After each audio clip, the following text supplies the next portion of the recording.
2nd and 4.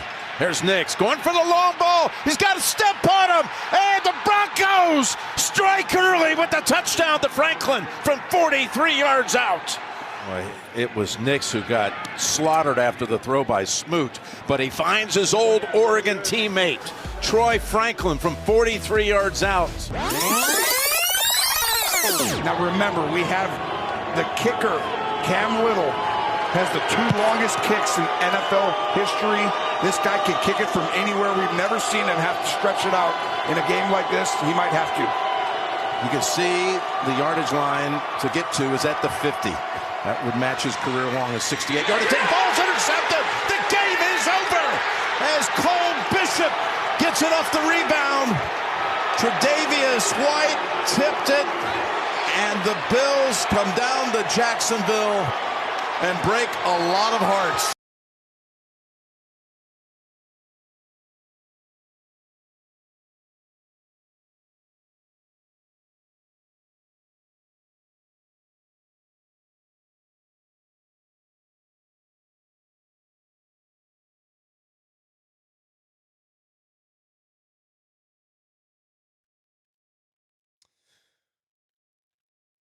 So it's the Bills. I have reasons why this should be encouraging and reasons why this should be discouraging. Both of those. Look, I'm not going to sit here and tell you that it's the ideal matchup. It's not. When you're playing against arguably the best quarterback left in the postseason, that is never something that is a preference when you're in win-or-go-home situations. And you saw it happen yesterday as Buffalo, and Josh Allen in particular, basically willed his way to a Bills victory over the Jags. I am excited about the prospect of running this game back to get a real sort of indicator of how far has your team actually improved. If you go back to a year ago, in this situation, there was an overwhelming sentiment between Broncos fans that you just kind of knew the game wasn't going to go well. That you were like, you know what? We made the postseason. That is, for, I guess, the moment, good enough to sort of hang your hat on in year 2 of a brand new head coach and year 1 of a rookie quarterback. This year, expectations have skewed and changed, and I don't think there's any of that going on. You got to get a win this weekend. You have to prove that you're taking that next step, and I think a win over this team would certainly do it. You are going to have to face good teams to get by in the postseason anyway. And in this case, you play against Buffalo, you can get a dub. We're talking about a different sort of stratosphere that the Broncos could be in. But as far as the good and the bad, the part of me that loves this matchup is, again, getting revenge on the team that beat you last year and proving that your team's in a different place than they were a year ago. Secondly, if you aren't ready for them, then you're still in this holding pattern. And I think getting perspective on what your roster is truly like is painful in the moment, but when you're a good team and you can recognize the weaknesses, it's good to have that next step. I don't know how many people feel the way that I do about a 14-3 football team that got the 1 seed in the AFC. I still have questions on how they arrived at the result that they got to. And when you're a 14-win team, why is there skepticism within the fan base on what the results and the play is going to be like once this weekend rolls around? I think that playing a team like this against a quarterback like that can give you a lot of those answers that you're looking for. It also gives you perspective on your quarterback and if you're ready to win with him. This is a big evaluation for Bo Nix. I know he's just in year 2, But when you see the sort of start and stop nature of the offense, the sort of sputter along, few moments of brilliance followed by a long stretch of blah, can you elevate your game in the postseason and become a better quarterback? Like that clip that Nelly played coming into the show today, it's like that was the first drive of the game last year. Bo Nix heaves one into the end zone, and it sort of blew us all away. We're like, oh, my God, maybe they got a shot. Nothing happened afterwards. But I think it gives you perspective on your quarterback. And here's the other thing. Another thing that I actually kind of love about this matchup. This feels like it's just Josh Allen. I don't think the Bills overall are a fantastic football team. I think they got a really good quarterback that has provided some sort of Flex Seal tape on a whole bunch of other holes in their roster. And you can neutralize that if your defense plays up to standard. If it's just about making Josh Allen uncomfortable, well, you can do that. You know, it's not the same thing that we saw last night between the Patriots and the Chargers, but a little bit like it. What the Patriots did, they went out and they absolutely hammered Justin Herbert for 4 straight quarters. And the Chargers offense could do nothing. Now, different situation because they're missing both tackles, their offensive line is beat up, all that different stuff. But I really feel like you get pressure on Josh Allen, you're going to have a really good opportunity to win a low-scoring game if you have to. They played this game a couple of weeks ago. I believe it was against Philly, where the Bills scored 12 points. They got a touchdown basically at the end of the buzzer, and they were going to go for the win by going for 2, and they didn't get it. But they finished with 12 points. Not saying you hold them to 12. You know, the game previous to that, against a pretty good Browns defense, they won the game 23-20. But you hang them around 20 to 23 points, you got a shot. And if you can contain Josh Allen or make him incredibly uncomfortable with the amount of unique blitzing and the amount of guys you can rotate on the defensive line, you got a shot. But here's why I hate it. Because it is Josh Allen. Because it is arguably between him and Stafford, the best quarterback that's left in this tournament. There's a motivational part to Josh Allen during this postseason that scares me. And I'll tell you why. Josh Allen is right now in the same categories like a Lamar Jackson is, where it's like everybody acknowledges the greatness of their game.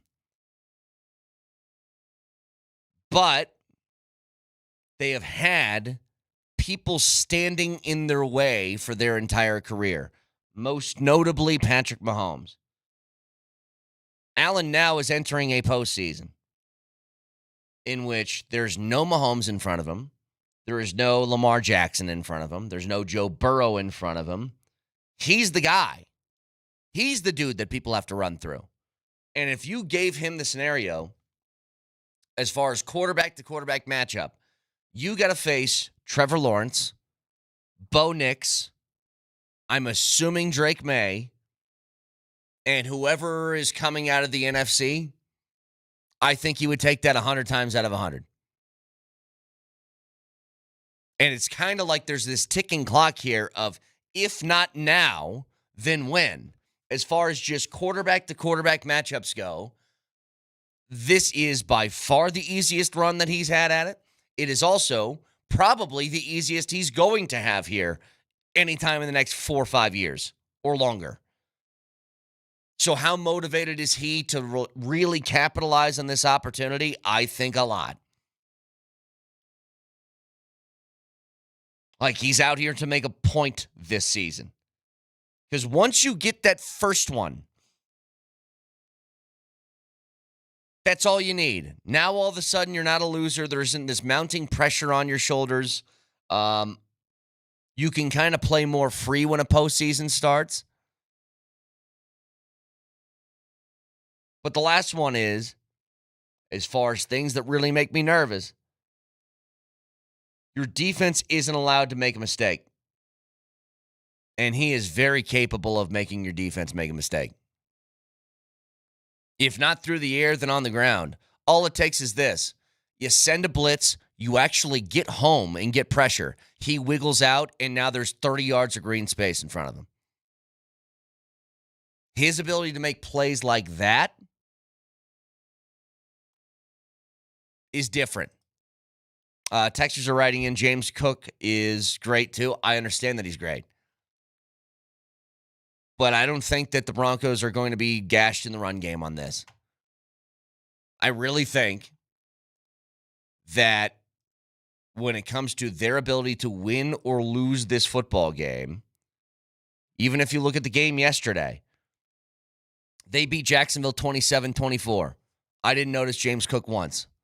And it's nothing like he's a really good running back, but that game was just purely about Josh Allen. And I feel like the game this weekend is going to feel like the same thing. How did they win? Josh Allen ran in 2 touchdowns and made a whole bunch of big throws through the air when they needed to. They picked up 7 of 14 third downs. They were 2 of 2 on fourth down. Why? Because Josh Allen is really good.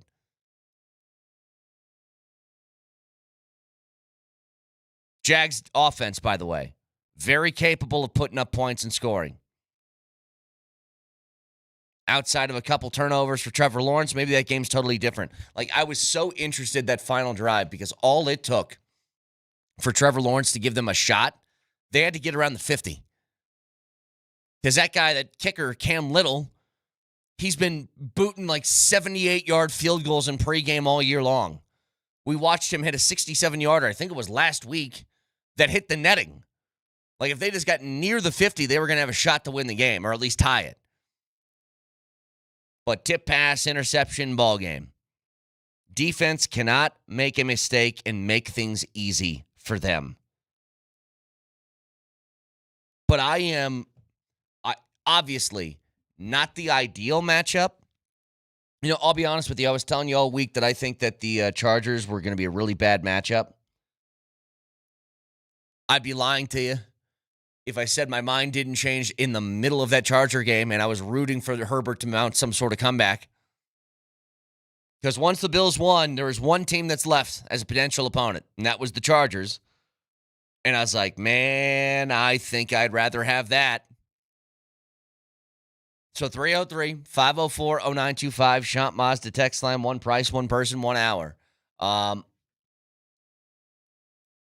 You need to get pressure on him. You need to make him feel uncomfortable. Josh Allen got banged up yesterday.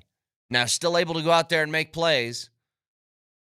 But it's kind of like, man, if you saw the way that the Patriots were lighting up Justin Herbert and the idea that if he went out and somehow found a way to come back and win that football game late, I couldn't imagine what his body would have felt like trying to get ready for another game the following week on a shorter week because it's Sunday to Saturday. Couldn't imagine. Like, he gets everything done just to go back and get his ass kicked again another week. The more that game was played out, the more ideal that Chargers game would have been. So 303-504-0925, obviously, all week breaking down that game. It is a Rally House Football Monday, Rally House. Shop every team in town. So a bunch to get to. Schefter is going to join us at 9 o'clock this morning. So we'll get his thoughts on what happened around the NFL over the weekend, along with some offseason stuff, some coaches being let go, Harbaugh, everybody, and some of the openings that are happening. I just want to ask him how many of these openings do you think that coaches like Harbaugh or maybe the upper tier of available coaches look at and say, man, that's a job I desire? So we'll get to that with Schefter at about 9 o'clock this morning, break down the Avs and the Nuggets from over the weekend. A huge win for the Nuggets yesterday as they just continue to will and grit their way to victories. We'll get to it next.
4.6 seconds left for Milwaukee. Kyle Kuzma looks in. Whips it to the half-court circle over to Giannis for three. That one's no good. Rebound down to Porter. Putback won't go, and there's the horn. Denver Nuggets hang on. They get up by as many of 15 points on the Milwaukee Bucks, but bleed out tonight here for a 4-point win. Final tonight, Denver 108, Milwaukee 104.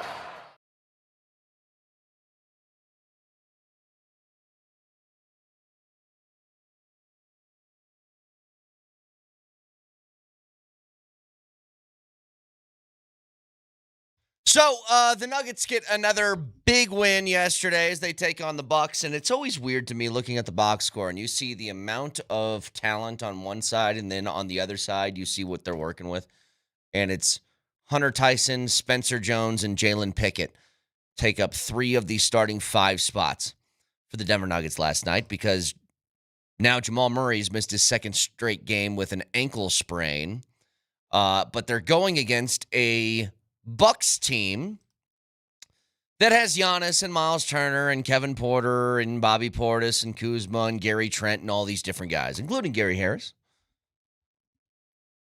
And they get the win, 108 to 104. Does it look pretty? No. Is it? Is there ever a comfortable moment in which you're watching games with this lineup? No. But damn it, they find a way. And again, it's that just the brute sheer effort thing is, to quote Rick James, a hell of a drug. Those guys going out there and just playing maximum effort is something that I just don't think basketball teams do during the regular season all that often, and so you can surprise a lot of people if you play that way. I think it sets a standard now for even when the team is healthy, the way that you need to bring it. You know, you saw it in the final possession, essentially, of that game with the Bucks, where they're down 3, shoot a 3, great defense, they miss. Nuggets can't get a rebound, shoot another 3, great defense, shots blocked, and the Nuggets can't get another rebound.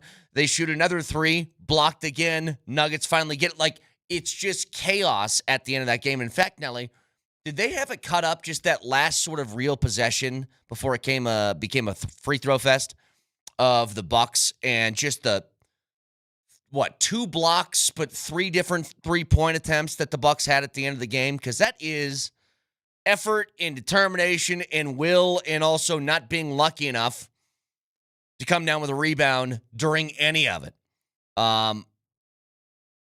But that's what you got to bring. Like, they had that against the Hawks as well before the fourth quarter just fell apart on Friday.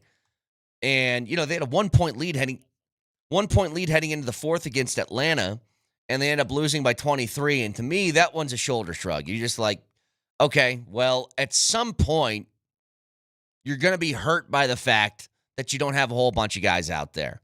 And I think that's one of those moments. But this is what the end of the game yesterday sounded like. Inbound goes over to Giannis, hands it off to Porter. Porter turns the corner, kick out 3 in the corner for Rollins, doesn't shoot it. He's in the paint, leans in, layup won't go. Rebound tip to Rollins. Back behind him over to Porter. On top to A.J. Green in a 3. Blocked at the 3-point line by Denver. And Zeke Naji. Loose ball down to Porter. Right side, 3-pointer Rollins for the tie. Air ball. Rebound comes down to Gordon. And he's fouled with 9.2 seconds to go. So I think that last 3 was also tipped on the way there, which forced it. He said air ball. I think it was. Somebody got a finger on it. But that's just the effort stuff at the end of a game that this team needs to have. And to their credit, what the Nuggets have done in the absence of Nikola Jokic, which I'll be honest, I didn't think it was possible, just because of how much you were missing. What the Nuggets have done in his absence is go 4-3. I didn't think 500 basketball was going to be sustainable when you're out him and you've been out Jamal, 3 of those 7 games that he's been out? At least 3, maybe 4. Playing 500 basketball without your best player, and in cases like last night, without your 2 best players, against a good team, I think is a huge compliment to David Adelman and what he's been able to motivate within that locker room. Again, when your starting five is like Aaron Gordon, Peyton Watson, and then Hunter Tyson, Spencer Jones, and Jalen Pickett, I always have to say this. No disrespect to them. That's not your starting five, though. In most cases, or in ideal scenarios, those guys get DNPs because everybody else is healthy. I'll tell you one thing. This is like the Steve Buscemi in Billy Madison, like, thank God I called that guy. Tim Hardaway. What a player. And he has, throughout his career, been a guy who very obviously he can shoot. We all see that. And he's got such a quick release. But he has been up and down. He was one of those guys, like, he would shoot. He'd have a game where he goes 6 of 10 from 3. And then for 3 straight games, he goes 1 of 8. And he has been as consistent gets. By far, his best three-point shooting numbers of his career. And he's been in the league since 2013. But he's shooting 41.5% from 3 this year. And he's doing it with volume. He's taking 7 a game. So last night, again, when you're down so many guys and you need to figure out a way to knock down some threes, loosen up the defense a little bit, he goes 8 of 12 from the floor and 5 of 9 from 3 for 25 points. He has just been such a blessing, and I'll be the first to admit, in the offseason acquisition area of this, I was very excited about getting Jonas Valanciunas. I thought that was going to be huge. And it's been good. But they're still, even before Jonas was hurt, they're still trying to, I think, figure out what the ideal minutes are with him. I kind of looked at Tim Hardaway as the last of the acquisition bunch. Like, Jonas Valanciunas was big. Getting Bruce Brown back was big. And Hardaway was like, yeah, that'll be nice. I mean, my thought process was that he's going to battle it out with Julian Strother for, like, backup 2 minutes on who's going to get to huck up some threes. And there's no question now. This guy plays every single night for as many minutes as you can get him on the floor. Because he is that good and has been that good for this roster. So a good weekend for the Nuggets overall. The Avs, same thing. They go out there and they just put a butt whipping on basically everybody they ever play. Let's be honest. You line up against Colorado Wagon. No. That ruins it. But you go out there and you play the way that this team does. And seemingly, they have the 8-2 win over the Senators, but they play Columbus. And for the first time, you're like, all right, we need to give Wedgwood a breather. Let's put in Trent Miner.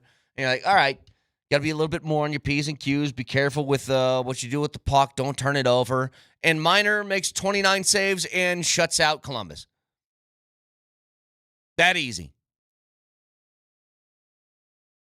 Goals are spread around. Like, I know that we've discussed this guy in depth before.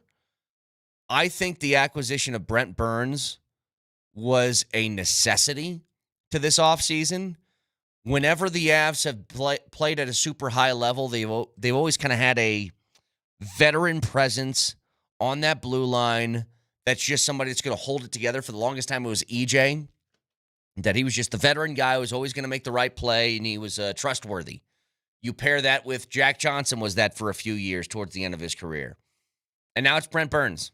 Guy who's 40 years old, almost 41 years old, but always seems to make the right play at the right time. He puts in a couple of goals yesterday, and I thought it was fantastic. It was a game that you didn't have to rely upon your big dogs to do the heavy lifting for you. I mean, you look around, you see Cale Makar, no points. Nathan McKinnon, no points. Natchez, no points. Brock Nelson, no points. Val, no points. It was a lot of the guys that were the depth pieces of this team that stepped up in that situation yesterday, including your goaltender and Trent Miner. So getting wins like that are huge. By the way, the Avs take on Toronto tonight at Ball Arena with a special late start. You can tune in for pregame at 7:30. It's powered by Ramos Law with puck drop a little bit after 8 on Altitude Sports Radio 92.5. And keep in mind, Avs Ticket Tuesday tomorrow for another chance for you to win tickets. This one is to the Avs and Predators on Friday night. So, with all that, there's a lot more football to get to. Open this up talking about the Broncos and the Bills and what that game's going to be. Wild Card weekend is always great because these games always seem to be nail-biters. And with the exception of, I suppose, Chargers-Patriots, but it was still pretty close throughout the course of that game, all of these things were like, if you make one mistake, it was going to smoke you. And that started on Saturday. Like, everybody thought Rams were a 10.5-point favorite going on the road to Carolina, a team that they lost to earlier in the year. And you thought, all right, so the Rams are just going to demolish Carolina. And it takes a last-ditch effort from Matthew Stafford as they're down 4 to go out and get the game-winning drive with a couple of minutes left. And I don't know, like, I've watched enough Stafford where I had this prevailing feeling. How did you feel, Nelly? I knew that Stafford was scoring a touchdown. There was no question. It was just a matter of, will there be time left for Carolina to try and answer? This is what Stafford does. His entire career, he's been somebody like, you put him late game situation, 2 minutes left, chance to at least win or tie, he's going to get him in the end zone. It's been like that forever. No question to me that they were going to come back and take the lead in that game. Now, Carolina gets the ball back. That would have been a hell of an upset just to kick things off on Saturday. But a close game. Rams end up coming away with the win. They move on. Some big drops in that game. There was a play in the middle of it. Coker, the wide receiver for Carolina, totally gives up on a route on what looks like a perfect throw from Bryce Young that ends up being a pick, and it killed him.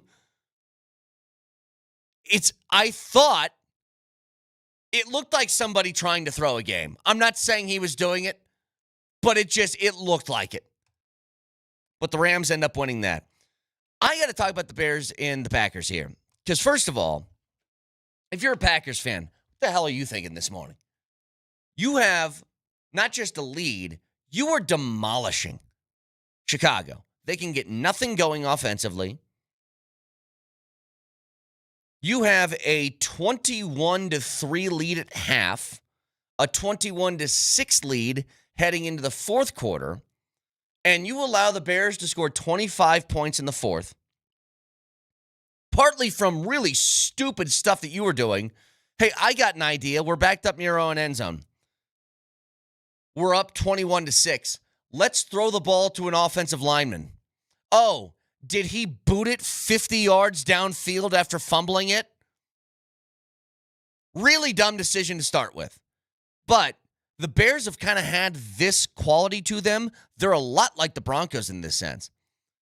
Their offense does nothing for a half or for 3 quarters. And then they put everything together in the fourth. And it's a matter of, can your opponent hold on for dear life in the middle of that? And the Packers couldn't. Cram it up your cram hole, LaFleur. There is, I wonder what the feelings are around that guy and Jordan Love. We'll get there in a second. But Caleb Williams, he is such a Jekyll and Hyde sort of figure. He will do the dumbest things that you could possibly do. Only to, in the fourth quarter, that throw that he made rolling out to his left, cross body, over the outstretched fingertips of a defensive back that hit Colston Loveland right on the money to put them in position. I mean, that's why you're drafted first overall, but the consistency factor for him just isn't there. And now if you're Green Bay, I wouldn't fire LaFleur. I think he's a good coach. But there's a lot of questions you got to have now moving forward. Because this team has always felt like, yeah, they're good, but why aren't they better? Sort of thing. And you can say, the loss of Micah Parsons was big. And I would agree. If your entire team hinged, and I get it, they got the big boost in the offseason by making the big trade to go acquire him. And it worked. Micah Parsons is very talented. That can't be the reason why you give up 25 points in the fourth quarter to Chicago. Can't be. And you look back throughout the years, LaFleur's got one playoff win since, 2020? Jordan Love, they gave a lot of money to, who, again, has a lot of really, really talented qualities to his game. Just can't seem to put it together once the postseason starts. Still has, soul-crushing mistakes at the worst moments. I mean, I saw everybody going nuts over that handshake after the game or that Ben Johnson. I don't know what you guys feel about this. So Ben Johnson does, the drive-by handshake to LaFleur. I don't care. Are we really going to count the amount of seconds that you give a handshake to somebody? He ran up, gave him a handshake, ran out, celebrated. No problem with it. Got to the locker room. And in the locker room, the first thing he says is, bleep the Packers, bleep them. And everybody goes, wow, how classless. I love it. What do you mean? And I hate both of these teams, by the way. Both of them. Both of them. Why? Did you see how the locker room reacted when he said that? Isn't that all you should care about as a head coach? If the Broncos played the Chiefs this round of the postseason, Sean Payton runs in the locker room, and the first thing he says after their prayer or whatever in the locker room is, bleep the Chiefs. You would love it. They're rivals. They should hate each other. I mean, Ben Johnson's opening press conference as the Bears head coach, he mentioned LaFleur by name and said, I kind of like beating Matt LaFleur twice a year when he was the OC in Detroit. He said this was set up in February of last year.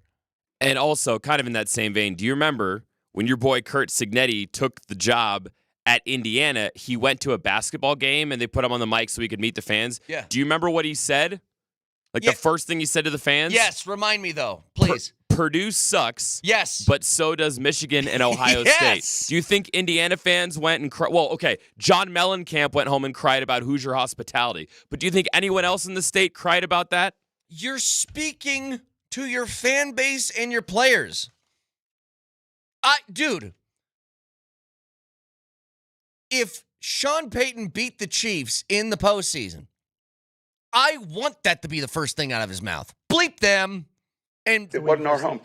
Bleep everything they stand for. Bleep kids in Kansas City. If you live in Kansas City, if you've ever worn Chiefs gear, bleep you. How's that? I loved it. People are so soft. Didn't shake his hand well enough. I can't believe the classlessness that he said bleep them in the locker room. It's their locker room.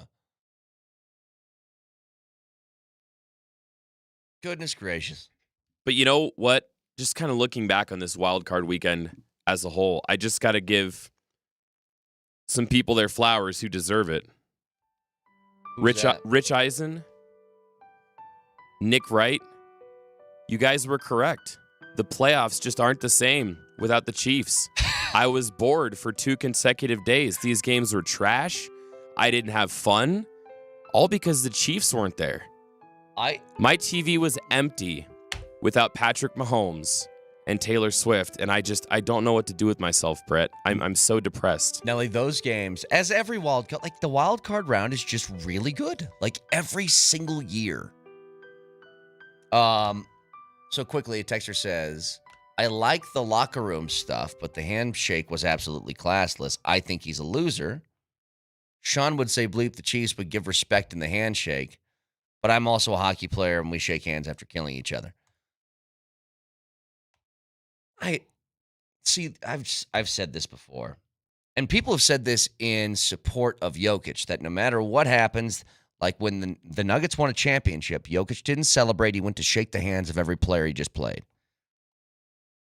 And people gave him credit for it, and I go, that's fine. I don't care. They're adults. If you want to shake somebody's hand, shake their hand. If not, then don't. You can say it's classy or classless. I'm here to tell you, if the Bears won that game and Ben Johnson took his pants off and went straight to the locker room, or he went to the end zone to do the Macarena, I would not care at all.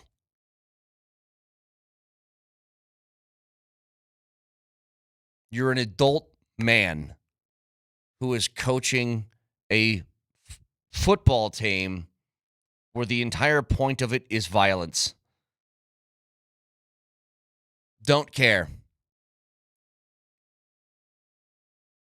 Again, you're telling me if he went out and his handshake was what, a second longer, it would have been fine? That's what we're arguing about. Now, a couple more football games I do want to get to, including, you brought it up, Nelly, Kurt Cignetti. And what he did to Oregon should have been illegal. So we'll get to that in just a couple of minutes. Stick around.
Yuck.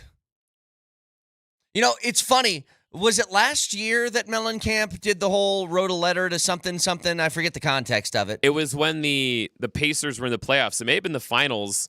Yeah. And Pat McAfee came out on the court and was like, "You need to get out of here with your sorry candy ass. I'm Pat McAfee." And he made a whole thing on the court. Yeah.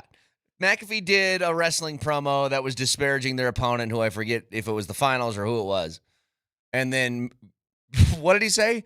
That's not Indiana nice or something? That's not Hoosier hospitality.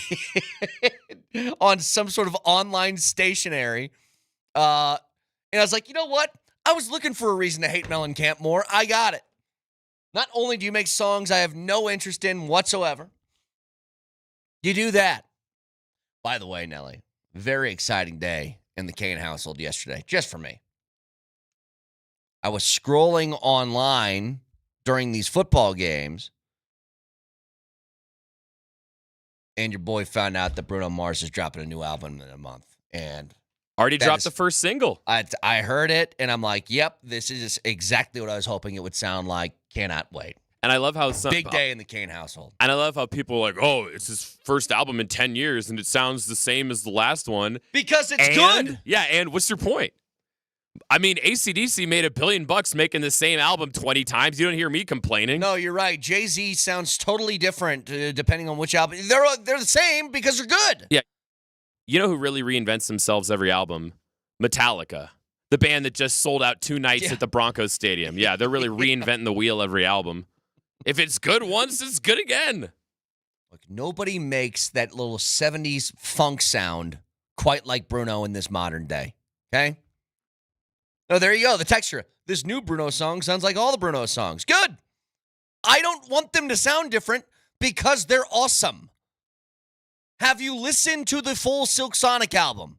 Everyone's a banger. Anyway, more football. So, talked a little bit about the Saturday games and the and what took place in the Bills game earlier. Again, you get a chance at redemption, and you get it at home against Josh Allen, and I think it's going to be a great litmus test for where the Broncos are as an organization. The final 2 games of yesterday, let me tell you something. I'm going to start with the last game. It's official. Nelly, I did not doubt the Patriots. I did not doubt them. But I was skeptical because they did not face playoff teams very often during the regular season. They were 1-2 against those teams. And I believe, off the top of my head, it was obviously 2 Bills games where they went 1-1. And I believe the other team that they played and lost to was the Steelers early in the year. So I was like, how do they look against legitimate competition? And I'm here to tell you, the Patriots terrify me. And not so much like, hey, if the Broncos and the Patriots match up against each other in the AFC Championship game or something like that, that it's going to be a tough matchup. Like, that's a given. They terrify me for this reason. Are they going to be like the Patriots that we're used to? Is this team just going to be winning 11, 12 games a year, always in the playoffs, and have a really good quarterback again? Is that what's happening? Because Vrabel took over. That defense is a menace. And Drake May is unbelievable to watch. I know they only scored 16 points. Some of the throws he made, that throw to Hunter Henry at the end of the game, just putting the ball right in the bucket for like the bleep you, we're winning this game touchdown. They're terrifying. What they did to Justin Herbert, and I get it, bad O-line that was also beat up. And I think Herbert held onto the ball way too long for most of that game. Like he was responsible for some of the bruising and broken bones he's going to have this morning. But, man, the way they hit him was jarring. And then he had the game earlier, Niners and Eagles. I think Shanahan's got to be the coach of the year. what he's been able to accomplish with the amount of guys that are out, and then you get the news in the middle of that game that George Kittle pops the Achilles. So he's not only going to miss the rest of this postseason, obviously, he could miss all of next year because of when this happened. Even when the Eagles were winning Super Bowls, they've never felt right. Like they got people within their locker room, they'd win games and they'd complain. And we've been talking about A.J. Brown, I mean, all the way back to when the Eagles played the Broncos earlier in the year. You remember what happened in that game? They lost because they went totally away from their identity, and because A.J. Brown was complaining so much,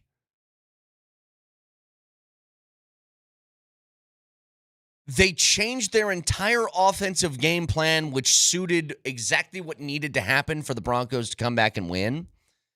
And then in the middle of the first playoff game, A.J. Brown is getting face-to-face with Nick Sirianni. And you can tell me, hey, it's football. That happens all the time. Yeah, but with that guy, it's different because it's been like that for like 2 straight years. And this has to be the offseason where you say, A.J. Brown, get the hell out of this locker room. Just if you're not happy here, then go. You're certainly happy enough to take the big check that we gave you last year. And I'm telling you right now, as talented as he is, no thank you. No part of it. None. And, by the way, he had 2 gigantic drops in that game. Huge. Like the Eagles, they always feel like they're on the brink of implosion. They could win 9 games in a row and it would still be like, dude, that locker room is there. It's a gas-filled propane tank, and all it's going to take is somebody to light just one tiny spark, and it's just going to implode.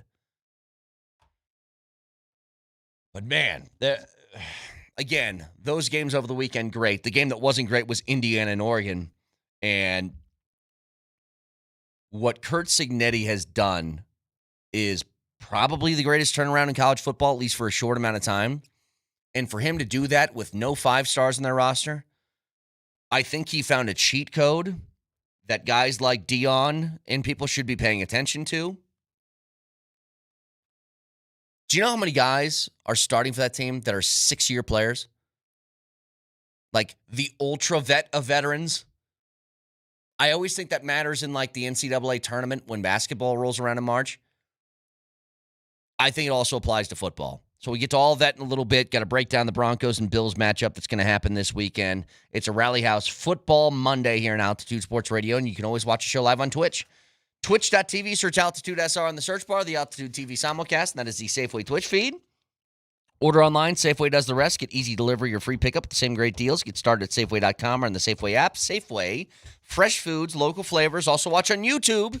Subscribe to the channel and don't miss anything from Denver's #1 sports station, Altitude Sports Radio 92.5. Moser, Lombardi, and Kane starts next.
2nd and 4.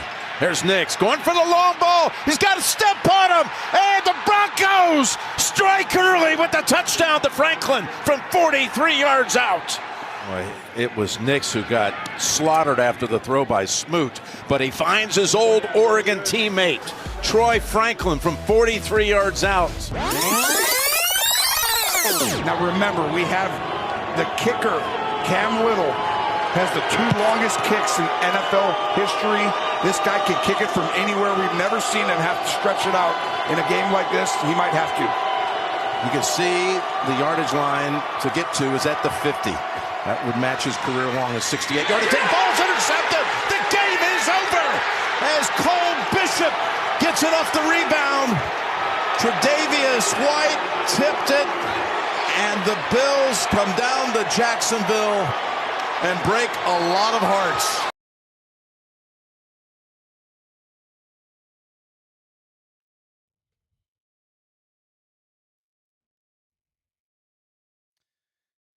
How you guys feel about running it back? Just run it back for round 2. I'll tell you 2 things that hit me very quickly yesterday. Number 1 was anger in the fact that I wanted to see Cam Little attempt a 70-yard field goal to try and tie a playoff game, and I was denied that by the interception, which made me upset. Secondly, Moser, I'm going to apologize to you. As I said all week, I think the Chargers were going to be, look, there wasn't a good matchup really because all these teams are good, but there was a nightmare matchup that I didn't want, and I didn't want to play the Chargers again. And then I watched the Chargers play the Patriots, and I was rooting very hard for Justin Herbert to win that game because I watched Josh Allen basically single-handedly win that game towards the end against the Jags, and now I'm on your side.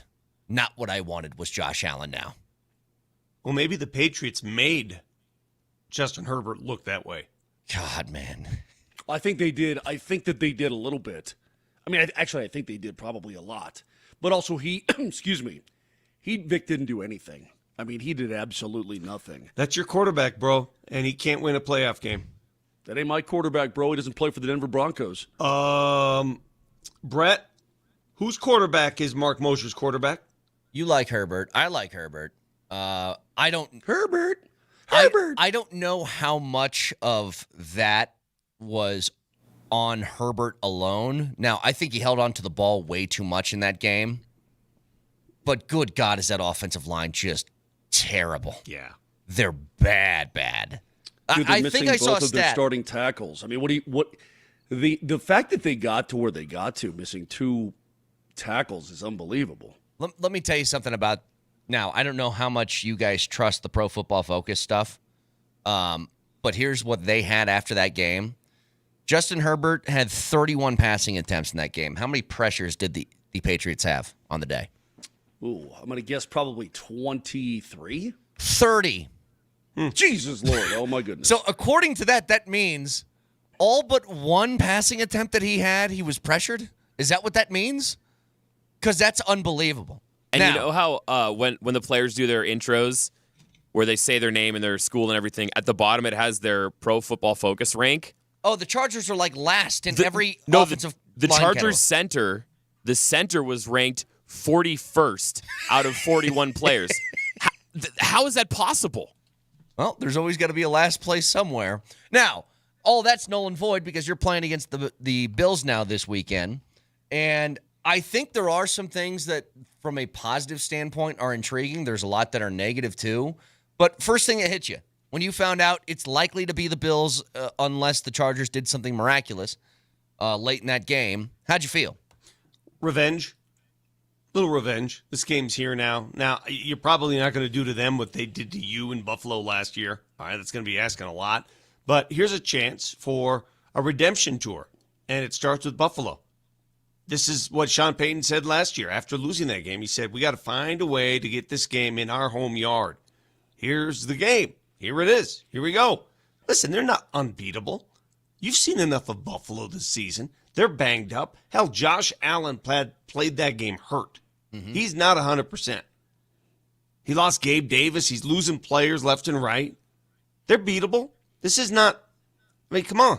No, this isn't, the first thing that I said in the appetizer was, this matchup, although you're scared of the idea that between him and Stafford, whoever you want to argue, it's probably Josh Allen. He's the best quarterback left in the postseason.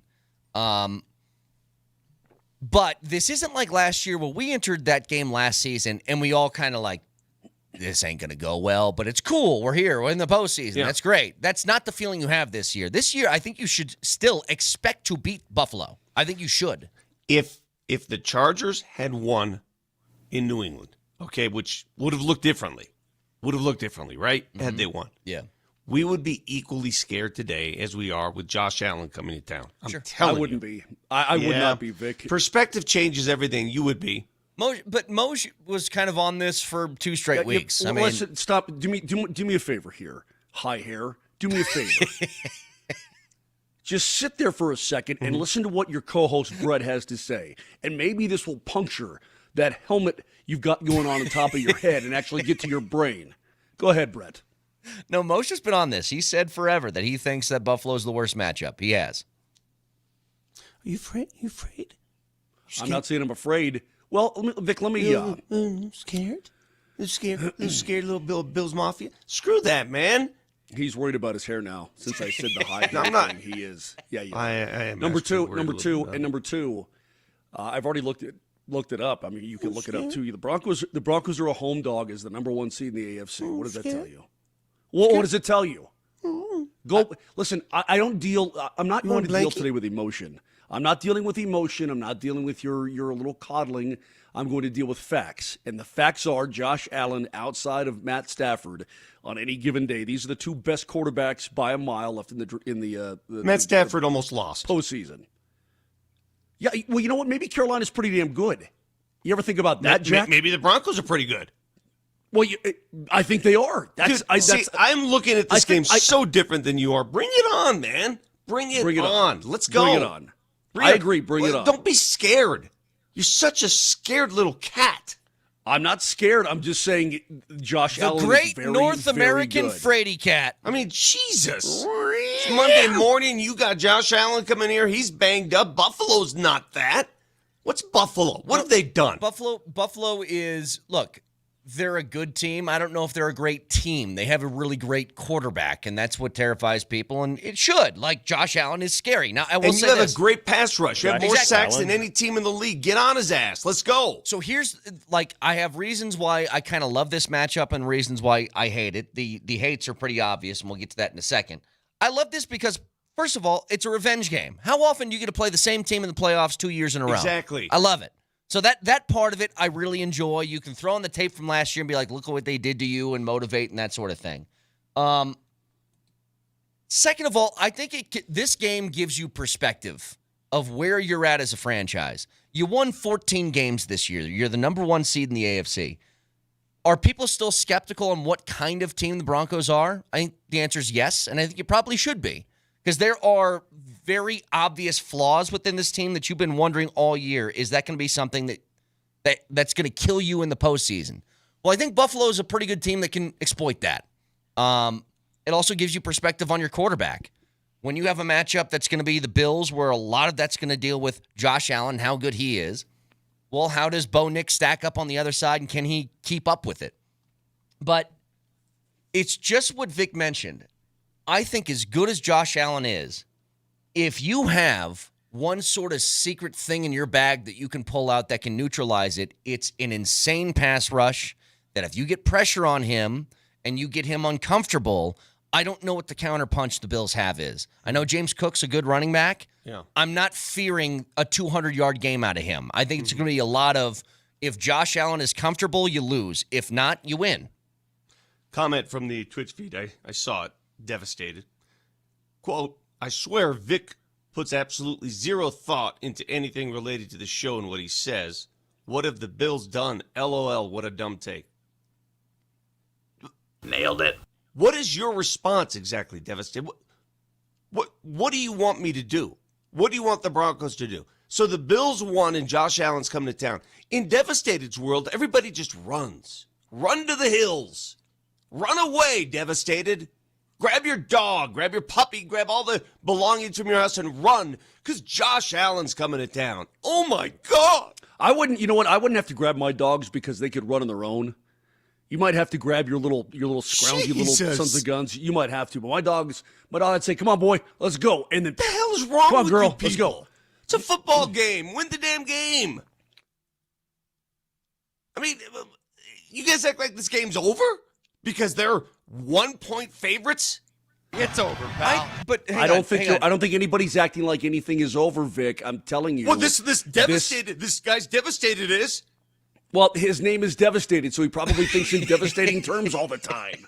Everything is they're out of butter at the store. It's devastating. There you go. Did you see how many Bills players went down in that game? That was a hard-hitting physical game. They're going to be banged up. They have a short week to prepare. The Broncos have all the advantages. They're at home. Let's go.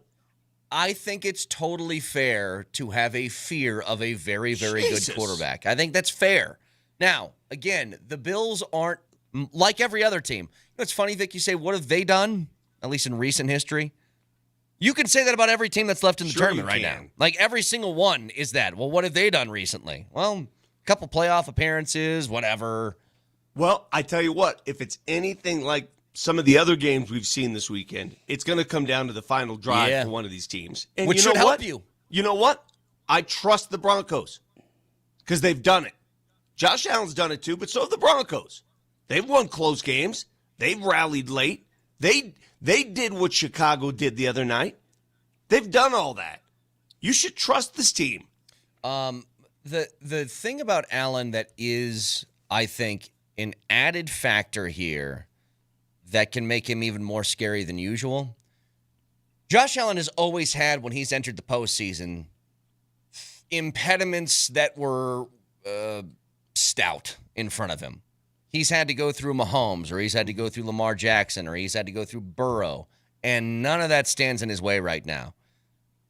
He's probably thinking to himself, if I'm going to come out as the AFC champion, as far as a quarterback-to-quarterback matchup, is there any better scenario I could have laid out than the one that's in front of me right now, which is he has to get through Trevor Lawrence, Bo Nix, and probably Drake May on the way to a Super Bowl? That ain't close to what he's used to going through. And again, he hasn't had that total success yet, understood, but he's probably super motivated right now. Like, if it's not going to be this year, then when the hell is it going to be for me? Sure. I'm sure there's motivation there. I'm sure the Buffalo Bills are saying this is an opportunity to make all those nightmare performances, to make them go away. The Broncos are at home with 2 weeks rest, with revenge on their minds, playing a team that shellacked them 1 year ago. What more do you want? Yeah, I love it. Calm down. People like Devastated, all you cowards out there. What do you want to run? Play the game. That's why they play these games. I think it's wait a minute though. This is what's weird. I agree with you, and then I don't agree with you. Let me look at the lyrics of something real quick. I think it's healthy to have a little bit of fear about playing this game against that guy. I think that's totally fine. Sure. But, I mean, like some of the walls that are being built. Oh, my God, Joshua, what are you going to do? Oh, my God. What are you saying, Moj? What did you say you were doing? Dude, the Broncos get to the quarterback. I'm so glad the boss wanted to separate us today, because maybe there's a little something going around. And I don't know what it is. Everybody's getting the plague, whatever, playing with prairie dogs. I don't know what it is. Excuse me. Still have this thing going on. It's early morning. But it's good that I'm separated from Vic today because, first of all, his hair is stupid. And I can't stop staring at that dumb hair. And second of all, you are going way, way, way to an extreme of your own.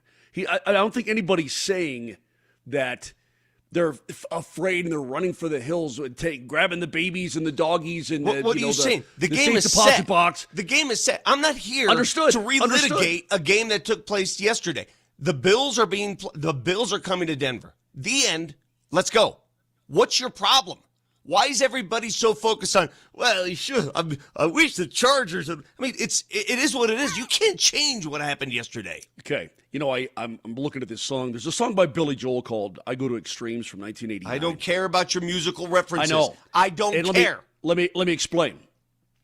I hate that song. I mean, I absolutely hate it. But I was going through, is there a good lyric in here that I could equate to Vic's just taking one little thing saying, hey, Josh Allen's pretty good. You're afraid of him!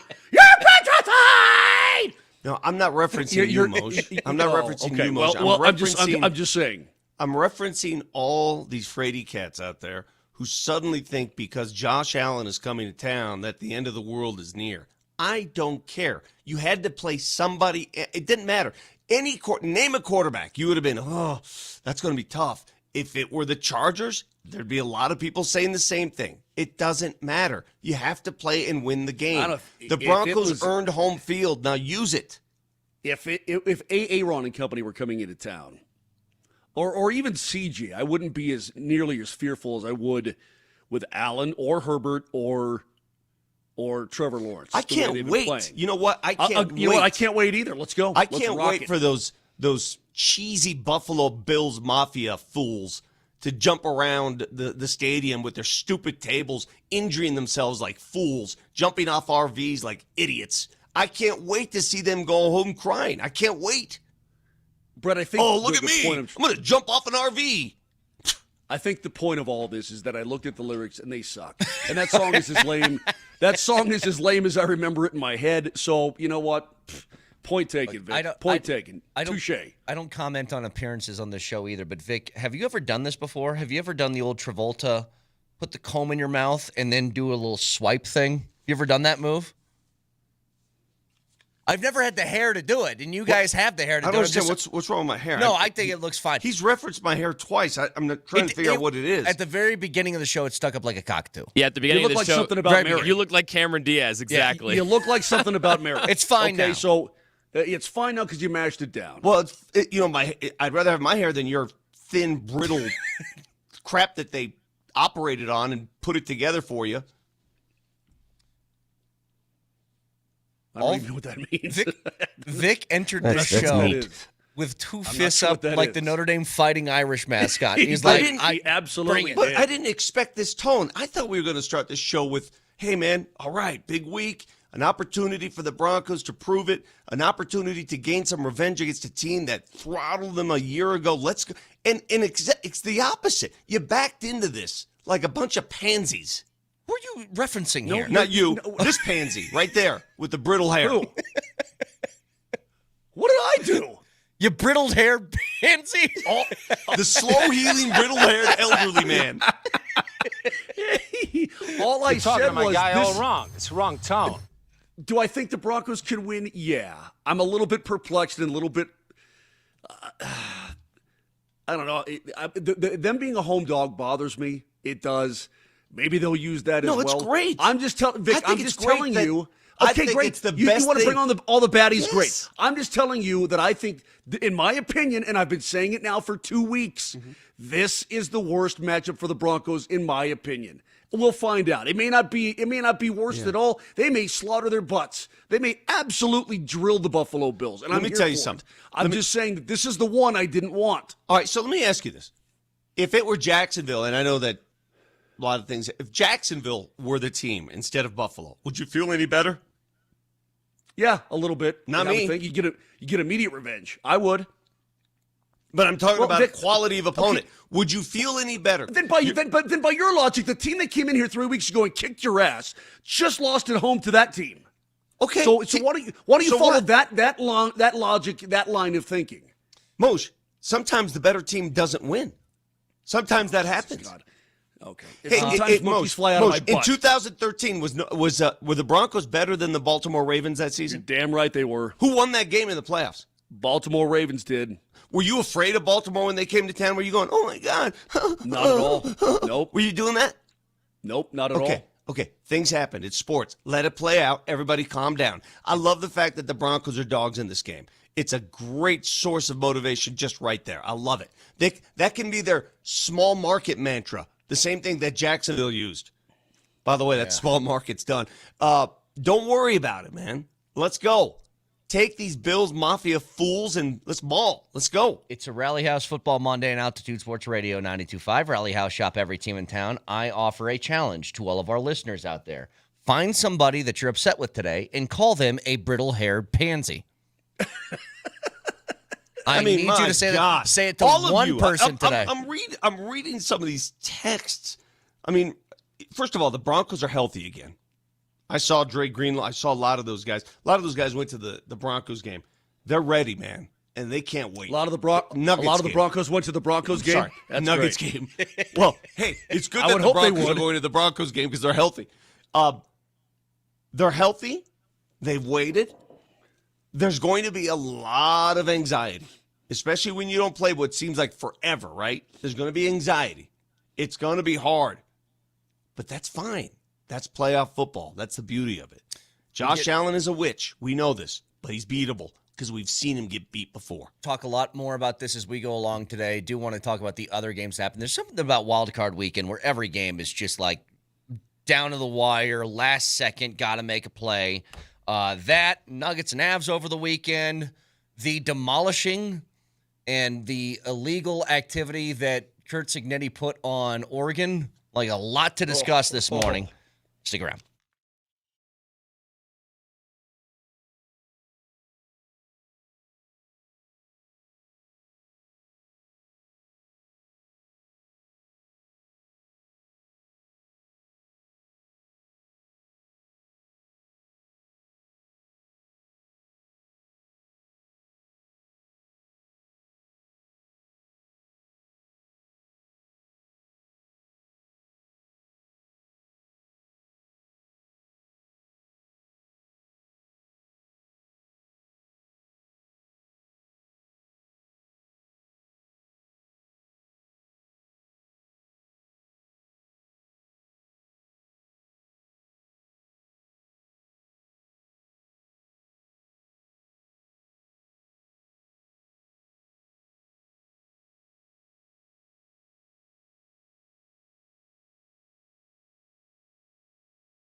How you doing today? Lynn Jones, Jacksonville Free Press News. I just want to tell you congratulations on your success, young man. Thank you. You hold your head up, all right? You guys have had a most magnificent season. Thank And you. you did a great job out there today. Appreciate so you it. just hold your head up, okay? Thank and you, ladies ma'am. and gentlemen, Duval, you the one, all Thank right? you, ma'am. keep it going. We got another season, okay? I appreciate Take it. care and much continued success to you and the entire team. Thank you, ma'am.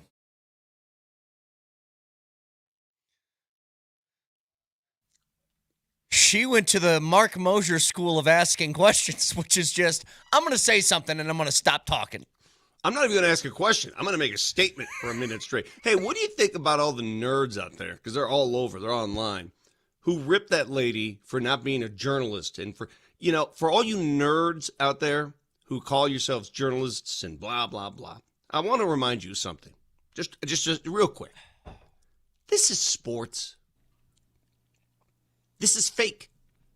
It's leisure activity. It's sports. That was a reporter to Liam Cohen after Yes. the loss, by the way. That's not a reporter asking a senator about ice. That's a reporter asking a football coach about football. You know this about me, Vic. I think the journalism crowd in sports is way too stuffy. Oh, I can't stand them. I also think that's a little weird.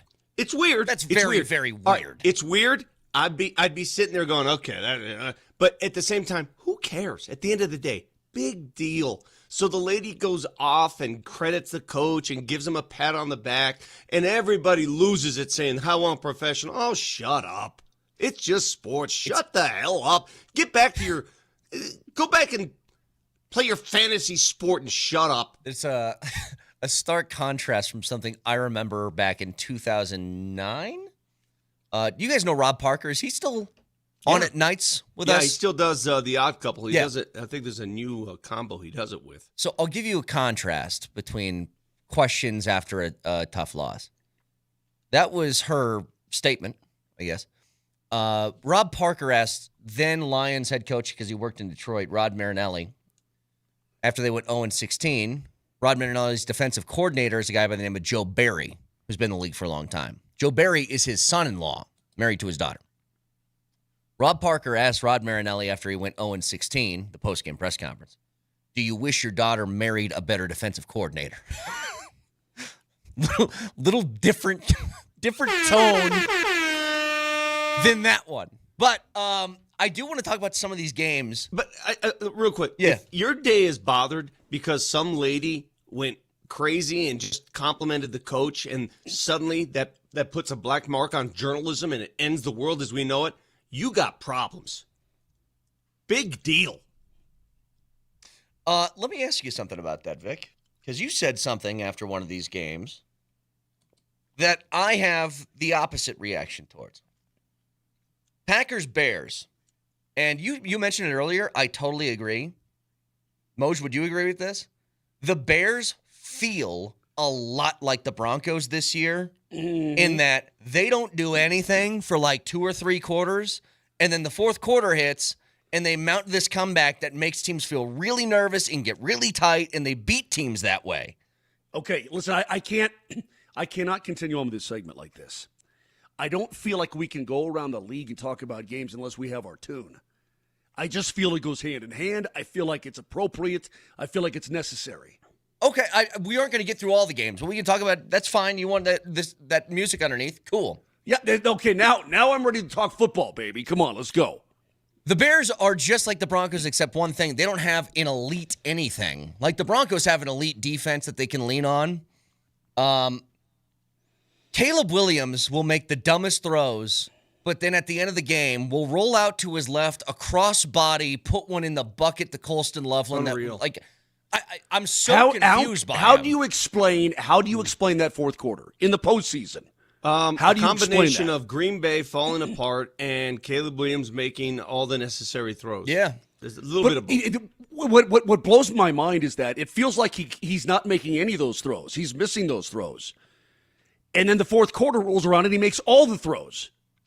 Exactly. How is that possible? I don't know, but they've been doing this all year. But, Vic, you said after the game, because you said you basically back off on the reporter lady from Jacksonville. Mm-hmm. I feel the exact same way about anybody complaining about what Ben Johnson did in the postgame. Now, keep in mind, I hate both of these teams. Between the Packers and the Bears, my wife said, who are you rooting for? And I said, a meteor. I don't want any of these teams to win. Yeah. But Ben Johnson did the quick handshake after the game. I'm like, whatever, don't care. I've never really cared about the handshake stuff after a game. And then he gets to the locker room, and the first thing he says is, bleep the Packers. And part of me is like, I would love if my coach did that. And they're calling him classless. I'm like, they're rivals. Okay, I mean, let me step back a little bit. I don't care what he says about the opposing team. I just think that kind of stuff will come back to bite you at some point. That's all. Well, remember, in the grand scheme of things, acting like a complete fool, acting like a guy who's never won a game before. Why is there a camera in there at that moment anyway? Because they want it out there. That's why. Yeah. That was a team camera. They want that out there. Oh, that was a team camera? That wasn't like that's a team camera. Fox camera? You got to remember, though, this was set up in February of last year. Ben Johnson took the job, and at his opening press conference, you remember what he said? He called out LaFleur by name. He said, I kind of enjoy beating Matt LaFleur twice a year. Like, this has been brewing for a year. After I saw the handshake, which was, okay, it was pretty petty, but whatever. And I know LaFleur's done it to him too, but whatever. If you guys want to act that way, I don't care. What is the source of that feud? Where did it start? Because it obviously started before he got to Chicago. I don't know. I mean, he was the OC in Detroit for years, and they were beating up the Packers. I don't know. I have no idea. But maybe it was his opening press conference, Moser. He was just trying to get Bears fans to be like, yeah, screw the Packers when he calls out LaFleur. You know what? And listen, whether it's fake motivation or real motivation, it's motivation, right? It's working for Chicago. Whether you have to pull a Michael Jordan, yeah, whether you have to pull a Michael Jordan and take offense at every little thing that you shouldn't take offense at, but use it as motivation. What's wrong with that? And by the way, what's wrong with creating a heated rivalry again between these two franchises? Yeah, I kind of love it. You talk about being soft and running to the hills with your dog. Wait, he said blame the Packers?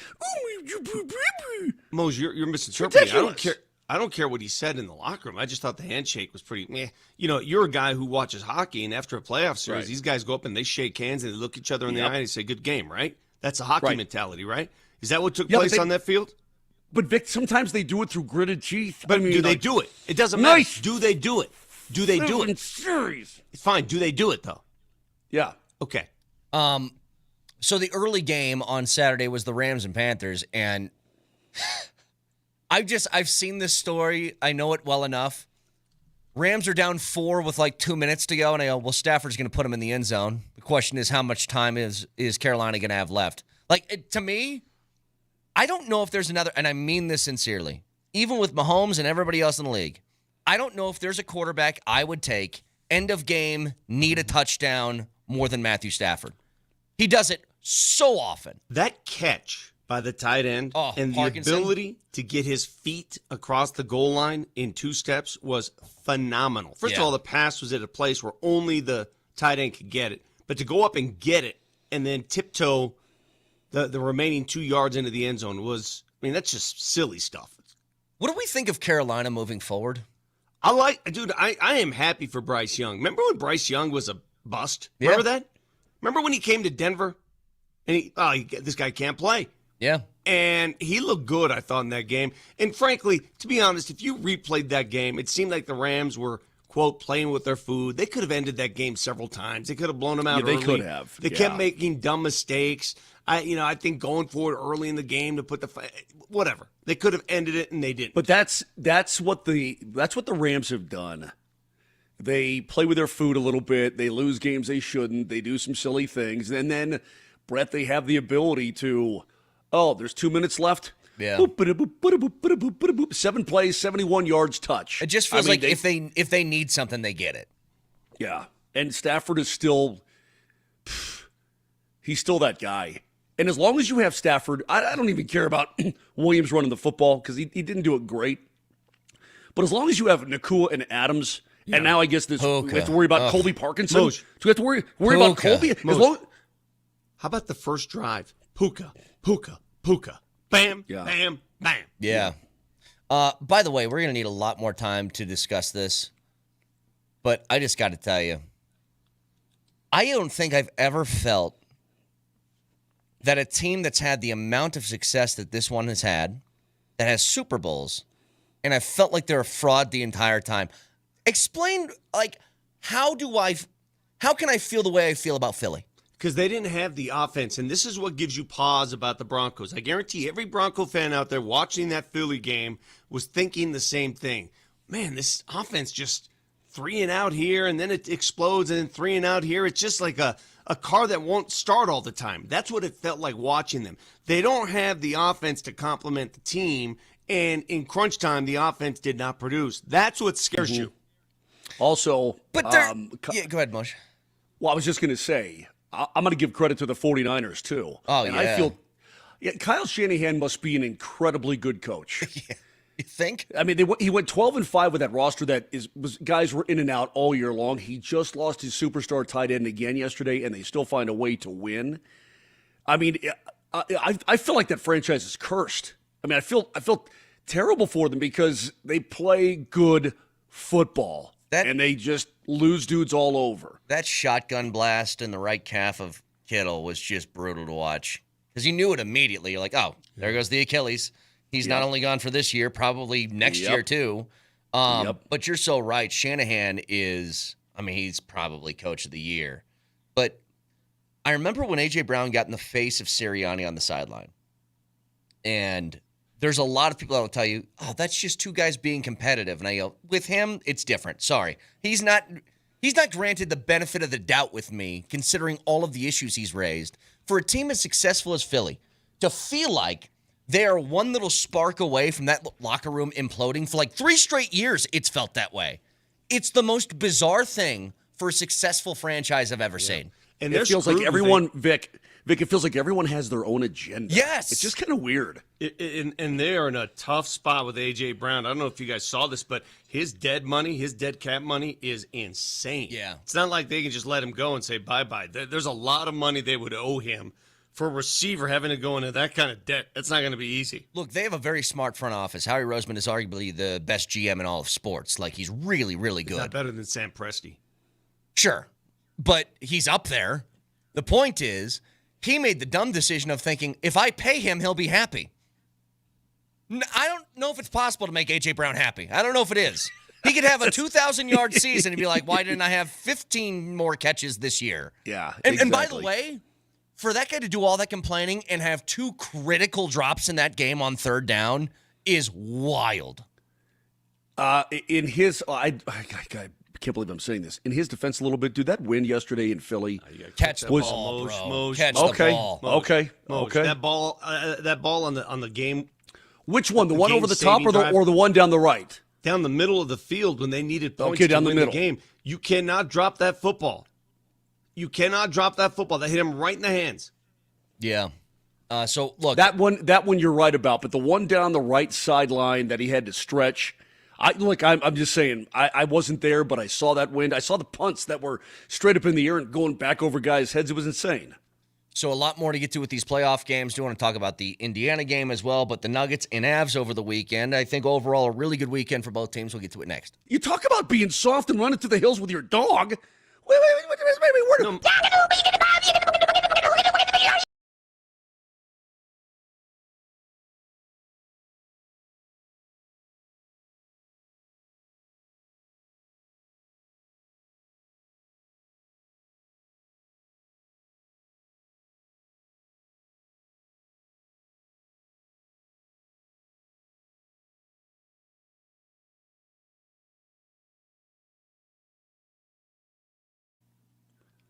Listen, I had low testosterone, and I did something about it at the Rocky Mountain Men's Clinic, and I feel better. Everything is better than it used to be because as you get older, you start to lose, guys, 2 to 3% of your testosterone production every single year in your early to mid-30s. I don't even want to talk about how they've helped me with my body, which is awesome. But the Rocky Mountain Men's Clinic, these people are awesome themselves. You know, I give them a call and say, hey, listen, I'm dealing with this, or I need a little bit of that, and they're like, no problem. And it's just like this. I mean, they take care of you. They care about their clients wholeheartedly. So do yourself a favor. If you want to fix your dude engine and you think that maybe you're suffering from low T like I did, Give them a call today. That number is 720-440-7900. Or go online at RockyMountainMen'sClinic.com. Take the low T quiz. 10 simple questions with yes/no answers. It takes 2 minutes. The treatments work. They are great, no doubt about it. You're going to feel like you haven't felt in years. But it's the service and it's the quality of care that I find highly, highly impressive. So again, 5 locations in Colorado to serve you. Fort Collins all the way down to Colorado Springs. That number, 720-440-7900, or go online at RockyMountainMen'sClinic.com.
All right, just before we get to the Avs and Nuggets from over the weekend, I forgot to play this. We were talking about the Eagles.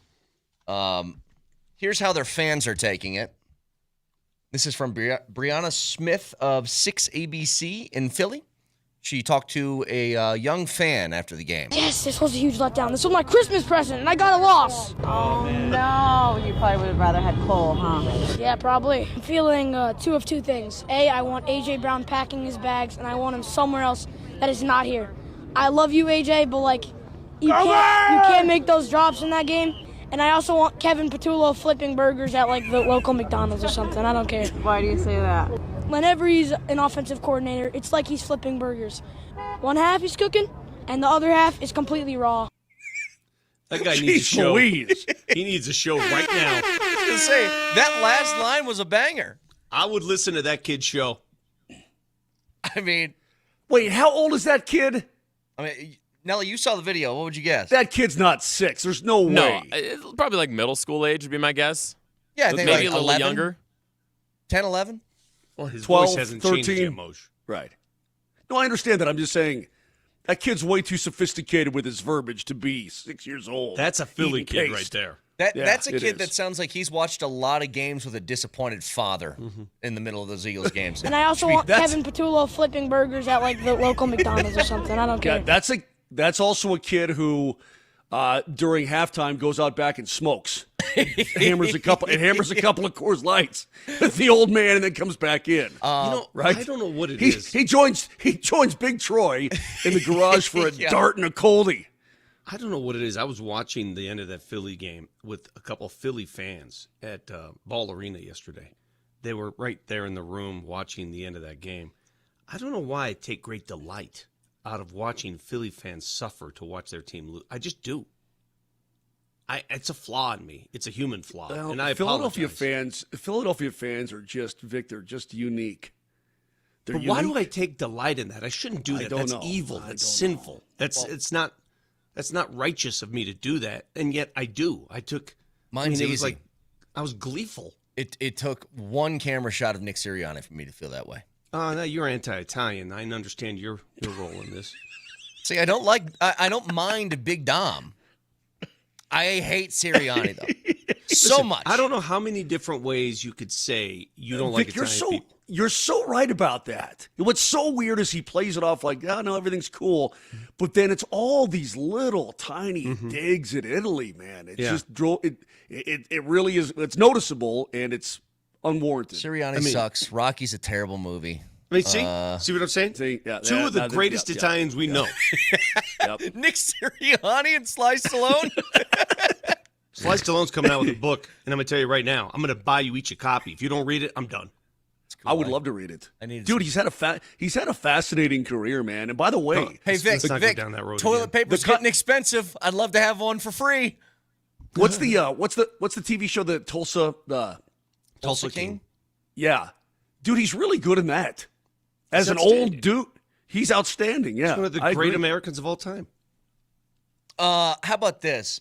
The Nuggets over the weekend. So it was weird. They get this win yesterday, and it's like you have a Giannis, Miles Turner, I mean, all the different guys that are in for the Bucks, and you're starting Hunter Tyson because Jamal Murray misses his second straight game with an ankle sprain.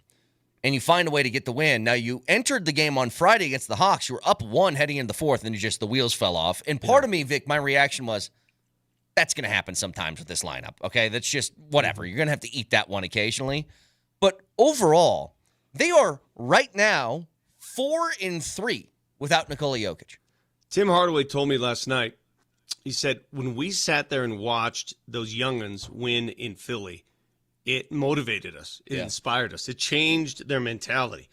So you go into a game like last night, and you're missing 4 starters again, right?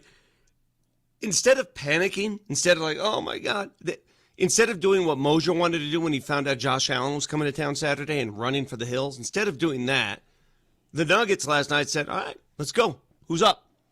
Zeke, you ready? Pickett, you ready?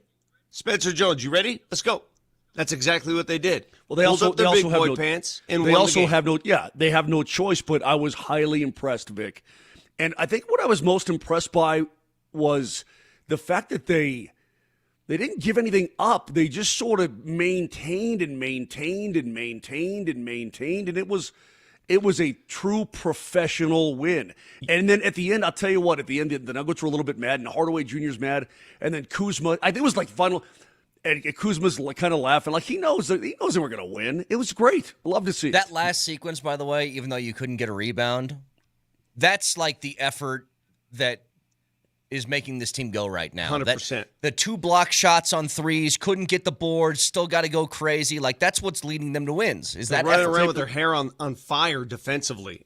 Their defensive numbers have been so much better because they're switching everything. They're just switching everything, and they're getting out the shooters. The most amazing stat for the Denver Nuggets, since Nikola Jokic went down, they've played 7 games. They're 4-3 in those games.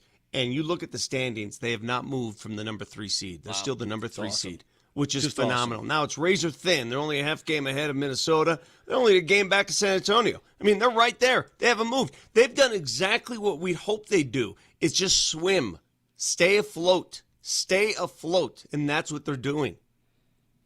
Do you guys have this phenomenon at your house? So my wife wants to watch a show. We're going to watch a show together, but we got to wait for the Nuggets game to end first. Okay, fine. So AG goes to the line, and this is when he can put him up by 5, right? With I don't know how many seconds left, 11 seconds left, something like that. Missed the first one. And he misses the first one. I'm like, I go, well, if he makes this one, they're still going to win the game because they are going to need, 2 buckets and da-da-da-da-da-da-da. So he makes the second one, but then they come down and get a 2. It's a tip ball, and then dude lays it up, right? Now it's a 2-point game with 4-point whatever. And so then AG gets fouled again on the inbound after the timeout. So this takes another 5 minutes. The last 8 seconds of a fourth quarter of a basketball game takes 15 real-life minutes. And so he's at the line again, and I go, if he makes this, the game is over. She said, I thought you said if he made the last one, the game is over. I did say that, but I meant it, but it wasn't, okay? I'm sorry. Can I tell you something, by the way? So the Nuggets get that win yesterday. It's great, and as Vic was just pointing out, they haven't moved since Jokic has been out of the lineup over 7 games. I think that's awesome. I got a little bit now. It's not remotely the same, but I felt a little bit of that, Moj, with the Avs game over the weekend because the Avs won a hockey game 4-0, blew out Polumbus, and they did it because I was wondering when are they going to give Wedgwood a rest. Well, in comes Trent Miner, and I thought before the game, okay, Miner's starting. You probably got to put up some goals just because he's probably going to let in a few. And he pitches a shutout, and then all the scoring and production you get offensively, McKinnon, 0 points. Makar, 0 points. Natchez, 0 points. Val, 0 points. It all came from the depth guys. Yeah. Solovyov getting a goal. Everybody that you would consider the lower end of these, either the lines or the blue line or whatever, they were the ones producing. I thought that was a really cool game to see out of that. It was, and Burns with a couple of tallies. It's all those depth players, and you're going to, on any given night, you're going to need those guys, or any given, look, when you get to the postseason, what has Jared Bednar always said about the lines in the postseason, Brett? What does he say? He says that line, that with third, fourth, or whatever, they have to beat the other line, right? They have. Yeah. So that's where all that Win your depth matchup. Coming in.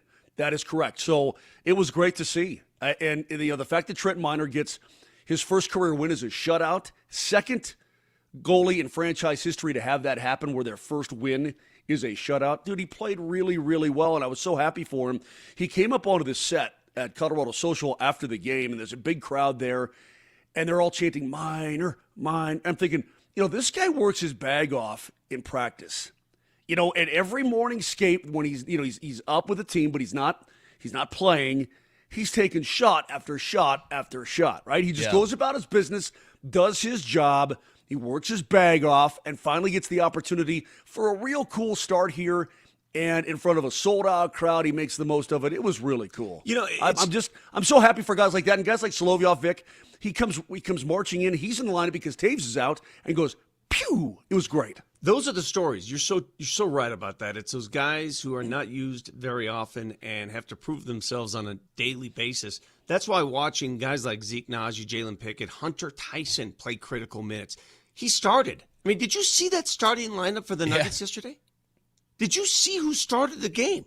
If I had told you in October that would be your starting lineup mid-January, you'd be like, are you crazy? Hunter Tyson, Spencer Jones, Jalen Pickett. And Zeke was so effective last night. You would think that your basketball world is ending if that's your starting lineup, right? Zeke Naji was effective last night. Just his presence, his length. I mean, having to deal with Giannis, nobody can deal with him, let alone a guy who barely plays. But they brought Zeke back into the game. So he sat early in the fourth, said, we got to have you back there because you're just too good. They put him back in the game, and he finished the game. Dude, I'm telling you, man. Things are happening for a reason. It feels like one of those fate seasons, doesn't it? Yes. Yeah, and Giannis was great yesterday, by the way. I can't help but watch when he plays. I can't help but think about, is it Keenan Thompson? Was he being himself or was he being LeVar Ball when he pronounces? I think he's being Kendrick Perkins. He's trying, I'm doing that. So I'm having dinner with my wife, and I'm like, hey, speaking of that, Nelly. And I love Giannis, don't get me wrong, but Keenan Thompson was his, dude, I just can't get that out of my head. One more time, please, Nelly. One more time, please. I'm sorry, one more time. Thank you. Which brings me to a crazy story. I had a dream last night that I toured the Vatican with Nikola Jokic and Jonas Valanciunas, the three of us. And Jonas spent the entire time telling me his life story. And I'm like, dude, enough already. I mean, he went full Moser on me. This dream was so vivid and so crazy. And I'm like, why am I having this dream? Did you get, Steve? It's funny, Vic, because Jokic actually told me the other day he had a dream that he was touring the Vatican with you. He dreamed that you were there. Did you? I'm not joking, Moser. You know those vivid stories. And you know what made this just a ridiculous dream? Is that I could almost see eye to eye with Jonas Valanciunas. I'm like, okay, this is not real. It can't be. You got to be in the dream going, wait a second here. This is like, what is going on? Either I grew a foot and a half or he shrunk. Okay, hang on. I got to tell something real quick before we get to a break, because I saw this yesterday on Twitter. This is why Jokic is such an interesting guy. So there's a place I take my daughter to. It's called Lava Island in Aurora. So it's basically an indoor jumpy park with a whole bunch of playground things, right? Oh, by the way, those are bacteria infested. Yes, they are. Yes, they are. We go there knowing we're going to be sick afterwards. It's just, you know it. Yeah. You know who's walking around there by himself with his kids yesterday? Jonas Valanciunas. Jokic. Oh. By himself. And I'm like, how many NBA superstars of his caliber, MVPs, would take their kids alone to a place that I take my children to and just, like, be totally fine? Like, One of the reasons why he'll never leave Denver. Exactly. For that reason right there. Imagine if you went to Lava Island and LeBron's there by himself, no bodyguards, no nothing. Never gonna happen. Did Joker get on one of the rides or whatever they are? I don't know. I just saw little clips of him walking through it, following his daughter around. That's all I saw. But Tisha says Lava Island is Lord of the Flies, 100%. Dude, you know, it's like those McDonald's little play areas. I remember when my kids were small. Oh, yeah. And I needed instant babysitting. I'd just go to one of McDonald's. And when they were done, I was like, well, we're done for a week. Someone's sick. Yep. It's a guarantee. By the way, Texter asked you a question. Your kid, just stop licking everything. Texter asked a question. I was the one licking. Texter asked a question to Vic. Is Sly Stallone's new book a coloring book? Okay, hold on. In all seriousness, stop laughing. Stop laughing. Moser, you'll support this. You'll support this. If you can look past, he's obviously got a disability with his face. He was born with this disability. If you can look past the voice and the face, do you realize, Texter, he is one of the smartest human beings ever to go through Hollywood? Ever? He's pretty smart. He's pretty smart. I'd be honest. Do you know how smart that human being is? So for you to make a knock at him just shows me how dumb you are. Why can't you just crack a smile every once in a while at a Sly Stallone joke? It's I always will so defensive. Not tolerate any Sly slander ever. Like we could, I hate to say this, we could insult his lovely wife and get away with it more than we can get away with insulting Sly Stallone. You will not. Yeah. You will never in my presence insult Sly. He can do no wrong. Ever. Rally House Football Monday back after this.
2nd and 4.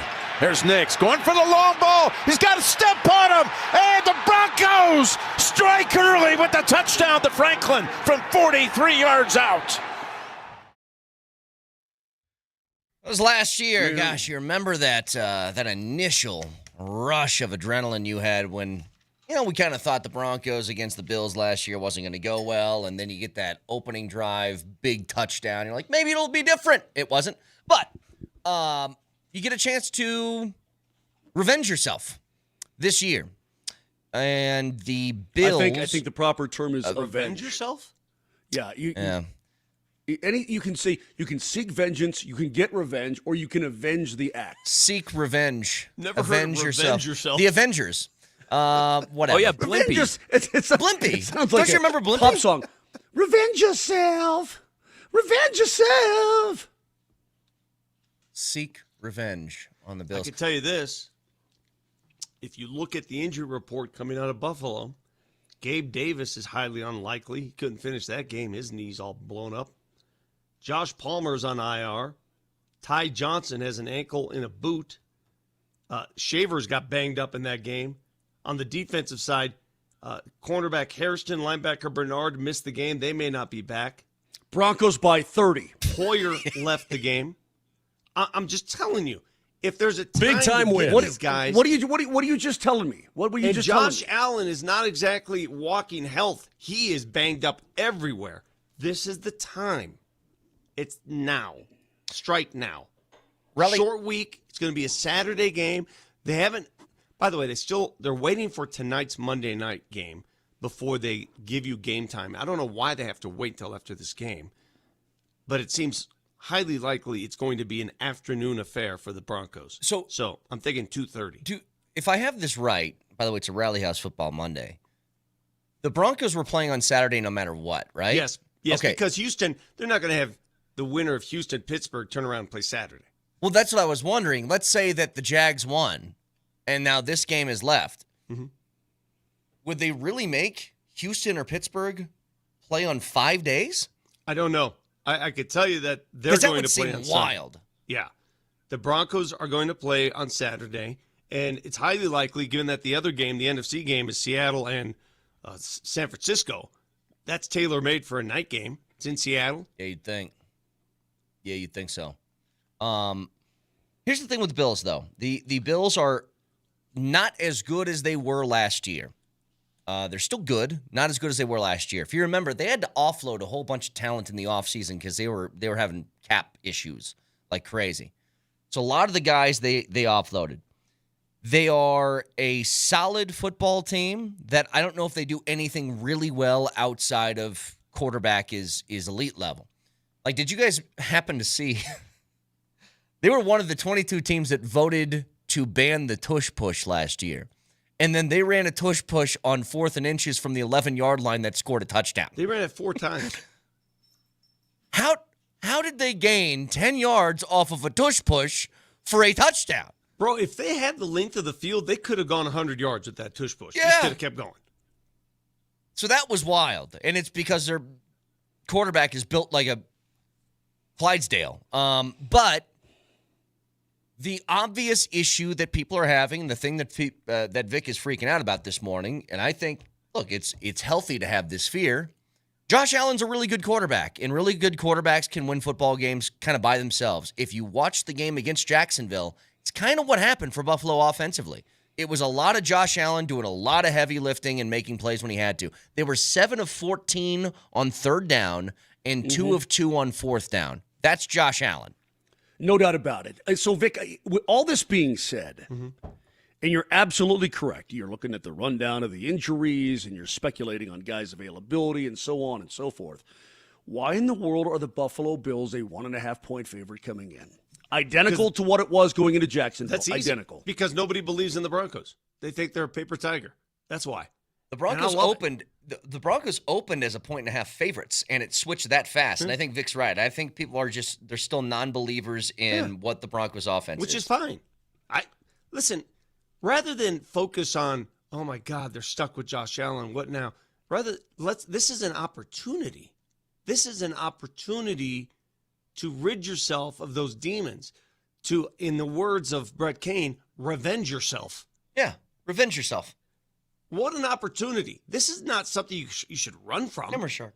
Run toward it. Let's go. Saturday, Josh Allen is banged up. Your pass rush is fearsome. You have the most fearsome pass rush in the National Football League. Bust his ass. Hammer shark. Hammer shark. Hammer shark. That's the way I look at this game. Okay, Vic, and I think it's a healthy way to look at the football game. I do. I have no problem with you looking at the football game like that. I just know what this guy brings. So all hands on deck to stop Josh Allen. As far as the running game is concerned, they didn't really run the football that well yesterday at all. It was all Josh Allen through the air. Jacksonville's got the number one rush defense in the NFL, and it showed because James Cook could not get cooking. Yeah. But I'm going to tell you, I want the Broncos to have the mentality, bust on Josh Allen like those Bills Mafia freaks bust those tables. I think that's going to have to be their strategy, and the Broncos have employed this all year, and it's part of the benefit of having the best cornerback in the game is you're allowed to put some guys on islands. Make no mistake, Riley Moss is going to get targeted a lot because I think they're going to bring blitzes. He's going to be one-on-one, and they're going to test that. Is he going to get flagged thing or not? So who is your number one threat then in terms of receiving the ball for the Bills? Because there were 12 targets yesterday to Khalil Shakir, and he caught 12 footballs. Every time Josh Allen targeted him, he caught the football. He only targeted Brandon Cooks 5 times. Now, Cooks had one really big play, all the way down to the 20. But other than that, he targeted him 5 times, only completed 3. This is what I'm getting at, though. The Bills, because they had to get rid of so many different pieces, I don't know in the receiving game if you look at anybody as a giant threat. Shakir is by far their number one target. Like, I'll give you this. During the season, just if you had to guess, Shakir was their number one wide receiver. How many catches did he have? In the season, I would say 25. Oh, God. No, more than season. That. I don't know. 72. 72 catches. I was going to come in the low 80s is where I was going to come. 72 catches for 720 yards. We'll ballpark it. 720. What about Cooks? The next highest receiver on this team was Keon Coleman, who had 38 for 404. Okay. Now, I tell you that to tell you this. The Broncos' leading receiver was Cortland Sutton, who had 74 catches for 1,000 yards. Their second highest receiver was Troy Franklin, who had 65. If you look at just weapons on the offensive side, ignoring quarterback and just looking at wideouts and pass catchers, the Broncos actually have, it looks like, the advantage there as far as talent. Brett, the Bills also have 2 tight ends that can catch the football. That's true. They've got not one, but they've got 2 that can be a threat. I'm going to spoil it for everybody who can't wait to watch this game on Saturday. Here's a spoiler right now. All right? So understand what's going to happen. It's going to come down to the final minute. If you think the Broncos are going to blow them out, it's not going to happen. Have you watched the Broncos play this year? Let me ask you a question. It's going to come down to the final minute, and we're going to find out maybe the Broncos have the ball in their hands. Maybe Bo Nix can do what John Elway did in '86. Maybe he can do it in a playoff game where it means a hell of a lot more. Or maybe the defense could play like the defense we've seen all year and thwart Josh Allen and the Bills in the final seconds. Either way. I'm a little nervous. Yeah, I'm a little nervous, though, because I'm sure it's going to come down to it. And I can't wait to watch it. In preparing for the Jaguars, I'm sure the Bills coaches watched a lot of that Broncos and Jaguars game. I'm sure they did. So they probably already have a little bit of a handle on what the Broncos can and cannot do. Hey, real quick from the 4779, Brent. Yeah. I've got the answer. Guys, my baby shower is from 1 to 4 on Saturday. You've got to be kidding me. So here's what you do. Not allowed. 4779. Put the baby back. Put the baby back for a while. Postpone. Tell the baby to keep cooking and then have the shower next week. I have a question, by the way, regarding something that Vic just said. So ponder this during the break. Because if all the evidence given to us in the Wild Card weekend and basically every week of Broncos football this year, it tells us this will be a one-possession game coming down to the wire. Would you rather, given this situation, have the Broncos offense on the field with a chance to win the game, or the Broncos defense on the field with a chance to win the game? Offense. I said Offense. ponder it during the break.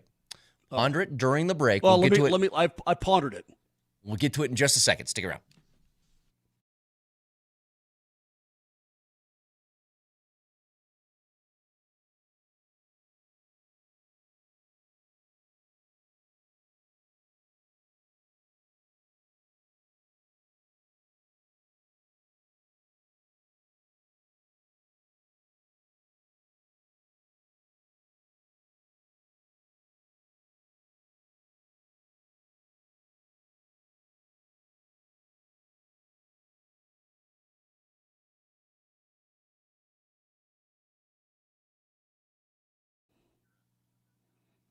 Last week, the mountains have gotten plenty of snow, and maybe you've been thinking about finding, selling, or upgrading a great mountain home. Well, you need to find the person that can work with you to help you through that, because it's a big deal. And I found her for you. Her name is Anastasia Bell, and she's a broker associate with Breckenridge Associates in Breckenridge, and she knows the mountains, period. So whether you're looking for that, amazing second home, rental, even investment property, ski in, ski out, she knows them all. Incredible getaway properties, yep, she's got those too. Her personal attention to detail makes her a go-to for clients who need that trust and knowledge, not just Summit County, all over the Rockies, and it's very, very important. And she's been sought out by people that appreciate that level of professionalism that's required for just such places. So if you're thinking about that mountain lifestyle, you're ready to enjoy it, give her a call. This is her number. She'll answer, 970-968-7646. That's 970-968-7646. Remember, when you're thinking of an awesome mountain property, you've got to think Anastasia Bell.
So basically the question is this. The hills. I don't know how to make this like a simple... for your life. No. I don't know how to make this a simple like 1-to-1 to Rally House. Human air raid siren. No, So no. good. Sorry. No. Yeah, sorry. To Rally House Football Monday. By the way, the wild card round wraps up tonight, and you can hear the final game of the weekend on AM 950. It's Texans-Steelers. Coverage starts at 5 o'clock and kick off at 6:15. The NFL playoffs live on Altitude Sports Radio. So I don't know how to make this like a 1-to-1, but I think you'll understand sort of the point here of what I'm getting at.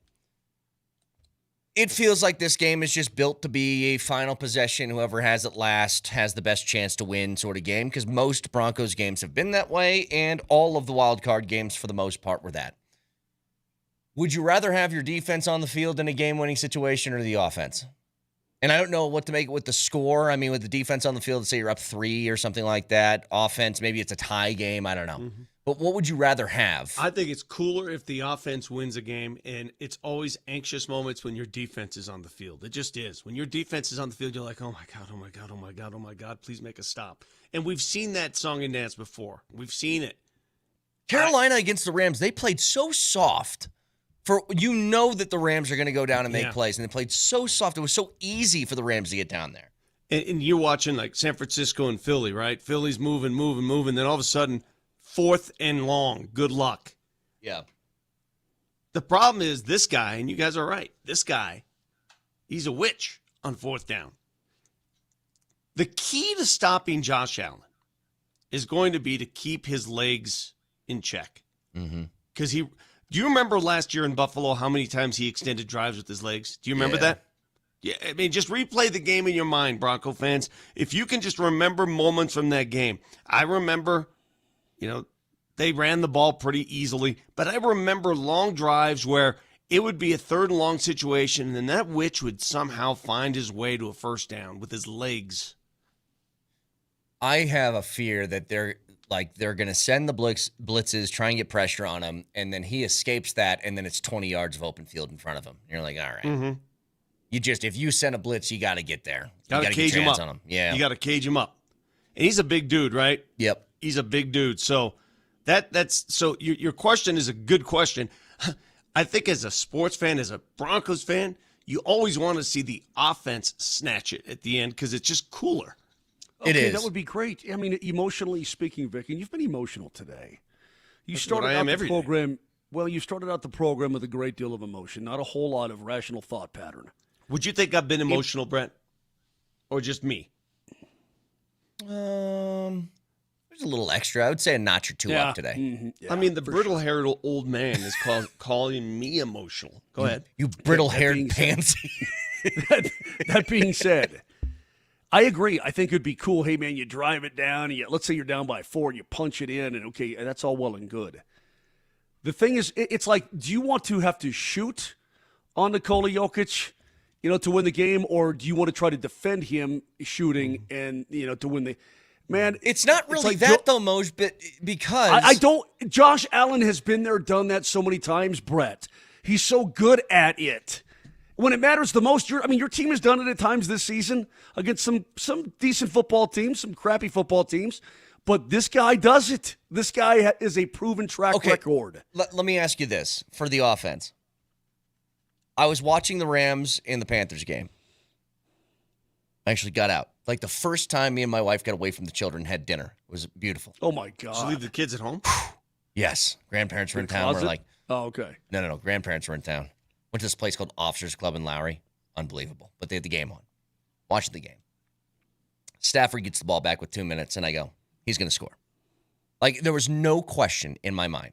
No question. Would you have that feeling?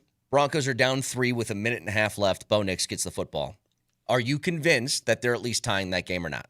In the playoffs, not yet. He's got to prove it in the playoffs. He's proven it in the regular season. But I tell you what, I'd be pretty confident because he's done it. Mm-hmm. It's not like he hasn't. How many times does he have to do it? He's done it for you. Listen, back to your question about which would you rather see. What do Bronco fans remember most? And I'll give you 2 examples. What do you think was more gratifying? Was it the drive where you had to go snatch it from them offensively? Or was it the following year when Cleveland came here and you had to hold them off at the goal line? No, I think it's better to have your offense do it, but you trust your defense more. That's the dichotomy, I suppose. I think we'd all want the offense to go out there and win you a football game because that would give you a confidence boost. But if you're asking what do I trust more at the end of a game, I think I'd rather have the defense on the field at this point. Simply speaking, those NFL games this weekend, and it's funny because I was going to type this into my phone, and thank God I didn't hit send. I was going to say, man, you can't top those CFP games we saw. And then the NFL happened. My God, were those great games. I mean, every one of them, except maybe the last one. Every one of them. I'm here to tell you something, by the way, because I was wasn't that I was skeptical of the Patriots. They didn't play too many playoff teams, and I wanted to see what that looked like. They're terrifying. They're really scary. Their defense is really good, and Drake May does not look like he's in year 2. Did you see him run up the middle like he was a sprinter? Well, that throw that he made to Hunter Henry to kind of like put the game away, that is drop it in between 3 guys right on the bucket for a touchdown. That is like special. Dude, he's a special player. He not only passed for 268 yards and a touch, but he was the leading rusher for the Patriots yesterday as well. And that was a slugfest. I mean, those guys are going back and forth, slogging it out. And it wasn't pretty, but this guy is a gamer, man, and I think you have to respect that. So, I mean, he's playing good football. So let me ask you guys this. Game on the line, minute left, you got to score. Which of these quarterbacks do you trust most to least? Okay. Same quarterbacks from the same draft class. Bo Nix, Caleb Williams, Drake May. Bo Nix is special. Man, I'd put Drake first just because I think he's the best of the bunch. I put him last. I think, really? I would. Because he hasn't done it. He hasn't done what I just told you. The other 2 have. Yeah, but okay. He hasn't been forced to do that. You're There's right. something about not needing to do it. But he hasn't been forced to do it. The other 2 have. Fine. He's also the best quarterback of the 3, in my opinion. And I'm not trying to cast aspersions on anybody, including the overall number 1. I'm just saying that what I've seen out of Drake May consistently all year long. Brett's 1,000% correct, Vic. He doesn't look the part of a guy who's a youngster, and neither does Bo Nix for that matter. To be honest with you, not now. I go, man. I mean, to me, Bo's either second or third. I guess I'll put him second for now. But yeah, I don't know. Isn't it amazing how quickly that class matured? Here we are. I mean, that you got 3 in the playoffs, yeah. And they all have their talents, and they're all fun to watch. And who are the others? Here we go. Oh, Jaden. But Jaden made the NFC Championship. He did it last year. Yeah. Penix. Yeah. Then Penix and McCarthy. Yep. McCarthy looks like the worst of the lot. Yeah, Penix might be, but it's like you Penix can't even is watch just him. injury prone. Yeah. Penix. The reason why people stayed away from Penix is the very reason why he's not playing now. He's injury prone. What did I always tell you about that draft class? Out of the top 6 quarterbacks, I didn't write it down. I didn't write down what you told me. Sorry. I said 1, probably 2 are going to be special. 2 are going to be, NFL quarterbacks, solid NFL quarterbacks, and 2 are going to flame out. Now, who's who? We'll find out in a couple years. By the way, speaking of playoffs, I know we've talked a lot about the NFL playoffs.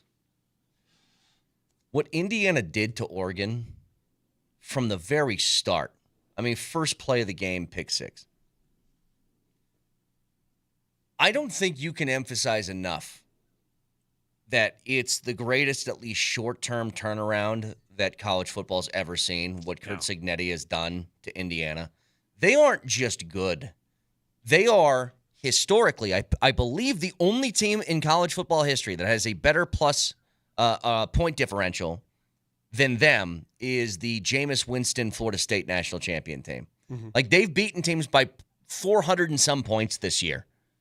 And to do that against, look, man, Oregon might not have been great, but they're one of the better teams in the country. And it wasn't even remotely close. And they've done that now to Oregon and Bama in back-to-back weeks. 2 things. Oregon, when they lose loudly. Yeah. They lose loudly. They are loud losers. Oregon football. And don't get me going on what was their best quality win this season. Whatever. Did you guys just see that your boy, Dylan Raiola, the Patrick Mahomes wannabe, has now committed to Oregon? which tells me two things. Oh, did he? Dante Moore's gone. Well, yeah, he's projected to be. Yeah. It's him He's and still Mendoza at the evaluating, top. but that means he's gone. Dylan Raiola going to Oregon, and that means Dante Moore's going to the NFL. Well, here's Brett. You called it one of the best turnarounds or whatever. I'm telling you, there's nothing in the history of college football that compares to what Indiana has done the last 2 years. Yeah. In 23-24, they were 1-8 in the Big Ten. They were 3-9 overall. The year that Michigan won the whole thing, they were the worst team in the Big Ten. Mm-hmm. I mean, they were flat out awful. The worst team in the Big Ten. And now they find themselves, what's their overall record? 14-0, 15-0, ready to win a natty? 15-0. Yeah. It's unbelievable. But it's unbelievable. It also goes to show you it takes great coaching, clearly. Signetti's pushing all the right buttons, but man, when you have that pocketbook behind you, you can turn it around in a hurry. But Vic, did you see the stat? Hold on a second. The stat the other night, Brett. Oregon had this is on the roster. Yeah. I'm not talking about starters, but on the roster, 55 4-star and aboves. Mm-hmm. Indiana had 8. I know. They just make do. They coach them up. That's the thing, though. 55 to 8, but bro. You know what, though? Those star ratings, that's a bunch of... Are you still believe in that? Are you still one of those guys who take those recruiting... Well, how else are we going to judge it? I mean, Vic, take a look at the other 14 teams in the top 15. They're all going to have really similar numbers recruiting-wise. I mean, it's a thing. Brett, for every 5-star story you give me, I can give you one that's a 2-star that plays better than the 5-star. I can do that all day, all night. Some guys every come into the road. 5-star who flames out, I'll give you a 2-star who played like a 5-star. This is the argument you're giving me. I think recruiting and the stars are so overrated. No. So ridiculous. No. This is like, oh, yeah, all these first-round picks that you have. Well, Tom Brady was a 6th-rounder. It's like, all right, tell me the other quarterbacks in the league. Where were they drafted at? It's your chance on hitting on a good player. Recruiting rankings do matter from that standpoint. Sure, your chances. Sonny Lubick would take 3s, Vic, and turn them into 4s and 5s. I mean, he had some special players. And so it does happen. Don't get me wrong, it happens. I'm just telling you that overall, first of all, it's our only way to evaluate. Second of all, it's a real thing. That's how guys get paid and how guys don't get paid. Secondly, though, here's, I think, the biggest difference with Indiana. What they have that a lot of these blue blood teams don't, because they don't have the ability to keep people this long. How many guys are playing for them that are on their 5th or 6th year in college football? Indiana has experienced players and not guys who are 18, 19 years old. You know what Indiana is? They're the modern version of BYU. Yeah, kind of. These guys have served their mission, and they're coming home to play in their 6th season. I think that a lot of that has to do with their just experience. It's why they're so disciplined. Like, it's why they don't make mistakes. These guys have just been playing football for 5 or 6 years at the college level. They know what to do. And so I don't think that they're, like, wide-eyed by a moment or anything like that. Like, they're older. They're more mature. And I think that stuff matters. Now, this matchup against Miami, I don't think that Indiana's going to roll through Miami. Maybe I'm wrong. Maybe they will do the same thing they've been doing. But Miami is just, the way they're built up front doesn't let me believe that they're going to get blown out by anybody. You talk about polar opposite. I just want you to think about something. All right, so Miami's got a quarterback who's 47 years old. Carson Beck's been in college football for 14 years. I think he was in the same recruiting class as Trevor Lawrence, I think he and Elway were prospects together, and he's still playing. And then their most electrifying player, their best player, is a kid who should be in high school right now, Malachi Toney. Yeah. He should be in high school right now. And he's playing at a level that I haven't seen anybody that damn electrifying on a football since Reggie Bush. So here's what's funny. Texter just writes this in, and this is so true. Indiana's average age is 23 years old on their roster. And I think we all kind of know this. When you were growing up playing sports, were you ever a 7th grader and you played against an 8th grade team? Of course. Like, the physical difference, but I understand it's a year. The physical difference is so massive.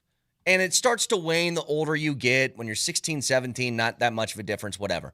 Being a 23-year-old versus being 18 is a massive difference. It's huge. Like, just physically, Can they're you built explain differently. Malachi Toney for me? He's a freak. Just explain it to me. He looks like when he runs, he doesn't look like it's almost like slow motion. Like, why can't people catch him? He's one of those guys that's like, I don't know if it's a long strider, but Usain Bolt kind of had this. He's not a very tall guy. He's tiny. But Usain Bolt, if you guys remember, he didn't look like Speedy Gonzalez when he ran, but there was just there's something about his gait that just everything moved perfectly. You're too young to remember this name, but Moser will. Do you remember Rocket Ismail, Moj? I know Rocket Ismail. He reminds me of Rocket Ismail. I completely agree. Yep. Although he's more of a pass catcher than Rocket was. Rocket was a really awesome special teams guy. Overall. They played Rocket everywhere. You know, which leads me to. If I see Malachi Tony as kind of like Percy Harvin-like. Yeah, very much. That's fair. I think that's a fair assessment. Yeah. You know, and that got me to thinking because I'm watching that Jags game. Who's that Jags receiver that they put all over the field to kill the Broncos in yards after catch? Washington? What's his last name? Yeah, Washington. I'm watching him, and they're lining him up everywhere. They're giving him the ball in the backfield, and I'm saying to myself, well, the Broncos have one of those guys. I want him to be used more. I want Mims. I want that. I'm not doing that take for the third year in a row. I can't do it every single week. I kept thinking that. I kept thinking that they kept, applauding Parker Washington's versatility, and I'm like, hey, the Broncos have one of those guys. Yeah, it's like he's quick and good in open space. Why not try and do that? I totally agree. Again, for the third year, I am again asking, use Mims in the offense more because it feels like it would work. But, Indiana. I was kind of hoping that'd be a close game. I wanted Indiana to win, but it was like you watched for 10 minutes. You're like, oh, it's over. Like this is over already. Yeah. And you just knew. You just knew that Oregon couldn't come back. I think the national title is going to be a close game. I do too. I think it's going to be a tight game, and I wouldn't be surprised if Miami won. I wouldn't. I'll tell you, I was highly impressed, though, pick six. And then Moore and the offense come back on the field. They drive right down to tie the game. I'm like, that's very impressive. Then Indiana, I mean, Mendoza, dude, it's like once they got into that gear, like you're like, there's no way Oregon can come back. They can't stay with them. It's pretty impressive. Tuesdays are great for Altitude Sports Radio listeners. You can tune in tomorrow for your chance to win one of 5 pairs of tickets to see the Avs and Predators on Friday night. Avs Ticket Tuesdays are powered by Papa Murphy's Take and Bake Pizza, the home of $10 Tuesdays. Speaking of the Avs and the Nuggets, get into what they did over the weekend and a nice little revelation for the Nuggets of something that has made 2 things possible in the absence of Joker. We'll get to it next.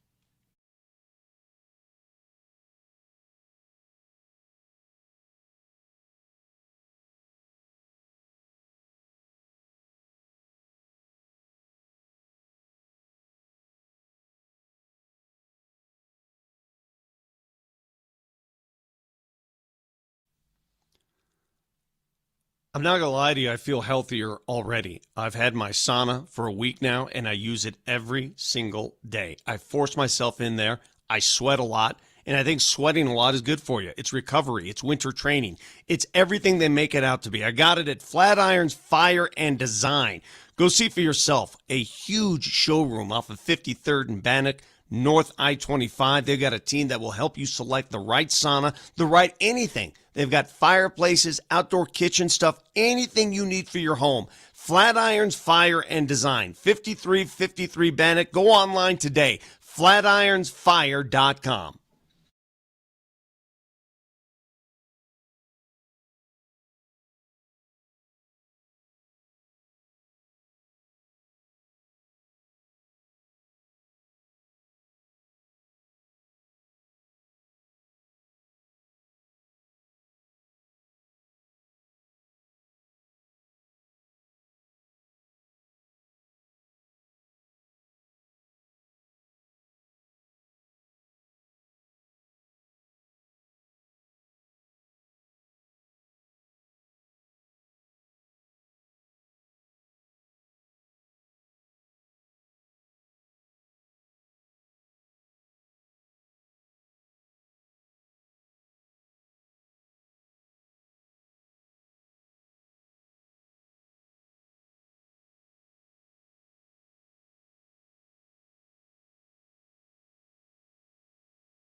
It's a Rally House Football Monday on Altitude Sports Radio. Rally House, shop every team in town. So here's the good news with what the Nuggets have seemed to have found in the absence of Joker. They are 4-3 in 7 games thus far. They have not moved in the standings despite Jokic not playing.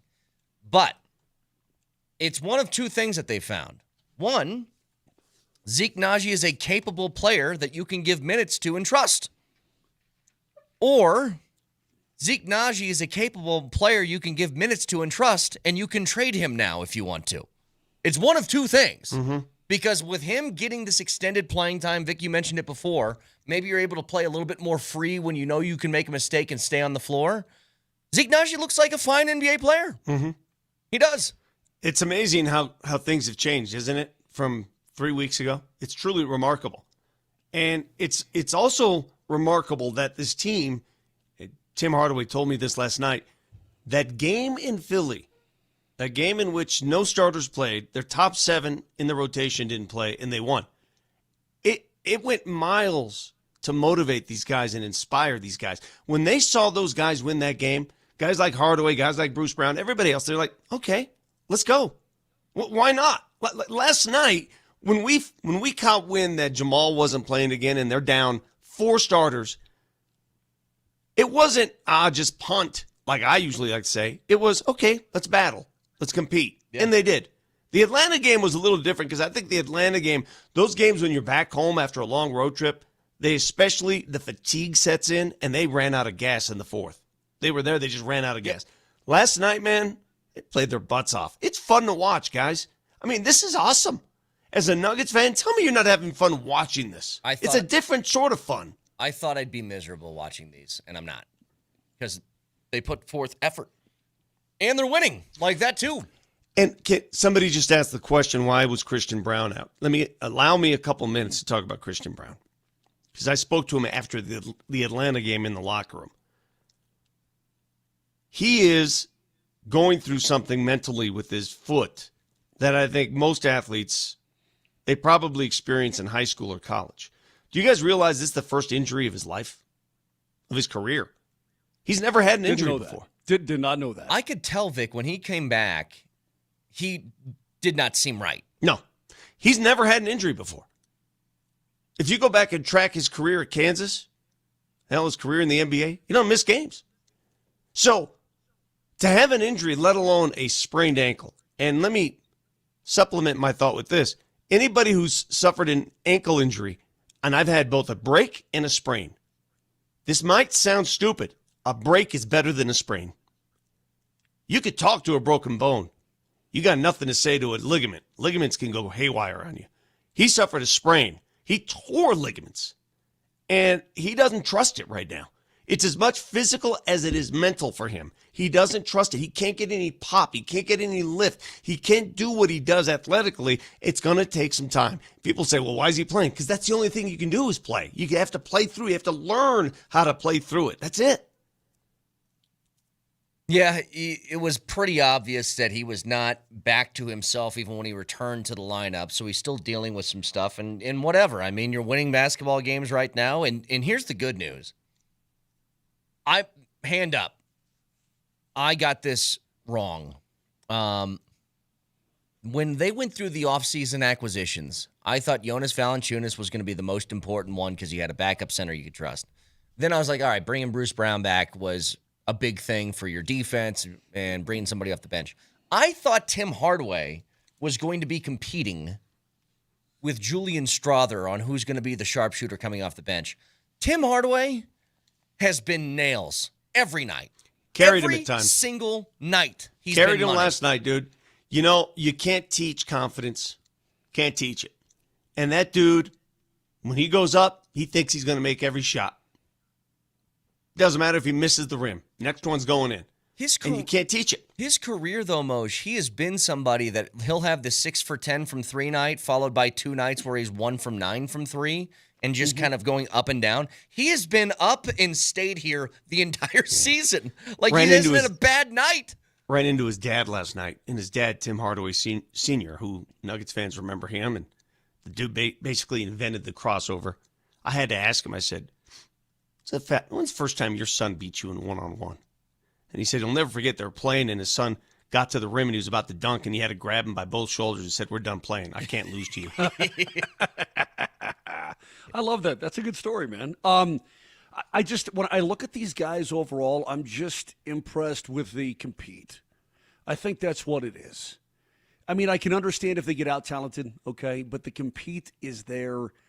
And because the compete is there, it can gloss over some talent deficiencies or some matchups that don't go your way. And I'm just highly impressed that these guys have sucked it up. And you know what? Not only that, but and I know Peyton Watson has played plenty. But you throw him into a 40-minute a night situation, or on any given night we need 40 out of you or 35 or whatever. Like, he's bringing it every night too, Brett. Yeah. You know what I mean? Yes, he is. He's bringing it every night as well. And he doesn't fit in your starting rotation when everybody's healthy. But boy, oh boy, if you start to think about these guys, the experience they're getting right now, but the compete and the, quote, team that they're all developing right now, coming off the bench, I mean, maybe this is going to be a situation where we don't have to hold our breath when the bench comes on. You're going, can they just hang on till the Joker minutes start again? Maybe we won't have to do that. I saw there was a play last night where Jalen Pickett was fighting with somebody for a rebound. Was it Giannis or was it who was it? It was at one of the bigs. Mm-hmm. Who's the other big for them? Miles Turner? Yeah. And he stole the ball from Miles Turner. Said, "Give me that." And he was just that fight and that hunger and that, man, again, it's the entire bench. And I'm watching Joker try to coach these guys up on the bench. They're also like, they're not surprised by this. That's the thing. They're not like, oh my God. They're like, yeah, let's go. Play hard. Does Hardaway... But Brett, go ahead. I think that's the question, though. How do you take what you're doing now when you've got these 4 different guys in the starting lineup with AG last night, but when they're going to be the bench guys, how do you keep that continuity going to when their minutes go from anywhere between 25 and 39 It'll be tough. to that's difficult. To 12 to 17. Moj, that's why the making of a team is so hard, because there are certain players who are adaptable. They can deal with spot duty, like 10 to 15 minutes playing time, and they can make the most of it, right? They just know what to do. And then there are those who, if you give them that leash, they freeze up. Yeah. It's hard. That's very hard. Do you notice the difference with Zeke and Jalen Pickett and these guys when they're told, hey, it's your night. You're not going to get subbed out. Yep. You see the freedom with which they play, right? Yeah. So now you got to take that same style and say, well, you're not going to get that many minutes. You're going to come in and come out, but you got to play with that same tenacity. I think the same thing, look, in a different way, it applies that the Avs over the weekend, they played against Polumbus. They win 4-0 in a game which Trent Miner gets his first start, and he gets a shutout in his first start. Moj, you said that's the second time in franchise history that's happened? Second time, yeah. Happened in Quebec as well. But the way that you won that game was, a lot of times all year, because these guys are really good, it's McKinnon throws in 2 goals, or McCarr does something, or it's Lehkonen, or Natchez, whoever. All of your production came from the, quote, others. It was Solovyov getting a goal. It was Brent Burns throwing in 2. Like, you look at that box score at the end of the game, you see zeros across the board for your big dogs, and a lot of production from the depth guys on the team. Yeah, Vic, Brett, here's the goal scorers. Burns had 2. Olofsson scored, which was good. Good for him. Yeah. But Colton assists. Brindley, a couple of helpers. Parker Kelly, 2 assists. Olofsson had an assist on the Solovyov goal. Bardakov, an assist on the second Burns goal. So you're seeing these guys chime in with 2-point nights. You're like, heck yeah, man. That's awesome. Where's this Brent Solovyov Burns from? already. He's Russian, right? He's Russian, correct. Where did they get him? Free agent. Hockeyplayers.com. Right. But the way that they won, I think, is great. By the way, we'll talk to Adam Schefter here in about 8 minutes. But here's Bednar after the game talking about Trent Miner getting the shutout. He's a relentless worker, and he's a battler. That's what he is, And, goalies may be a little bit different, but there's a handful of players that come out of the ECHL and it takes them a while, and they're grinding in the American League, and then they make their way to the NHL. And you can pretty much guarantee that the guys that do that, they're battlers, and they're going to give it everything they got. Okay, by the way, I just reminded myself, they claimed Slovia off waivers from Calgary right before the start of the year, right around there. That's where he came from. Hockeyplayers.com. But not a guy that, hockeyplayers.com. But I mean, it acts like a free agent, just a guy out there, and you grab him and you throw him in there for depth. And he's from Belarus, and he's a good player. So what do you want? I mean, he's in the National Hockey League. Playing minutes for you. Playing minutes, depth defenseman. Great analysis. Yeah, thanks. You're welcome. By the way, I like saying somebody is Belarusian. Belarusian. Is that not Belarusian? Belarusian. Belarusian's better. Admit it. Biopic. It is biopic. It's not biopic. It's a biopic. A movie that is a biographical picture is a biopic. It's biopic. Biopic is something you get from the doctor. He says scalpel, biopic. You're myopic. Biopic. That might be true. Adam Schefter is going to join us in just a couple of minutes. Again, Wild Card round wraps up tonight. You can hear the final game of the weekend on AM 950. It's Texans Steelers coverage at 5 o'clock. Kickoff is at 6:15. The NFL playoffs live on Altitude Sports Radio. Adam Schefter next.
Very excited to talk to this man today.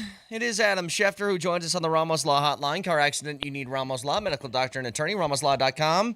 Adam, how you doing this morning? Gentlemen, what's going on? Well, we had a lot of football to talk about, and one of them is, yes, the Broncos now have a matchup with the Buffalo Bills, a repeat from last year, but I am curious, with a couple of things that happened over the weekend, starting with the Green Bay Packers. They blow this sort of lead 21-3 at halftime to the Bears. And then there's some questions surrounding the contract of Matt LaFleur. He's got 1 year left on his deal. Do they still give him an extension after last night? Well, I've been told they're trying to give him an extension. Now, what does that mean? What does trying to extend him mean? There's a few ways to look at that, right? Like, it means to me that they're open to keeping him, that they would keep him at the right price, but it also means that they're sending a message to other teams potentially that, hey, we'd like to keep him, but if you want to make an offer, we don't have 2 first-round picks the next 2 years thanks to the Micah Parsons trade. We might be willing to listen to that too, but we're prepared to keep him. I just say this. I don't know where it's going to wind up in the end. I don't know where it's going to wind up. We're going to see how that is. So we'll see how that works out. Are you surprised at all that the NFC's become the NFC West Invitational, essentially, with these? It's going to be one of those 3 teams, right? Say that with one of the 3. Say it one more time, Dave. One of those NFC West teams is going to emerge, obviously. I think the biggest Cinderella in this whole thing are the Chicago Bears. Even the way they're playing, I don't think they can emerge over those 3 teams. I mean, they played home this week, and if they win this week at home, then they're in the NFC Championship game. Why? To me, it's wide open. It's wide open. Anybody could win. Look, the 49ers, they surprised me yesterday. I thought, as shorthanded as they were, that it would be really hard to go into Philadelphia with all the players they're missing. I feel like it'll be hard for them with all the players they're missing to go into Seattle, but they continue to defy the odds and show that they're better and tougher and stronger than people realize. So I don't put anything past them.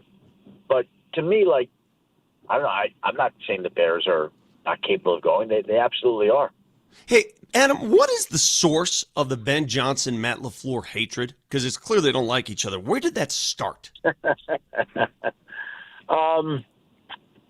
Well, I think what that's about was when Ben Johnson was with the Lions as the offensive coordinator. I think that those two kind of, there was some messaging across the field from one another, shall we say. And I think more initiated by Ben, the way I understand it. And then they hire Ben, and Ben comes out blazing in that press conference. I always enjoy beating Matt LaFleur. Whoa, And Matt said, he had never met him. He'd never met him to know what he was really talking about. And then they met twice this year. You saw the frosty, icy handshakes the 2 men exchanged. So I really think it's something more than that right there. Now, the interesting part to me is, Ben, Ben is being Ben, and also the fans in Chicago love it because the 2 franchises hate each other. Mm-hmm. So it endears him. It endears him to the fans, and they see him blow off mouth. Yeah, they love that. And now, for the 2nd straight week, we get a Ben Johnson-LaFleur matchup. Only this time it's not Matt LaFleur, it's Mike LaFleur, the Rams offensive coordinator.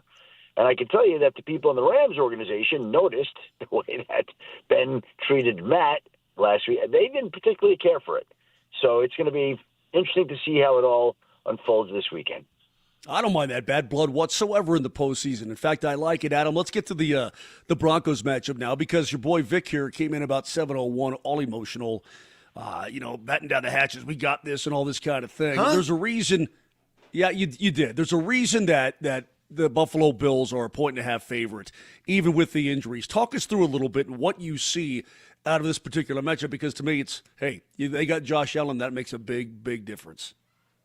Yeah. Well, Josh Allen's going to play. He was in the medical tent a couple of times yesterday, and that was something that he played with and through, whatever, foot, ankle, knee, concussion. The guy, he is Superman. And I've already noticed that Las Vegas has established the Bills as favorites this weekend. They are favored in Denver to beat the Broncos by 1.5. And as I said on Get Up this morning, I don't think it's the Bills that are favored by 1.5 over the Broncos. I think it's Josh Allen being favored by 1.5 over the Denver Broncos. Is there a chance, Adam, that they run 10 plays all game and all of them are tush pushes for 12 yards?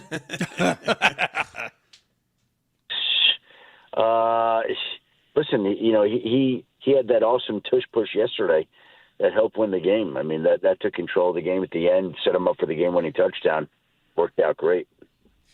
Just in all seriousness, Sean Payton, I believe, is 4-0 coming off the bye in the postseason when his team has the 1 seed. And I know there's different schools of thought on this. Obviously, you get the bye week, you go straight to the divisional round, and everybody wants that. Do you think there is any hindrance to taking a week off? I know you get healthy, but maybe get out of rhythm, facing a team in rhythm. Yeah. Is there anything to that? Yeah. No, I think there's definitely something to that. And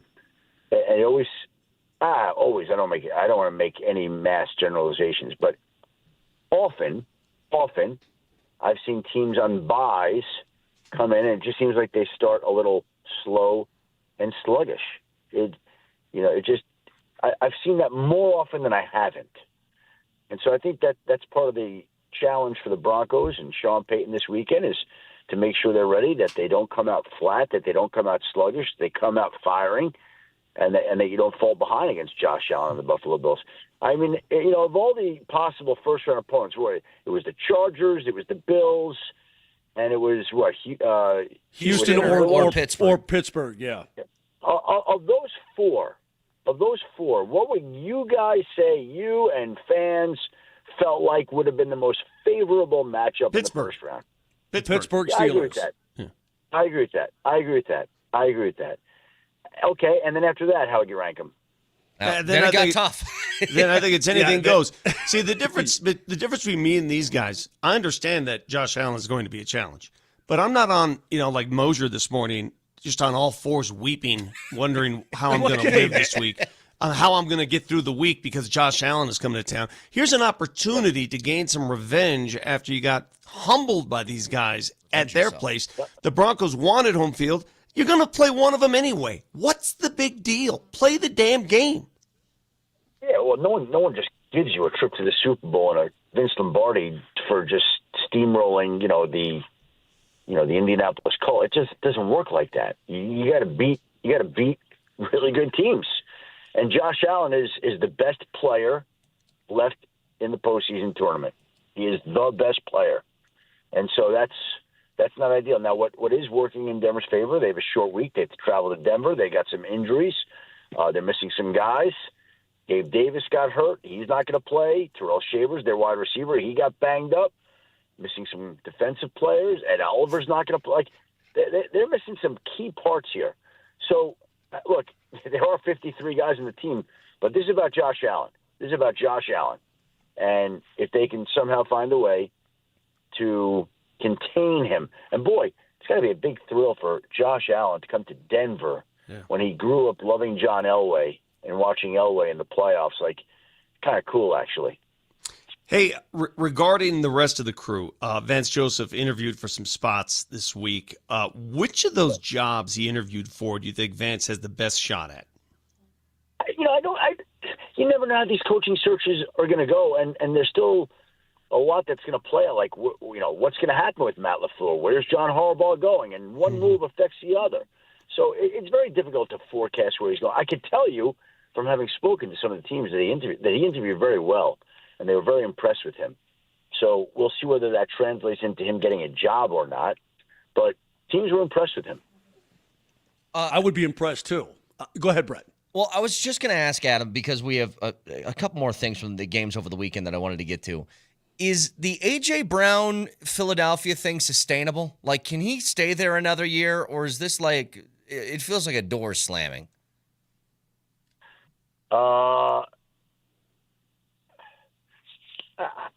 Listen, there are going to be changes there in Philly. And, he's going to be at the forefront of the ideas of those. Like, he's a potential trade candidate, I would say. There was discussion about whether he'd be traded before the deadline. I think that topic will come back up.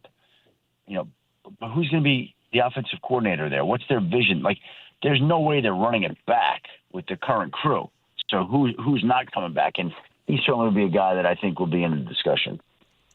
Last thing for me, Adam. Real quick, last thing for me. Kyle Shanahan, does he get the love he deserves as a head coach in this league? I mean, just the amount of injury that he's had to deal with and brain damage from Ayuk and everything else, but the fact that he gets these guys ready to play every week. I mean, I was texting with some of the 49ers officials last night. I'm just going to text you one from one of their people last night, because I texted with Kyle last night after the game, and the owner and the GM and the vice president and all those people. One of them just texted back. They're like, can't believe it. We have a bunch of, injured guys right now, and now Kittle's hurt too. How is Kyle not the coach of the year with some F words mixed in there? Yeah. I'm sure. Adam Schefter talking to us. All conversations with Adam brought to you by Johnson Auto Plaza. You get selection, service, and incredible savings on Ram, Jeep, Chevy, Buick, and GMC. All at one location. Experience the power of the plaza at Johnson Auto Plaza.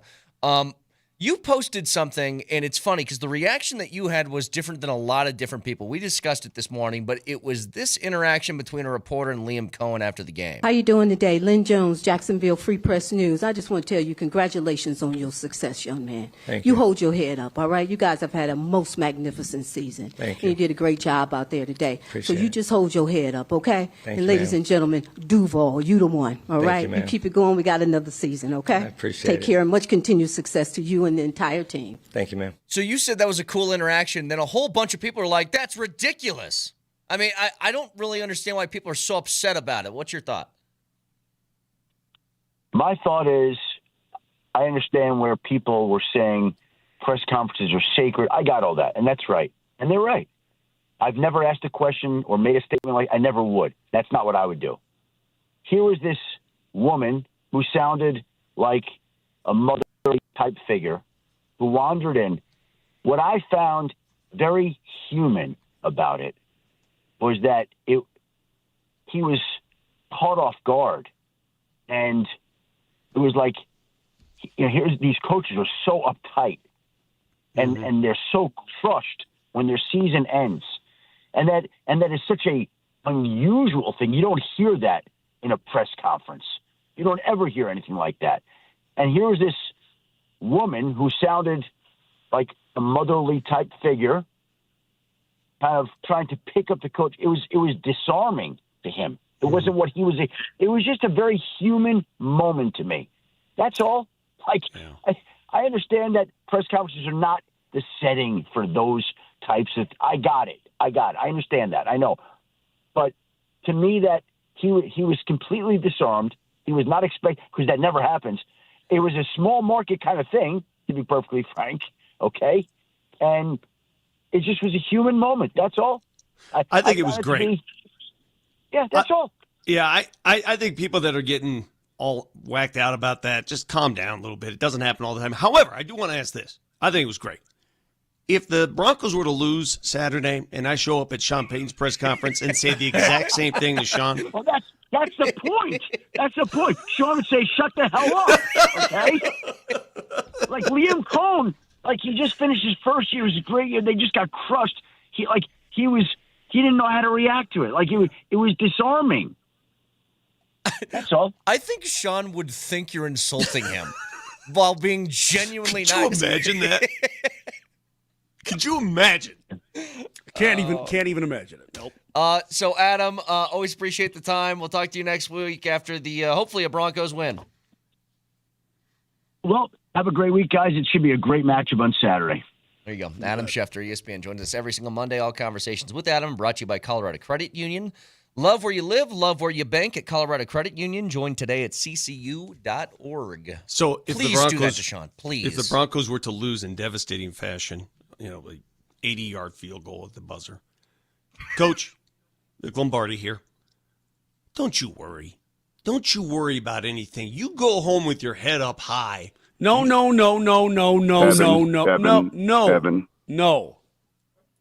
My name's Luca. Okay, perfect.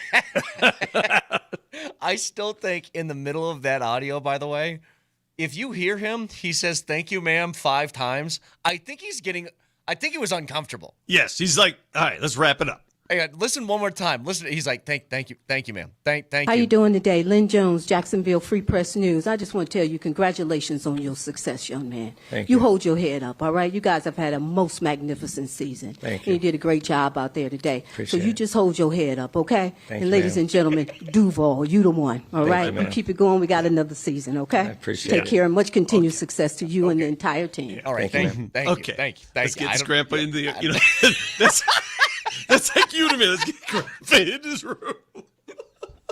Oh, my God. All right, that's great, Grandma. Let's get you home. Let's get you home.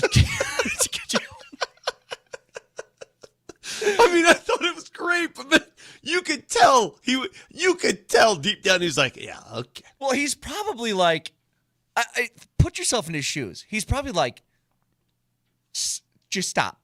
This nobody wants to hear I did a great job. We just lost. Nobody wants to hear this. I know that. Thank you, ma'am. Thank you. It's so funny. It's all how you're wired. Like, let me ask you guys. This happens to me today, and I'm 56. If I lose a game, like if you're at the rec center and you lose a game, do you like when people say, "Hey, we almost had him," or "Hey, we'll get him"? Like, don't speak. Shut up. Shut up. Hey, shut up. Don't talk. Hey, go to the water fountain, get a drink of water, and be better. Last night, I lost another game of Scrabble to my wife, 312 to 263. I mean, she smoked me pretty good. So I'm not over it. I wasn't over it when she beat me the time before, too. I'm losing routinely now to my wife at Scrabble. I can't beat her. So that's the extent of your competitive fervor now? As of right this second, yeah. I'm sorry. I'm not on a diamond here throwing 90-mile-an-hour heaters. Okay, I apologize. But you know what I mean by that, right? Like when you were playing anybody, your competitive zest. Are you the kind of person that likes being told it's going to be all right, or you like being told you suck? I played it in that Ryder Cup this last year. I lost one match out of the 4. I lost. This guy buried a putt, like a 20-footer on 18 to win. And he said, "Man, that was a good battle." I'm just like, "Shut up." No. I remember my brother and I were in this golf tournament, and we both crapped the bed on the final hole. We lost. And my brother's wife, sweet lady, was trying to console us. "Oh, it's okay." And I felt like saying, "Hey, shut up. Hey, we choked." It's kind of like when me and Moser had a lead, and you banged 2 of them into the woods when you gave him a mulligan.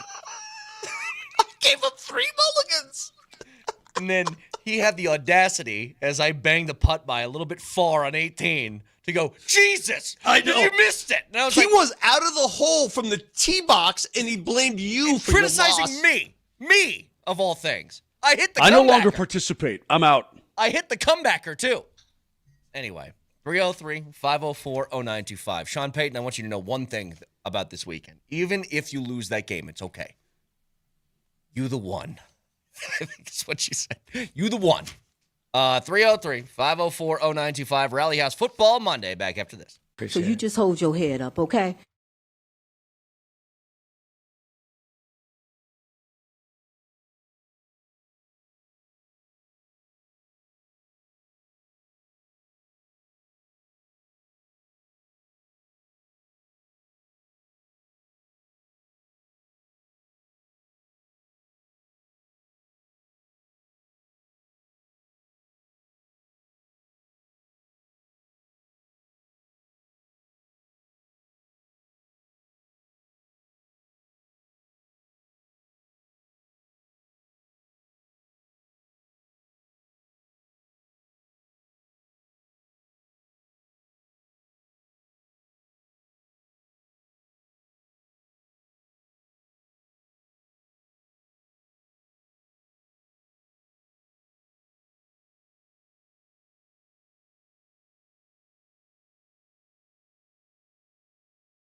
All right, forget about AFC,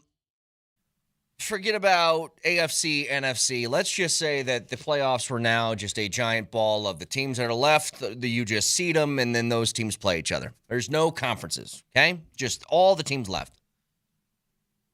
Which team scares you the most out of all of them remaining in the postseason, NFC or AFC? Who do you think is the most complete and best team that you're like, I would want no part of that?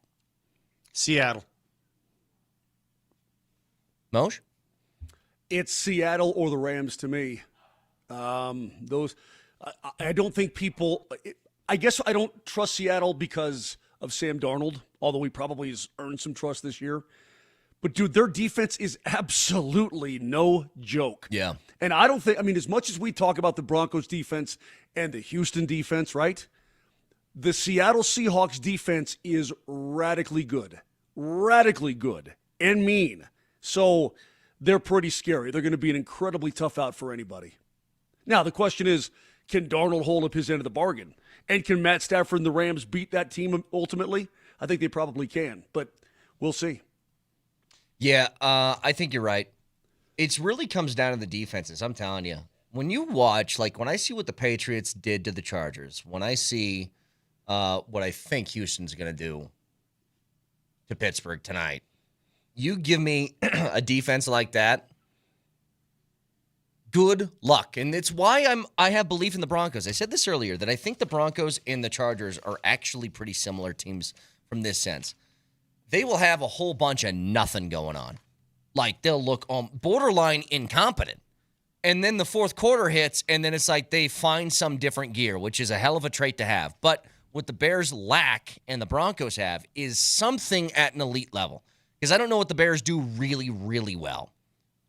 The Broncos have a defense that's kick-ass. And I think that that's a huge difference maker. By the way, in that I think the dumbest decision of the entire weekend,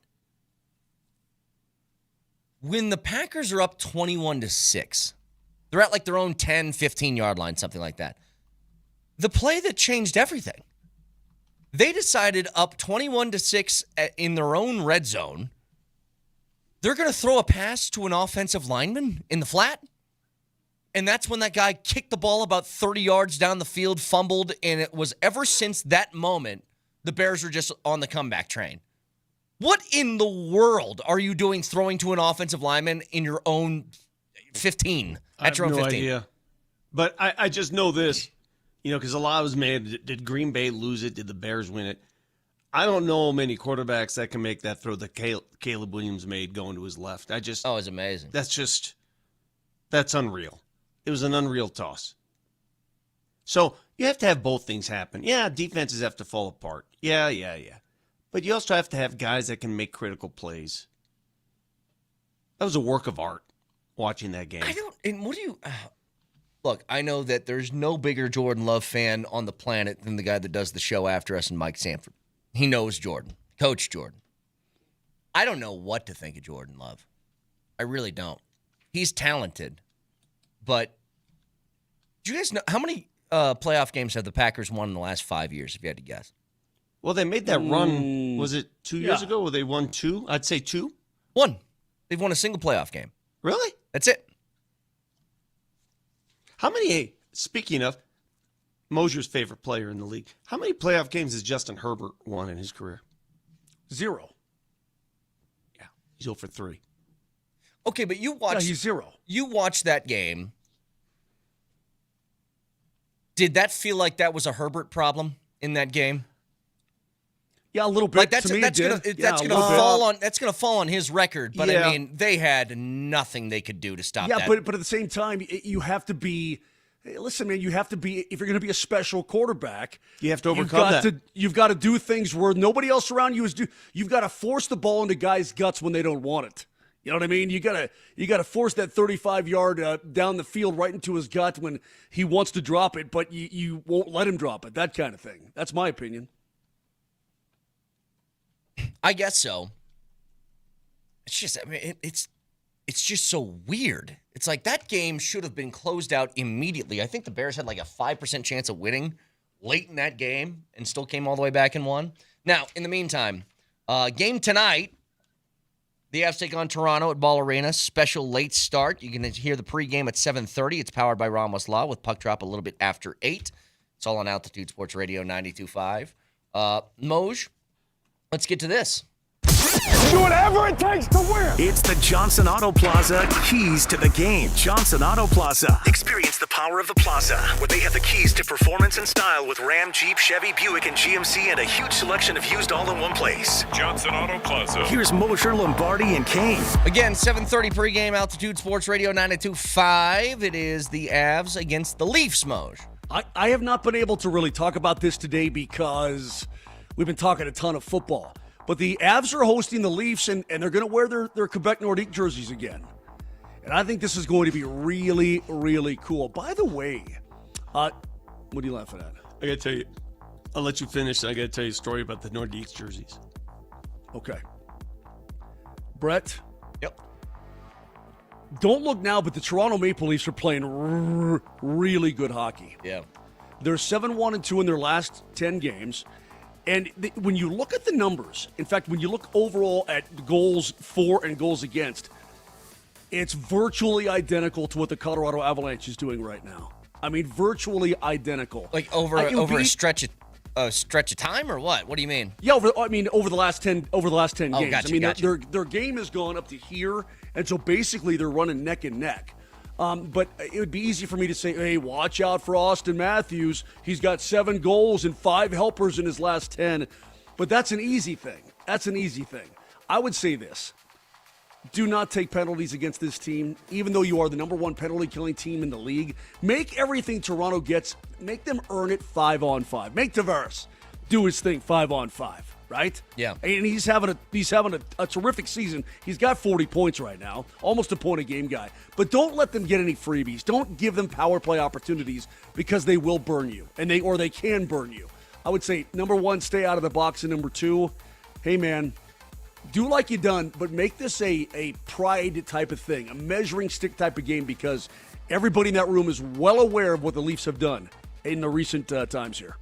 That is keys to the game. It's powered by Johnson Auto Plaza. You get selection, service, and incredible savings on Ram, Jeep, Chevy, Buick, and GMC all at one location. Experience the power of the plaza at Johnson Auto Plaza. So, Moj, I saw this. Oh, Vic, go ahead. Sorry. So quickly, you know that comeback win over Carolina when the Avs were wearing their Quebec jerseys and Carolina was wearing their Hartford jersey?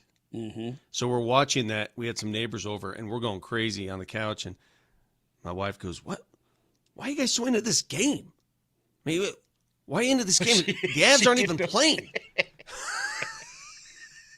My wife asked the same question, actually. That's kind of funny. She goes, what's QUE? And I go, those are the Avs. She goes, what do you mean? She couldn't figure it out. She could not figure out why we were so into the game. That is unfair. Have you guys seen it, though? That is Have you seen it, unfair though? to a casual hockey viewer to do that to them and have them figure that out on their own.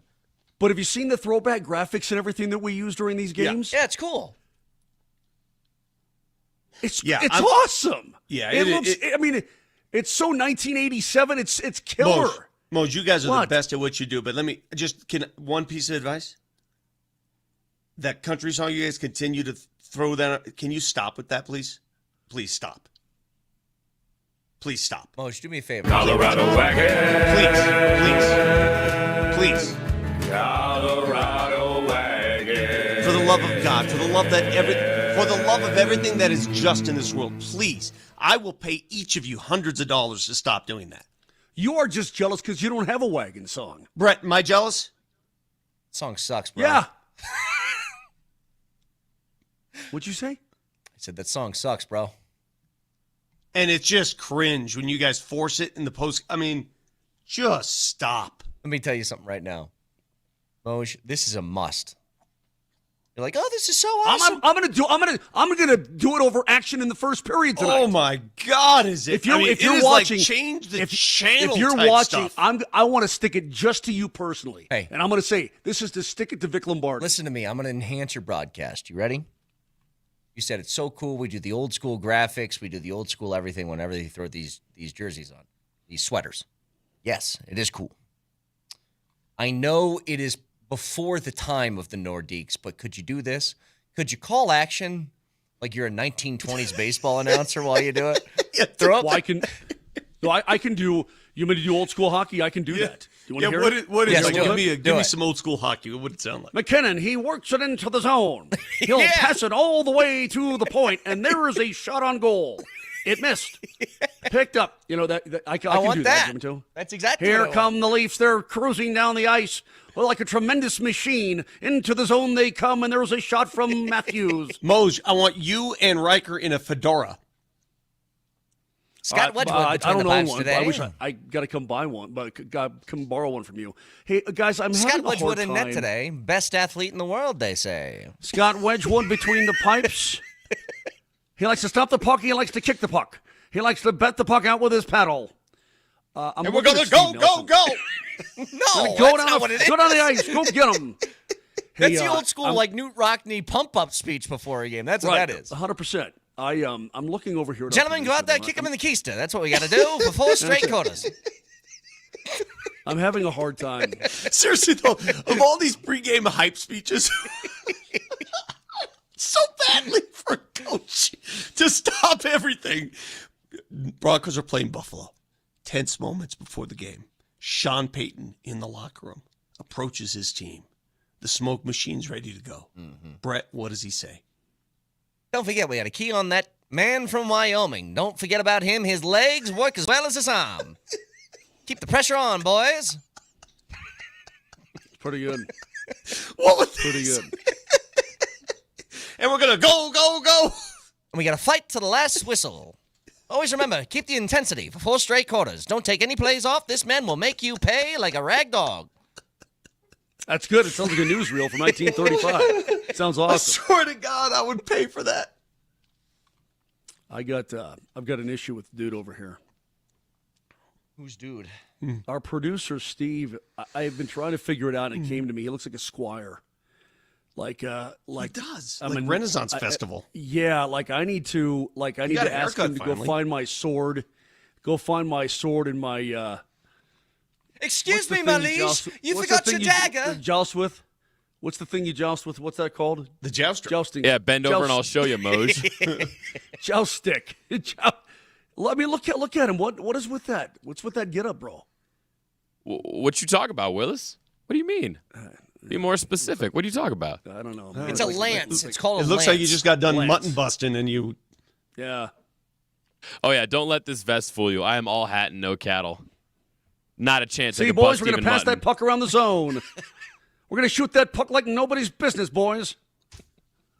I don't know. Here comes McKinnon into the zone. He'll skate to the far side, see? Up to the point he goes with the pass.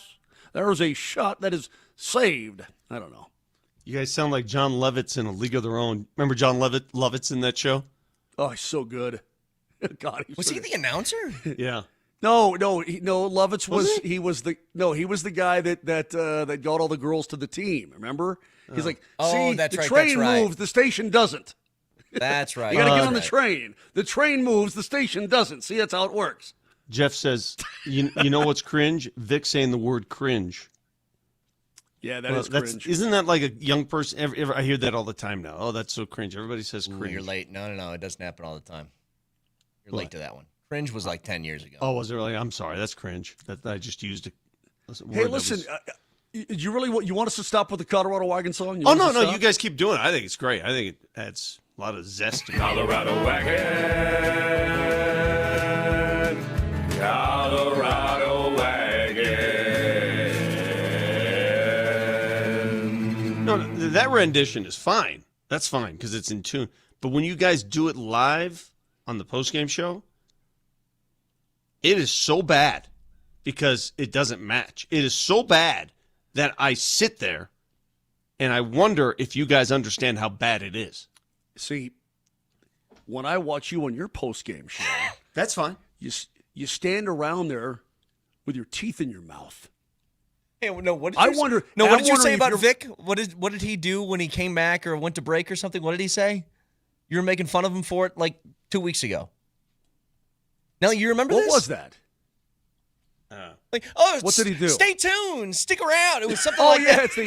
Stay tuned. We got really big post-game show, and Hunter Tyson's going to show you his backside. Here we go. Hey. Really big stuff coming right up. Don't anybody go anywhere. Whoa. Meanwhile, it's just him and Dempsey going, Hunter Tyson's pretty good, Right, actually. right. Yeah. All right. 303-504-0925. Back after this.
Sorelli House Football Monday, and you can listen to us anywhere in the world. Maybe in the galaxy. On that Altitude Sports Radio app, it is powered by the Will Hite Law Firm. Injury lawyers go to willhitewins.com. That's willhitewins.com. So the Avs, Maple Leafs tonight, 8 o'clock on 92.5. The Texans in Steelers, final wild card game, will be on AM 950 at 6:15. Just a couple things quickly. Number one, I just saw something from Pierre LeBrun. Make of this what you will. Regarding the Blues, I've been told by other teams that Armstrong, their GM, has said, I don't care if we make the playoffs or not. We're not beating Colorado in the first round, so I'm still listening on all of these guys regarding trade calls. I don't know if a GM would actually say that out loud. I'm not sure. Well, do you recall what Daryl Sutter said back in 2022 before the season? Yeah. He said something Coach, yeah, go ahead. Yeah. So something about Colorado. He goes, "It'll be the biggest waste of 8 days." I remember that. That so what if you get Colorado the first? Wait, if a team gets Colorado in the first round, he goes, "It'll be a waste of 8 days of their time." Mm-hmm. He was so right. Was that the Cup year? Yeah, the Cup year. Mm-hmm. Yeah, he's like, ain't nobody beating that. I mean, he knew it. He's like, waste of 8 days. Just on principle. Now, if you could find that Daryl Sutter, 8 days or something like that. If you could find it, because it's a pretty great quote. And you know what? The reality's out there right now, Brett. People know how good this team is. Well, they understand I want to ask now. Not that they can't be beat, but I'm just saying. Well, that's what I wanted to ask. Is that if you're like a Blues fan and you come across that news, are you like, I can't believe our GM said this, what a loser mentality? Or are you like, that's a smart guy who's looking towards the future and sees that we just aren't good enough and so blah, blah, blah? Like, if which you're one? delusional enough as a Blues fan to think your team has a chance to win anything this year, you're out of your mind. Mm-hmm. They got no shot. They should know they have no shot. They should focus on the future, what apparently that's what their GM is doing. In a 7-game series, I agree, but in one-offs, like, who was the stupid guy, I'm raising my hand, who thought that the Nuggets should punt against Philly? Which essentially they did. You did, yeah. Well, yeah, it's not a 7-game series, did. Though. They punted and it rolled all the way to the to the half-yard line and you touched it up. Coffin corner, exactly. Yeah, exactly. But I mean, listen, the Avs right now, guys, they're 12 points clear of Dallas and Minnie. They've got a game in hand on Dallas and 2 games in hand on Minnie. I mean, are you seeing what's going on here? They lose those 2 in regulation, 2 tough games in Florida and Tampa, right? And then they come home and they blow out Ottawa and they blow out Columbus. Just on top of that, Nelly, can you pull up the video? Because I saw this going everywhere over the weekend. It brought me joy, happiness. I laughed. But I don't know what this is from. I'm assuming this is during an NHL game where during intermission it was one of those bring the kids out things and let them go play. And then it turned into that was an AHL game, yeah. That was during the NAHL game. Let me tell you why I love this so much. Is this real, Moj? I thought this was a bit because I'm like, where are the officials to break up the fights? I don't know where they are. They're around someplace. Where are the parents? Where are the parents? This goalie comes in flying. Here's my favorite part, right here. These are kids, by the way. If you're listening on the radio, these are kids maybe 10 to 12 years old. Nelly, back it up just a little bit. Not even that. Back it up just a little bit. In a hockey game, fighting. So, yeah, but right here, you'll notice these 2 guys in the blue and black, they're teammates of each other up here. Right. So keep watching, hit play. They're so into the fight that they're just like, wherever we're going to be. Oh, it was a little bit before that. They started fighting each other because they weren't looking. Yeah. They just started punching each other like, I'm just going to hit somebody. That's fine. I thought that was a bit. I didn't think that was real because I don't see anybody breaking anything up. Do they have refs when they let kids do something during intermission? Do they actually have refs out there? I thought the coaches may come out or something. I don't know. Anyway, I saw it all. It's hilarious. Did you find the Daryl Sutter quote, Nelly? We have Nelly. 100 times there is the wild card will not. It'll have to be team fall off the face of the earth for a wild card to come out of this division. And if you are a wild card team, I sure as hell don't want to play Colorado in the first round because it's going to be a waste of 8 days. It's just going to be a waste of 8 days. If you are a wild card team, you don't want to face Colorado because it's going to be a waste of 8 days. And he was so right. Can I read a text from our text line? And no. I enjoy reading these kind of texts because it just gives me the springboard, the platform to delve into something. This is from texter 4449. It's a big weekend in Denver. Broncos are hosting a playoff game for the first time in a decade. It's been 10 years. It's been a long time. All right. Texter writes in. My mother-in-law bought tickets to the stock show Saturday. Do you guys have any idea what time the Broncos will play? I'm so nervous. Now stop. I don't want any reaction. I just want you to think. I'm going to read this one more time. My mother-in-law bought tickets to the stock show Saturday. Do you guys have any idea what time the Broncos will play? I'm so nervous. If you allow stock show appearances to dictate your schedule when a team is about to host a playoff game for the first time in 10 years, I can't help you. I can't help you. There's nothing I can say to help you. But I do want to raise the question, and I'll ask the three of you guys. Which of the four of us would be most likely to forego a Broncos playoff game to attend the stock show with his wife and mother-in-law? On the count of three. Ready? 1, 2, 3. Moser.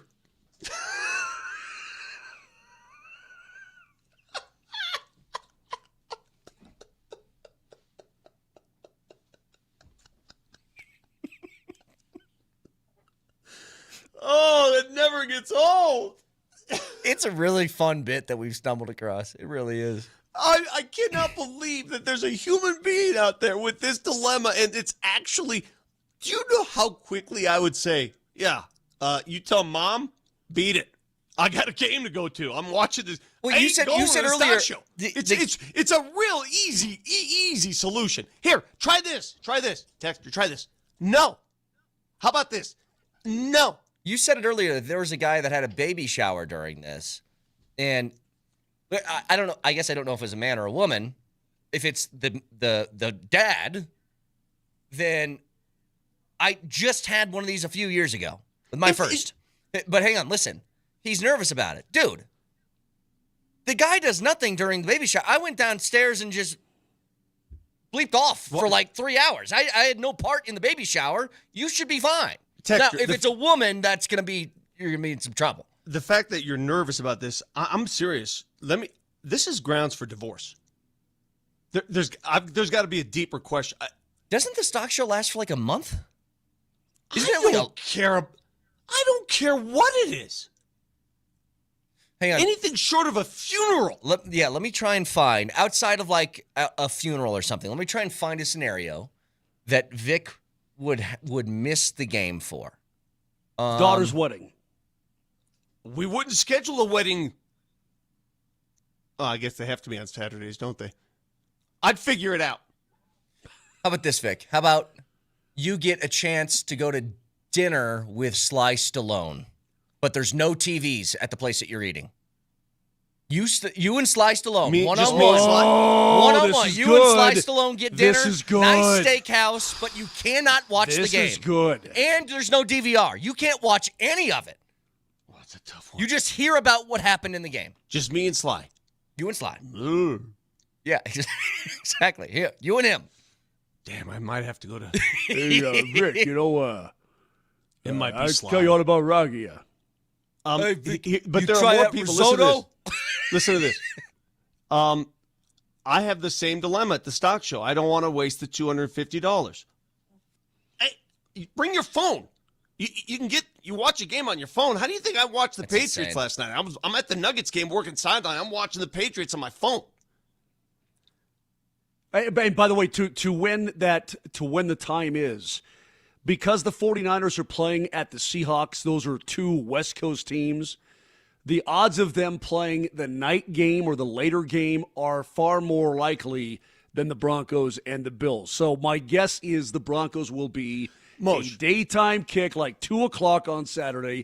That's my best guess. And I know you're not happy with what we do in these games, but you have to admit, of the four of us, you would be most likely to relent and go to the stock show with your wife. And No. I would be most likely to bug out on a dinner party at the Lombardi house. Yeah, probably. No, but I'm saying, of the four of us, if that dilemma arose, you would be going to the stock show. The odds of that actually occurring are so infinitesimally small that there's no reason to have a discussion.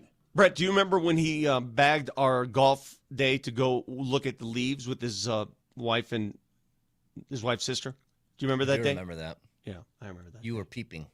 Yeah, you went leaf peeping instead of playing golf with us. I remember that day. You're- Those things, I You're don't a peeper, forget. bro. You're a peeper. Yeah, I don't forget stuff like this. If you learn And that's nothing why else, you won that poll. if you learn nothing else from this show, just know that Moser's a peeper. He's a peeper. Hey, last thing. Quick.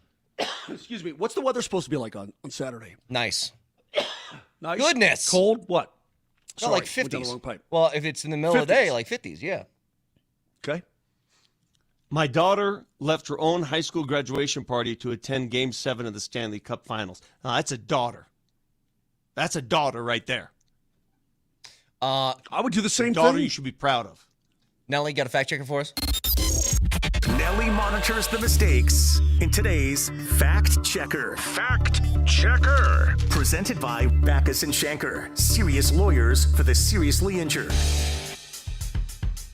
Man, the emojis were like 3 days ago, and yet we already have Moser inventing new phrases. This show never sleeps. Moj, a couple texters asked you to clarify this one. He's taking shot after shot after shot, right? He just Yeah. goes about his business, does his job, he works his bag off. Trent Miner works his bag off? Yeah, like a horse, like a feed bag. You know, you're is a not horse. what you You, meant. you wear your feed bag, and then you. not what you meant. It's a feed bag. Nope, not what you meant. Yeah, you're a draft horse. You're working hard. They put the feed bag on you. I believe that's an old horse term there, Moj. It's an old horse term. What did he say? Foaming at the champ? What did he say? Foaming at the bit. Foaming at the bit, yes. I believe that's an old horse term there, Moj. Of course. Isn't it? No, I don't think it is, bud.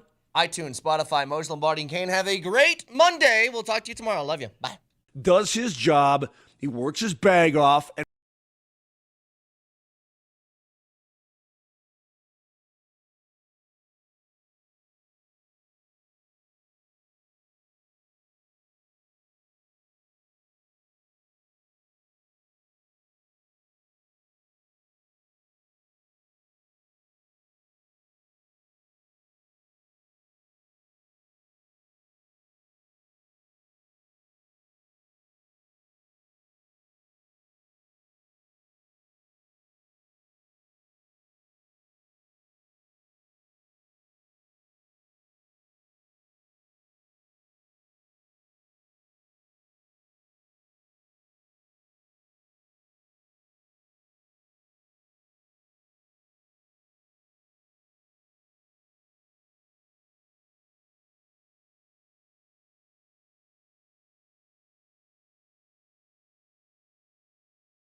To is at the 50.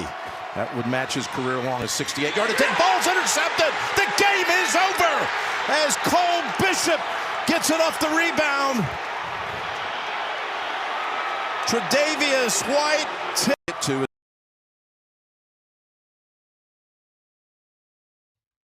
All right, just shut him down, man. Just shut him down. I think Jim Nantz got that influenza A2, man. Man. I'm patient zero. No, actually, we had this discussion on Friday. Talk to me. We had this discussion on Friday because someone was filling in for you because you were sick, and somebody was filling in for Nate because Nate was sick, and Springer was filling in for somebody because they were sick, and Andy was like, Andy put the blame at your feet. Andy's like, the reason everybody's sick is Mike Sanford. And both me and Springer were like, nah, man, we think it's probably Lindahl, right? Because Lindahl's been sick for a month, That man's bro. been hacking everything a month. Yeah. That dude's been sick since 98. My goodness. So, yeah, Roger's sick. Welcome to the morning sprint. Hey, you know what? Welcome to Buffalo Bills playoff week. Listen, man. Welcome to divisional round week, baby. 6 days, we get a Saturday Dude, game. it's we coming. Get a Saturday game. And you knew who's not excited that it's 6 days away? Who? The Bills, man. Yeah. They got a little banged up. I mean, they put both the teams with the byes on Saturday. Both Seattle and Denver are playing on Saturday, which is weird to me. Like, you would think that It's a good benefit for the teams with the bye, right? The NFL is like, you know what? We want both Denver and Seattle to make it to the championship They've round. done that, I think, in 7 of the last divisional rounds. Have they really? Yeah, so come to that? I think all but one time it's Is been. this an NFL decision or is this a TV decision? I think it's a yes and yes. I think the TV is obviously going to it's going to butter the bread of every decision, but I also think that sometimes, like, do they really want a team that had a bye to get an extra day? Yeah, I don't know. That's it tough. makes sense, right? Like, you haven't played in 13 days. Yeah, the only thing they couldn't have done, let these dudes play. The only thing that I would have been upset with is if they put the winner of Houston-Pittsburgh tonight in one of the Saturday games. I'll tell you, I would have been like, what? I'll tell you who's got it all bad is the 49ers, man. They are banged up. Man. They're all kinds of wonky. But listen, what'd you think about that game? Niners take down the Eagles in Philly. All of these games were hella good this weekend, right? All the wild card games were great. Listen, last night's game maybe nah, they were all pretty good, man. They were all pretty good football games. Chargers on offense were so bad. Once again, Justin Herbert just sat there getting murdered. And they also had no plan. They had no plan for the pressure of New England. They had apparently post-game, it was Robert Spillane, the linebacker for the New England Patriots. Yeah. He said that during the game and after the game, players from the Chargers were saying, we have no idea what this coverage is that you guys are running. It's the National Football League. It's week 39. Right. Yeah, you haven't seen everything under the sun? And they had no answers for crazy. it? They scored 3 points. Justin Herbert has done nothing in the postseason. And I know that I was on record saying that the last matchup that I personally wanted for the Denver Broncos was against the LA Chargers. I stand by it. So you welcome the Buffalo Bills. Come on in, I'm ready, Come on Buffalo. in, Josh. Let's go. Josh has like 7 things that ail him right now. And I know he's a big old, he's a big physical, tough joker. But he's banged up, man. That is a banged up football team right now. But he's the reason they beat the Jags in Jacksonville, right? I know. It was good. He is the best quarterback remaining in these playoffs, and it's not even close. That dude's a monster. That dude is a monster. So I haven't even, you know what? KJ, have you even looked? I haven't even looked to see if there's a spread. Oh, it's Buffalo minus 1.5. How did I not know that? How did I not know it's Buffalo minus 1.5? The opening line was Denver minus 1.5. So what happened? Money came in. Oh, money came in on the markets. Bronx. Yeah. No. Or money came in on Buffalo. Yeah, money came in on Buffalo. Yeah. Oh, you know what? I didn't even think about that. Team of destiny, right? Yeah. It's like, Denver's buns. Their quarterback won't be able to compete against Josh Allen. It's just the typical narrative. But frankly, haven't the Broncos kind of been feeling that and facing that almost all year? Yeah. A little bit against the Packers when the Packers came in as a scalding hot team. Yeah. Same thing, they were going to be big road dogs at Philadelphia. The way that this thing's played out, Josh Allen's the only remaining current superstar quarterback remaining in the playoffs. Right. Am I right in saying that? At least what we would consider nationally. You're right. Nobody's in the Mahomes, Lamar Jackson. I guess Stafford. Goff would be in that, but yeah, okay, I'll accept Matthew Stafford, absolutely. I'll take Matthew Stafford, absolutely. Stafford on the NFC but is the no-brainer. Nobody's going to crown Bo Nix. Nobody's going to crown Drake May yet. Nope. You have to do some things. Now, I don't know about the faith in Sam Darnold in Seattle.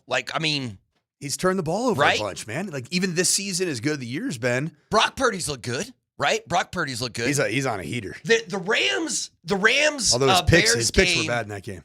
The Rams-Bears game is because you're right. Stafford is probably the second best quarterback remaining in the playoffs. But man, Caleb, there was some of those throws that Caleb made that you were just like, what is going on? How did he make that throw? What is he doing? It's so great. It almost feels like 8 down by 11. Caleb is like the opposite of Bo, where we sometimes get twitchy Bo, but when you get fourth quarter Bo, everybody's happy.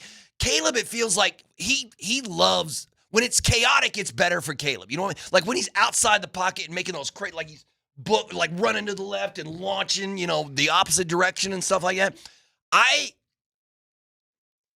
Your Green Bay Packers. Jordan Love and the Green Bay Packers, coach. Well, don't take it easy on Jordan Love. He had the best statistical line of anybody in the weekend of NFL quarterback play. I'm not blaming Jordan Love for the Packers giving up 25 points to the Bears in the fourth quarter. How about the drop passes on the final drive that you should have won the game? Yeah. Well, what do you think about? Reed drops the corner out. Christian Watson gets alligator arms across the middle. What do you think about the Packer fan base coming for LaFleur after the game ended? Like he was they were like, we don't like the play calling. It was too conservative. What is he doing? He's got to go. You know what I mean? Like Matt LaFleur is a great coach up until you lose a playoff game. Is Matt LaFleur to blame for what happened in that fourth quarter? But he's not going to get in trouble. I mean, he's keeping his job. Yeah, he's going to get an extension, get paid probably $15 million. That's your reward for going 1-3 in the postseason. Yeah, and last couple of years. He's probably worth that money, but it's going to hurt for Green Bay to now pay him that money because you can't let him coach next year on a 1-year deal, right? You just can't. I mean.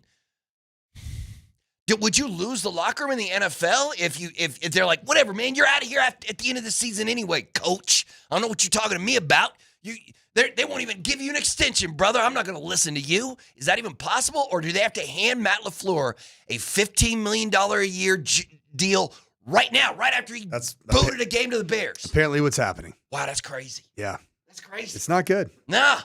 I don't feel great. Well, nah. I mean, fan bases get in their feelings, and then they come for whoever they think is to blame for that loss. But, like, the obvious alternative in Green Bay would be John Harbaugh's on the market. Yeah, let's go hire get John Harbaugh. But do you really see John Harbaugh in Green Bay? No, he doesn't seem well. He's a special teams coordinator by trade. He's never coordinated on either side of the ball.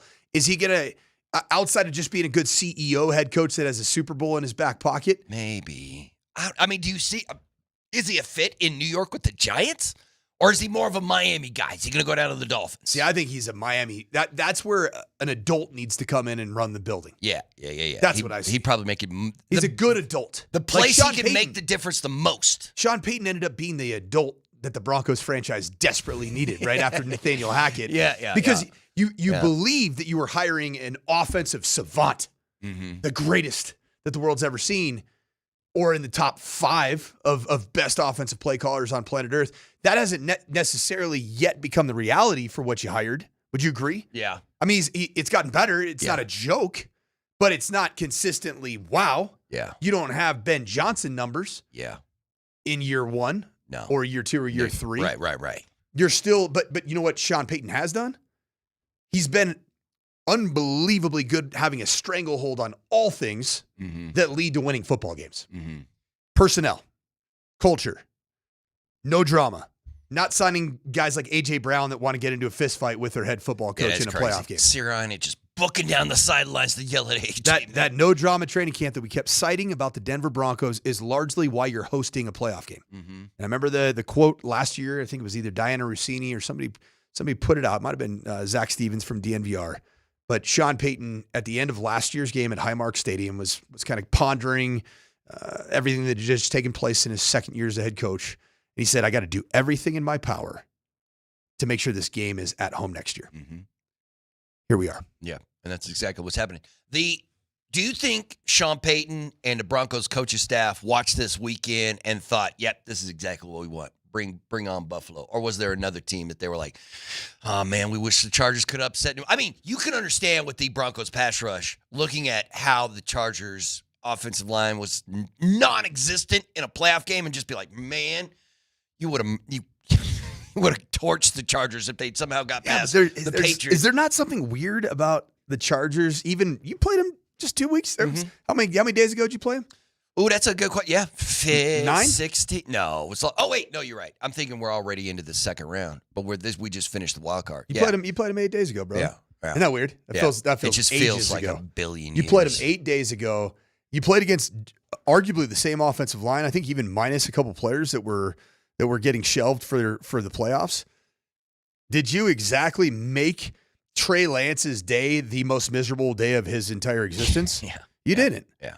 Do you think that there's a weird matchup between the Chargers and the Broncos? Yeah, there is. Yeah. And you would have been nervous if it would have been. I don't like Bo against Jesse Minter. I don't like Bo against. I don't like Sean against Jesse Minter. Okay, and frankly, Drake May and Josh McDaniels, they didn't exactly look like they didn't look like a rolling ball of butcher knives. Chargers, well, right? Until the late miraculous throw that Drake May made, where he layered the football perfectly. Up until that point, man, Drake May was getting his. It felt like every other play was a sack fumble. Yeah, you know what? The way he sounded after that game, because I heard some of his post-game comments, it almost felt like they'd lost the game. He was that depressed about how he played in that playoff game. And I was like, man, you weren't that bad, bro. Like, I mean, like he felt like you would have thought they had lost that game. Instead, New England's still alive, baby. The Niners, the Bills, the Bears, the Rams, the Patriots, the Broncos, and the Seahawks. And I'm ready for it, man. I'm so ready for it. When are we going to find out where the Broncos get the early or late game on Saturday? I think it's 2:30. That's what I keep hearing. It better be, because we got a Nugget game at 6 o'clock that night. I don't need those things to clash. You know what I'm saying? Just for my own personal enjoyment, I need the Bronco game to go, and then I need the Nuggets to go. I think Saturday is just 11 and 2:30, right? Okay, so it's not because Sunday they have the 6 o'clock game, right? Yeah, okay. I think Saturday. Then we should be good no matter what. Yeah. All right. Yeah. No, in Powerfield, it's gonna be rocking around. You're gonna be able to be watching the game, the Broncos game, and then you're gonna say, you know what I got to do in about 2 hours? I got to say, tonight. Numerous times. Tonight. It's a Rally House Football Monday on Altitude Sports Radio 92.5. Rally House, shop every team in town. We'll talk Broncos Bills next.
Well, I think it's short. It's a 3-hour game.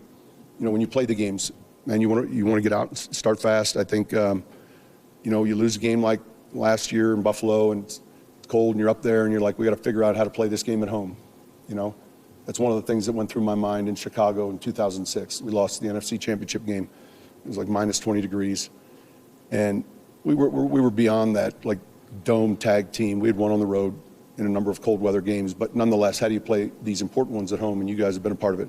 And so, man, knock on wood, we've been able to put ourselves in a position to play these real important games, in a tough environment for our opponent. But it's a quick game. It's 3 hours. And so ball security, all the things that we can be the difference between winning and losing. That's Sean Payton. That's on sped Friday. up Sean Payton, isn't it? Yeah. Well, was that a little bit of sped up Sean Payton? Dude, I had to, man. Because you gave him 2 lattes or 4? I gave him about 6. I like that, man. I like that. That's 6X right there. That's good. Sean Payton getting ready for the Buffalo Bills will be here on Saturday to take on your Denver Broncos. The Wild Card round wraps up tonight. You can hear the final game of the weekend on AM 950. It's Texans Steelers. Coverage starts at 5 p.m. and kickoff is at 6:15. The NFL playoffs are live on Altitude Sports Radio. Coach, just heard Sean Payton talk. Sean McDermott will be in town with his Bills on Saturday, but there is no one in these NFL playoffs with more pressure on him than Josh Allen, right? There's nobody in the NFL playoffs with more pressure, more weight on his shoulders, I got more for expectations you. than Josh. For you. Oh, you do? Uh-huh. What you got? Broncos fans, listen to me clearly. There is only one man with more pressure on him than Josh Allen. Josh Allen? And that is Sean McDermott. Oh, okay. Mm-hmm. Yeah. He's definitely going to get got if they get blown out if the Broncos welcome in the Bills and stomp those turkeys. Did you see Sean McDermott, after leaving way too much time on the clock, giving home quarterback Trevor Lawrence an opportunity with nearly 2 minutes where you could have potentially taken a knee on first down, let the clock wind? Probably could have done it a couple times. He let a lot of time on that clock. And you saw Trevor Lawrence's errant pass get tipped and picked. There was nobody who looked more relieved than Sean McDermott because he would have been squarely in the crosshairs. Well, yeah. He did the old walk away. He did the walk away and pointing up to the sky oh. Thank you so much. He pointed to the sky 7 times. And I get it. I've been there before, okay? But he constantly looks like a head football coach that is a moment away from the world completely turning on him. He feels like he's coaching on a wing and a prayer sometimes. You know what I mean? Sean Payton has plans for what happens with his plans if the backup plans to his plans don't work and when the plans happen on, you know what I mean? That's Sean Payton is planning out everything that could possibly happen. And sometimes McDermott's like, let's go, baby. Let's see it happen. Let me ask you this. Of all the head coaches in the wild card weekend, who do you think did the best job? What head coach basically helped his team win their game the most, or I guess cost him the game? I mean, you put the loss to the Niners on Sirianni, or just there are 2 serial killers in football that were on full display between Thursday and Sunday. Yeah.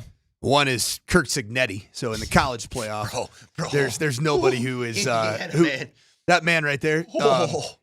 Somebody needs to check that that guy's whereabouts. He might need some alibis for the last 50 years of his life. I have no idea what that man's been doing because he is a strange cat. Yeah, and a really good football bodies, coach. But I'm sure. Yeah. And number 2 is the other serial killer. More of kind of you remember the movie American Psycho? Yeah. With Christian Bale? Yeah. That's Ben Johnson. Okay. Is Ben Johnson not channel all kinds of Christian Bale American Psycho energy? Speaking of which, what do you think about all these hoity-toity football fans angry about what Johnson had to say in the locker room after they beat the Packers? The very first thing he said after they beat the Packers, he's like, F Green Bay, baby. And everyone's like, So we don't need that. And DMac was so mad last night. Was he? Shut up. He is DMac was so mad mad at somebody Ben popping Johnson. off? Yeah. No.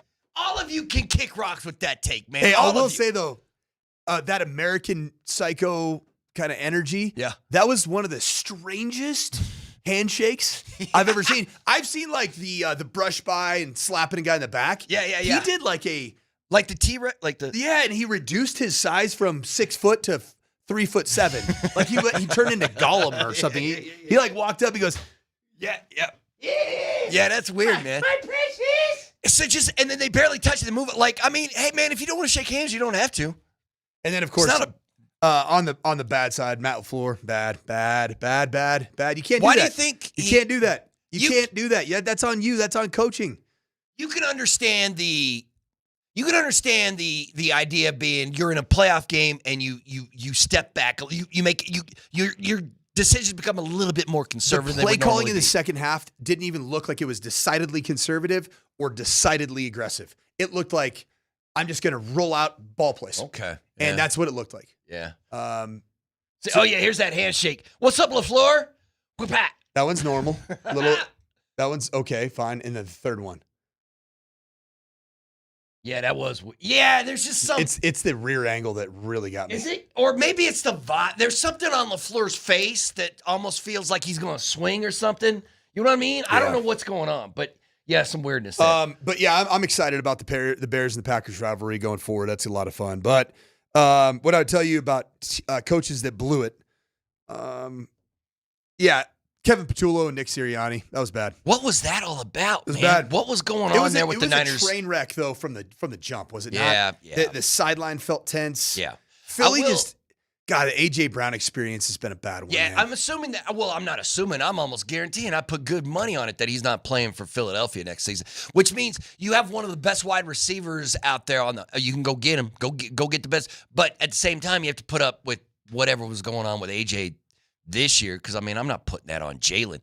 Do you think? Listen, I will say this. When the playoffs come around, having a player like Christian McCaffrey makes all the difference in the world. You know what I mean? We talk about what he does in the regular season, but when you got a player like Christian McCaffrey in the postseason that's healthy and willing and able, you're just like, we got Christian and you don't, and this is why we won. Kyle Shanahan was phenomenal. Yeah, he's been great all year. I think this has been his. He's had some really good seasons coaching. With the first year that Brock Purdy took over as Mr. Irrelevant and ends up leading the 49ers on an unbelievable run. They're dealing with so many injuries and like massive ones.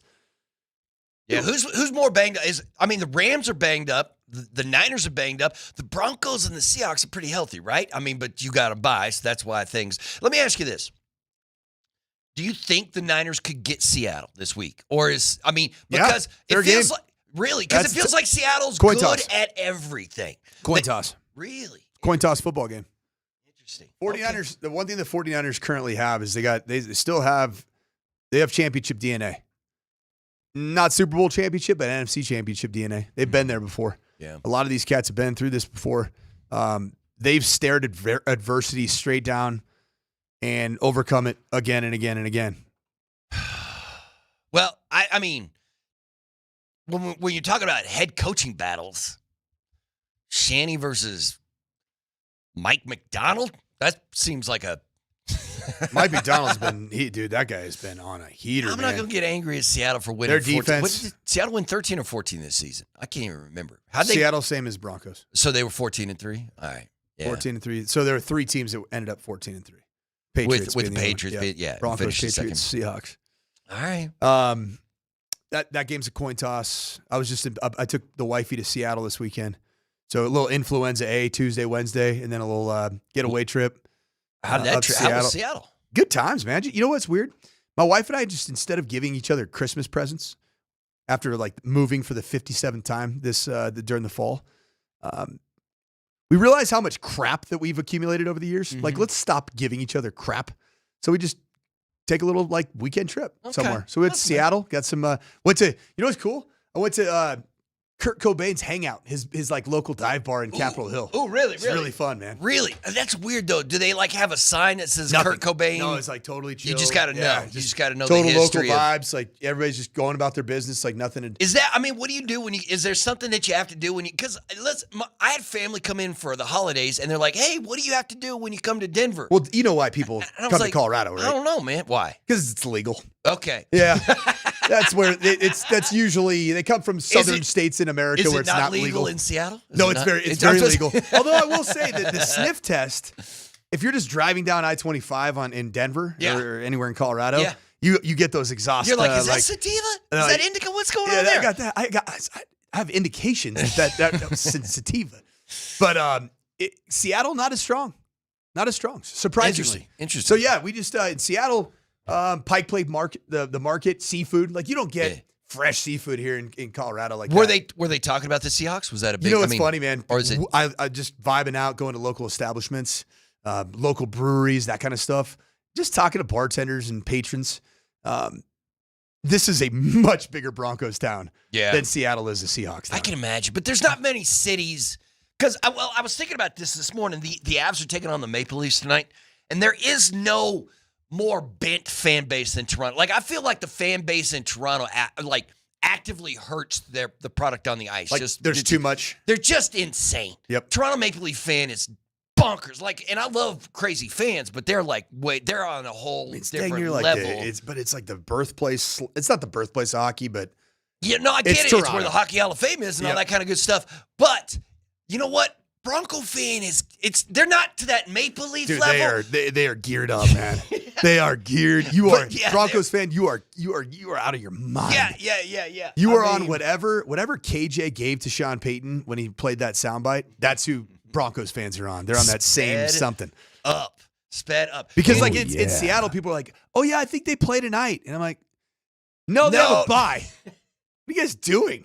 It's like at a sports bar." You're just locked into the Kraken. You imagine? Whatever heck is. The Sounders. The Kraken. So they still play. It's funny. We went over to that the museum of pop culture. It's called Mopop. Okay. And so it's right. It used to be that experience music thing that Bill Gates What was the donated all the money. coolest thing at the Mopop? I seeing Jimi Hendrix's smashed guitar. That was awesome. Oh, really? They One of still had his. it? Yep. Wow. Yep, from a show in London. Okay. That was pretty awesome. The original Blair Witch Project camcorder. No. And the Blair Witch Project effigies that they make out of sticks. Wild. Yeah. That's crazy. That was pretty cool. That's weird. But yeah, so you come out of that museum, and it's just like there's a big park, and then there's the Kraken. There's the Climate Pledge Arena. Climate Pledge Arena.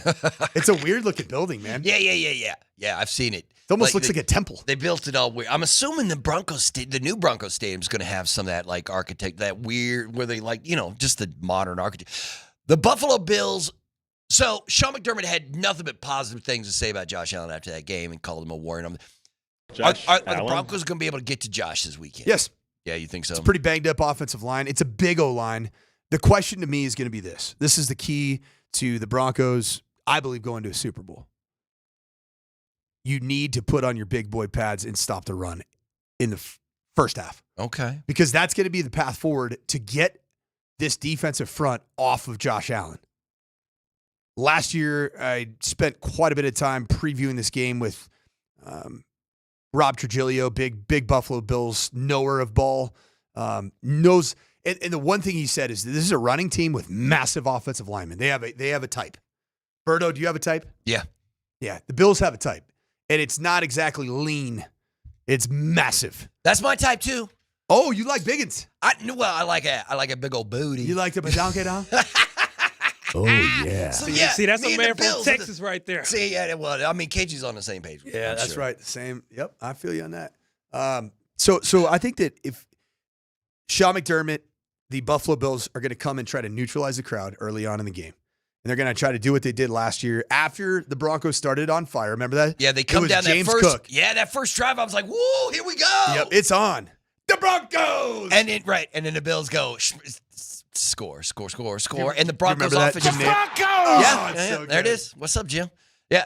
Do you think? I mean, how dangerous is James Cook in this game? He only had 46 yards rushing against Jacksonville. Are Buffalo going to come in and be like, we need to get James 100 yards at least? We're going to run this ball. Yes. Okay. Because the Broncos' defensive front, especially at the edge position, is comprised of lighter body types. Mm-hmm. Nick Bonito. What has been the downside of Nick Bonito is that his overall snap count percentage of total defensive snaps, it hovers nearly in the 50, like the 60s. Mm-hmm. Whereas some of these elite pass rushers that are getting paid the elite dollar, like Micah Parsons, those guys are 85 to 95, like TJ Watt, 95% kind of guy. Max Crosby, 90% kind of guy. Mm-hmm. They're going to want to neutralize pass rushers in the best way that you can slow down ballistic rushers of the pass. Run the football right at them with double teams. Get 4 hands on them instead of 2. I'm calling Josh Allen old. The dude's like 28 or something, 29. Does Josh Allen's feet make you nervous? Yes. Let's see. He had 33 yards on 11 carries against the Jags yesterday. Almost all of them came on the dang tush push. It's like this thing ever going to stop? Yeah. How about the Jaguars making some business decisions on that tush push? You said Listen, man, safety? it's so weird. I don't like. How are there business decisions made in a freaking playoff? It's a playoff game at home. At home. You're at home, man. Dude, throw your little butt in there, Jaguars safety. It's crazy to me. Like I mean, obviously Buffalo wins on the road in the playoffs for the first time in 33 years, over 3 decades. But we got 2 road playoff wins. The Niners won yesterday, the Bills won yesterday, and of course on Saturday the Rams won in Carolina. Although we all expected that. And then the Texans are going to win tonight. Oh yeah, man! Nobody's got any faith in Pittsburgh. Nobody's got any. Let's see. Right now it's Houston -3. Yeah, nobody's got any faith in the Steelers. You don't think old school Aaron Rodgers and Mike Tomlin can pull that off? So tonight, if the Texans win as they're favored, would it be exactly 50% of the home teams won? Yes. So the home teams that ended up victorious. You got the Pats won at home and the Bears won at home. Everybody else ran and then the Steelers win at home if they win tonight. But wait. So how many won? How many won on the road? The Rams beat the Panthers in Carolina. The Packers were beating the Bears in Chicago until that fourth quarter. Lost. Okay, so the Bills beat exactly the Jags 50-50 in Jacksonville. The Niners beat the Eagles in Philadelphia, and then the Patriots won at home. So that's what we got so far. And then tonight, Texans Steelers. So, I mean, home field advantage hasn't been a home field advantage in a lot of these games, man. But also you're looking at some really, really bad divisional winners. Yeah. Even though that Panthers-Rams game was a good game. Yeah, man. for a second there, I was like, no, Bryce and Carolina ain't going to pull this off, are they? No, because then Stafford had It just does go to show you, though, even when you watch the juggernaut that is the Los Angeles Rams struggle to put away the Carolina Panthers, as you've watched the Broncos all year, all of us, and you get frustrated by the Broncos not putting teams away and just dominating and winning by 17 against the likes of the Raiders multiple times, or the Oladokan Chiefs, or the Trey Lance Chargers, or the hapless New York Football Jets. Mm-hmm. Winning games in the National Football League is hard. Yeah, it's not easy. And blowing teams out is fairly rare. Yeah. It doesn't happen, especially in the postseason. These games are going to come down to the wire, man. Yeah. This game against the Bills, it's going to come down to the wire. Yeah. And my question to you, football fan, Broncos fan, even Bills fan that's listening right now and saying this guy's an idiot, who do you trust with the elite end-of-game clutch gene more today? Josh Allen? Or Bo Nix? Josh Allen. We'll get to that after this timeout.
Welcome to the morning sprint on this Rally House Football Monday on Altitude Sports Radio 92.5. Rally House. Shop every team in town.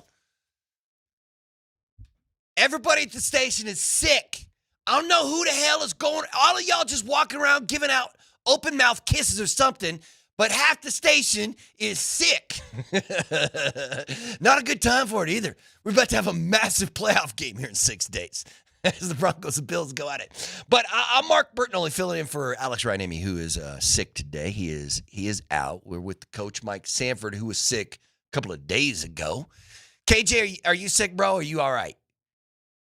No, I am sick. Man, this is dumb.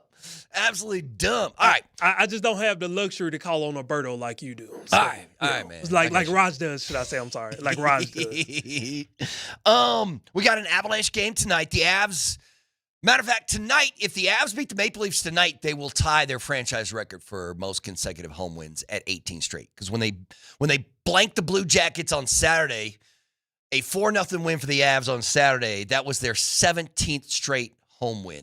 If they win again tonight, they will tie the franchise record at 18. The all-time NHL record is 23. 23 straight at home. So we'll see if the Avs can get there. Because right now the Colorado Avalanche are playing like the best team in hockey because they are the best team in hockey. They currently have remember when Dallas and Minnesota was closing in on the Avs? Not anymore. Not anymore. The Avs got a 12-point lead for the number one spot in all the NHL right now. Be honest with me, Bert. Like, are the Avs the best team in North America right now? The best team in North American sports is probably the Colorado Avalanche, yes. I'm trying to think if anybody else in the NBA or the NFL is just cooking like that. Nah.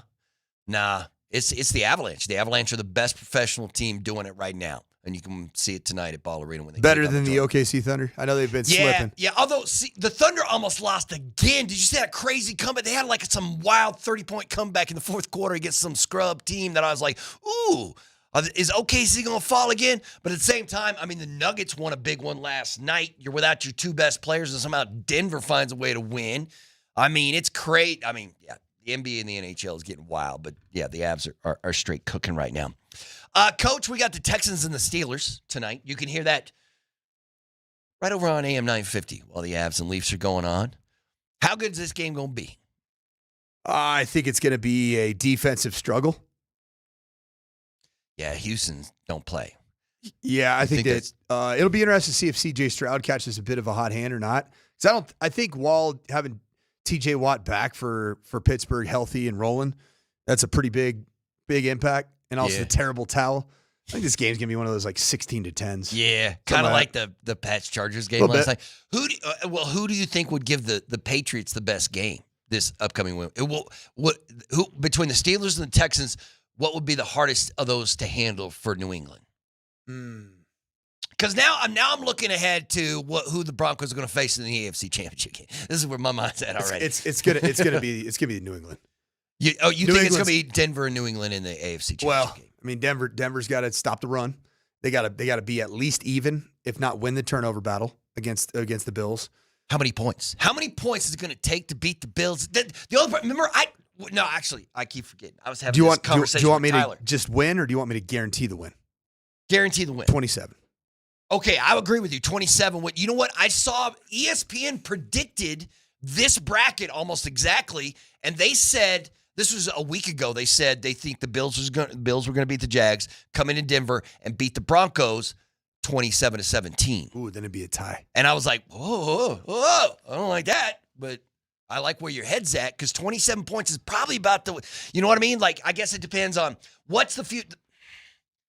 Does the Broncos defense and how they close the regular season make you nervous at all when you have a team whose strength is the offense coming in here? And it's not even, they don't even have like a star wide receiver or something. You know what I mean? Like Josh Allen isn't throwing to, Devontae or Justin or something like that. It's just a bunch of guys and Josh. So does the Bills offense scare you more than how the Denver Broncos defense have been playing to close out the regular season? Red zone defense for the Broncos makes me nervous against Josh Allen and the Bills. Because that dude gets points. He gets points? Can Bo and the Broncos offense match him with those points? You're gonna have to do you're gonna have to take a page out of the book of what the Bills do with Josh Allen, and that's what do they do inside of the 20-yard line with him? They run that fool. Ooh. See, I had this conversation last week because I was asking Tyler and Scotty and DMac and some of the crew, like, do you think that Sean Payton has, over the course of this regular season, been slowly putting away he's like, I'm saving this one for the playoffs. I'm saving for this. But he did get that question this week on Friday. I think he got the question about, did you save anything for the playoffs? Do you have anything for the playoffs? And he's like, I wish I did, but that's not how the NFL, he's like, we give it our all every week. Yeah, I'm using everything every week. I agree with that. And I thought that Sean Payton was very forthcoming with regards to how important it is to recognize they just didn't play well the last 2 weeks offensively. Yeah. Against two teams where you probably should have put together good offensive performances. The Broncos needed I think they needed a week of getting right. I think they needed to get away. They needed to reevaluate. They needed to go back to work. And I think the Broncos are going to benefit greatly from being healthy. Yeah. I agree. And I think the Bills are going to be stumbling in here a bit, man. Did Josh Allen not just get beat around this weekend? Did he not just he's a big, tough, strong dude. And so he kept, but didn't he went to the blue tent, didn't he, once or twice in that game? Like he kept, and then there was that time late in the game where he's walking off and he's giving you the full limp and everything. And you're like, oh man, what is going, but then he comes right back and marches down the field and hits a game-winning touchdown and stuff like that. So let me ask you this, Coach. Give me who you believe on this Saturday when Buffalo comes down, it's Broncos Bills. Who is the most important offensive player for Denver and who is the most important defensive player in Denver for this game against Buffalo? Most important offensive player for Denver is Cortland Sutton. Ooh. Get involved early, often, and become wide receiver one in a big playoff moment for the first time in your career. Interesting. True? Yeah, we still have no idea if JK is going to be, right? It's going to be RJ. Playing. It's RJ, isn't it? JK's not playing. Yeah, it's going to be RJ. JK's Super Bowl. Ooh, I like where your head's at on that one. Okay. JK, hang in there till the Super Bowl. So, Cortland, offensively, who's it going to be? Because this is, once again, the problem with the Bills. Like, you just can't take Patrick Surtain. Well, you can take Patrick Surtain and say, shut that dude down. But they'll just, it's not the number one guy because they don't have a number one guy. So they can go wherever they want. Josh will spread the love around. So how important is Patrick other than taking one guy out of the game or one side of the field out of the game? If it's not Patrick is the most important defensive player, who is it? Is it Nick? Is it Zach? Is it Hufanga? Who is it? Who's the most important defensive player against Buffalo? It's going to be the three-headed monster of interior defensive linemen, Malcolm Roach, John Franklin Myers, assuming that he is back and ready to roll. Yeah. And then I'm going to say fight the fight, man. It's going to be Zach Allen. Because if you stop the run and you do what DJ Jones in there too, and you do what you're capable of doing in making the Bills become more of a one-dimensional outfit, Bills are dealing with some skill position player issues on the perimeter as well now. So if you can force their hand to make them a throwing football team, I like the chances. Now you got to deal with the tight end. That tight end tandem is pretty good, man. Yeah. There's all kinds of Dawsons and Daltons and Kincaids and Knoxes and all the things. You're right. Those do make me nervous. Tight ends, man. You're right. Josh could be throwing to the middle of the field to those tight ends all day Saturday, and that would bum me out. So let me ask you this then. If you're the Buffalo Bills, who's the DC in Buffalo is Bobby something, I can't remember. But if you're that DC and you're looking at the Broncos, what's the game plan against Denver? What do? Do you say we're gonna go make Bo Nix beat us, or do you look back at what the Broncos did this season with 14 wins and say, no, he could beat us. Let's try to get to him. Let's see if they can beat us on the ground. From a game plan standpoint, I think it's if you're looking just defensively, you want to put the pressure on Bo Nix. Okay. Early and often, like the Jaguars. The best plan was what Jacksonville did. Now, what they did is they built a lead. Pretty sizable lead, too. And then they kept the pressure on. Mm-hmm. Game theory-wise, you don't want to give the Broncos a chance to win the game at the end. So if you're Sean McDermott and you're just looking at the Broncos season and you take out, coverages, blitzes, all that, and you just go about like, how do we manage this football game?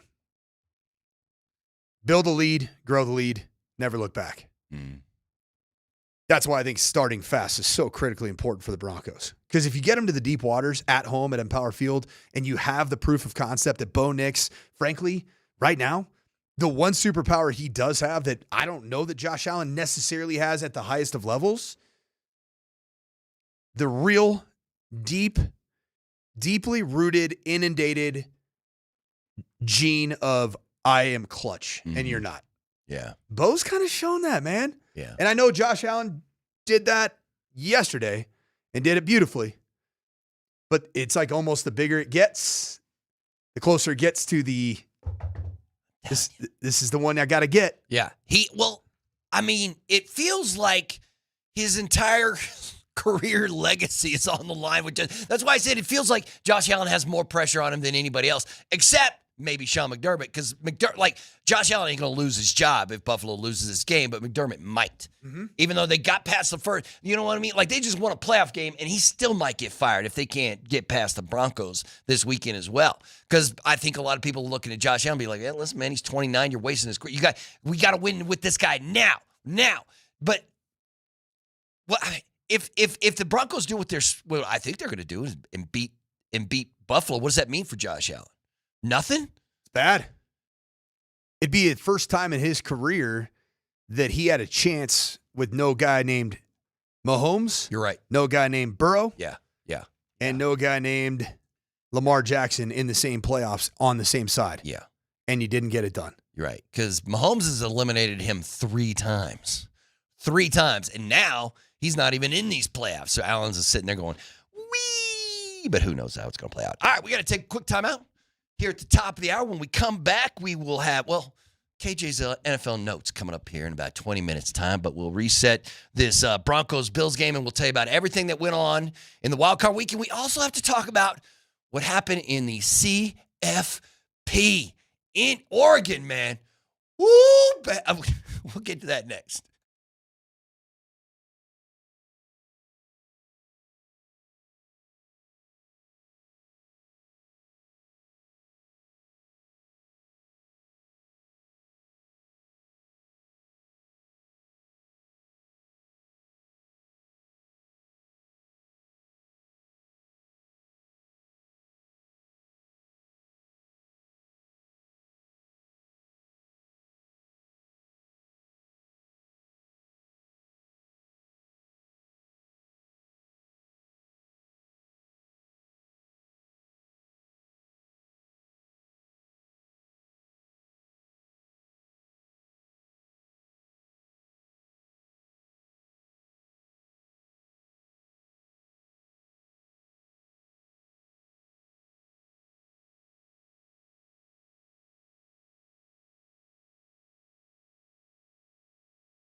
It's a Rally House Football Monday on Altitude Sports Radio 92.5. Rally House, shop every team in town. Welcome back to the Morning Sprint. Mike Sanford, the head coach. KJ Granderson, the baller. And I'm Mark Bertinelli. We're coming to you live from the Backus and Shanker Studios located here in Lone Tree as we get you set for all the sports. The Avs play tonight. The Nuggets are back at it tomorrow. They'll be on the road to take on New Orleans. And then, of course, this weekend, the Broncos will host the Buffalo Bills in an NFL playoff game. Before the weekend kicked off, on Thursday night, Miami beat Ole Miss in a college football playoff semifinal, 31-27. Classic. Yeah, fun game. Fun game. Really fun game. I thought Miami was going to roll in that thing just because the drama at Ole Miss. But, man, that turned into a thing. Trinidad Chambliss, good player. What'd you think? I mean, he tried to get a 6th year or a 7th year. Did he try to get a 7th year? I think it was 6, but just keep giving that man years. I would have been. I was like, especially in this college football environment where it just feels like it's the Wild Wild West. I'm like, yeah, sure. That guy was playing in front of 1,100 people in Division II football for Ferris State like a year and a half ago. And then on Thursday he was in front of 90,000 with the whole world watching. Millions of people watching on television. Yeah. So then Friday night, Oregon took on Indiana. Oh, and the Ducks got mollywopped. They got crushed, man. I thought they weren't about them clicks, man. I thought they were about wins. They got rolled. They got they got smashed.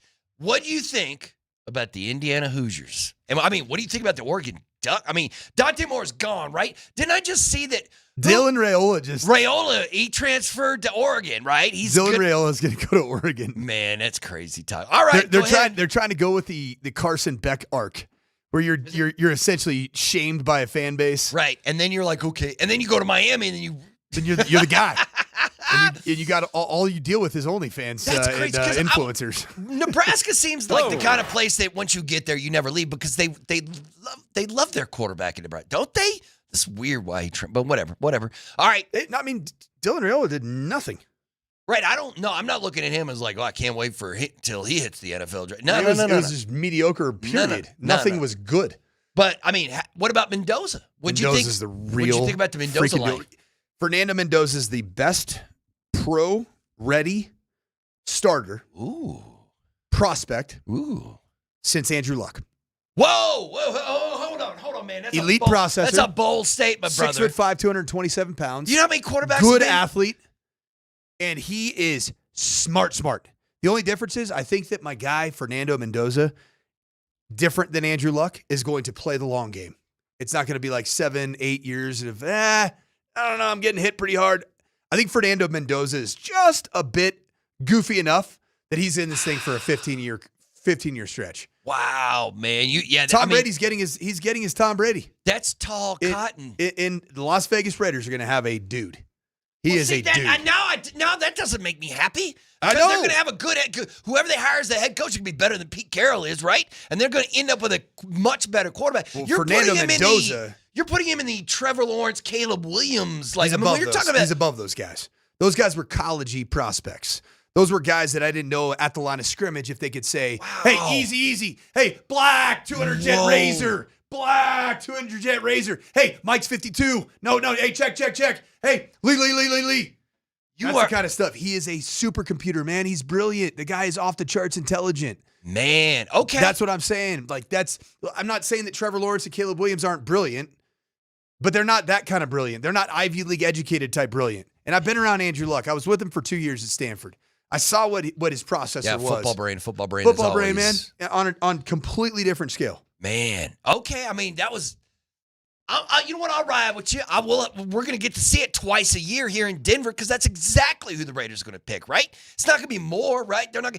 If you're sold on Mendoza, everybody else seems to be sold on Mendoza. He's not. Now you just got to find a coach. You got to go to a coach somewhere and say, "Hey, come coach the Raiders." You get Mendoza as the first overall pick. You got Ashton Genty. You got Brock Bowers. And you got Max Crosby killing quarterbacks. Come on down. But I still don't know who that is going to be. I have no idea who's going to coach the Raiders.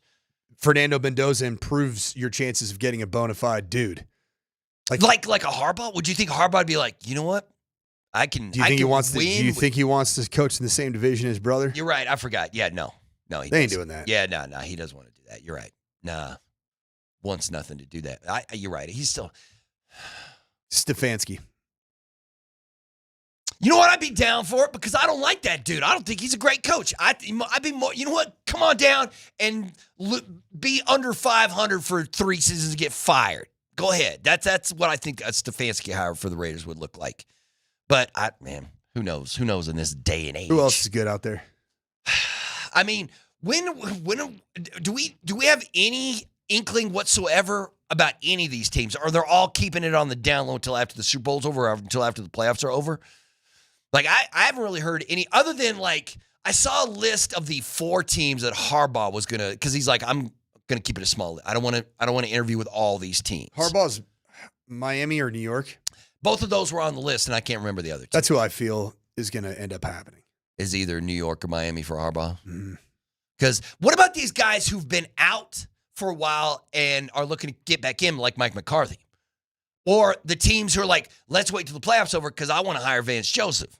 Or you know what I'm talking about? Would you be much more likely to hire somebody like Mike McCarthy, who's been in the league forever and does have a Super Bowl, although it was a long, long time ago, or somebody like Vance Joseph, who just put together one of the best defenses in the league? VJ Tennessee Titans. That's what I feel. Oh, you think VJ's going to go to Tennessee? I think it's good. Take Davis with him? Yep. Take Davis with him, man. Did you see? I think Jeff Hafley's going to be involved, defense coordinator for the Packers. I don't know how you get a head job after giving up a 18-point lead and giving up 25 fourth quarter points or second half points. But apparently Jeff Hafley's on his way out, and you know what that means. You know who the Green Bay Packers would go all the way in on trying to get as their D coordinator. Really? Jim Leonard. You think so? That's their dude? He's Wisconsin legend, man. He is the guy. Yeah. He is the guy in the great state of Wisconsin. So, VJ already interviewed with Tennessee, right? That was one of those Zoom interviews during the... he did all. He did them all? Basically, right? Yeah. All but one? Or did he end up doing every single one? I don't know if he did them all. I know he did the Giants, and he talked to Atlanta, right? And Tennessee. But those are the only... That's just off the top what do you think actually happens in those Zoom interviews for NFL franchises? Man. I don't know. That's why... Because we had this conversation. We had it with Lane, and I had it when we talked about Nathaniel Hackett. I don't know what it is where you get down, you get one of these steakhouses in Denver, and you're interviewing a coach, and you get a couple of beers, and you get loose, and you're like, this guy is great. I'm hiring this guy immediately. Nathaniel Hackett is going to be the head coach of the Denver Broncos for the next 20 years. You know what I mean? I don't know how these... But it happens all the time. There's these guys who can sell themselves... But at not the a head Zoom coaching interview. position. Like, have you ever done a Zoom interview for a job, Berto? No. I've been working here for... It's hard to, like... It feels weird. Before Zoom existed. It's, like, very... like, you're looking at flat screens and you're not in a three-dimensional environment. Yeah, you don't have a chance to really give off your energy. Mm-hmm. Because you're sitting... A lot of times you're sitting down.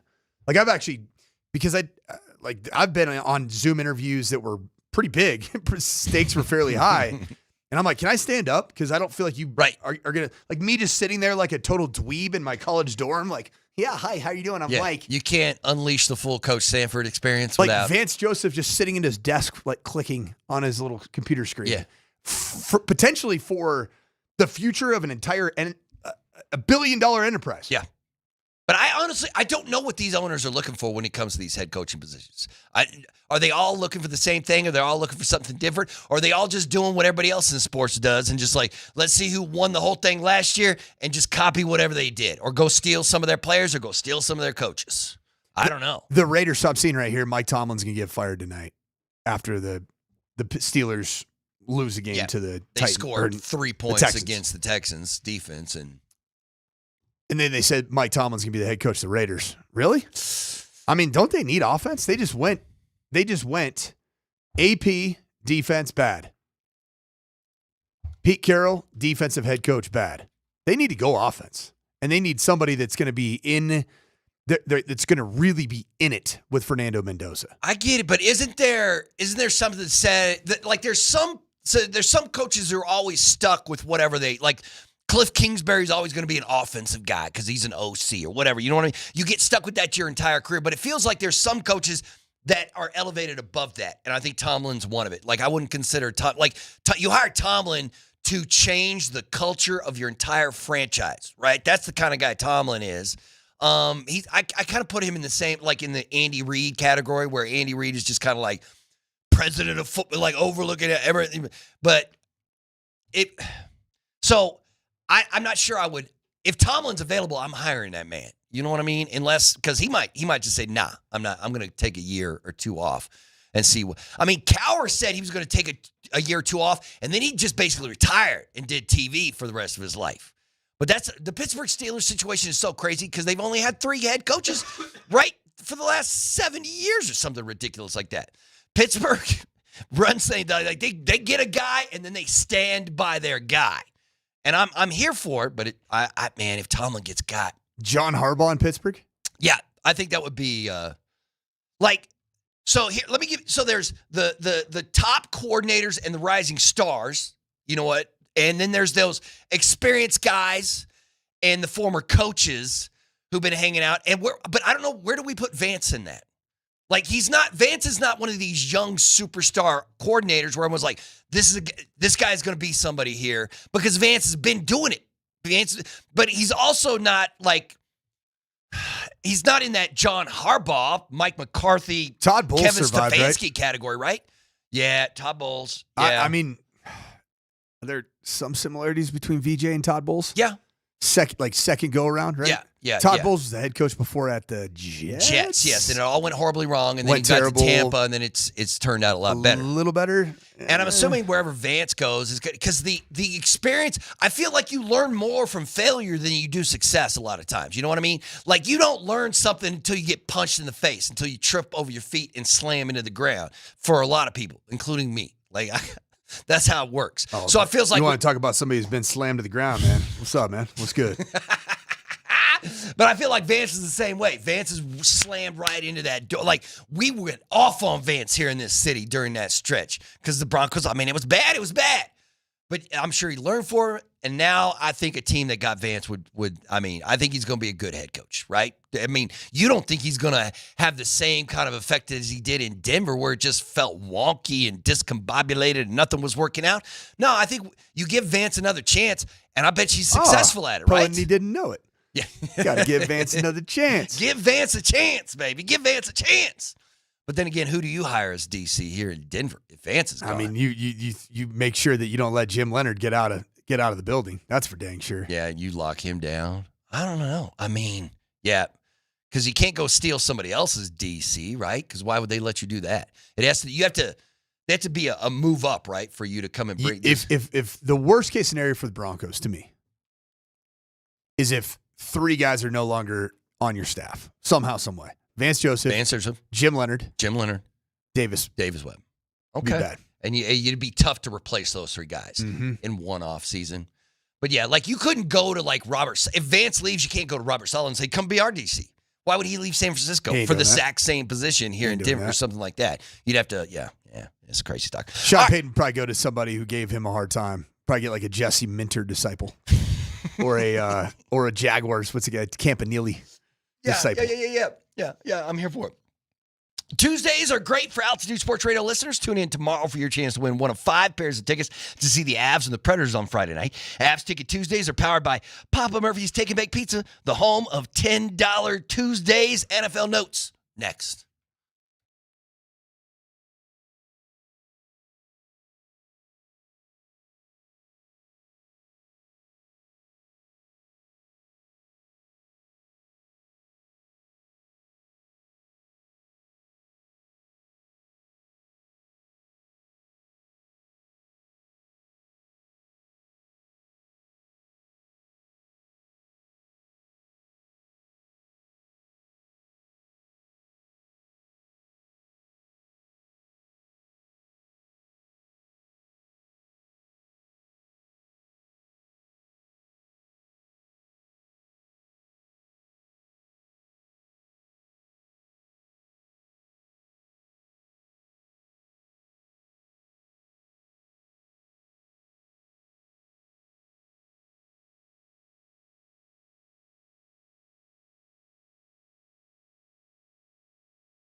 Who doesn't love KJ's NFL news and notes? We all do. We all do. Everybody does. They're the best. Everybody does. KJ, you all right, man? How was your weekend, KJ? I did not see you here this weekend, I don't think. No, man, it was. Did you relax? It was solid, man. But just spent the whole weekend just kind of getting back uphill. Okay. I'm telling you, boy, whatever's going around this station is. This is what I'm saying. I can't wait till I get sick and get to take a week off. I'm telling you, do you have a minor cough or a little bit of sniffles? Come breathe on me. Come give me a sweet kiss. give me a sweet kiss. Well, I don't know who it is. I was about to say I know several people that could help you with that. All right, what you got, man? All right, here we go. So Bo Nix, the conversation has been, was he condensed? Were things slower? Did they intentionally make things more methodical to close the season? And it led to a conversation around town about just the unnecessary nature of the Broncos feeling like they have to fold up shop and save their stuff for the playoffs. Sean Payton, man, he was not hearing any of that kind of stuff on Friday, and he made sure to respond to it. And he kind of made a little jokey joke at the end to kind of remind people, hey, it's all love. I'd like to say that, but honestly, you guys know me well enough. We're going to have to play better, and so I'd love to say that we pulled a bunch back, but, that the tape from last week wasn't really good offensively, wasn't great at Kansas City either. It was good enough to win that game, but no, it has to be, we've got to be sharper, as we get to these next few games here. We're going to see good teams that can score, and we're going to see defenses, and so that's why I said to him, I said, look, I don't want to just go out and fill in today or just fill in time, but I'm going to be honest with you. Our third down numbers bother me. Each side of the ball, we can improve in that area. These games are going to come down to a 2-minute. I want those to be competitive, right? And then I really want to work our red zone offense and defense. And, I feel like, I was a little salty last week. I mean, that just wasn't Kisla. It just was salty. I like Mark. No, you don't. Also, is Sean Payton sick, man? What the hell? Why does he sound... Don't get near my man Bo. Don't get my man Bo sick this week, man, right? Stay away from Bo Nito, too. Yeah, stay right from both of them. Don't go near both of them. So, what do you think about that? I mean, it was a fairly interesting statement from Sean, because it's usually, sometimes he's pretty hyperbolic when it comes to that kind of stuff. I liked it. Yeah. I liked it. Little edge to him. Yeah. And that means they got work in the week off. He wanted there to be intentional practice, not just practice to buy time. Hey, we got to get better in these areas. And so he probably used, this is what coaching 101 is. You got one side of the ball that's maybe playing a little bit better than the other. Use them to be the ultimate litmus test for where you need to be in order to be successful on situational football. Mm-hmm. And he was right. I mean, third down numbers, not good enough in back-to-back weeks. Weren't good enough against the Chiefs and Oladokin, that crew. Bunch of guys missing. Do you have a reason? Weren't good enough against the Chargers. Do you have a reason why the Broncos offense seems to just all of a sudden stall in the red zone? Just like it comes to a complete stop. I think it's sometimes red zone, but it's also the amount of 3 and outs in general. Yeah. I mean, that's the third down numbers. When your third down numbers are sub 33%, that means that you're probably going to have at least 4 3 and outs mixed in there. And that's where Broncos can't live. And Sean knows that. I mean, that's why Sean was salty as all get out after the game.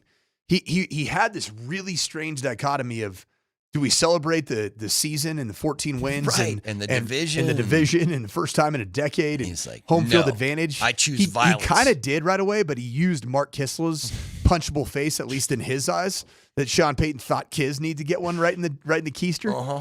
And who wins that fight? You think Sean Payton versus Mark Kisler? It'd be a lot of fun, man. It'd be close. Yeah, I like don't. Mark. I don't know that either one of them could have gone maybe like an old school 15-round bout. Right. I don't think either one probably are there. Right. I'm not there. No, be breathing pretty hard. 30 seconds after in. the 75 hard though, I'm gonna be there. I'm gonna be ready for some old school 15. Wait, you haven't even started that nonsense. I started today, man.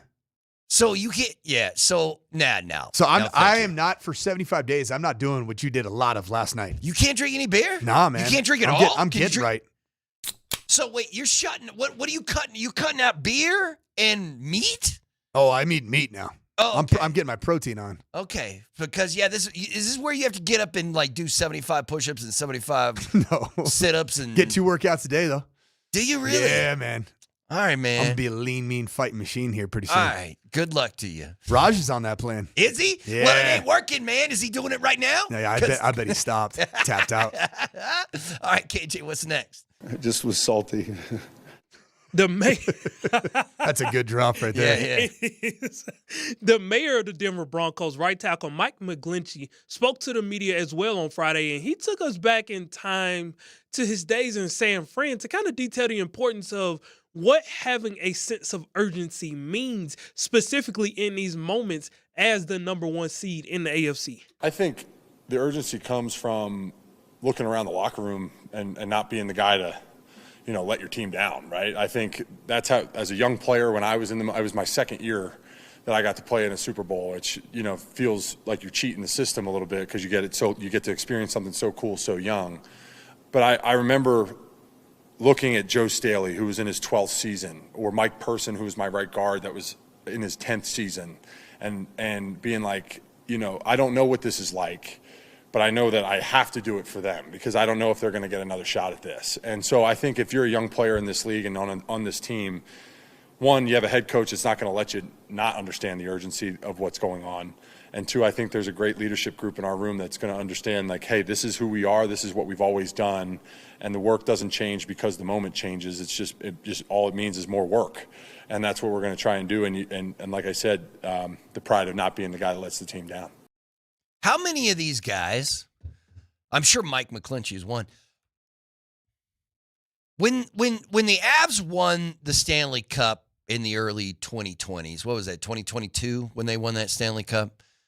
A lot of the guys, after they won the Cup, mentioned the season in which they were terrible. A lot of those guys played in that season where they were the worst team in hockey. They were terrible.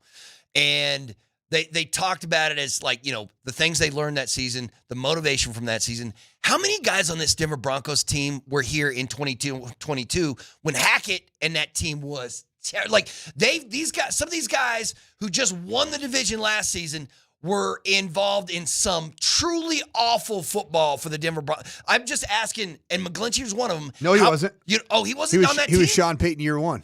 Oh, was he really? Yeah, so he was 2023. Cortland Sutton. So Sutton was on that team. I think PJ Locke. Yeah. I got it right here. Okay, so because Bo wasn't on it. You know what I mean? Like Bo neither Sean Payton nor Bo Nix experienced the true heartbreak for Bronco fans in the early 2020s. So the only statistical offensive players that measured a catch or a rush that are still on the football team, Tyler Bidet. Okay. He had one carry for 24 yards.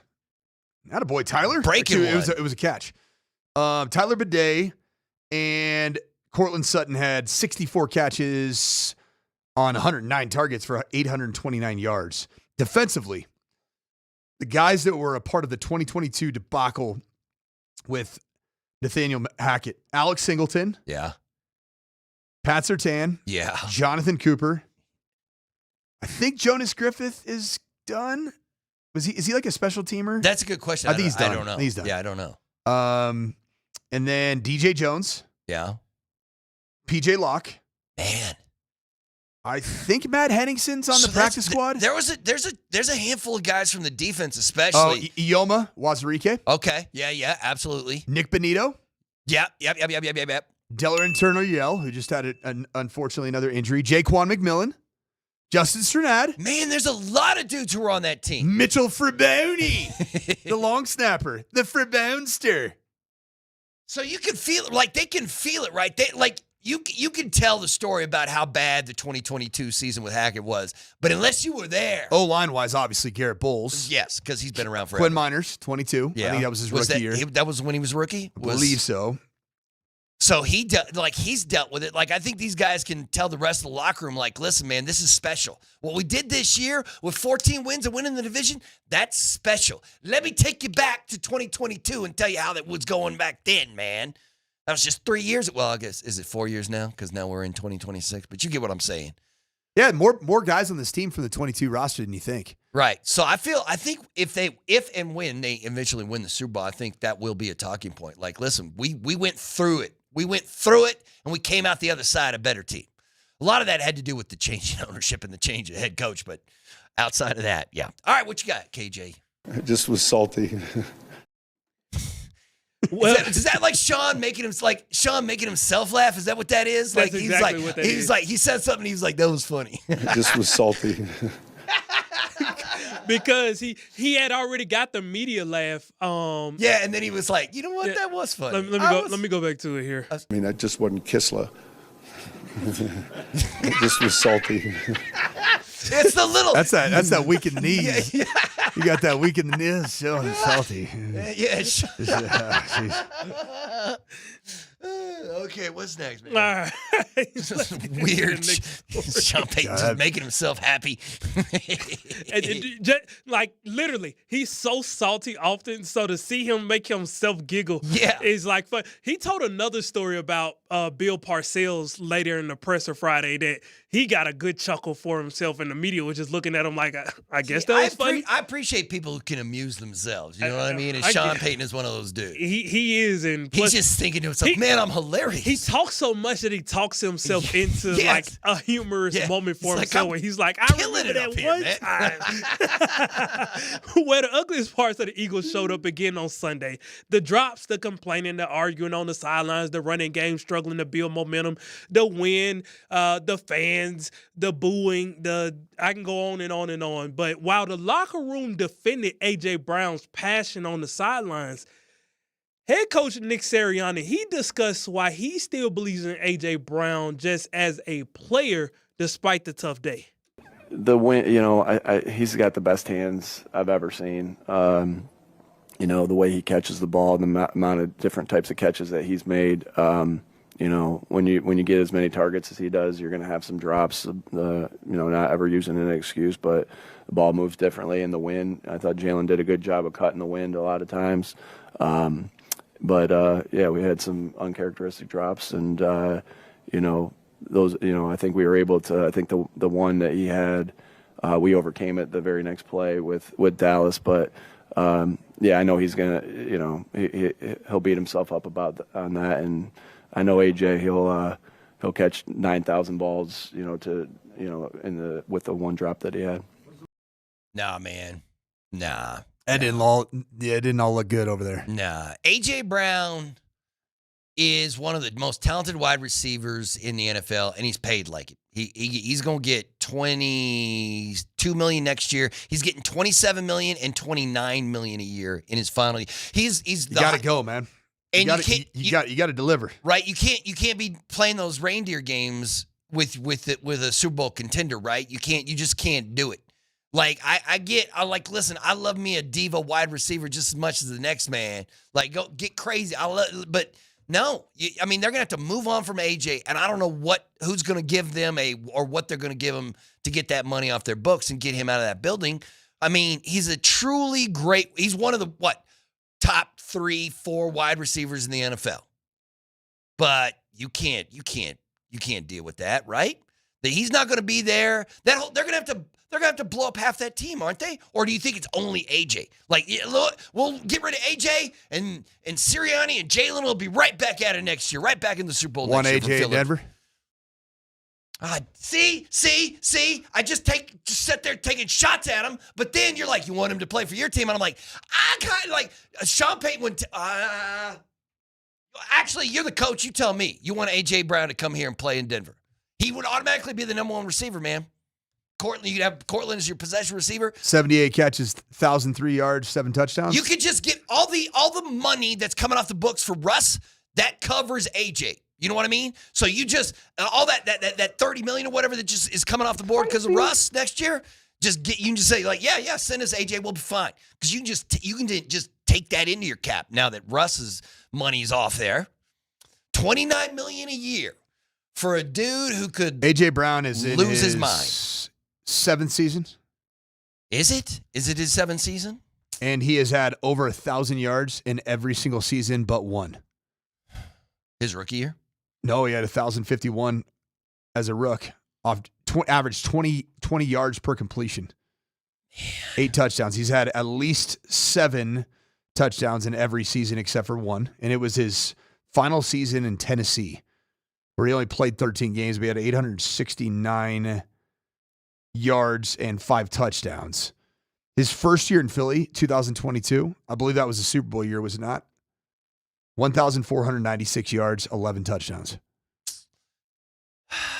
But do you want that kind of personality in your locker room? Somebody who's just going to be here's what I see all the time. I mean, first of all, he's a 7th year, so he'll be an 8th year wide receiver next year with some disgruntled employee vibes right now. Yeah. I still want to see Sean Payton, who is a bull. He's a bull. He's not going to be the guy that's going to be the lapdog like Nathaniel Hackett was, right? He was a lapdog, was he? Sure. Yes. Yeah. I still want to see Sean Payton bring in a bull. Like Bill Belichick. Remember he used to bring in bulls? Yeah. And then he just got him right because He's like, let's bring in Randy Moss. And it worked, right? Yes. I still think there is a place for that. And as long as it doesn't completely take over your locker room. And I'm not saying it's A.J. Brown per se, but is there somebody out there at the running back, tight end, wide receiver position that Sean Payton could say, I am going to command the respect of this individual? Yeah. They're not going to pull the shenanigans that they pulled with Nick Sirianni. Right. Goofy Nick Sirianni. I'm not worried about Sean Payton, I'm worried about Bo. Do I want AJ around Bo? Great question. You know what I mean? Great question. Because I mean, let's just call a spade a spade. If you look at some of the completion percent, although A.J. Brown's been dealing with it with Jalen Hurts. That's true. Both those guys from a completion percentage over expected and accuracy standpoint, not in the top 5 in that metric on a consistent basis. Yeah. All right, KJ, what else? I just was salty. He can't help himself. This segment is sponsored by Mountain High Appliance. We are Colorado's most complete appliance store with locations in Denver, Louisville, Littleton, Colorado Springs, and Glenwood Springs, offering every major appliance line and brand, mountainhighappliance.com. So we talked about this a little bit earlier, but Matt LaFleur's status with the Green Bay Packers came a little shakier after the Packers squandered an 18-point lead in Saturday night's 31-27 loss to the Bears in the NFC Wild Card round. The Packers, according to Adam Schefter, are expected to try to work out a deal in the coming days to keep head coach Matt LaFleur in Green Bay, obviously knowing that he only had 1 year remaining on his current contract. How much say do we think Jordan Love had in this decision? Probably a lot. You think so? I think so. And I think that, I know Jordan obviously very well. Mm-hmm. He's not the guy that ever wants to have blood on his hands. Right. You.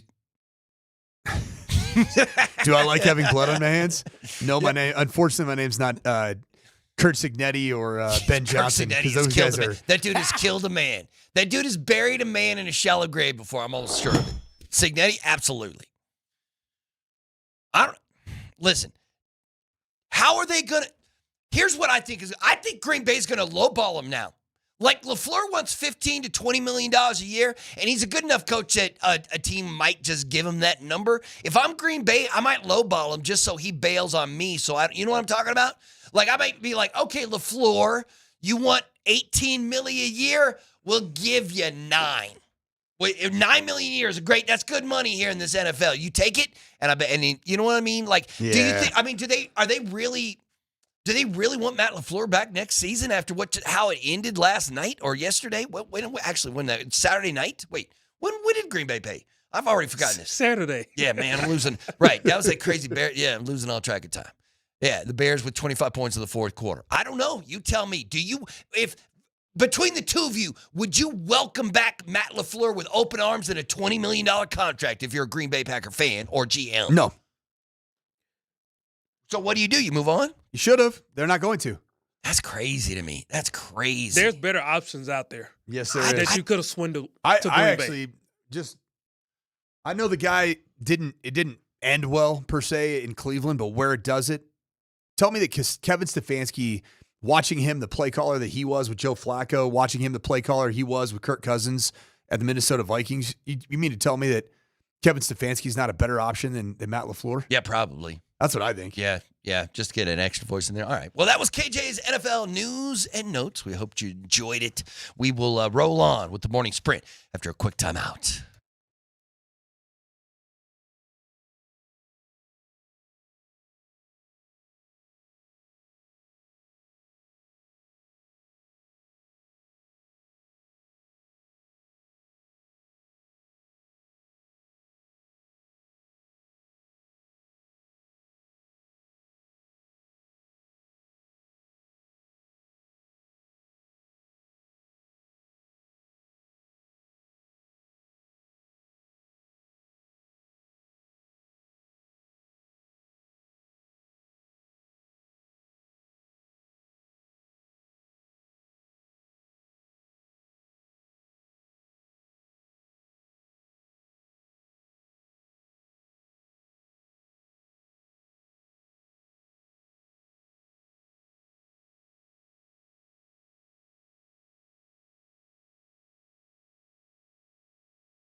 Tonight will be a good night. Maybe, possibly, probably. We got NFL playoff game, and we got a Colorado Avalanche hockey game. The Texans and Steelers playing tonight in Pittsburgh.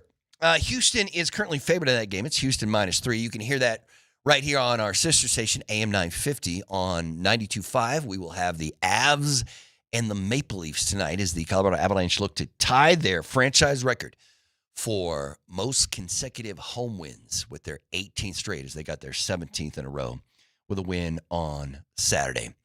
All right, Coach. I don't know if we solved any of the world's problems today. I think we did. You think so? Mm-hmm. You think it's possible that world peace is coming our way at any moment now, thanks to the football discussion we've been having over the last 2 hours? It's been a good football discussion. I'm wondering, like, I saw Adam Schefter popping off on McAfee right here, and I was wondering, this is everybody's favorite time of the year, right? If you're a sports fan, this is got to be your favorite. It's go time. This is it, man. I have a hard time. So tonight is the end of one of the greatest 5-day stretches of football viewership. Yeah, with the CFP into the So wild card round. Thursday, Friday, Saturday, yep. Sunday, and then tonight. Just a smorgasbord of great football. Yeah. I love watching high level football. You know what? I don't want to bum you out, brother. But we got what? How many more football games do we got now? We got the national title game, not this, in a week from today. A week from today? That's a long layoff, A week man. from today. I know. It's crazy. 2 rounds of the NFL playoffs will already be done before we even get our CFP championship game. Is Indiana going to just boat race Miami? Yes, dude, Miami's good in the trenches, man. I was about to say Miami You see their looked O-line good and in Ole D-line? Miss. But I don't care. Indiana just curb stomped Oregon, man. That was a beating from the get-go. Where does Oregon go from here? Because they've never won anything of any. You're right. Of any consequence, and it's been where's that swag at now, Dan Lanning? But it's not just Dan Lanning. It's been Chip Kelly didn't win anything of consequence. Mike Bellotti. Yeah. There's like all kinds of legends that have been there, and a ton of financial investment just dumped into that program, and yet they have truly nothing to show for it. Yeah, it's tough. It's tough. But, well. And it happens to Indiana? Yeah, you know what? What's even weirder, what happened if Miami wins that game? We're all, Cignetti's staying in Indiana, right? That just seems like a fit for him. Or is he, I don't know. Cignetti obviously is a weird cat. Like, he's a strange cat to me. But listen, you head coaches, you're all a little strange. A little different. But KJ, give me how many football games do I have left in the year? We've got tonight with the Texans and the Steelers. We've got 4 NFL games in the divisional round. So that's 5 total games. And then we get the college football championship game. Then we get the AFC and NFC championship game. And we got 9 football games left. That's it. 9. How dare you? What the hell happened to my... Hold on. It's not 9. How dare you skip over the Pro Bowl? How dare you? The Pro Bowl is, it is smacking. Get out of here with that Pro Bowl. Hey, there's nothing like the Pro Bowl, man. Okay, fine. I'll give you the Pro Bowl 10. You get 10. Get at it. Flag football, whatever they're doing, playing beach volleyball. Somebody's going to tear an ACL doing some Pro Bowl nonsense. Either way. All right.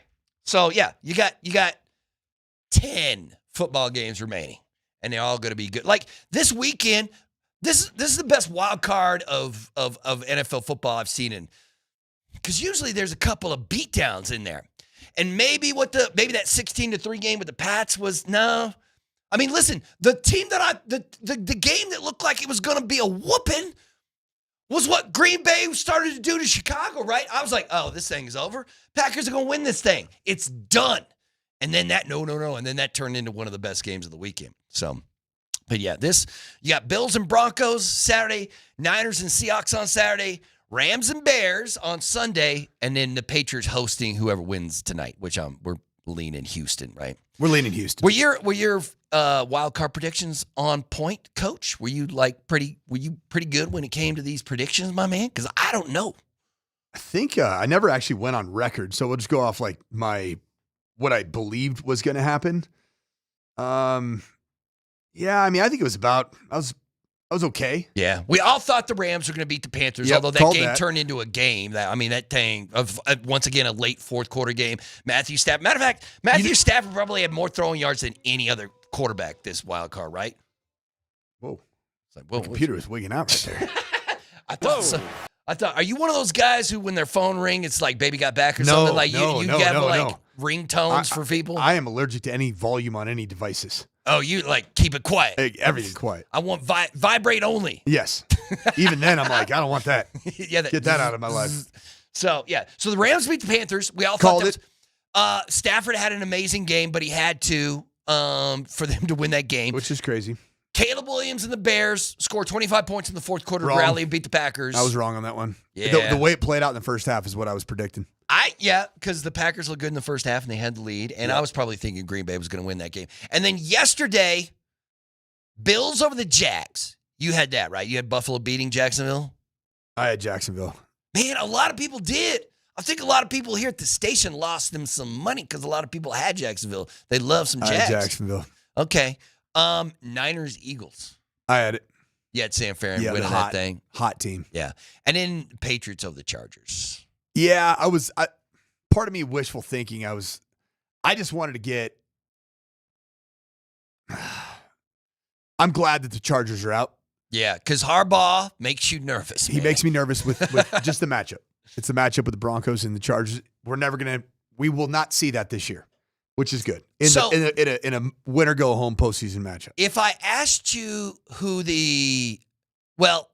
there's technically with the game tonight that we got what 2, 4, 6.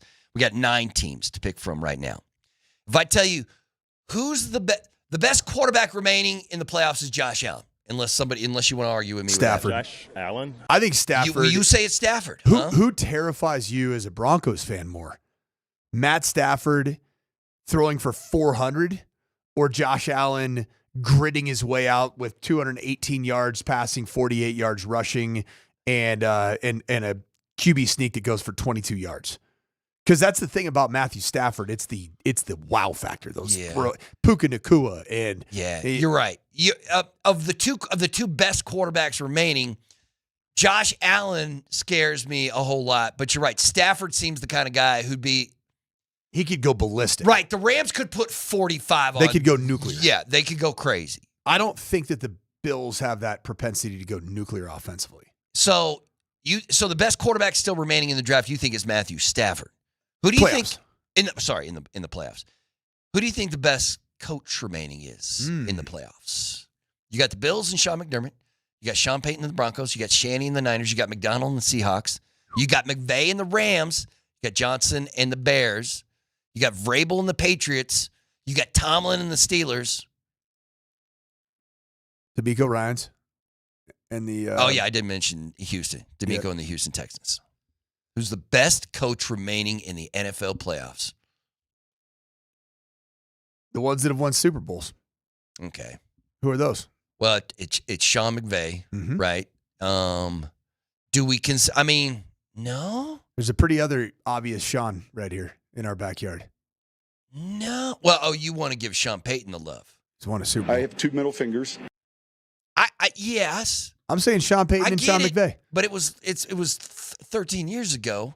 Still did it. Okay. Tomlin's won one. Yeah, Tomlin's Has he won 2? No, he only won one with Roethlisberger, right? That was it. That was the only one they won. I think it's just one for Tomlin. And what about? Listen, man. Do you think anybody would? Do you think anybody in the text line or here at the station would say that we're crazy for talking about McVay and Payton? When Shanahan's out there, because man, Shanahan's in that he's that next tier because he's never won one. Because it feels but he's always kind of right there. Yeah, it felt like he was a big reason of why the Niners beat the Eagles, but maybe that's just the comparison with Sirianni. And I was just thinking, you know what I mean? Where it looked like Sirianni was out of control and Shanahan had it all. Just like, here's what we're going to do, and here's how we're going to do it. Brock, lead us there. Power rank the quarterbacks. Remaining in the playoffs. Okay, so let's say. Do you got Stafford or Allen first? Brother, I got Allen. Okay, I got Stafford so first. But it's okay. Let's go. 1A, let's 1B. Go. Stafford, Allen.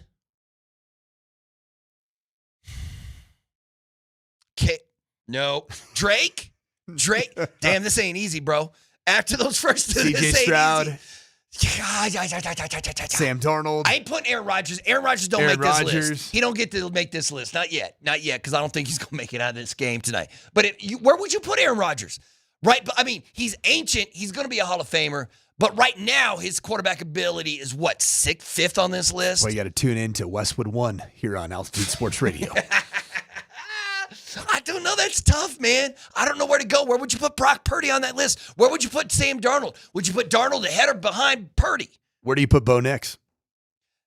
Brother, man, would you put? Be honest with yourselves. Where do you put Bo today? Where do you put Bo Nix in terms of the remaining quarterbacks? Sixth?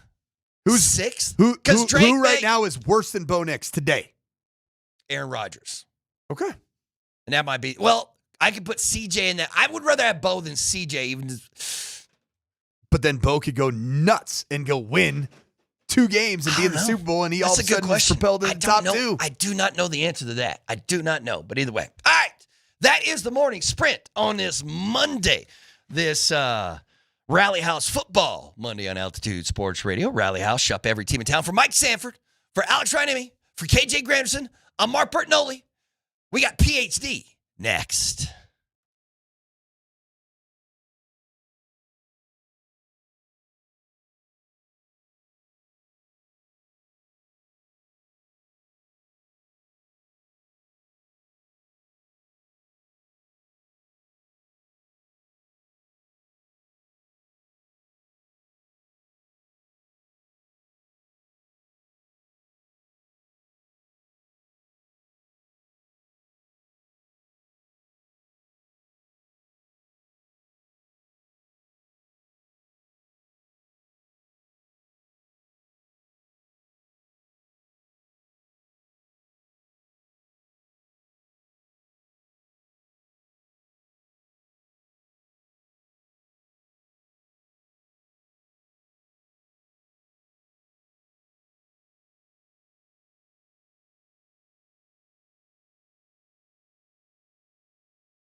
Oh, welcome to it. Absolutely spectacular day today. And it's the Bills. That's what it is. It's DMac riding from home. Now I know what Vic Lombardi feels like as we try to keep each other from being sick. And Tyler Polumbus back in the studio, and Scott Hastings about to get on board with the Nuggets. Tyler, what's going on? Hi, buddy. Good to be on. Sorry you're not feeling great, but yeah, man, that stuff is running around. Yeah, you know whose fault is it? You know, you realize it's Sanford's fault, right? He was patient zero. Yeah. Yeah, he was patient zero. And you know what Sanford did this weekend? Actually, fair argument that Andy was actually patient zero, but yeah, well, I'd like to blame Sanford for the convenience of talking about him going to Seattle for the weekend. So somehow he got days off, but was still able to have a fun vacation. We tried. Oh, so he took sick days for his vacation. That's what you're saying? You know, it was convenient for him. Okay. That's what I could say. I can get into the miserable weekend I had up at Winter Park, which is not Winter Park's fault, but when you take some time off, you're going to have some fun, and you spend the entire weekend curled up in the fetal position. It's, it is what it is. Scott Hastings, though, let's get Scott on. Scott, how are you, See, Scott, what I'm trying to do is avoid seeing you in person as long as humanly possible, which I think we're on over 3 weeks now at this point. Yeah, well, I think we snuck one day. We snuck one day in there. I wasn't there. Yeah, that's. Well, that's right. Well, no, you were there on that Wednesday, weren't you? Well, not in person. No. Yeah, I don't know. Don't worry about it. Don't worry about it. Hey, you know what? I'll be on remote. I don't even know what today is. Tuesday and Wednesday, and if you want, I'll stay home and do the show from home Thursday and Friday. I'll sacrifice. Yeah, I'm realizing what Vic likes about this whole setup. It's coming very clear very quickly. That being said, let's go around the horn and your take on the Bills. And Scott, before we lose you, I definitely want your take on the Jamal Murray's got the sniffles too. But let's just start with the Bills. Tyler, what's your take? I don't know, man. I thought I originally took the Bills to win, and then I let dumb Dan Tanner convince me the Jags were going to win. And I flipped my pick on that sucker because I really didn't have a great gut feel on it.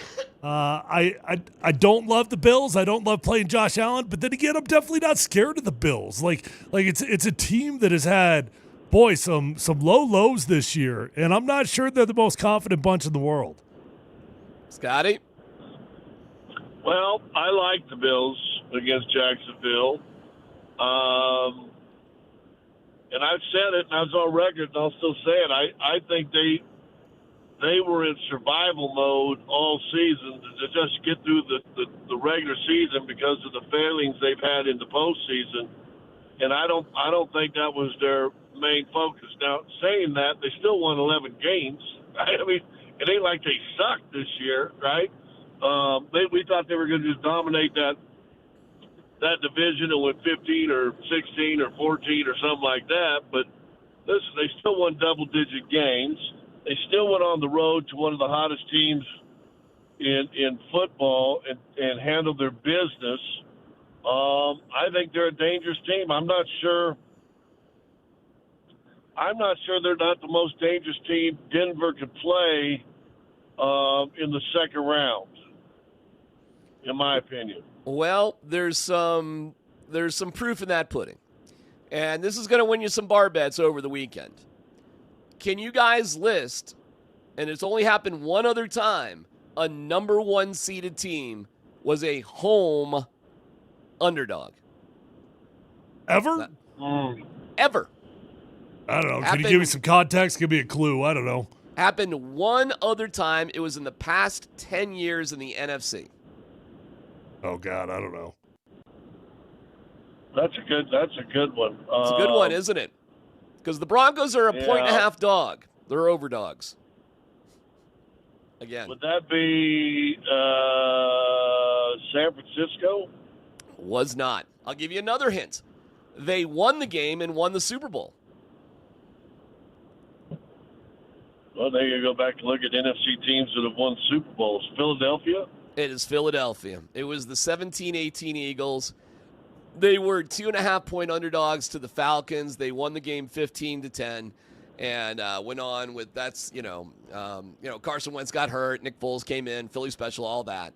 So that was that team, Tyler. And Okay. Scott, but I'm using that factoid because when it happened, I was like, oh my God, like the Broncos are a number 1 seed and are by Vegas underdogs. Like that can't happen very often. One other time. Well, it's also been a weird year. I mean, I know you're talking about a number 1 seed. It takes it to an entirely different context. But if you looked at the wild card weekend, I mean, the road teams were favorites all over the place. So this year, generally speaking, is one of the weirdest years in NFL history, and how teams have actually leapt into the playoffs in terms of their standings and Vegas and the odds and all of it.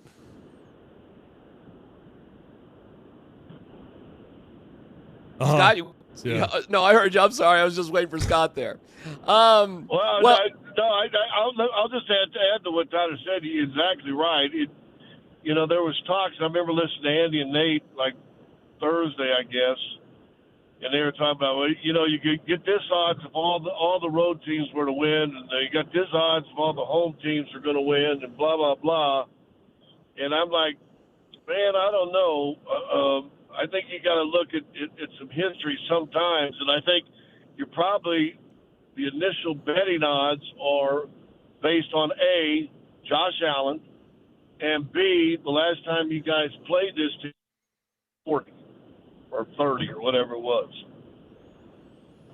Are we, Tyler? You were freaked out by the Chargers. Yeah. Yeah, freaked out. Like I never thought they were a more dangerous team than the Bills. Don't get me wrong. Okay. But I did not love the matchup between the head coaches. I did not love the intimate knowledge that the Chargers had. But they always would have been a preferred matchup versus playing the Bills. Okay. Although Vrabel tells Harbaugh to hold his beer for him, doesn't he? Yeah, no kidding.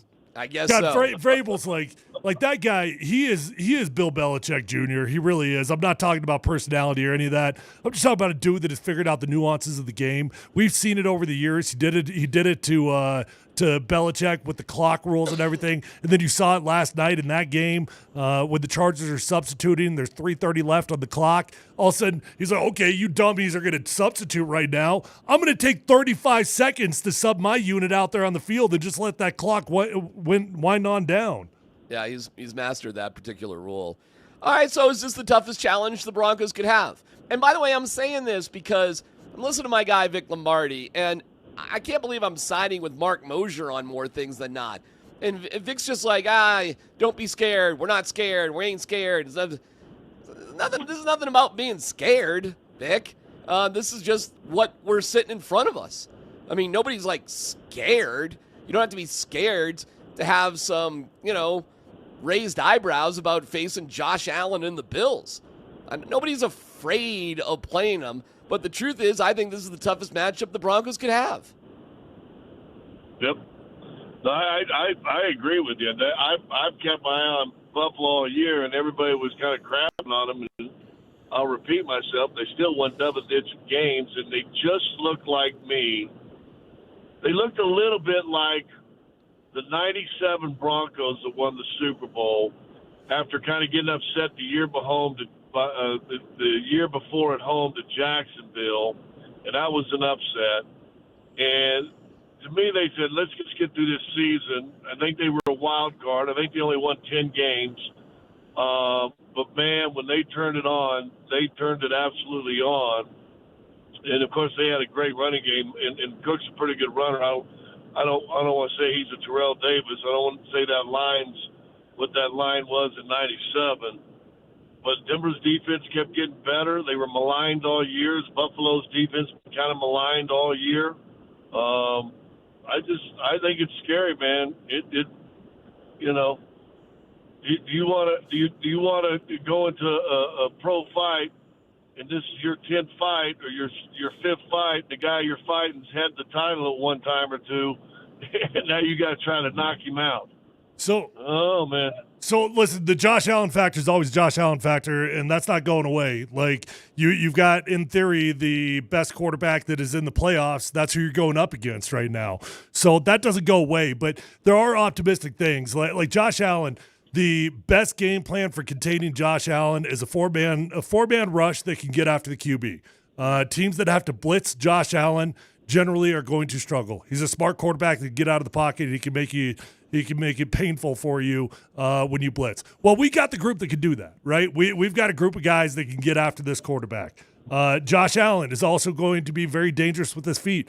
We've done a very effective job this year when we've gone up against quarterbacks that, in theory, you're worried about them getting out of the pocket.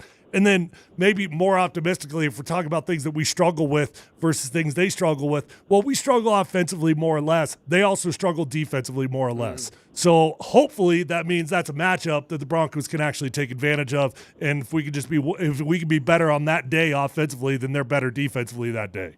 All right, we have some logistics to figure out because David Adelman is going to join us, Scott. We'd love to have you on for that. Is that possible, or how do we do this, Dan? Scott? I don't know. When's he calling? Like 5 minutes, like next. Yeah, well, I'm just driving up the airport. I can sit in my car. Hey, the plane ain't gonna leave if his ass ain't on it. All right. Well, why don't we take a quick break then? And when we come back, we can. I thought it was a gutsy win by the Nuggets. I feel for Jamal, man. I've been sick for the past 4 days, and I think that's what's going on with him. When you win with one starter, I'll take any game, any win. I think it's a pretty gutsy effort by this team, and they scraped another one against Giannis last night. So hang on. David Adelman Show coming up next here on PhD on Altitude Sports Radio 92.5.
Hey, it's DMac for the Rocky Mountain Men's Clinic. Yeah, I'm feeling a little bit under the weather, which sucks. I hate that. But listen, I'll feel better eventually, and I know I'm going to feel better in 2026 because of the Rocky Mountain Men's Clinic. If you're dealing with low testosterone and just don't feel like yourself, well, they got it. They got it for you. And if you're dealing with erectile dysfunction, well, they can make your life so much better. Listen, guys put this stuff off. I know I've done the same thing myself, but ED is an intimacy destroyer. So get this problem addressed with the guys and gals that have been dealing with this for years and years and years up and down the Front Range. It's the Rocky Mountain Men's Clinic. They have treatments with success rates well over 90%. Some can have you last an hour or more, serving the Front Range of Colorado for nearly a decade. They can help you. All right, for $99, that's the initial visit. It includes a consult, a T and a PSA test. If advised, a test dose. If it doesn't work in the office, your visit is free. They've got an expert staff. Like a lot of men, you could be having sex the day after your appointment. So call them today, 720-440-7900, RockyMountainMen'sClinic.com.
All right, it's Altitude Sports Radio 92.5 PhD.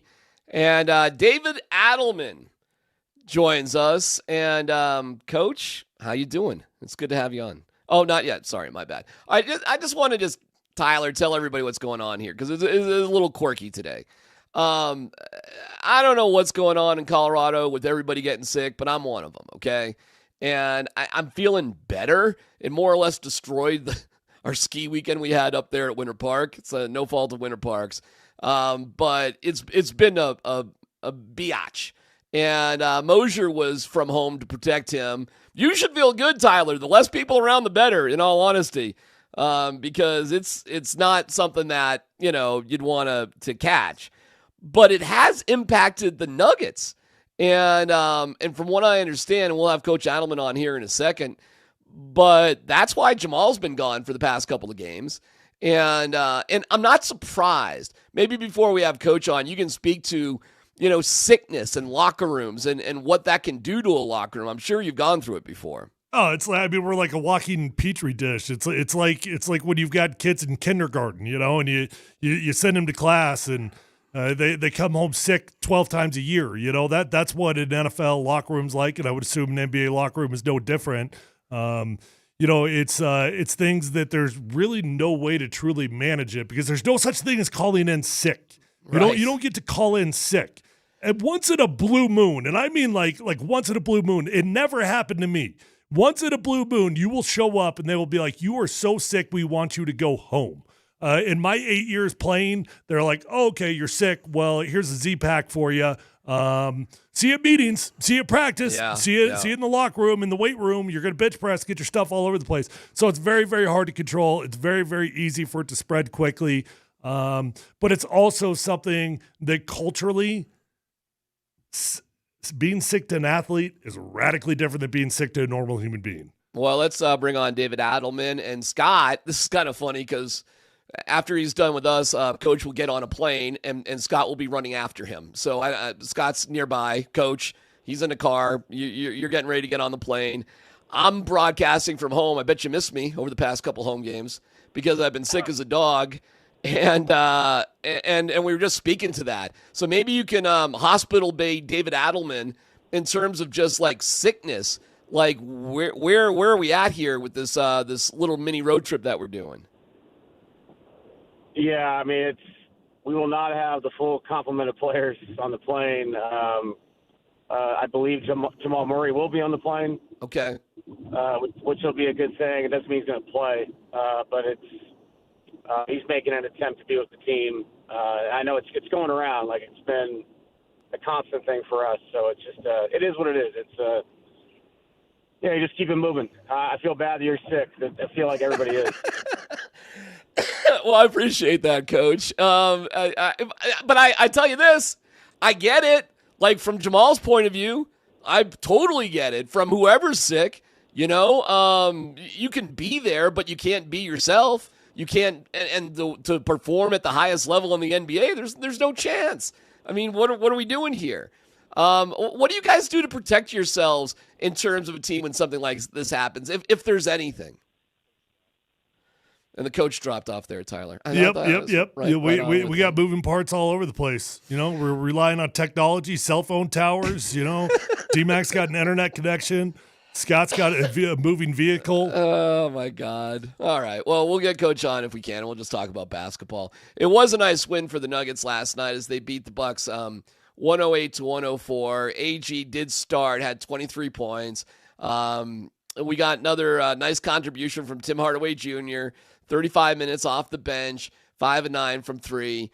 Tyler, I'm not sure how you're feeling about it, but at this point, any game the Nuggets win to me is like fantastic. Like, that's incredible. Way to go. Absolutely. It's been a deep breath of what the Nuggets have been able to, how they've been able to weather the storm. And boy, you talk about a storm that they've been in between injuries and illness, all of the above. Guys coming off the bench, playing at a high level. Zeke Naji continuing to be a productive member of this team.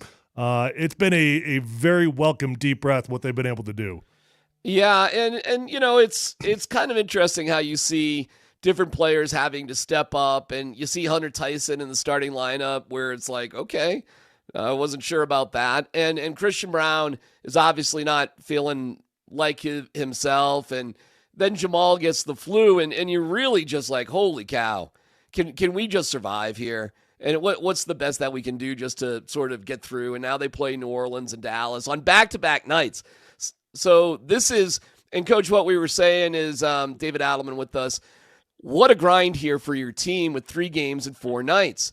So what are you seeing in terms of the character of your team that's able to overcome so many obstacles here and win like you did yesterday and compete as hard as you can?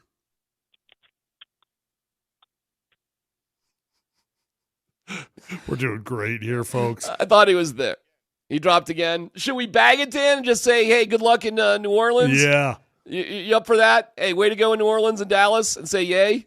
I mean, I think the first time is excusable, like on us. Second time, he's going to start getting irritated with us. Third time, if there's a third time, he might just not come back with us. All right, well, that's the Nuggets, and we appreciate David Adelman at least trying to get on. We know that there's all sorts of things to deal with. And Tyler, they're hopping in and playing in 5 minutes anyways, so that's fine. Best of luck, and you can hear the game tomorrow night right here on Altitude Sports Radio 92.5. Back to the Bills. What was your reaction watching that Bills-Jags game? I thought it was fun. You know, a fun football game that was I could have seen going either direction. Who did you think was going to win that game? Did you think always think it was going to be the Bills? I thought it was going to be Jacksonville. I did think it was going to be Jacksonville. I was, well, look what it came down to, Tyler. Came down to giveaway, takeaway. Yep. Came down to special teams. Came down to finishing in the red zone, where the Bills did one more time. You know, the Bills were really good. They were 7 for 15 on third down. They were 3 for 3 in the red zone. Just bringing up my stats here. They had the greatest tush push in the history of the NFL. The greatest tush push. I tell you this, though. McDermott's a moron. He's not a good coach. I don't think he's a good coach. I don't think he's a good coach for a million different reasons. But, like, one of the more obvious things to me, all right, well, maybe I'll get your feedback on it. You got, less than a minute to go. The other team has no timeouts. You've got Josh Allen. You just had a 12-yard tush push. It's first down. Don't you take a knee, Tyler? Let 40 seconds and 2 timeouts. You don't take a knee? I think it's really easy to sit here and be armchair quarterback and have these conversations. I get it. I understand the conversation. I think it's fair. I think it's reasonable. And there might have been some teams and some coaches in the NFL that would have taken a knee in that situation. I also know if I'm a head coach in the NFL, I feel like I'm playing with fire. I'm playing with fire, dude. I got a chance here. Ideally, I don't want to leave that amount of time on the clock. But I think it's scary when you flirt with karma like that. I think it's scary for a million different reasons. To answer your question very directly, what would I have done? The exact same thing that Sean McDermott did. I would have scored and I would have gone for it because I would have been terrified that something was karmically going to go wrong by taking a knee and setting myself back another yard. Well, all right. But Jacksonville, in my opinion, did the right thing. They just let them score, right? Because they are obviously afraid that hey, you take a knee, you can get it down to 20 seconds, and now it's second down from the 5-inch line, and you got a couple but it's of not timeouts. Second down from the 5-inch line. Now it's second down from the 2 or the 3-yard line. Well, you could just lean into it a little bit. You don't have to kneel down right there. I don't know. There's something you could do. I know what you're saying. I mean, if you're saying QB sneak it, but I mean, if you're just going to take a knee, you're going to lose a yard or two. All right. Well, I don't know how you do it. I don't know how. That's why. That's why it's so easy to sit here and be like, "Oh my gosh, you got to eat the clock up, dude." Okay, all right. There's something honest with playing with karma in football. I thought for sure Jacksonville was going to come down, get at least to midfield, and then we'll see how Cam Little does and go into overtime. I thought Jacksonville was going to win it. I think I wanted the revenge match with Liam Cohen because I think he's a pud, but that's my own thing. We'll get into the report. I'll tell you this, I feel better about a matchup between the Broncos and the Bills than I do about a Broncos matchup with the Jacksonville Jaguars. So in terms of who I would have preferred just specifically between those two teams, and there was a lot more at play with the Chargers and everybody else, but if it was just between those two teams, I would rather play the Bills than play the Jags. All right, well, here is how the Bills beat the Jags. They were great on 7 of 14 on third down. Excuse me, 2 for 2 on fourth down. They were 3 for 3 in the red zone, and they won giveaway, takeaway, and they won time of possession.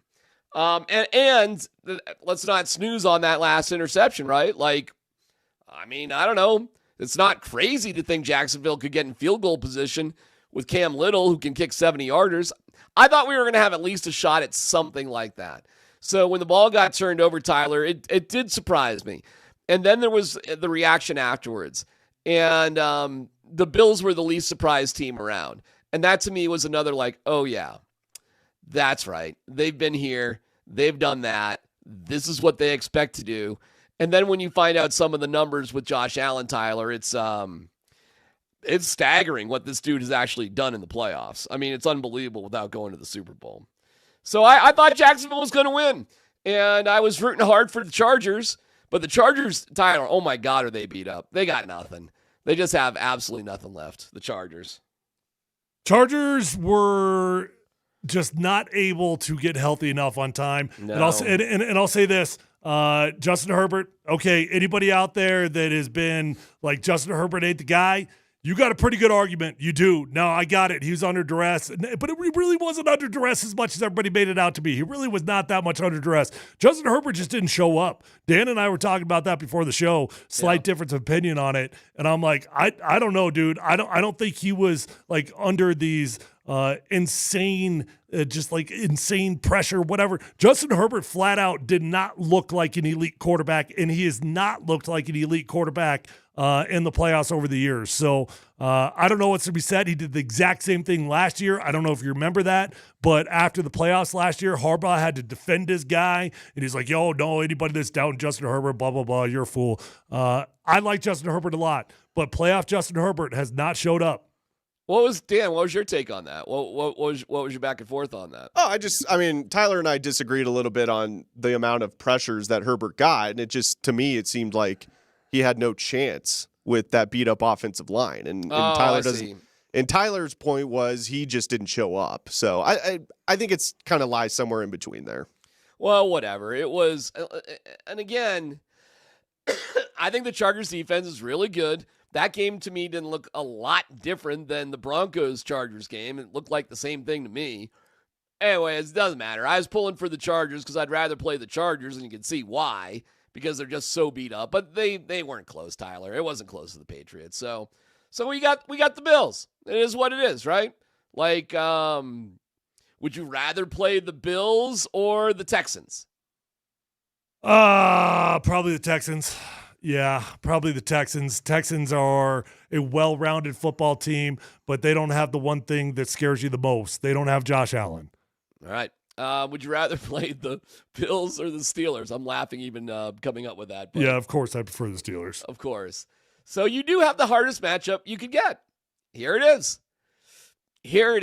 It's right there for you. It's the toughest matchup you could get, and likely the Patriots will beat. I think the Patriots will beat the Texans or the Chargers, or the Texans or the Steelers, don't you?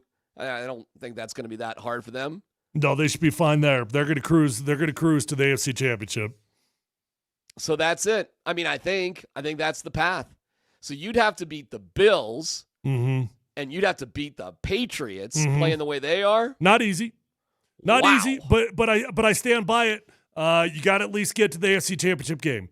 If you get the number 1 seed and you don't win that first round, I don't really care who the matchup is. What a wasted season that would be. You got that home field advantage. You got the bye week. You got to be healthy, all of it. And if you don't find a way to beat the Bills, and it sucks that it's the Bills, I got it. And I wonder if there's a little bit of a mental block there, even from last year's performance in the playoffs against the Bills. But hopefully there's more of a revenge factor. There's a motivation factor than anything else, rather than there being a mental block based off last year's performance. Well,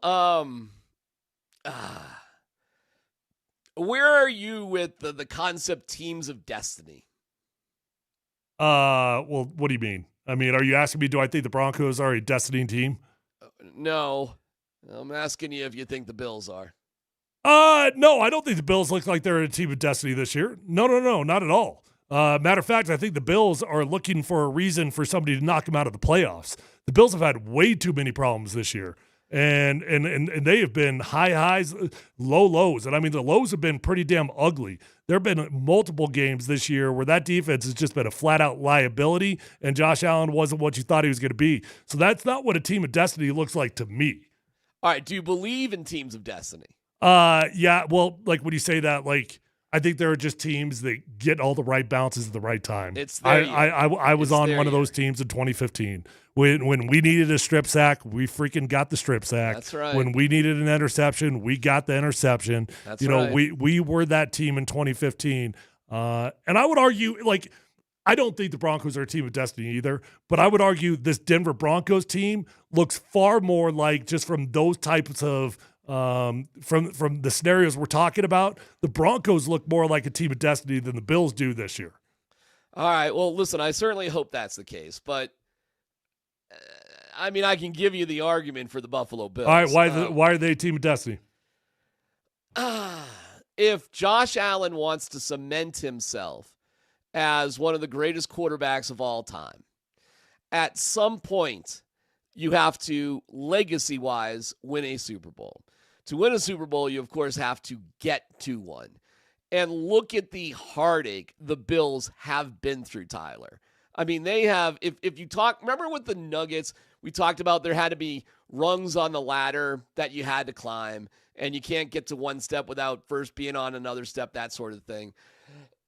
When you look at the Bills, no Mahomes, no Burrow, no Lamar Jackson, and the case could be made, Tyler, that this is just Josh Allen's time. And never mind just the Buffalo thing, right?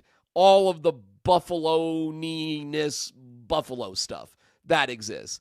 And it's just, for the Broncos, this is frosting on the cake. Now, I'm not going to sit here and say, I'll just be satisfied that we got here. Not at all. No, that's not my expectation whatsoever.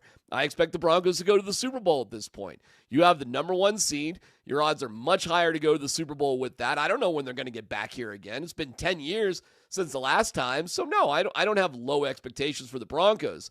But I remember when the Broncos faced the Steelers in the AFC Championship game in that 2006 season, and that was kind of the Jerome Bettis, the Super Bowls in Detroit, that whole thing.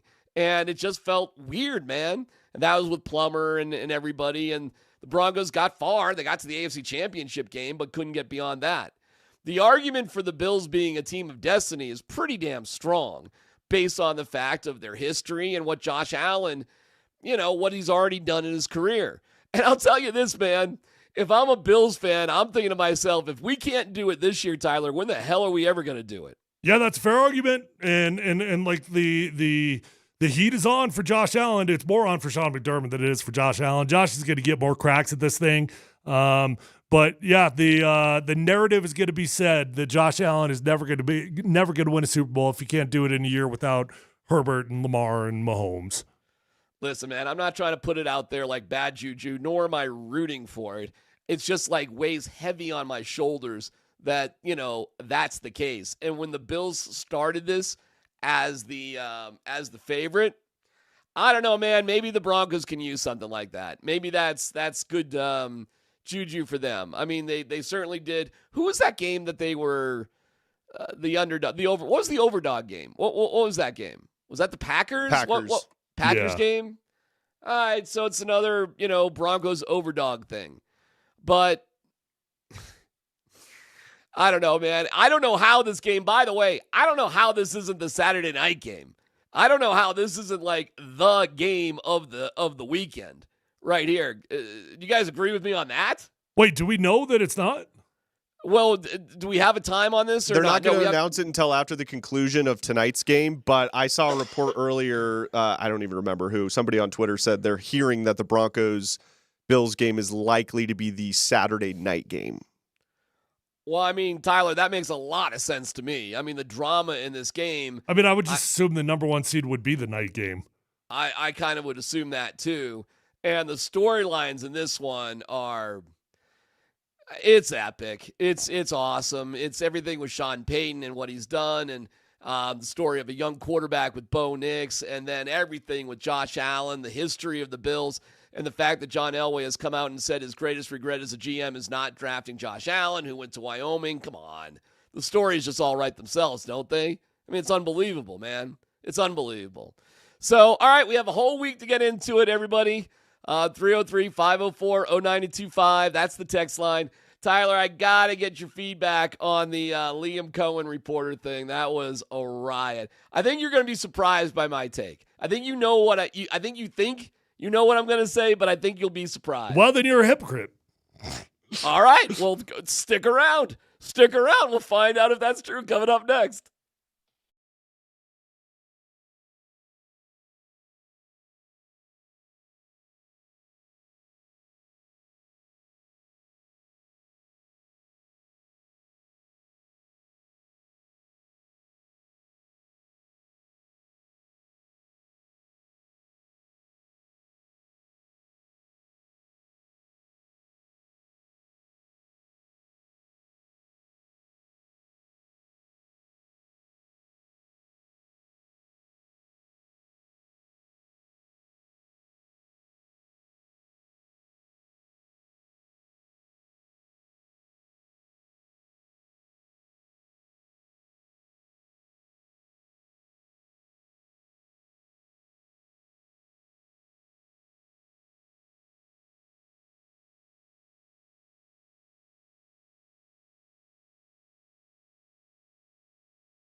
It is a Rally House Football Monday on Altitude Sports Radio 92.5. Rally House, shop every team in town. Tyler, I'm looking at the Shop Mazda text line. When did Elway say that about drafting Allen? DMac loves to talk, but has no factual proof. Probably why he's not on the fan anymore. Andy in Aurora. Well, Andy, this is from the Shannon Sharp podcast, which was when? About 3 weeks ago? Not even? Something like that? Here we go, Andy. Listen up. I do, and because I really liked him. But, the problem is and the way that I worked is I wanted buy-in from the coaching staff, and I couldn't get the buy-in from the coaching staff, right? I couldn't get everybody on the same page with it. And, and I loved him. Now, when he was coming out, he wasn't perfect. Yeah, he was raw. He was very, very raw, right? And and his accuracy was the biggest question. Right. He was athletic as hell, big, strong, competitive, and all those type things. But there was that was the one question. I loved him. That's why I say I regret it, is because I didn't overrule everybody and say I'm taking him. I'm taking him. Right, I'm taking him because now it's up to you to make him good, right? But none of the coaches were all kind of, and nobody, and they were all hot on Bradley Chubb, right? And so they were all hot on getting pairing him with Vaughn. But yeah, exactly, right? So I just couldn't get the buy-in, and even though I liked him, but so the one regret I have that we've talked about is that I didn't just overrule and say we're taking him. Right. All right, pound sand, Andy. Suck it. Think I'm making that up? Good for John for admitting it. I didn't, the only debate is whether you believe or not. Yeah, that's a good question. Do you? I think it's a weird thing to lie about entirely. Yeah. I mean, I like at this point in his career, like, he's pretty self-reflective. I don't see any reason why he would just outright lie about liking Josh Allen more than the coaching staff. I think he probably would have been like, yeah, I got it wrong. I don't know, man. I mean, I guess I do believe it more than you do. I think he threw VJ under the bus a little bit there. That's fair. Now listen, like the argument that you could make off of it that it's fair is that, well, if you liked him, why didn't you overrule him, right? Right. And that's reasonable. But I also don't think that that's an overly effective way to run a building, or a healthy way to run a building, when your GM and head coach are drafting players that they've got opposite belief in. Yeah, the truth of the matter, and this is, Tyler, this is why ownership matters. The truth of the matter, and no, I'm not trying to rip on Joe Ellis here, but there wasn't anybody really overseeing the candy shop. You know what I'm saying? Like, everybody was running around doing their own thing, and it wasn't the strongest moment in the world for John. I mean, I'll just take his word for it that VJ wanted Bradley Chubb more than Josh Allen. I'd love to ask VJ that question. I wonder if that will come up. That is interesting, isn't it? That, oh boy, wow. Will somebody bring that up to VJ? Why? Oh, I don't know. Why does it matter about anything at this point? I mean, literally, why? Who and why would you bring that up as we're in the playoffs, preparing for the Buffalo Bills? Would we ask Vance Joseph about what happened with Bradley Chubb and Josh Allen? It's just so juicy. I think you should. Somebody should. Well, then you can do it, I guess. I mean, I would. I would be dying if I'm Vance, I would literally be like, "Are you serious right now?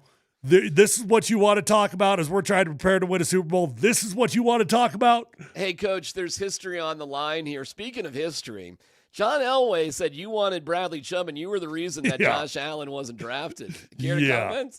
Yeah. Well, that's what he's saying. That's what Elway's saying. But okay, all right.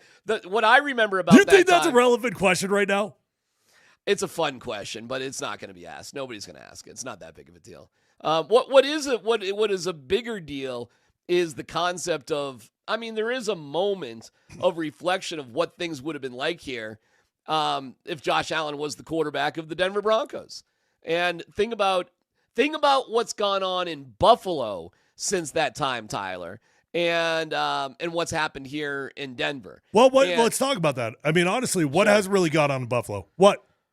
Well, the playoffs have gone on in Buffalo. Okay. That's what's gone on. And Josh Allen, and this is just in the Well, playoffs. we're about to meet him in the playoffs with the number 1 seed. Well, that's right. That's right. And I think that's a juicy part of it. All right, well, hold on. Do you think quarterbacks or players ever forget teams that didn't take them? No. Okay. Do you think it sticks in Josh Allen's craw maybe just a little bit, considering where he went to college in Wyoming? Sticks in his craw. I don't think so. Do you think a kid from California who went to Wyoming really wanted to spend a decade of his life in Buffalo? I don't know. He had to start his life in Wyoming. Buffalo was probably quite the upgrade. Yeah, you're probably right about that. You ain't lying about that one. Anyways, the whole story, I'm fine with it because at the end of the day, the Broncos got their quarterback. He's Bo Nix. You got the coach. You went through that really rough patch, in my opinion, because, you didn't have solid ownership. That's how things fall through the cracks. I mean, there's other elements of that too. I remember stories because nobody expected Bradley Chubb to even be there. So, you know what? Let me put this to bed. I'm done with it. That's such a lie. I'll let it rest. You will never be done with it, ever. I can always talk about it. We can be doing radio in 20 years. You won't be done with it. But I'll leave it alone for the rest of this week. How about that? The lie detector determined that was a lie. I really just wanted to tell Andy and Aurora to pound sand. That really was my goal there. Because I want to get your feedback on Liam Cohen and the sweetest, most awesomest, cutest, darndest question, kitty cat, sunshine, lollipops, and rainbows. Let's go to Jacksonville. Suck this one, Liam Cohen.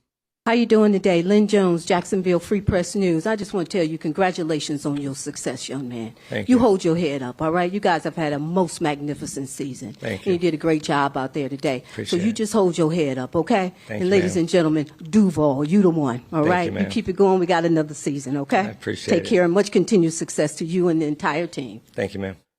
Sorry, was there a question in there? I don't like this moment.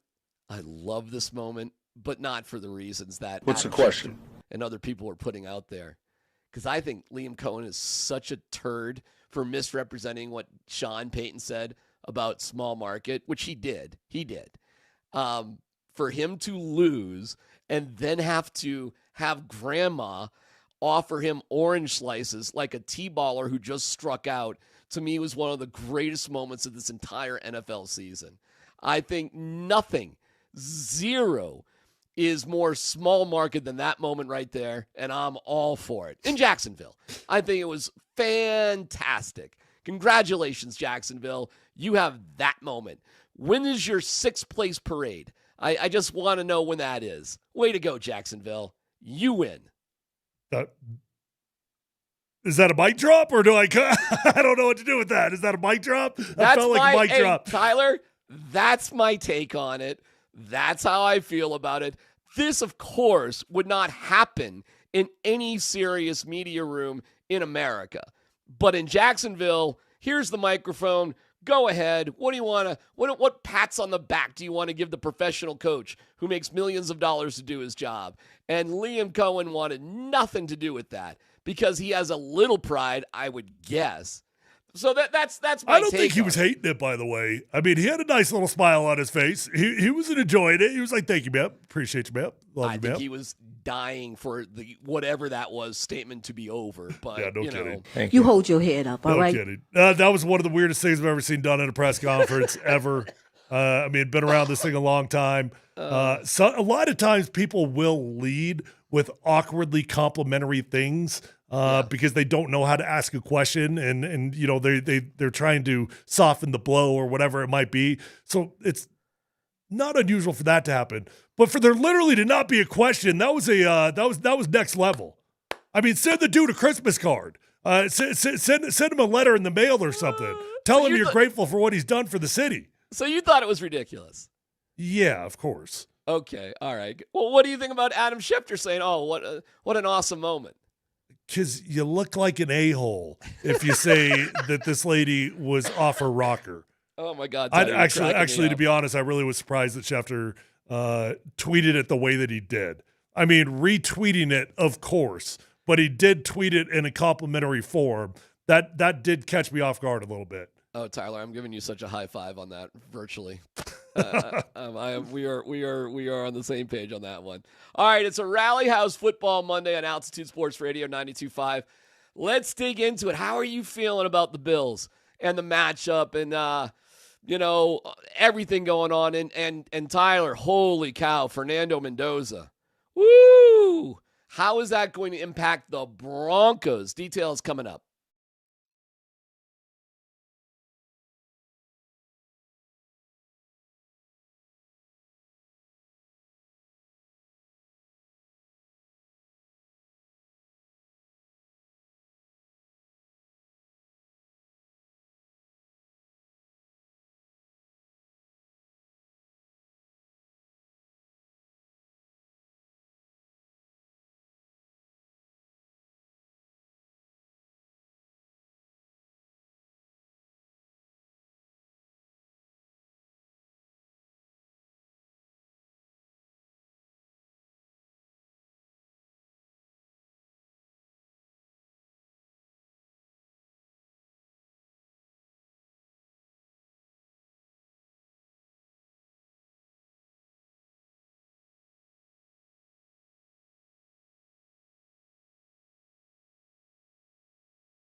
All right, it's a Rally House Football Monday on Altitude Sports Radio 92.5. Rally House, shop every team in town. Love Rally House. Multiple locations. We've been all of them. Couple up there in Boulder and out in Littleton, and Rally House is the best. So it's the Broncos and the Bills. Tyler, a rematch, huh? You like this rematch? Yeah, I mean, it doesn't carry a lot of weight for me emotionally. You know, like for a rematch, I feel like we usually have to have a lot of stuff tied up into it internally. Yeah. Do you have anything tied up internally from last year's game? I don't. It was a butt whipping. I never expected to be in the playoffs last year. I never expected to beat the Bills in the playoffs last year. Right. It was way worse than I wanted it to be. Now, I'll give credit for that. I was hoping the Broncos would show up and make it competitive. And for like a hot minute at the very beginning, you were hopeful of that. But I just don't carry any association to that game moving forward. Yeah, I don't think this version of the Broncos isn't like any heated rival with the Bills or the Bills fans or anything like that. I don't think they consider I bet most of the Bills fans don't even remember playing the Broncos last year. It's just, whatever. You know? I would say, though, it's about to be one after this year. After this year, one way or the other, it becomes a thing. If the Bills beat you, well, they knocked you out of the playoffs 2 years in a row. That's officially a thing. Yeah. If the Broncos beat the Bills, well, we just knocked Josh Allen out, and they're going to for sure remember us. Well, you have a fascinating development because look at this, or 2 years ago's draft class. The Packers, man, oh my God. They just didn't want to win that game, Tyler, I guess. I guess not. I don't know how else to put it. But, hey, good for Caleb Williams and the Bears, right? And Drake May and the Patriots, I mean, it was a slugfest. It was a heavyweight fight there, sort of. I mean, it wasn't, it was probably the least exciting of all the wild card games, but you have 3 quarterbacks from 2 years ago draft who are in this round of the playoffs. That's impressive, man. It can happen like that. Russell Wilson won a Super Bowl in his second year, went back to another one in his third year.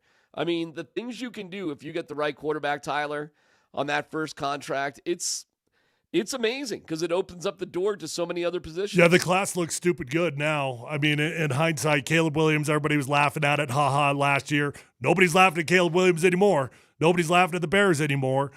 Drake May, I wouldn't say anybody was laughing at him. Matter of fact, I think Drake May looked really good last year. But Drake May in his second year played at an MVP level. And then you've got Bo Nix, who has been steady Eddie, right? So you got 3 quarterbacks in the playoffs this year. That's nothing to sneeze at. That's a hell of a quarterback class. You know what's significant, though? At the end of the day, the Broncos in Seattle, Tyler, could just sit back and just chill and watch all. I mean, man, it was a hell of a weekend, bro. Like, it was emotional. The games, except for last night, all went down to the wire in the last minute or so. It was awesome. Yeah, except for last night. Except for last night. So we're talking 4 out of the 5 games. And even last night was, it was close. It was all right. It wasn't as dramatic, but it's hard to match what was happening. Now the Steelers and the Texans, which, gosh, I don't have much interest in, to be quite honest with you, aside from it's just great NFL action, right? But the drama for the Broncos is, way off. I thought, hey, man, just to keep it real, I thought the Jags were going to get it done. I did. I thought they were a better team, top to bottom, than the Bills. God, how did they lose that game? Let's just maybe reflect on that for a second. How did the Jags lose that game? Or maybe why did they lose the game? Is there not a better argument that the Bills just won the game? I don't know. I mean, you could do your X's and O's if you want. I mean, you can talk about that. You could just talk about, see, this is what freaks me out about the Bills. You know what I'm saying? Like the team of destiny thing, and it's just not your time, Jacksonville. Your time will be coming, as you were advised by that wonderful reporter, that you'll have a better year next year. And I think Jacksonville will be good for a long time to come. Look what they did without Travis Hunter, Tyler. And they'll have Travis Hunter healthy next year. It's Yeah, pretty impressive. they probably answered their questions with Travis Hunter with his absence of what to do with him, because they went out, they made some moves at wide receiver. They look great at wide receiver. You're probably just moving forward with Travis Hunter as a corner moving forward. Wouldn't you be crazy? If you want to have a few plays from Tyler, right? Like, okay, I guess. But look what you got to do. You got to stop the Josh Allens of the world. You got to, you got to stop unbelievable offenses. You got to get past Drake May and Joe Burrow, Lamar Jackson, maybe Bo Nix, who knows? That sort of thing. Travis Hunter as a receiver? Well, I'm definitely, my intention there was not to dismiss Travis Hunter's ability as a wide receiver. I think he'd be a very dangerous wide receiver and probably get paid a boatload of money as a wide receiver. But they've got a strength there in that room, and now they can allow Travis to lock in on one position, would be my guess. Yeah, I'm just talking about value. I think his value as a cornerback, you're right, based off everything else they already have. I mean, that's what they don't, have is some sort of lockdown corner. Yeah. That'd be amazing for them to have. I don't know, though, man. I mean, going back to the question of how did the Jags lose that game, first off, I'd give more credit to the Bills than I would like saying the Jags lost the game. Obviously, Trevor Lawrence had 2 interceptions, the one late. They gave up that 4th and 1 that the Bills freaking, we all thought that they marched forward and scored a touchdown on a push tush. They had a missed field goal, but at the end of the day, I would say you got to give a lot of credit to Buffalo for being a better team on that day and having a defense show up with a big interception when it all mattered for a defense that historically has not been great on the season. All right, I'm looking at the text line here. Sean Mazza text line. Hey, DMac, a.k.a. Mr. Scaredy Cat. Meow. Outside of the quarterback position, what positions are the Bills better at? This is a team game. Josh is one player, albeit a great one, on a team he's trying to pull through the playoffs. I mean, they've got a better running game, Tyler, top to bottom, right? I mean, nobody's debating that. James Cook is a better running back by a mile than anybody the Broncos have, correct? Yeah, as of today, sure. I mean, we don't have J.K. Dobbins, so sure. I don't care if we did have J.K. Dobbins. James Cook is in a class. Hey, don't forget, J.K. Dobbins was a top 5 rusher for the majority of the season. Okay. James Cook is pretty special. They've got receiving tight ends that we don't have. True. They got that. They got Dalton Kincaid and Dawson Knox. They play there. Now, here's what I don't know, and you got to tell me. What is their offensive line all about?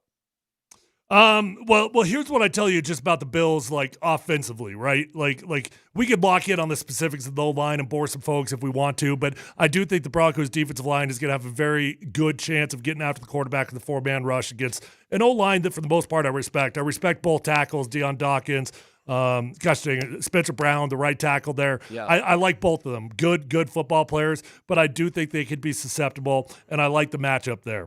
What the Bills do better than the Broncos, what do the Broncos do better than the Bills? The Bills are a far better team at creating explosives offensively. Yes. Explosives can come off of a 20-yard run from Josh Allen or a 40-yard bomb from Josh Allen. The Bills, I don't know. I'm just going with an eyeball test here, so I don't know what the actual numbers say. DMac, you seem to always have these numbers. I would tell you the eyeball test of the Bills' red zone offense is far superior to the Broncos' red zone offense. Now, all those things being said, that's true about the offensive comparisons. They're a far better offensive football team. Our defense is far better than theirs. And so where does the tide turn? It might be a wash. We literally might be looking at a wash here. We've got a far better defense than they've got. Their offense is better than ours. I don't know that it's far better than ours. It is better than ours. They're more dangerous than ours. But if we could figure out how to score in the red zone, we would feel like a radically different offense. Tyler, I couldn't agree with you more, my man. And that's it. They're not superior defensively. So the Broncos this is coming down to... I don't know if you caught what Sean said over the weekend, Sean Payton, but he said, Kiz, I like Kiz. I was just joshing with Kiz. I was a bit salty that day. Kiz is good. I'm all good with Kiz. That whole thing. I'm like, oh, okay. Oh, that's interesting. But that is Sean, Tyler, admitting after winning your final game of the year to go 14-3 to secure the number 1 seed, you were a little salty. But we all understand why he was a little salty, right? And it's because the Broncos offense just ain't doing what it should be doing. So, okay, what's your confidence level? And this is what you're going to have to do to beat the Bills. You can't go empty in the red zone. No way. If you got that ball in the red zone 3 times, Tyler, I mean, minimum, it's got to be 2 touchdowns, if not 3, correct? Probably. We've got a really good defense, right? So I'm not going to discount the fact that we might be able to hold the Bills to some field goals in this game as well.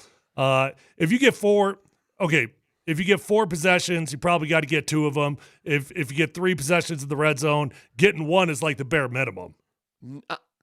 Minimum. I'll make the argument because this is what the Bills just did to Jacksonville. They just poured it in when they could. They converted on 3rd down 50% of the time. Excuse me. They got in the red zone 3 times. They scored all 3 times. Touchdowns all 3 times. I mean, and I'm looking at what the Bills did offensively to the Jags, and that's what the Broncos couldn't do to the Jags, by the way. And I'm like, oh, okay, well, that's how you do it. I mean, that's how you beat the Bills. The same way the Bills beat the Jags, Tyler, in my opinion, is what the Broncos have to do to beat the Bills. But that's that. You've got to be extraordinary on 3rd down, incredible in the red zone, and you've got to be able to run the ball when you need to run the ball. And I think that's how you do it because the Bills are going to get theirs, Tyler. They just are. They just – do you think that this Broncos defense is good enough to shut down the Bills? What's a shutdown? 10 points or less. No, probably not. I think they're good enough to keep them to 20 points or less. Yeah, I do. 20 points would probably do it. 20 points that would be fine. So can the Broncos win 23-20? Possibly. But it's going to have to be something like that, right? Here, I'm going to make this real simple. When you talk about, like, what are the Bills better at than the Broncos? What are the Broncos better at than the Bills?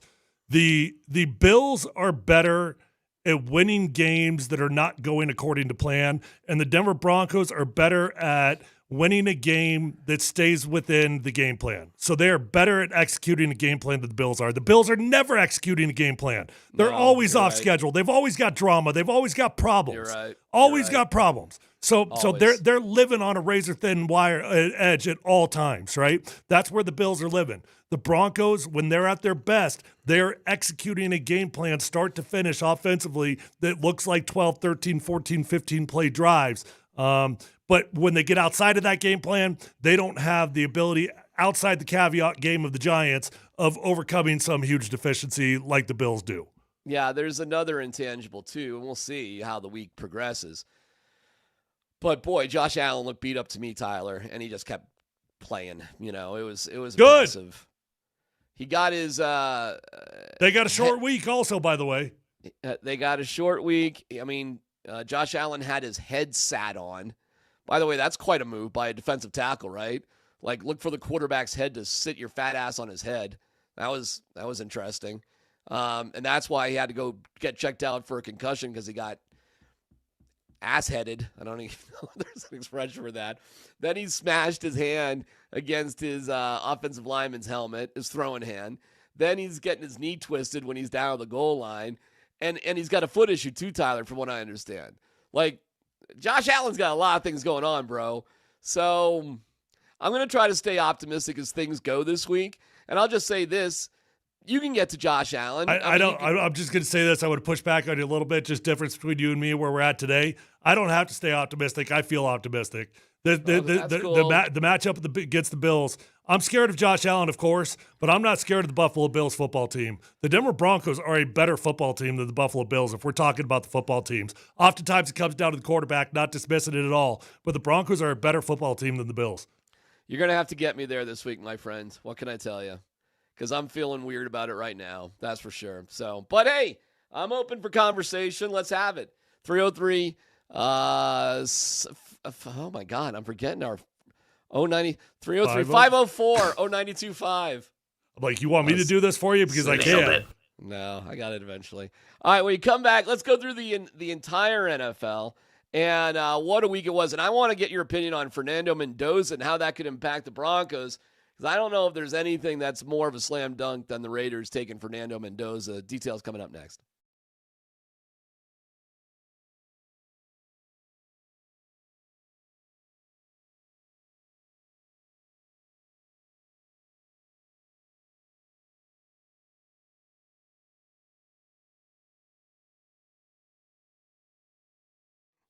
Hey, what's going on? It's DMac for the Rocky Mountain Men's Clinic. If you're just not feeling like yourself, I don't know, man. You don't have it. The workouts aren't what they should be, what you need them to be, and you just don't feel like yourself. Well, it could be all sorts of stuff.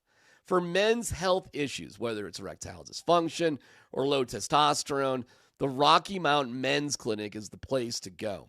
For low T, for example, most men lose 3 to 5% starting in their mid-30s, and it just sort of goes from there. So if the workouts stink and you're getting a little heavier, and maybe that libido is the lost bedo, I don't know. Maybe then it's time to get a consult, get your blood drawn, go to RockyMountainMen'sClinic.com, take the 2-minute quiz, 10 questions, yes or no. We'll get you going, okay? There's 5 locations up and down Colorado. You hear us talk about them all the time for the right reasons. So I want to encourage you to check out my friends at the Rocky Mountain Men's Clinic just so you start feeling better. Call them today, 720-440-7900. 720-440-7900. You can visit them online at RockyMountainMen'sClinic.com.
All right, Tyler, let's go through some of the, all the games from this weekend, which were just absolutely incredible.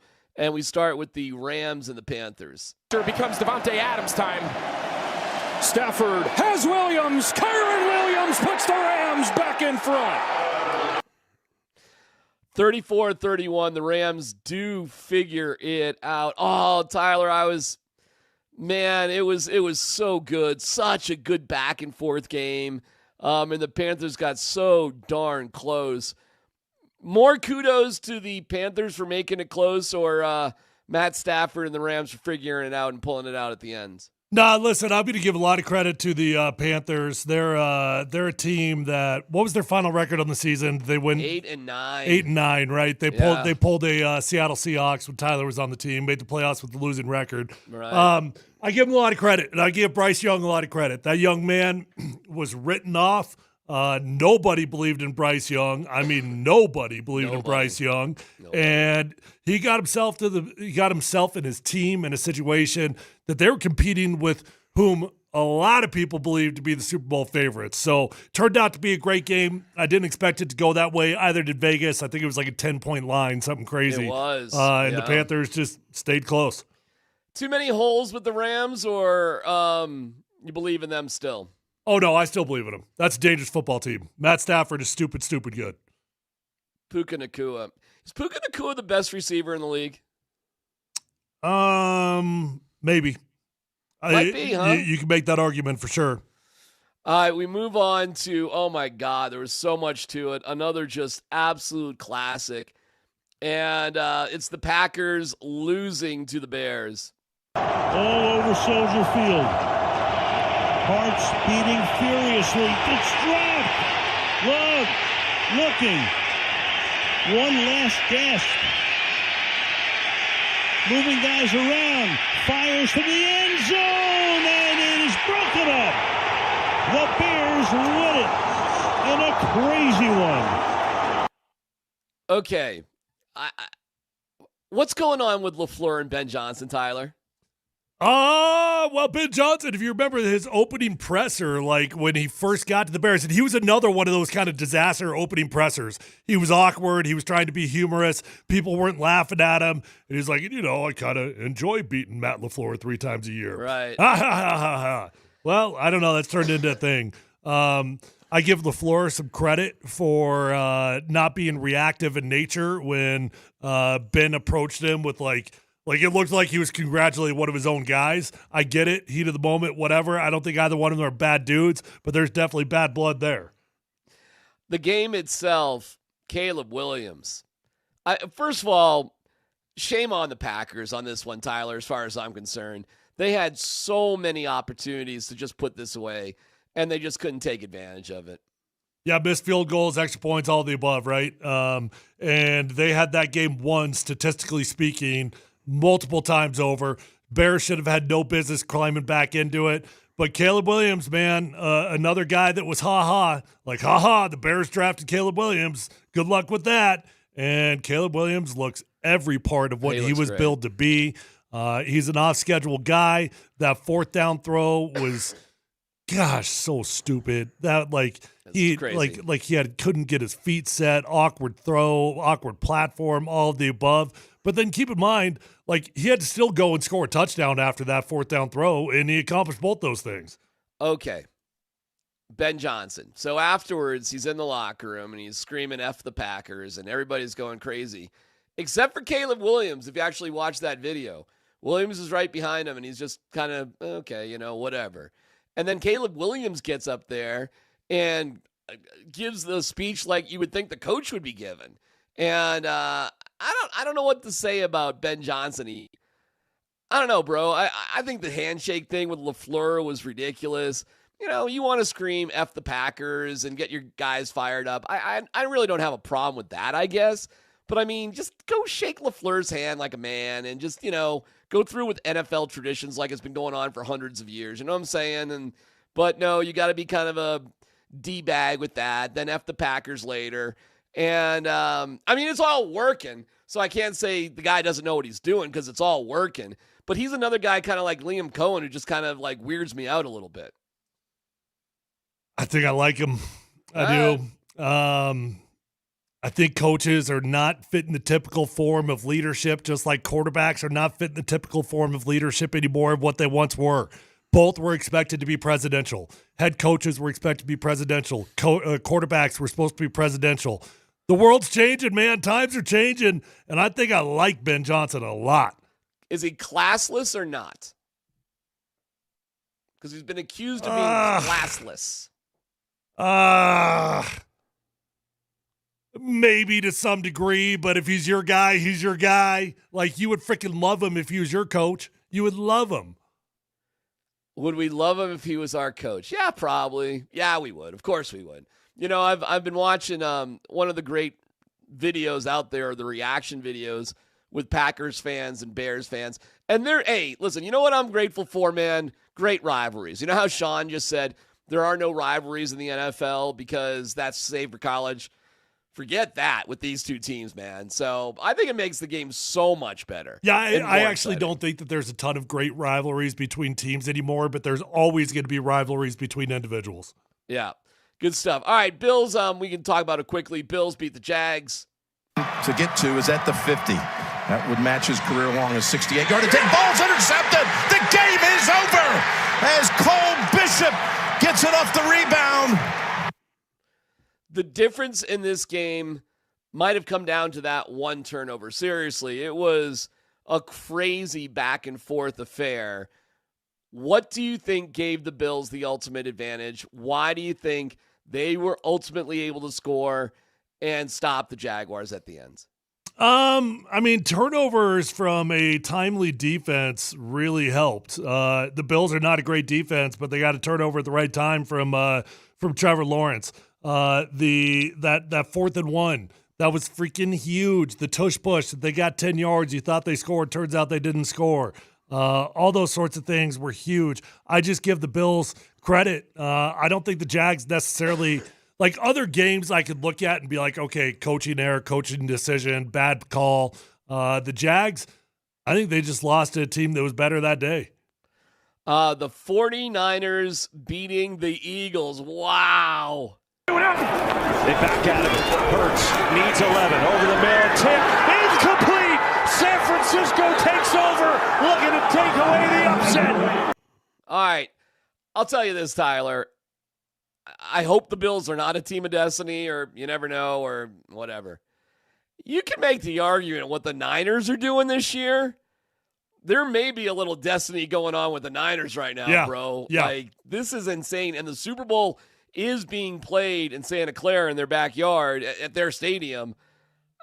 They are just figuring it out. And, hey, I was happy Christian had a really good game. And that was amazing to watch. The whole year's been unbelievable to watch for Kyle. Yeah, now that's a team, when you talk about teams of destiny, when you can overcome things, when you can overcome a torn ACL from Nick Bosa in week 3. Fred Warner gets injured early on, out for the rest of the season. They got offensive linemen that were out. Ben Barch was out. Mikael Williams was out, placed on the IR. And then you go into a game in the playoffs, and a fan favorite, a team favorite, George Kittle, tears his Achilles.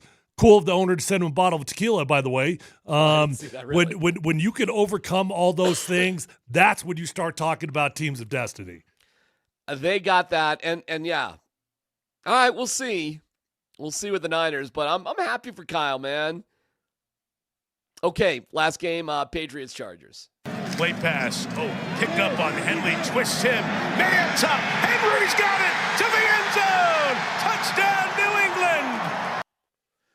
And the Patriots win 16-3. I hear a lot of people like, oh my God, the Patriots. Okay, what am I missing here? 16-3? Am I missing something here, Tyler? Or, I mean, good win and all, but was there something miraculous about this? Well, I don't know about the game itself, but I mean, I think if you look at the totality of the season, it's been special. I think when you look at the coach and the genius that guy has based off situations of the game and being able to manipulate the clock with substitutions and all of it. When you talk about a quarterback that's had an MVP level season, I get the, oh my gosh, the Patriots. Quarterback MVP level season. You got playmakers. You got a great head coach. Yeah, I get it. Chargers are going to be what here next year? I don't know. I mean, probably much of the same with what they always are. Right. They'll always be dangerous, and then maybe Justin Herbert just isn't the guy. Maybe we all just got to accept Maybe that. he's not. Maybe he isn't, Tyler. Seriously. There's just something missing, isn't there?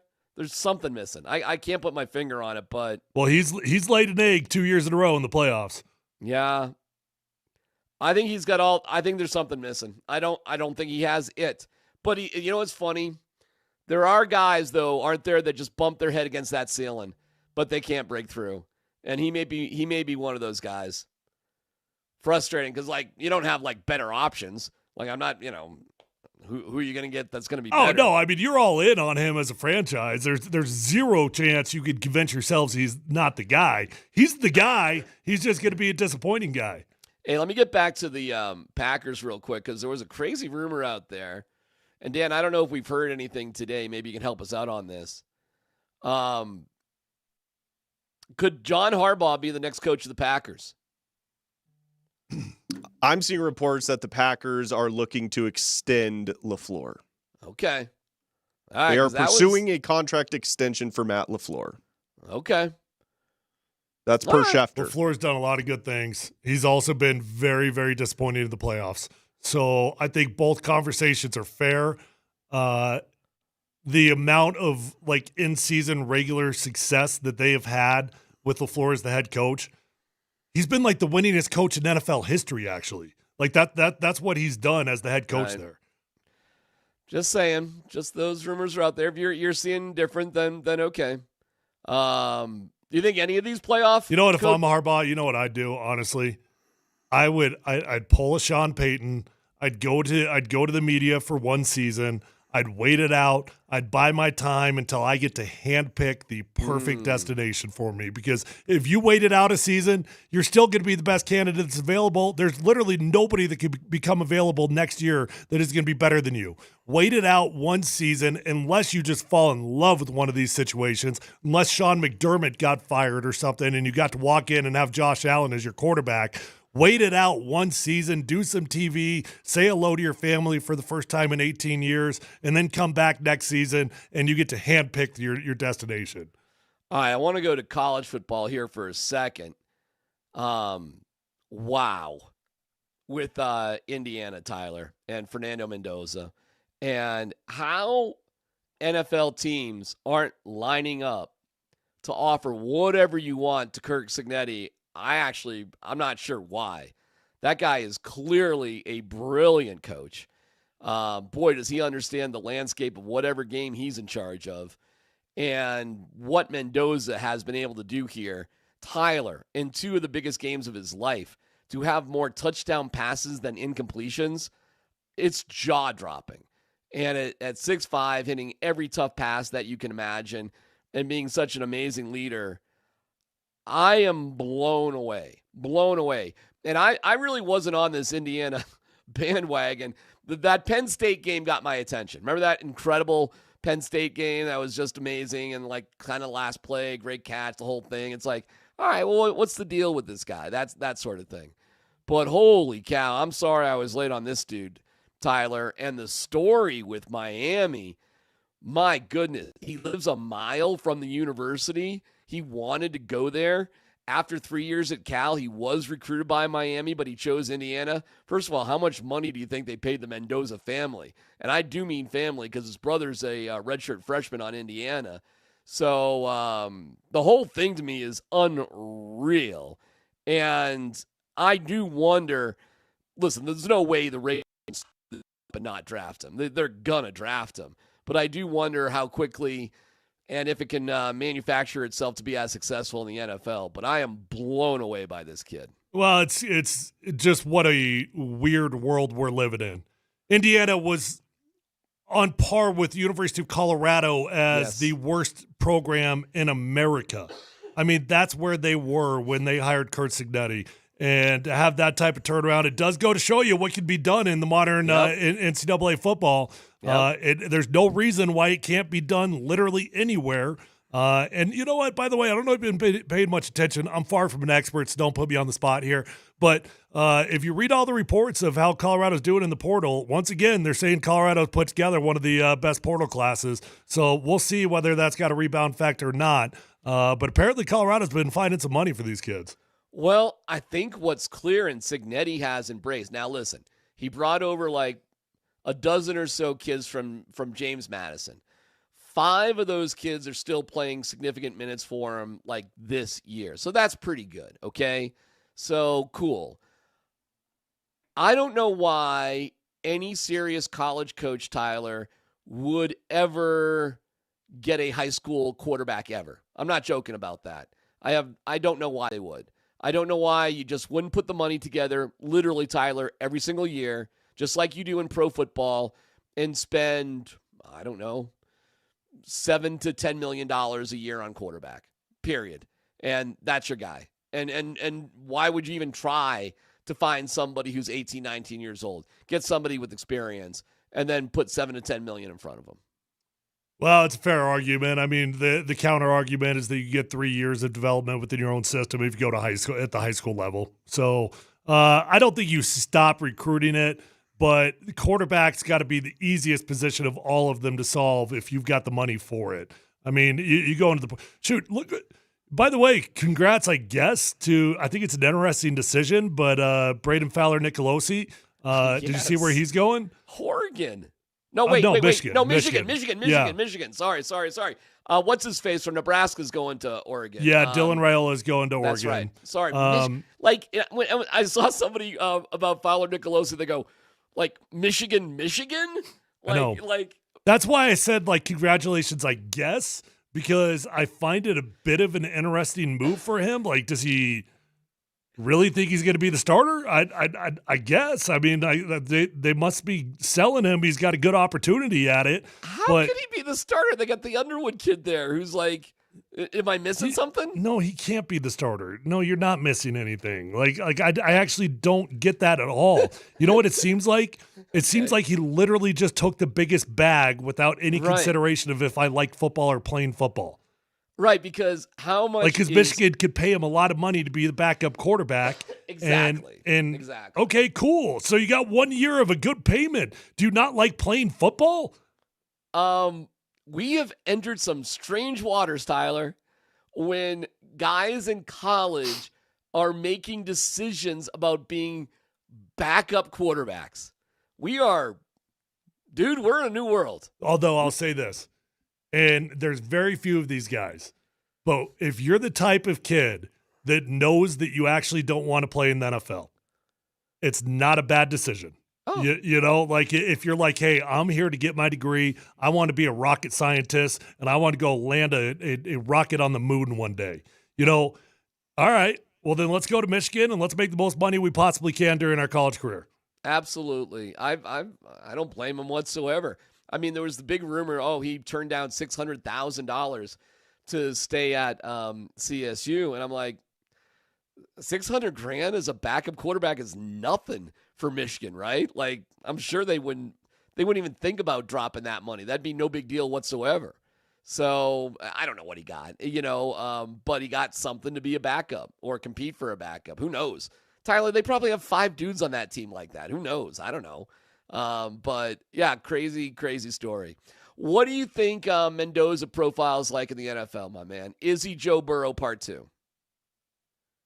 How many years has Joe Burrow missed the playoffs, by the way? Oh, man. Couple. 6 or 7. Is it that many? Yeah. Yeah. Wow. I think so. Is it really that many? Wow. 6-7 action there. I did not intend for a little 6-7 action, but you know what? There you go. 6-7. I'm going to look it up. Hold on. How many years?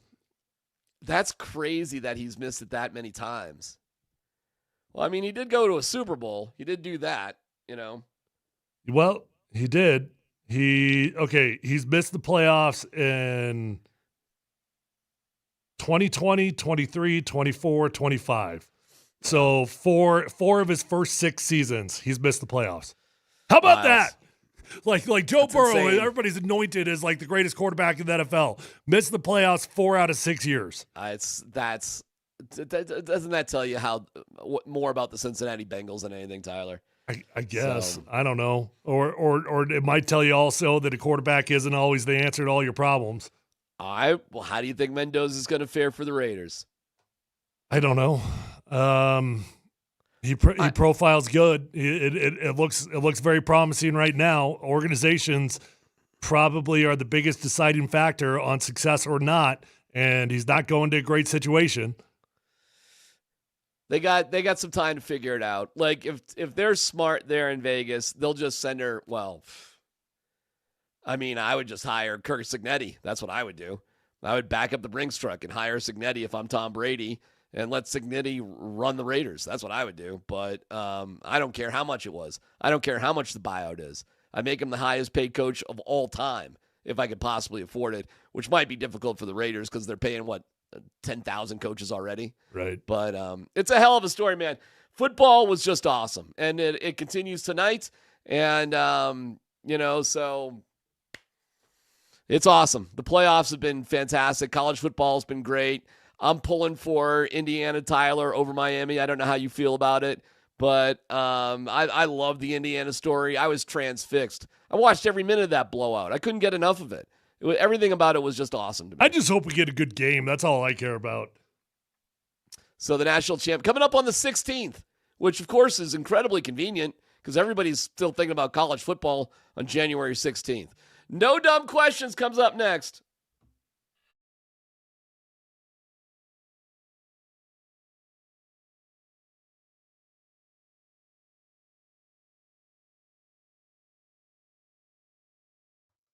Hey, if you're out there struggling with hair loss, whether that's a bald spot, receding hairline, or thinning hair, do yourself a favor. Pick up the phone. Call my friends at Advanced Hair Restoration at 720-459-HAIR. Call and ask about their Advanced FUE because nobody can offer anything like the Advanced FUE found at Advanced Hair Restoration. They've already changed tens of thousands of lives. That includes mine, and you deserve to be the next one. Guys, when you go to Advanced Hair Restoration, you're going to be in a calm and relaxed environment with the best of the best. Dr. Tanya Pauls is legendary. The entire staff at Advanced Hair Restoration, fantastic at what they do. Guys, Advanced Hair believes in what they do so much that they're going to guarantee your hair is going to grow for life. Lifetime guarantee with your own natural hair starting to regrow the very next day. So call 720-459-HAIR. You're going to get 250 free hair grafts and $250 off. Or check out those before and after photos at advancedhair.com.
Polumbus, Hastings, and DMac present Dum Dum Dum Dum Dum. No Dumb Questions. This is your safe space. Safe place. I'm leaning into the segment. You're a smart guy. Send us your not dumb question now. Tweet it, text it, or Twitch it. It's No Dumb Questions on Altitude Sports Radio 92.5. Hey, a nice reminder for you. The Avs take on Toronto. That's happening at Ball Arena. It's a late start. Must be a Canadian thing. Tune in for pregame at 7:30, powered by Ramos Law. Puck drop a little bit after 8 o'clock, but hey, radio-wise, no problem. You got everything on Altitude Sports Radio 92.5. Avs and the Leafs. Avs just absolutely a wagon. No dumb question on the text line. How many points does our defense need to hold Josh Allen's offense to in order for us to win this game? Tyler? I'd say 20 points or less, and you got a good chance of winning the game. If you let Josh Allen loose and he starts getting over that 24-point mark, I doubt if our offense has got enough firepower to keep pace. 20 points or less, you've got a very good chance of winning. I'm going to go with you. I think 20 is the magic number. You get to 27 like the Jags did, you All right, how about this? Can you beat the Bills if they score 27 like they did against the Jags? I mean, yeah, you can. It's not going to be easy, and it's going to require a turnover or two, right? So you got to start thinking about how do you overcome it? How do you make up for the deficiencies? A pick six, a turnover that takes you down to the 20-yard line and makes for an easy score. Or a special teams return, a punt return, something along those lines. You're going to have to find something special to make up for it because I don't think offensively you've got the firepower to just march up and down the field. On the text line, no dumb question, is the Broncos defense still elite? They seem vulnerable. You go ahead.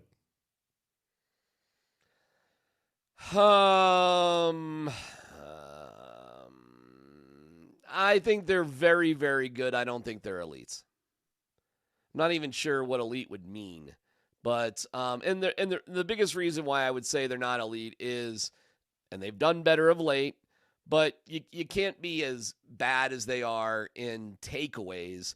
In my opinion, Tyler, be elite. I mean, they're very good, but elite, nah, they would turn the ball over more. They would take the ball away more if they were elite. Yeah, I'd say they're still elite. I understand what you're saying, and the turnovers is an issue that Sean Payton is well aware of.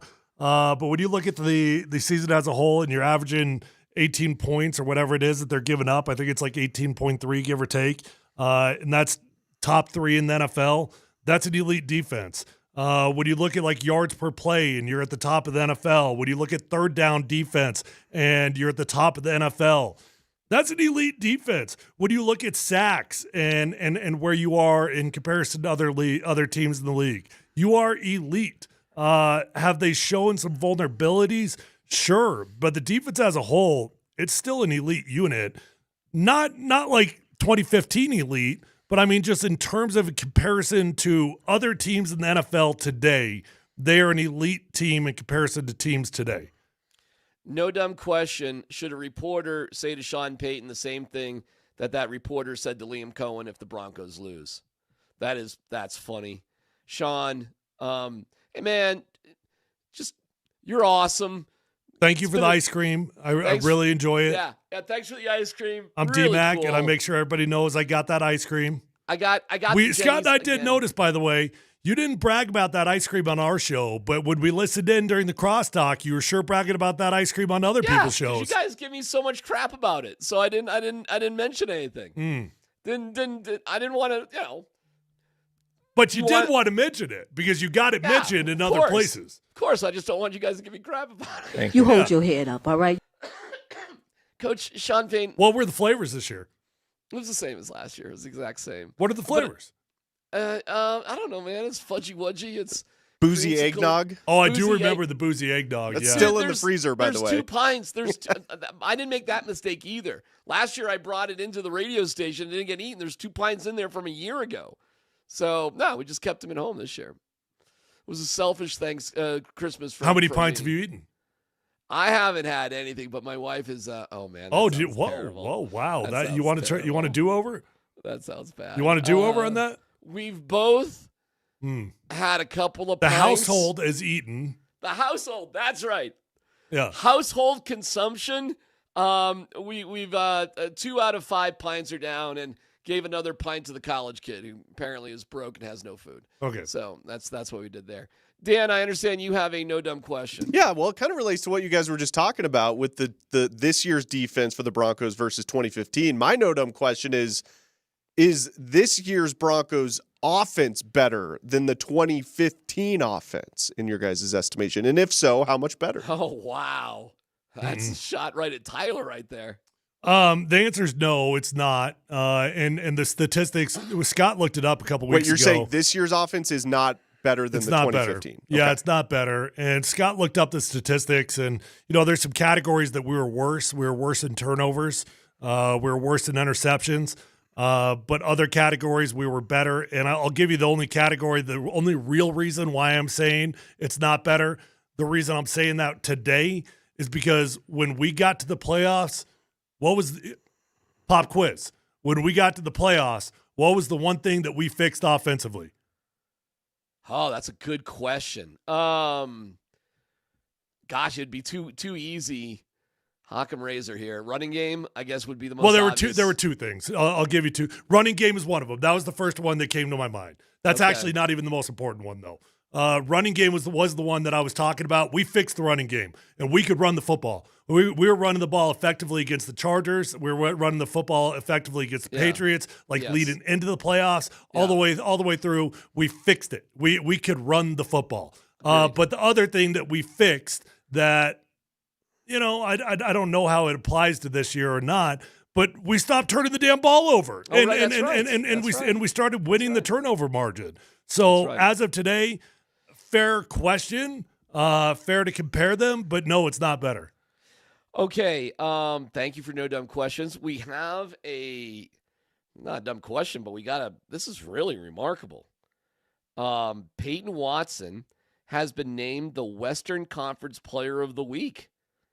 That's amazing. Good for him. Way to go. Watson wins the award for the first time in his career, becomes the 20th different Nugget in franchise history to be Player of the Week, third Nuggets player to win this award, joining Jamal and Nikola Jokic. Congratulations, first of all. And golly, man, we just got to remember the Nuggets had, they did not pay Peyton Watson. They did Christian Brown, which no problems there, but they didn't. No dumb question, is this Peyton Watson's last year with the Denver Nuggets? I don't think that that's a guarantee. It's a fair question that probably leans in that direction. They're going to have to figure some things out, maybe get rid of somebody. I don't know what all is going to have to go down. I think the scarier no dumb question, I don't mean to do this, because Adelman said nothing to see here. The scarier no dumb question is, did they make a mistake with CB?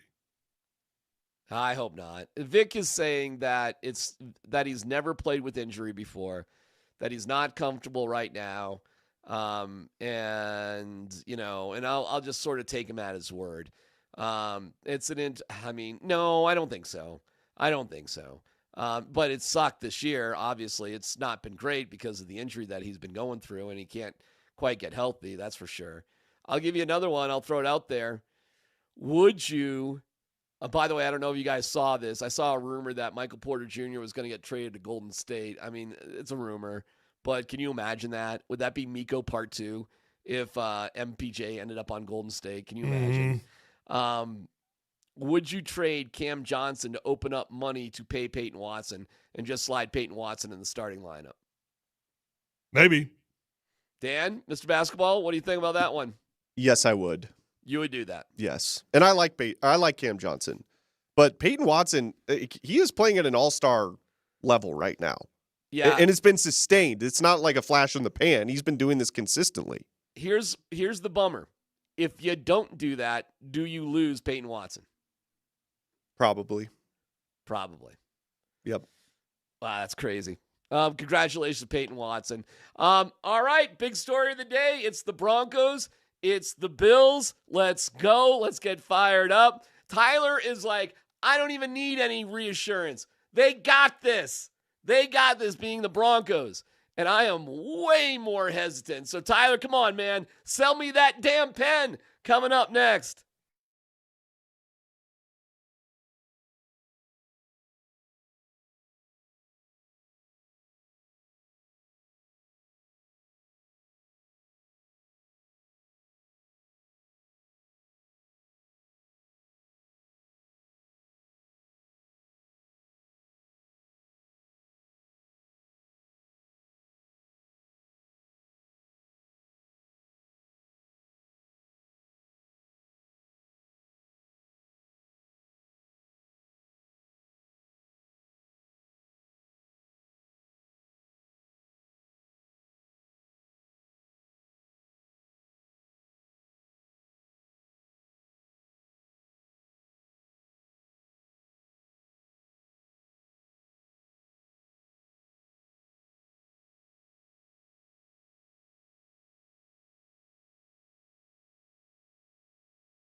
All right, it's the Broncos and the Bills. We don't know if it's going to be the night game or the 2:30 game. It's 2:30 or 6 o'clock here.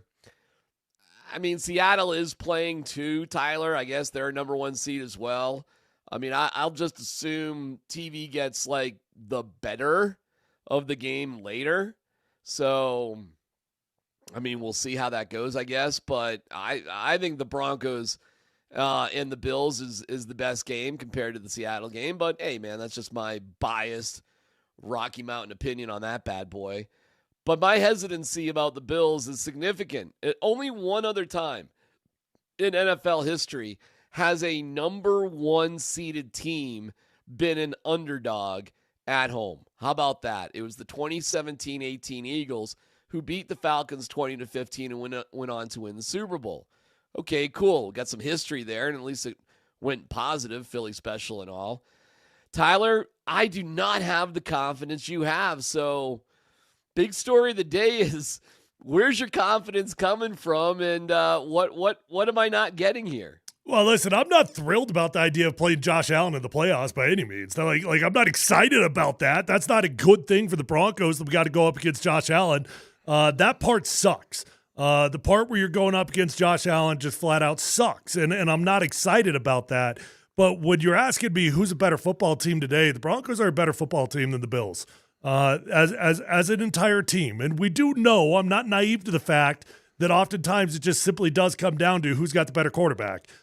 So that's why the Bills have got a great chance to win the game, because they do have the better quarterback. But when you're talking about the team, when you're talking about the psychology that goes into this game itself, where is the psychological weight right now? The Bills have got all the psychological weight on them. This is the year. It's do or die time for Josh Allen. It's do or die time for the Buffalo Bills. If you can't win it in a year without Patrick Mahomes and Lamar Jackson and Joe Burrow, you're never going to do it, Josh Allen. You know, that's a lot of weight to carry. In the big picture, Denver is playing with the house money, not the Buffalo Bills. They are the favorites. Denver's got the house money. So I don't think that factor alone can be discounted, DMac, and it's a big thing. But when you're asking me why do I think the Broncos are a better team than the Bills? Well, we got a far superior defense. It's not even comparable. Like in terms of our defense versus their defense, we are far superior. Offensively, the Bills have got an edge in terms of offense versus an offense.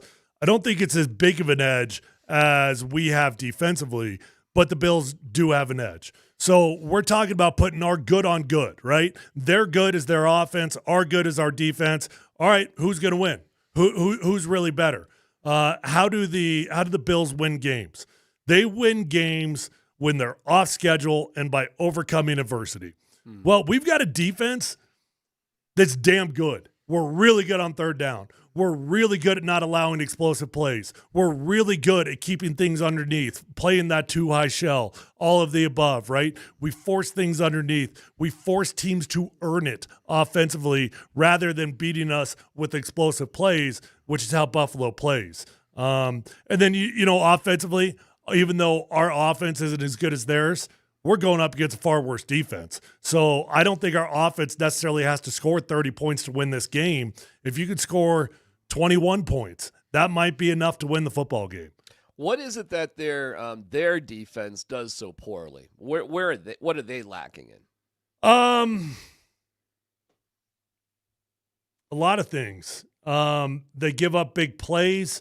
I don't know what the numbers are in front of me, but I think they struggle in red zone stops where we can be great on defense in red zone stops. It probably just simply comes down to points that is allowed, whereas our defense, points allowed, it's like 18 and some change. We're doing great in that category. Yeah, I mean it's Greg Rousseau, Deone Walker, Daquan Jones, Joey Bosa, Matt Milano, Shaq Thompson, Tre'Davious White, Cole Bishop, Bedford. I mean, these are not exactly names that – I mean, there's some names there. There are a couple there, right? A couple that you're sort of like, oh, okay, I've heard of that guy. But it's not like a murderer's row. They had to pay their offensive guys, and they have. So they don't have the depth. You're right about that on defense. It's been leaky for them. They've needed Josh Allen and the offense to bail them out time after time again. That's why I was honestly, I couldn't believe they got an interception when they did against Jacksonville, Tyler. I thought the Bills had scored too early, and I thought Jacksonville was about to make them pay for it. I really did, even with no timeouts. And they got the deflection, they got the pick. I don't think it was like some sort of extraordinary play, but hey, they made it happen. So, good for them. Yeah, let me just make one thing clear. Like, I don't have DMac type of confidence. When you assert that the Broncos are going to win a game, that's not where I am in this. Like, I'm not like the Broncos are definitively a better football team than the Bills. I just don't think the Bills need to scare the Broncos based off the categories and how they actually match up. So Josh Allen scares me. The Buffalo Bills football team does not scare me. I think the Broncos can and should win this football game, but it's not going to be easy by any means. The text line is chiming in here. The Bills got swept by the Dolphins, right? Oh, there you go. The Bills have the top pass defense in the playoffs, and Denver's run game is terrible. What do you mean you're going against the worst defense? In the playoffs? We're talking about one game? We're comparing Buffalo's defense to the Broncos' defense. So, yes, we are going up against the worst defense in this matchup. Okay. Josh Allen's road playoff record is 1-4. Yeah, how many of those were on the road in Kansas City, though? Yeah, right, exactly. And what do you think? That was an easy win against Jacksonville? That game doesn't mean anything to you? I mean, okay. And then another thing about past this, that, the other thing. DMac just admitted his bias, first time for everything. Well, I'm a Colorado guy, my friend. I mean, hold on. Let's put you on the spot. Who are you even rooting for in this game, pal? No, the Broncos by a mile. Are you sure? Look me in the eye. Why are you looking behind you? Absolutely. I'm definitely 1,000% rooting for the Denver Broncos all the way. Ain't no doubt about it. As he shows us his Bills credential. How about I'm from home here today. A little sick. 1996. Look at that. Huh? Come on, man. Look at that. Pretty crazy, right? No, I'm rooting for as I put this away. Of course I'm pulling for the Broncos. Silly question. 27 years here, my friend. Kids born and raised here, my entire life here, my career here, my life here, everything here. Colorado, Denver Broncos. Steamboat Springs, bro. 3rd grade, Orange Crush, 77 against the Dallas Cowboys. Heartbreaking loss. My guys. My Broncos blood runs so deep, it's freaking ridiculous. But I'm not going to say being in Buffalo wasn't impactful. I'm not going to say I didn't love my time covering the Bills and Jim Kelly. Who wouldn't, right? Can you imagine being in your 20s and you're getting in this business and that's the first quarterback you get to cover, Tyler? That Buffalo Bills team. That Buffalo Bills team, that team was the team that I started with covering the NFL. Crazy, right? I mean, insane. And so my feelings for Buffalo are strong, and then you throw on the whole Josh Allen thing, and yeah, of course it's easy to pull for Buffalo. But my hesitation of this isn't about who I'm rooting for, Tyler. I was pulling for Jacksonville because I just think Buffalo's the toughest matchup for the Broncos. Period. That's it. The end. Hold on. Are you saying in terms of like the other teams that we could have played? Or are you saying in terms of Jacksonville and Buffalo? Yes, period. I think it's the toughest matchup. In terms of just Jacksonville and Buffalo, which I understand there's a lot more things at play. But if it was just between those two teams, I'd prefer to play the Bills over the Jags.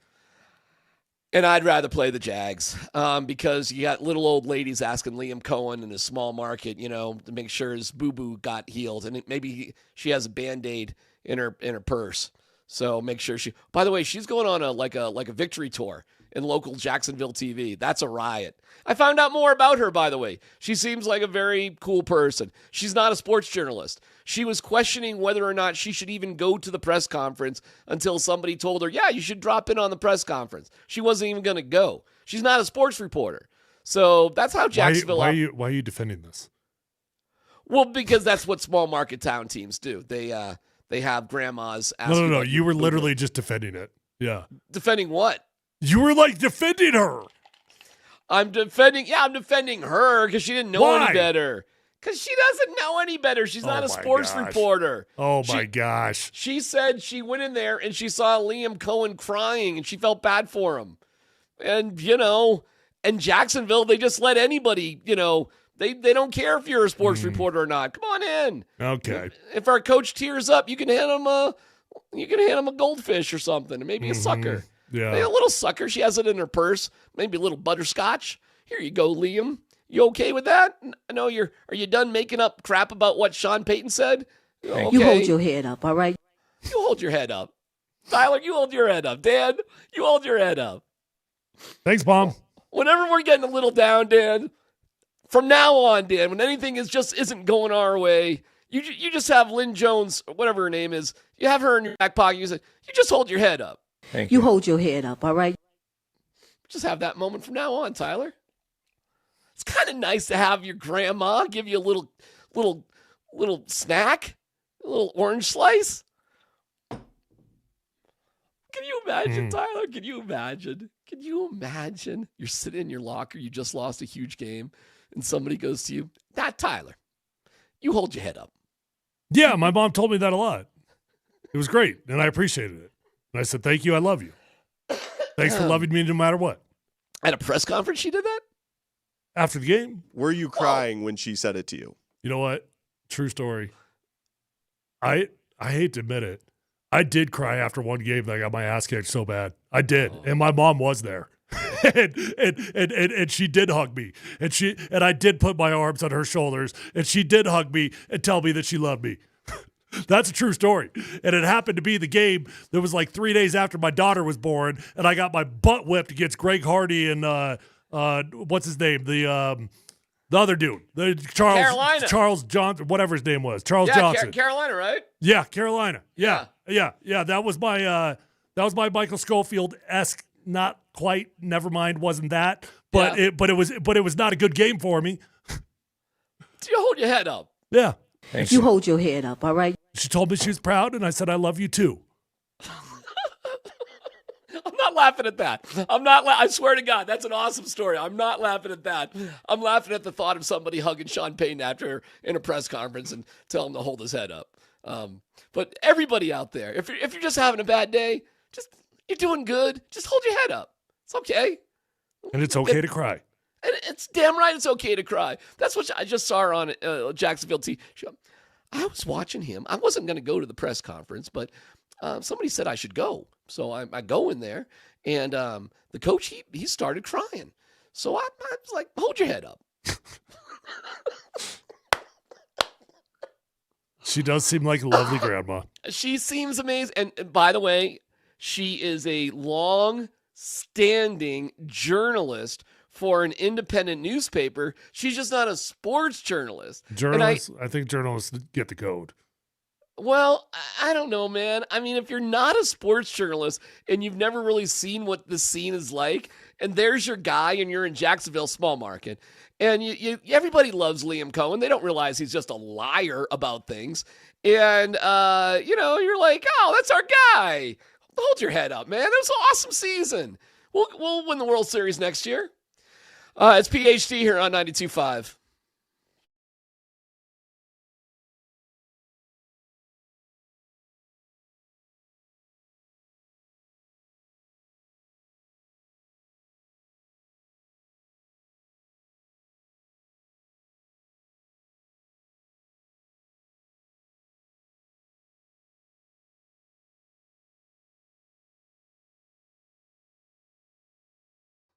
Hey, are you in the market for a new or pre-owned vehicle? If so, do yourself a favor. Go to the best dealership in Colorado, Phil Long Ford. Phil Long Ford is not only the best dealership, they got the best prices, the best customer service, and the best inventory.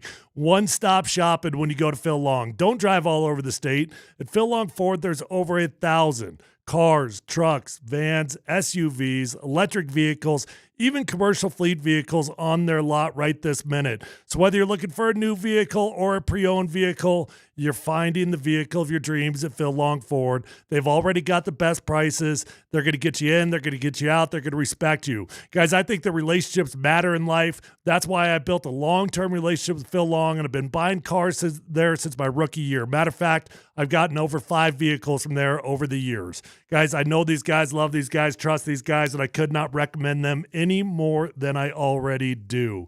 Keep in mind that Phil Long Ford has got an award-winning service department, so once you buy that new vehicle, keep it serviced at Phil Long Ford. You're going to have a beautiful ride for a very long time. Feel free to check them out online at phillongford.com.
have I mentioned I can't stand that phony Liam Cohen?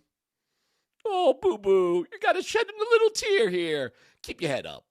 Tuesdays are great for Altitude Sports Radio listeners. Tune in tomorrow for your chance to win one of 5 pair of tickets to go see the Avs and Preds on Friday night.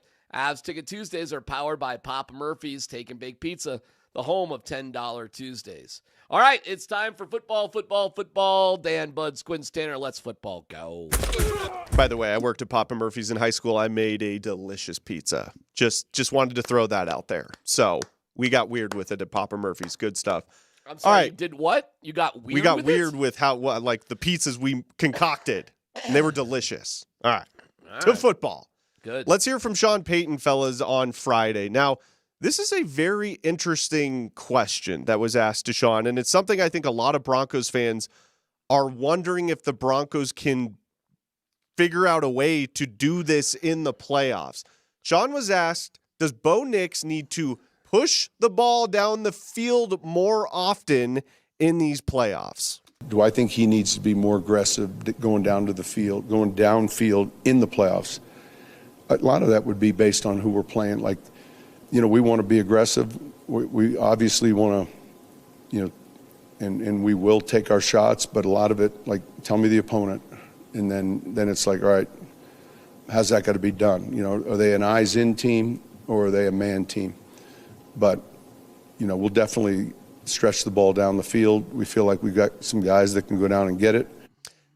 How do you guys feel about the Broncos' ability to push the ball down the field? And you heard Sean just say it right there. It's dependent on what team we're playing. Well, they're playing the Buffalo Bills. Can you push the ball down the field on the Bills' defense, guys? Not very easily. I mean, they've got incredible pass defense. So, that's the thing that they're best at defensively is their pass defense. And knowing the way that Sean has game planned for Bo Nix, I don't think he's let him take the reins off in dangerous situations. So the question's going to be, does Sean Payton have to allow Bo to take the reins off against a very dangerous pass secondary or not? And can they beat the Bills with a controlled offense? It's funny. The Broncos have been playing these teams that have been kind of in weird positions and with different players, and to compete against the Broncos, you've seen these teams just take this super conservative defensive approach to everything. I'm not sure if the Bills will do that or not, if they'll copy that logic. I mean, maybe. I think if the Broncos can just execute what they need to do running the ball so much better, they're just going to be so much better off. And by the way, a lot of this is going to be on Bo Nix, I think, Tyler. You're going to have to run a little bit, my friend. And I don't think he's adverse to it or opposed to it. He's just going to have to do it. But that could make a absolute huge difference. And in fact, if I had to guess the biggest difference in the game, how about this for a little bit of a hot take? The Broncos will win this game if Bo Nix has more rushing yards than Josh Allen. How's that one for you? And maybe that means that he breaks one that goes for 20, 25 yards. You're converting on some third downs. I think fourth downs, I think you're going to see the Broncos, Tyler, go for it on fourth down in all sorts of places. Because Sean's going to know field goals are not going to win us this game. I don't know that I'm afraid of Josh Allen defaulting to his feet in this game. I don't know if it's a bad thing that Josh Allen has more rushing yards than Bo Nix in this game. Like, of course Josh Allen is dangerous with his feet. Of course he's a red zone option. Of course he can hurt you. But I think that he's going to, like, if this defense can survive Josh Allen picking up yards with his feet. What they cannot survive is the big plays that he makes when he's off schedule in the passing game. So I actually think it's more important to corral him in the air than it is on the ground. Next story, Dan. All right, fellas. Tony Dungy put out a tweet complaining about the scheduling in the NFL playoffs. He says, NFL playoff scheduling is not fair. It might produce good ratings, but it's not fair. This late in the season, recovery time is crucial, and it's not given equally. Rams and Bears played Saturday games. They'll face each other on Sunday, so they get an extra day of rest. The 49ers play on Sunday and will face Seattle on Saturday. Short week of recovery. Why? In the AFC, the Bills will have to travel to Denver on a short week because there's a Monday night AFC Wild Card game. The Texans play the Steelers tonight. The winner will automatically have a short week and travel to New England. Why? So essentially what Tony is saying here, guys, is get rid of the Monday night Wild Card weekend game, and that will help teams that are at a rest disadvantage. What do you think of Tony Dungy's stance on the NFL playoff schedule for Wild Card weekend? Well, I think it's remarkable for a guy who's been in the NFL, played in the NFL, coached in the NFL, broadcast in the NFL, doesn't understand how the NFL works. That actually is mind-boggling to me. But, keep your head up there, Tony. TV dictates everything. If you don't know it ahead of time, boy, are you naive, man. This is what it always comes down to, and it always has. So this is the path to the Super Bowl, Tyler. You got to somehow overcome these obstacles. But it ain't changing. I mean, we're talking about, golly, man, how much money does the NFL rake in? Billions of dollars. More than $10 billion a year? Probably. How do you think it makes that money, man? Tony Dungy, where do you think the money comes from, bro? Yeah, it's not changing. You're not wrong about that. But I'll tell you, as a fan, God, is it annoying. It's so annoying. You know what's annoying? When there's NFL playoff games on, and I think I'm just going to find it on my TV, and I got to ask Surrey, hey, what channel is the Bills game on? And it's on Prime. I forget what game was Prime, whatever. Right. Yeah, that's annoying when I'm literally on, I'm like, why can't I find the freaking NFL game? It's a playoff game right now, and I can't find it anywhere. I don't want to have 12 different apps. I agree with you on that. I do think that sucks, and I don't think everybody can afford all of that It's stuff. one thing for like Christmas Day games, like if you want to sell off these one-offs, but when we're talking about the playoffs, like, come on, let's put these games where they belong. I got you. I'm with you on that. I agree with you on that. That's not that's not changing either. And how about this crazy one? And I don't know if I'm the only one that realized. So I got Fubo back in the day, for Avs and Nuggets primarily. But like recently they dropped 9 News, like NBC just got dropped from Fubo, or at least my Fubo. I still think I get KTVD, but I don't have like 9 News. So I had to watch that game on Peacock. Now, because I'm an idiot and I love the Tour de France, I actually have Peacock for that reason. I know that's dumb, but I do. So no problem. But I thought to myself, Tyler, like when I'm on the old Peacock, like, this sucks, man. Like, what if somebody else is out there and they paid for everything they thought they could pay for and they still can't see this game for whatever messed up reason? That blows, man. That stinks. Yep. So, I'm with you. And the game's on Prime in particular. I mean, there's so many grandmothers and grandfathers out there and fans of the Jacksonville Jaguars that can't watch the games on Prime.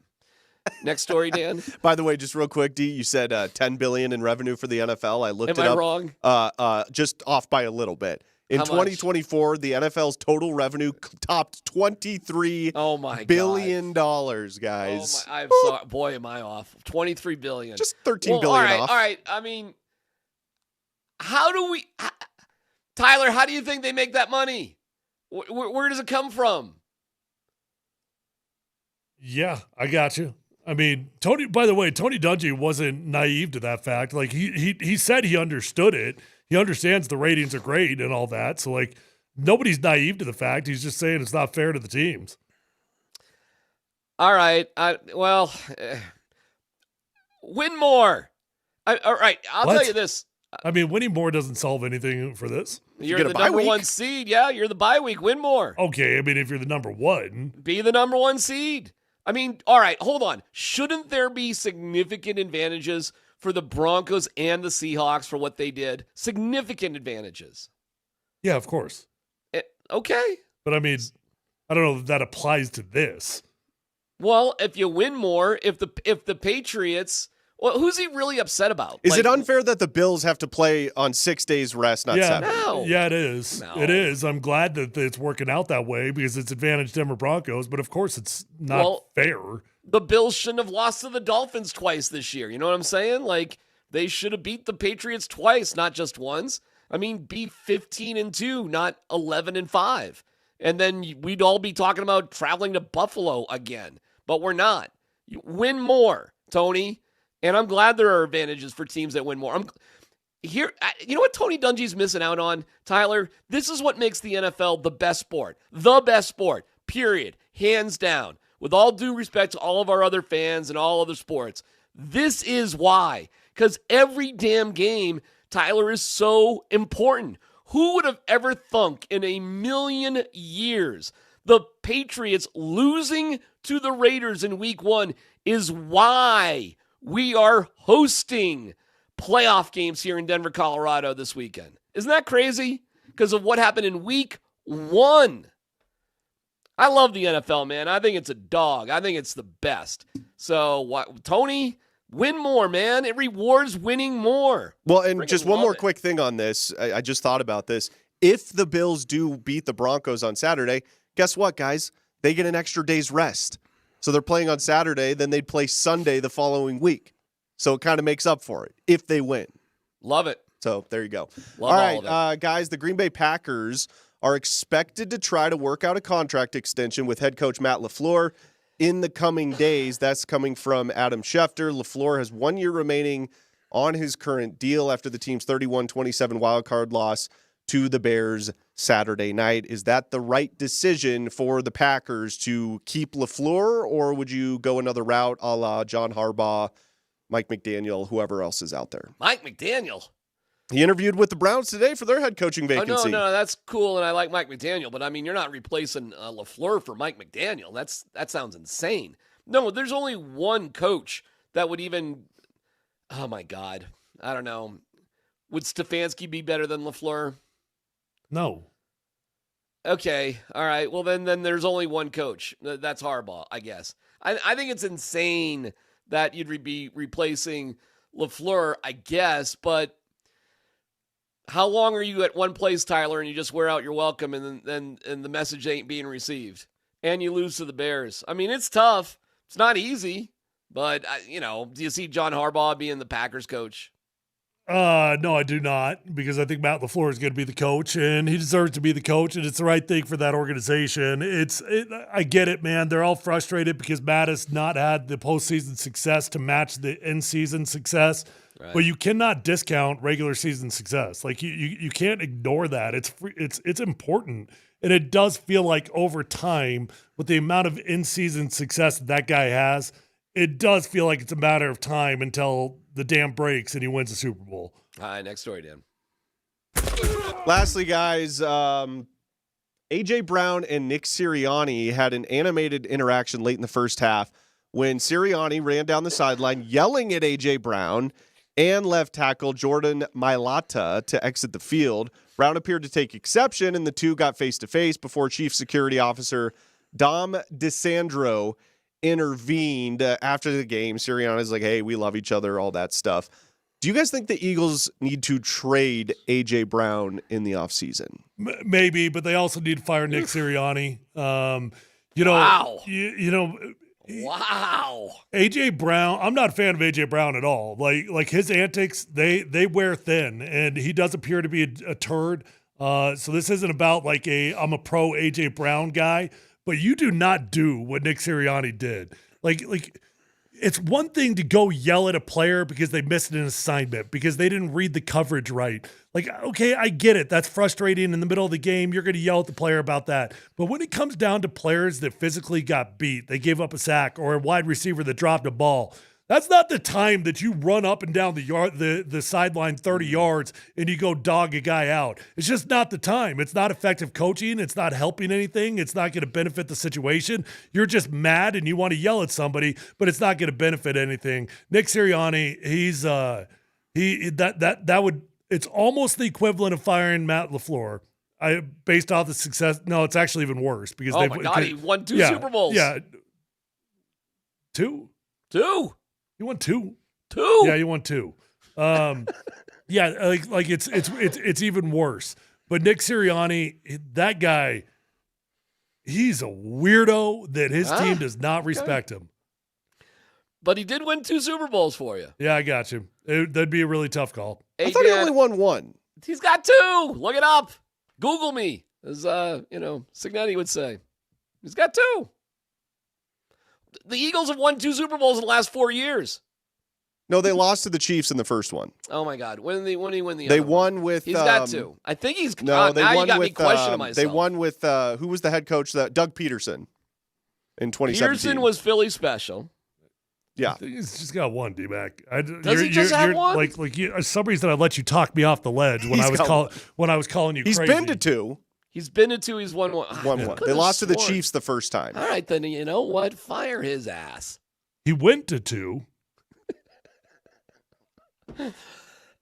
I swear to God, I thought he won two. My bad. I'm sorry about that. But what is it? Expect me to get everything right?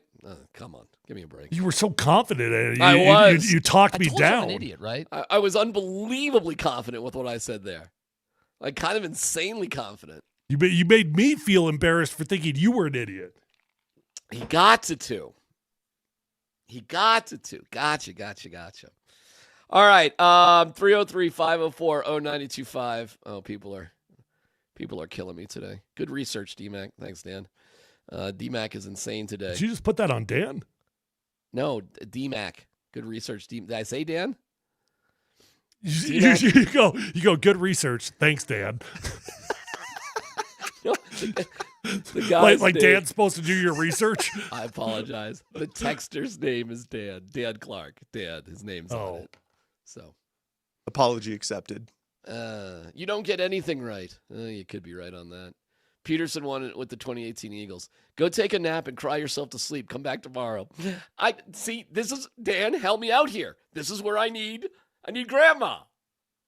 Come on. I need a little love from Grandma. Thank you. You hold your head up, all right? Thank you. I'm trying hard, Grandma.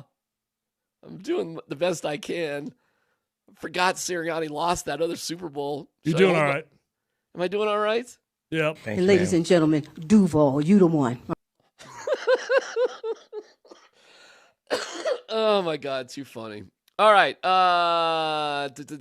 Let's take a quick break. Nate and Andy, let's see who's healthy, Tyler. Who knows? I don't know. Nobody knows. Who? Oh, by the way, Sean Payton has the crud. I could hear it. He was sick. I think coaches are always sick the entire season. You think so? Yes. It's not the healthiest of lifestyles. No. All right, we'll take a quick break. It's PhD here on 92.5.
Well, I'll tell you this, Tyler. One advantage the Broncos have over the Bills for sure is they didn't have to play this week. Got that going for him. And Gabe Davis is out. How about that? You see that? I did. Torn ACL, right? Torn ACL. So, and who knows? I don't know. I don't know what other bumps and bruises and other things they had. And yeah, I'll give you that. It's a short week for them. It's an advantage for the Broncos. I'll get there. I'll get there, Tyler. I will. As time goes on. I think some of these things will add up, and the advantage of being the number one seed at the end of the day is just it's so large. It's such a big deal. And for us to be hosting, golly, man, can you believe the last time the Broncos hosted a playoff game, you played in it? How about that? Well, they've only played in one since. Crazy, right? So our first playoff game here since the AFC Championship game before we went to Super Bowl 50. Crazy. Yeah, been a long time, buddy. I've lived a whole life since then. Yeah, man. It's the environment is going to be incredible. I can't even imagine. They've done such a spectacular job getting every game to be such a special event there at Empower Field. Hey, by the way, do we know little stuff? Do we know, Dan, uniforms and stuff? Almost thought you were on the podcast there, huh? Man, for a second. Right, yeah, a little self-editing there, yeah. No new uniform announcement. Well, I was going to ask you guys this and no dumb questions. What uni combo would you like to see for their first home playoff game in a decade? Oh, I love the old school. I don't know. They can't, though, right? Yeah, I don't. That's a good question. I don't know if the rules change in the playoffs. I don't think you're. First off, you're allowed X amount of times to wear them, and they wore it the most they were allowed to. It was 4 times, I believe, right? Three times. And then I would imagine, I don't know this for a fact, I'd imagine you're literally not allowed to wear a throwback during the playoffs. Yeah, I would assume you're right about that. By the way, I'm seeing on the text line. Yeah, I don't know. I wish they would. It's just the best looking uniform. So, I'm not trying to rip on the other combinations they have. It's just the best one. So, I don't know. I'm not a big uniform guy. I just like that one. On the text line, tore his ACL on a hit from Ralston Valley Mustang, Andrew Wingard. Here you go. Some local knowledge for you. Is that right? I guess. I'm just reading things. I'm like, Ron Burgundy at this point. I'll just read whatever's in front of me. That's all. I'm seeing so much more on this Lynn Jones thing. This is crazy how this one little moment is sparking so much conversation amongst the entire country. Why do you suppose that is, by the way? Let me just throw that back at you. Why do you think this has so many people interested? Because it's controversial, because she sounds so sweet and nice. And of course, how you get to make fun of somebody that sounds so sweet and nice. But I don't think people understand the context of a presser. I literally just don't think people understand the context of it. I don't think they do either. You know what's funny? It's like Pat McAfee definitely does not understand what that moment is all about. And I think a lot of people who are jumping up and down Pat saying was a fan of it or what?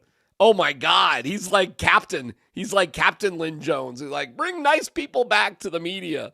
And I would say Pat understands it. He definitely gets it. He's just, I guess, got a different take on it. I don't think Pat McAfee for 1 second has had to step foot like a beat writer or a reporter and do that job. I think Pat McAfee's had I think he's a very, very good sports entertainer, but he has no clue what it takes to actually be a reporter. None. Zero. And by the way, if you don't have certain standards set up, you're not going to get any reporting whatsoever. So is that what people want? No reporting? Zero reporting?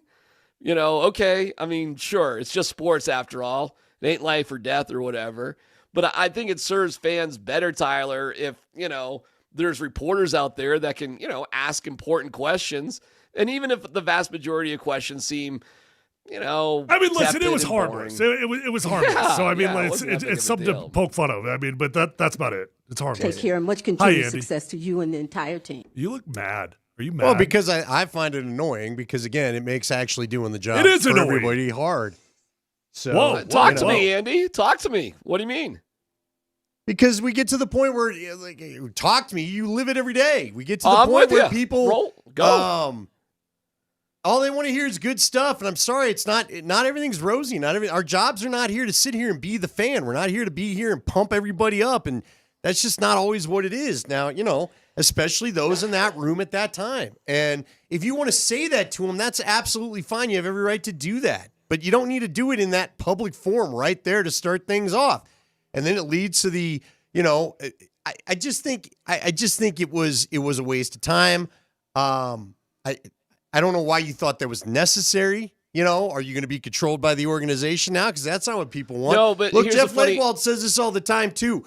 It's not fair to the players. If you got a bunch of people just wanting to tout the line, when guys are hurt, maybe we don't find out about that. Right. Maybe we don't find out about the extent of the injuries or things like that. There's reasons why some sort of balance coming out of the reporting for this is good for people. Now, again, you want to know if someone's got an axe to grind with somebody because of what's happened in the past. Am I like, Tyler was mean to me one time, so I'm just writing negative crap about him, all that stuff because he was mean. You want to know about that. But again, we're not in a rah-rah business. This is not a rah-rah business. I'm telling you, the problem with it, why everybody thinks we sound like a bunch of a-holes when you make fun of it or when you get frustrated by it, even worse, when you get frustrated by it. People just don't understand the context of it. They just don't understand what's supposed to be happening in this situation. No, I'm with you. I guess. You know what's funny, too, Andy? I looked into her a little bit. She seems like a very sweet person. She's not a sports reporter. So she was covering like the game as if she's a Jacksonville reporter, right? Like good like for a her. life. Well, yeah, exactly. It's kind of not her fault. Like, I don't know, man. Like Jacksonville Jaguars, you handed her a microphone. Here's what I'm shocked about. I'm shocked that our guy Schefter, who is at the core of journalism, that could teach a 500 level college class on That's how to what do I the couldn't job, believe. was the one that tweeted out. He said it like I Dove know. Cleveland, who's a made-up AI dude, when he said a nice exchange between a reporter. And I'm like, Adam, that's not really a reporter then. I mean, I get Adam retweeting it because it was a big thing that's going to garner interest and all that. But, he put a stamp of approval on it. Right, which was it was all weird. I don't know, man. I don't know. I think It's Adam's fine. tweet. I think Adam's tweet about it is kind of what started the entire conversation. It did. You're right. Because again, guess what? I get his notifications. I see everything that guy puts out there. I would not have known about this had he not done it. It could have just been a Jacksonville thing, and none of us would have cared, quite honestly, right? You did a great job out there today. Yeah. What's funny is how many journalists are coming after Adam. I mean, he's getting fricasseed by the sports media or people in the media. Like, you're wrong about this. And listen, Adam can just call or text Liam Cohen or the owner, Shad Khan, the owner of the Jags, or the GM. You know what I'm saying? Like, Adam doesn't have to deal with press conferences, Andy, Tyler. When was the last time you think Adam Schefter sat in a room like the rest? Why do you think I call them muggles? Yeah, I mean, like, it's been a long time. I mean, he used to back in the day, but he doesn't sit there. Then you got to hope that somebody passes you the microphone and they call on you, that sort of crap. It's a small market thing with Duval. I don't mean to make too much of a big deal. I think it's funnier more than anything because it's so preposterously She sounds like ridiculous. a sweet lady. Yes. But I've just been I guess, you know why She's it not a touches sports nerve reporter. with me? I'll give you a reason why it touches a nerve with me. All right. I was one of the proponents for the Coach Prime era to show up. And I'm very happy that it's here. Too often in that room, way too I often. hear too much of what we just heard going on there when real questions have to be asked. That's and true. listen, That is true. listen, I want the team to do well. I think everybody knows that. It extends some pay for me if the team does well. It's not just a rooting interest. I got some financial interest in it too, if they're interesting. But dude, you got it, and this doesn't need to be a 3-hour topic. I'm just saying for some of us that you're in there, get it done, get it over with, and let's get on with our lives. Andy, you're the man, brother. You're the man. It's KKSC FM HD1, Broomfield, Denver, Boulder. Andy, your take on the Bills. What's your first impression? How you feeling? I heard some of your discussions earlier. Listen, I do think it's probably the best matchup they could have had of all the first round potential matchups, only because. Wow, okay. Only All right. because They lose Gabe Davis again today. By the way, is Tony Romo going to take back that maybe you should have found a way to hold on to that pass, bro? You had a bad day on the mic yesterday, Tony.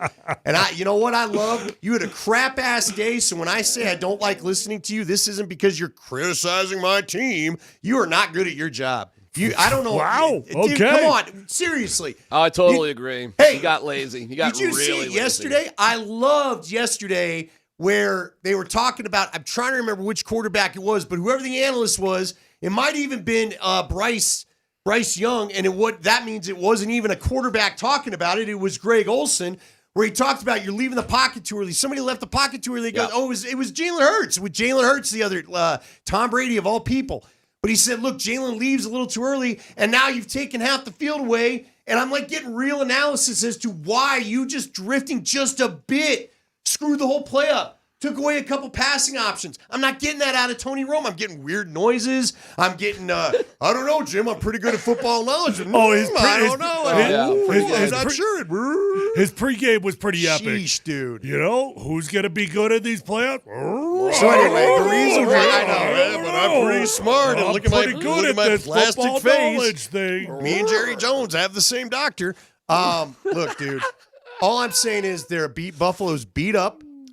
Their defense is not as good as it was a year ago. And I think of all the defenses you could have faced, this is probably the best pick of coming out of this first weekend. I think it'll allow the Broncos offense to get a little momentum. Now, here's going to be the key, and I'm sure Tyler could talk about this at whatever point on your show. I don't think Buffalo, I think their run defense is really bad. Pass defense is really good, though. So will Sean run the football enough so you can take advantage of one of their weaknesses? Yeah, but I think Allen's beat up. I understand the team of destiny, and I had said it on Friday, some of what you laid out today. I said it this spring. I always go back to the Broncos' first Super Bowl win, where they everything was easy in 96, nothing was easy in 97, and everybody doubted them. They had to go the full road, blah, blah, blah. But, man, that is a beat-up team that just lost. Poyer's got a pulled hamstring now. Jordan Poyer or whatever's got the bad hammy now. Gabe Davis is out. I just think with the noise and the pass rush you should be able to produce, that this gives you a chance to get that first playoff win in quite a while, and then whatever happens in the AFC Championship happens. So, I'm with you, buddy. That's how I feel about it as well. I don't like that we're playing Josh Allen. No, I think we all have a worry about that. That does not excite me that we got arguably the best quarterback in the playoffs that we got to go up against this weekend. But when you're just talking about every other aspect of the football teams, the Denver Broncos are a better football team than the Bills. They are. And the matchups, we've got a better defense compared to their defense. Our offense is not as good as their offense, but it's negligible in comparison to the other side of the football. And based off the weaknesses that the Bills have had over the season with their defense at times, they're not always bad, by the way. Their defense is not always bad, but they've definitely had their moments where they've looked really, really suspect. I just think the overall matchup favors the Denver Broncos. And I agree. I think with the noise that I expect the crowd to bring. Now, again, look, they're the ones that know what they're getting into, but the Broncos now have a little bit of an idea, not only what they're getting into, but what they're getting into against who they're playing. You know what I mean? They tasted some of this last year. Here's the deal, though. You cannot lose control of the game, all right? No, you're right. So at no point can this game get off schedule. The Buffalo Bills are built to win when things get chaotic. That's what that quarterback does. That's what that team does. They overcome their own flaws. They overcome their own problems, and they thrive in adverse situations. The Denver Broncos thrive in controlled situations. They thrive when the game plan is working. They thrive when everything is on schedule. You cannot get off schedule to this team because that will not favor us. You know what they need? This is going to have to look like, I think, that first Chiefs matchup at home, where it's probably going to be a little back and forth, maybe a little closer than you like. But to your point, you control the game. You keep them in some desperate third and longs, right? Because guess what? You got a better secondary than Jacksonville has, even missing Brandon Jones. Yeah. So, and you've got a better pass rush, I think, than Jacksonville has, although they got a pretty good pass rush. Look, I thought Jacksonville was the most complete team left. But you know what? I think a little bit of karma got you, and I wonder, you know the league. You start acting a little, I can't explain it necessarily, but you start acting a little too big for your britches. And I feel like Liam Cohen was especially, it started here with how nutty he was getting about some stuff, and they're kind of clowning everybody at the end of the this is sometimes what football karma does to you, okay? And unfortunately, I'll tell you what, two guys, Nate Kreckman's in here, and he's one of the biggest Justin Herbert fans out there. Oof. There are two guys I can't figure out. Justin Herbert and Trevor Lawrence both should be better than they are, right? Yep. How does Trevor have one win only over Justin, and Justin still doesn't have a playoff win? Can you explain that to me? He got sacked 6 times yesterday, did Justin Herbert. Now, he didn't play well. Did you almost feel bad for him? By the end of that game, I kind of Throw the towel. I was like, just take your can guy I just out. say this, though, He Nate? got demolished in that game yesterday. Okay, you're not wrong. Yes, he got beat up. Yes. It was not that bad the whole game. He was not under duress the entire football game. No, he Justin missed Herbert throws got yesterday. crushed, and Justin Herbert also did not show up for that football game. Yeah, he missed throws yesterday. There's no doubt about that. By the end, it got ugly. Just because the Chargers' offensive line played a little bit better than they usually do, it doesn't mean they were good. They still were, but no, he didn't play well enough yesterday. Flat out, he didn't play well enough. That game was there for the taking. I think I've been and they pretty didn't close take to it. you in terms of my belief in Justin Herbert. Yeah. Like there's very few quarterbacks I would want in the NFL above Justin Herbert. Right. I don't know, dude. He might just not be that dude. He really might. He might just not be that dude. It's possible. He might not. And he's 0-3 now in the postseason. Okay? Like, when I watch the guy and you watch his raw tools game in and game out, you're just like, this guy's unbelievable. Yep. And quite honestly, like, maybe you could look at it with the Chargers and say, with any lesser quarterback play, they wouldn't have even been a playoff team this year, which is also possible. But Probably. I can't excuse the way that he played yesterday. He wasn't good enough. He was inaccurate in that game yesterday. There were throws that were there. He had a throw to Ladd McConkey that should have been a touchdown, and he just flat out missed the thing. Mm-hmm. Like, that's one where that's kind of on him. Trevor Lawrence, I thought, played pretty well yesterday. I just see a bad break, man. Last thing got deflected and ends up in the hands of Buffalo. By the way, I want to ask you guys something about. I thought this was the most interesting strategic thing of the weekend. Was you have a 1st and goal. You're Buffalo. You have a 1st and goal at the 1-yard line. There was, a 1:05 left on the clock? Yep. And you've got Jacksonville's out of timeouts. They cannot stop the clock. You could have taken a knee. DMac bounces off Tyler earlier. And allowed 40 seconds to run off the clock and given the Jags no chance. You could have. Instead, you score immediately. And the Jags let them.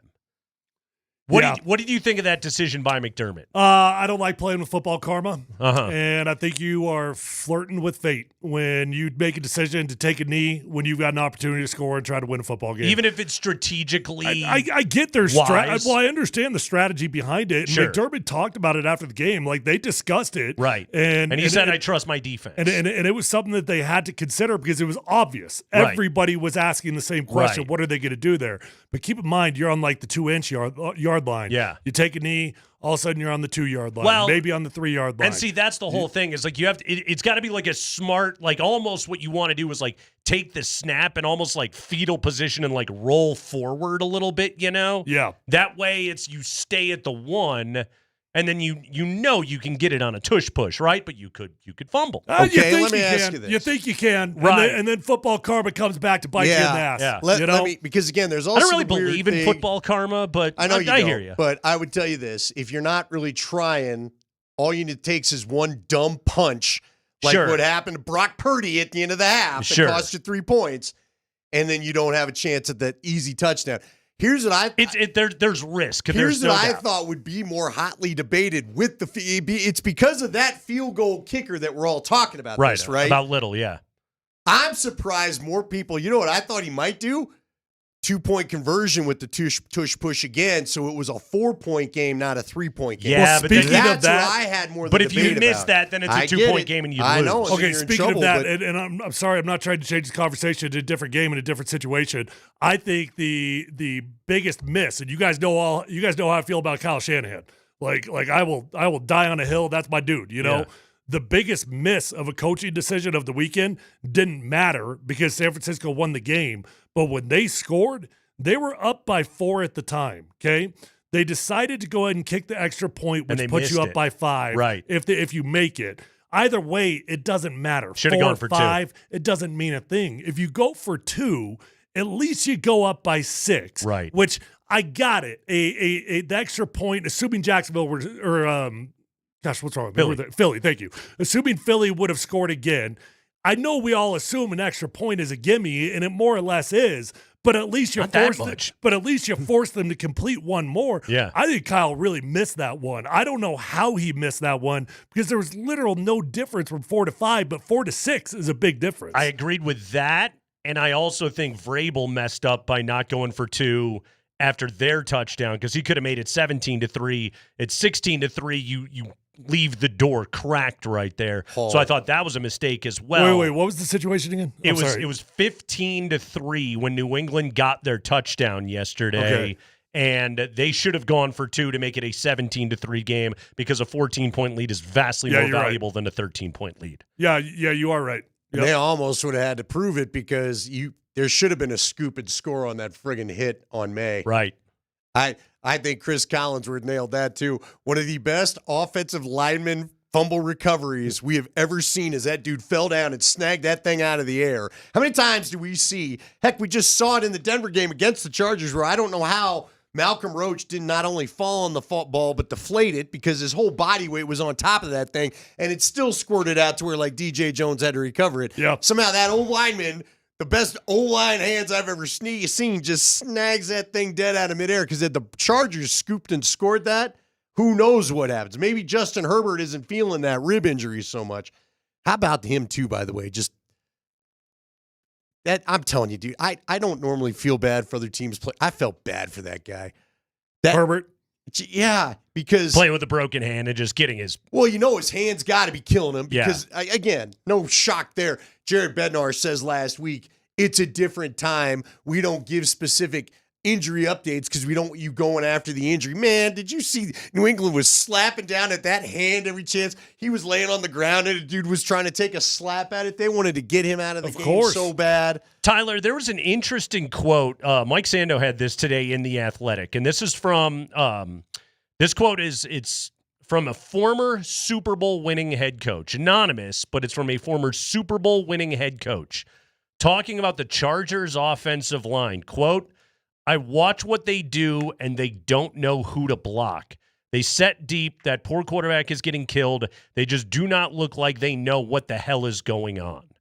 Did you see Collinsworth break that down last night? He showed on the stunts, and he goes, this is a simple stunt. It's not even complicated, and yet nobody seems to know who their guy is. So, Tyler, given what you did for a living, what is the value of a good offensive line coach in that league?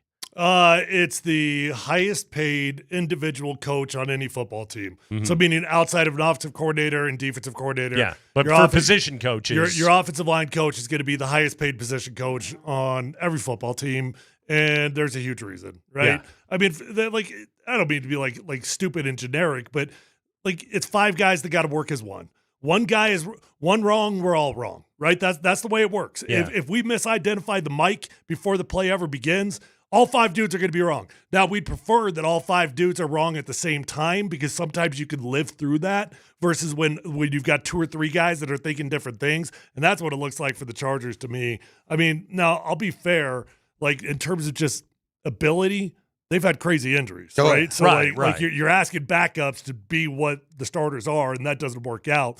But that doesn't mean backups shouldn't know assignments. Because you think of there's 2 offensive linemen or offensive line coaches in my lifetime that I can name off the top of my head. Tyler, I'm sure you can name 1,000 of them. But they're Alex Gibbs and Dante Scarnecchia. Okay? Those are the 2. And the reason why I can name those guys is because they lorded over football dynasties and some of the great offensive lines that we have ever seen of all time. And it's and you think of what happened to those head coaches and their offenses when those dudes left. And they just were never the same. And I think there is something to that. Harbaugh's got a lot of things cooking. He's got to fix his offensive line coaching issues. And I'm assuming Greg Roman's gone after this year. Oh, yeah. I'm assuming. Most likely. And Jesse Minter, I think, gets a head coaching job. So there you go. Tyler Polumbus, everybody. PhD, noon to 3 every day right here on Altitude Sports Radio 92.5. I am Nate Kreckman. That is Andy Lindahl. It is a Rally House Football Monday on Altitude Sports Radio 92.5. Rally House, you can shop every single team in town. We are taking you to, we're not taking you right up to, but we're getting you set tonight for the Avalanche and the Toronto Maple Leafs at Ball Arena. Late start tonight, guys. Puck drop 8 o'clock, so pregame at 7:30, powered by Ramos Law. But make sure you are locked in right here on Altitude Sports Radio 92.5. I also, Andy, I have to commend both you and Tyler for something that I really appreciated in that conversation. Thank you for not bringing up the Rams-Panthers game to me. I have not left my bed in 3 days. When you guys are hearing about like athletes dealing with these flu-like symptoms that are going around right now, Jamal not playing last night, Tim Hardaway, Spencer Jones, all these guys on the Nuggets have dealt with it. Yeah, it sucks. I give this this current subclade K flu, I give it 0 out of 5 stars. Andy, would not recommend. Take a pass. That's what I would recommend to everybody. And Rams Panthers, I got to say, Saturday afternoon, I think throughout that game, it was one of those where, like, I would, like, be, like, asleep for 10 minutes and then awake for 5 minutes and then asleep for 10 and awake for 5. I hallucinated most of that game. I don't know if what's in my memory is actually what happened in that football game. I couldn't tell you. I think Bears-Packers, I was like awake and semi-lucid for most of it.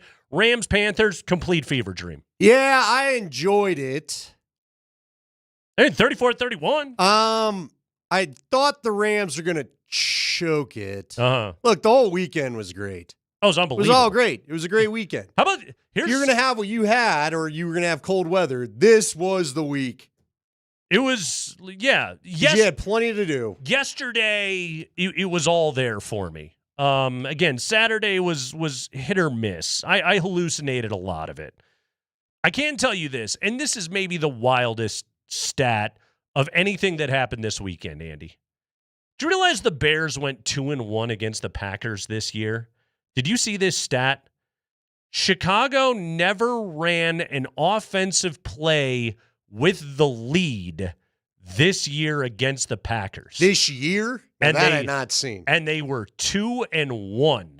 Wow. Against Green Bay. Well, you saw going into last night's game, I think the Fox broadcast had it where everybody leading at the 2-minute warning had lost. 12 fourth-quarter lead changes. Up until New England held on to dispatch the Chargers. Yeah, and that game was like a little bit of a snoozer. Again, it was mostly just watching Justin Herbert get murdered. But that game was a little bit of a snoozer. Outside of that, everything was good. It was a really, really good weekend of football. Again, Rams-Panthers, and don't worry, I mean, I watched the highlights. I read up on it. But, like, I'll have to take your word for it on that game. Oh, it was a great game. Uh-huh.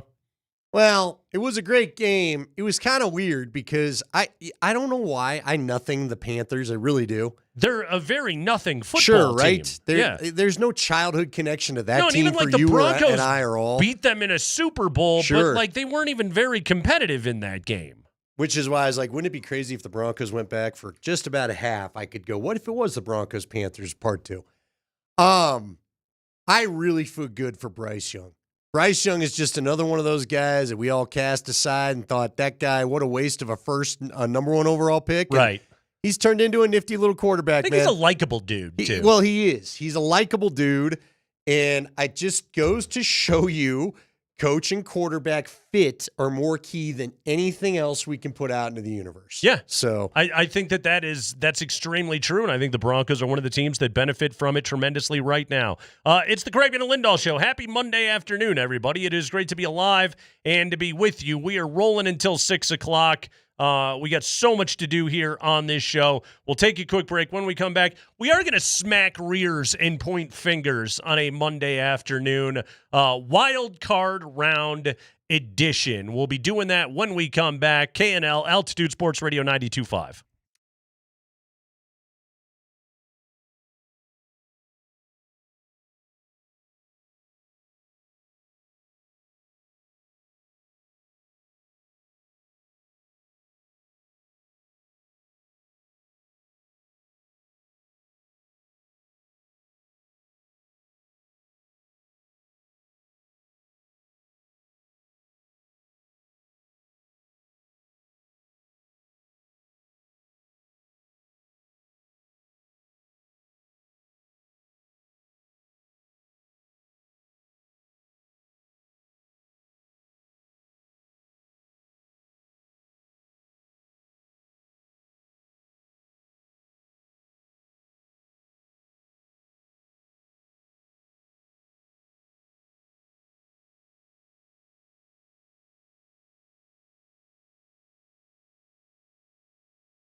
Rally House Football Monday. That means tomorrow is an Avalanche Ticket Tuesday. Tune in for your chance to win one of 5 pairs of tickets to see the Avalanche and Nashville on Friday night. Avs Ticket Tuesday is powered by Papa Murphy's Take and Bake Pizza. You take it and then you bake it. Home of $10 Tuesdays. We're smacking rears and pointing fingers here on a Monday afternoon with the wild card weekend in the books. Yes, it is going to be the Bills. The Broncos and the Bills will play on Saturday. We'll find out a time this evening after the Pittsburgh and Houston game, which you can listen to on AM 950. Final game of the wild card round. Coverage starts at 5 o'clock. Kickoff is at 6:15 on Altitude Sports Radio, AM 950 tonight. That is on the AM side because, of course, the Avalanche, who have scored 12 goals over the last 2 games, well, the Avalanche will take on Toronto tonight.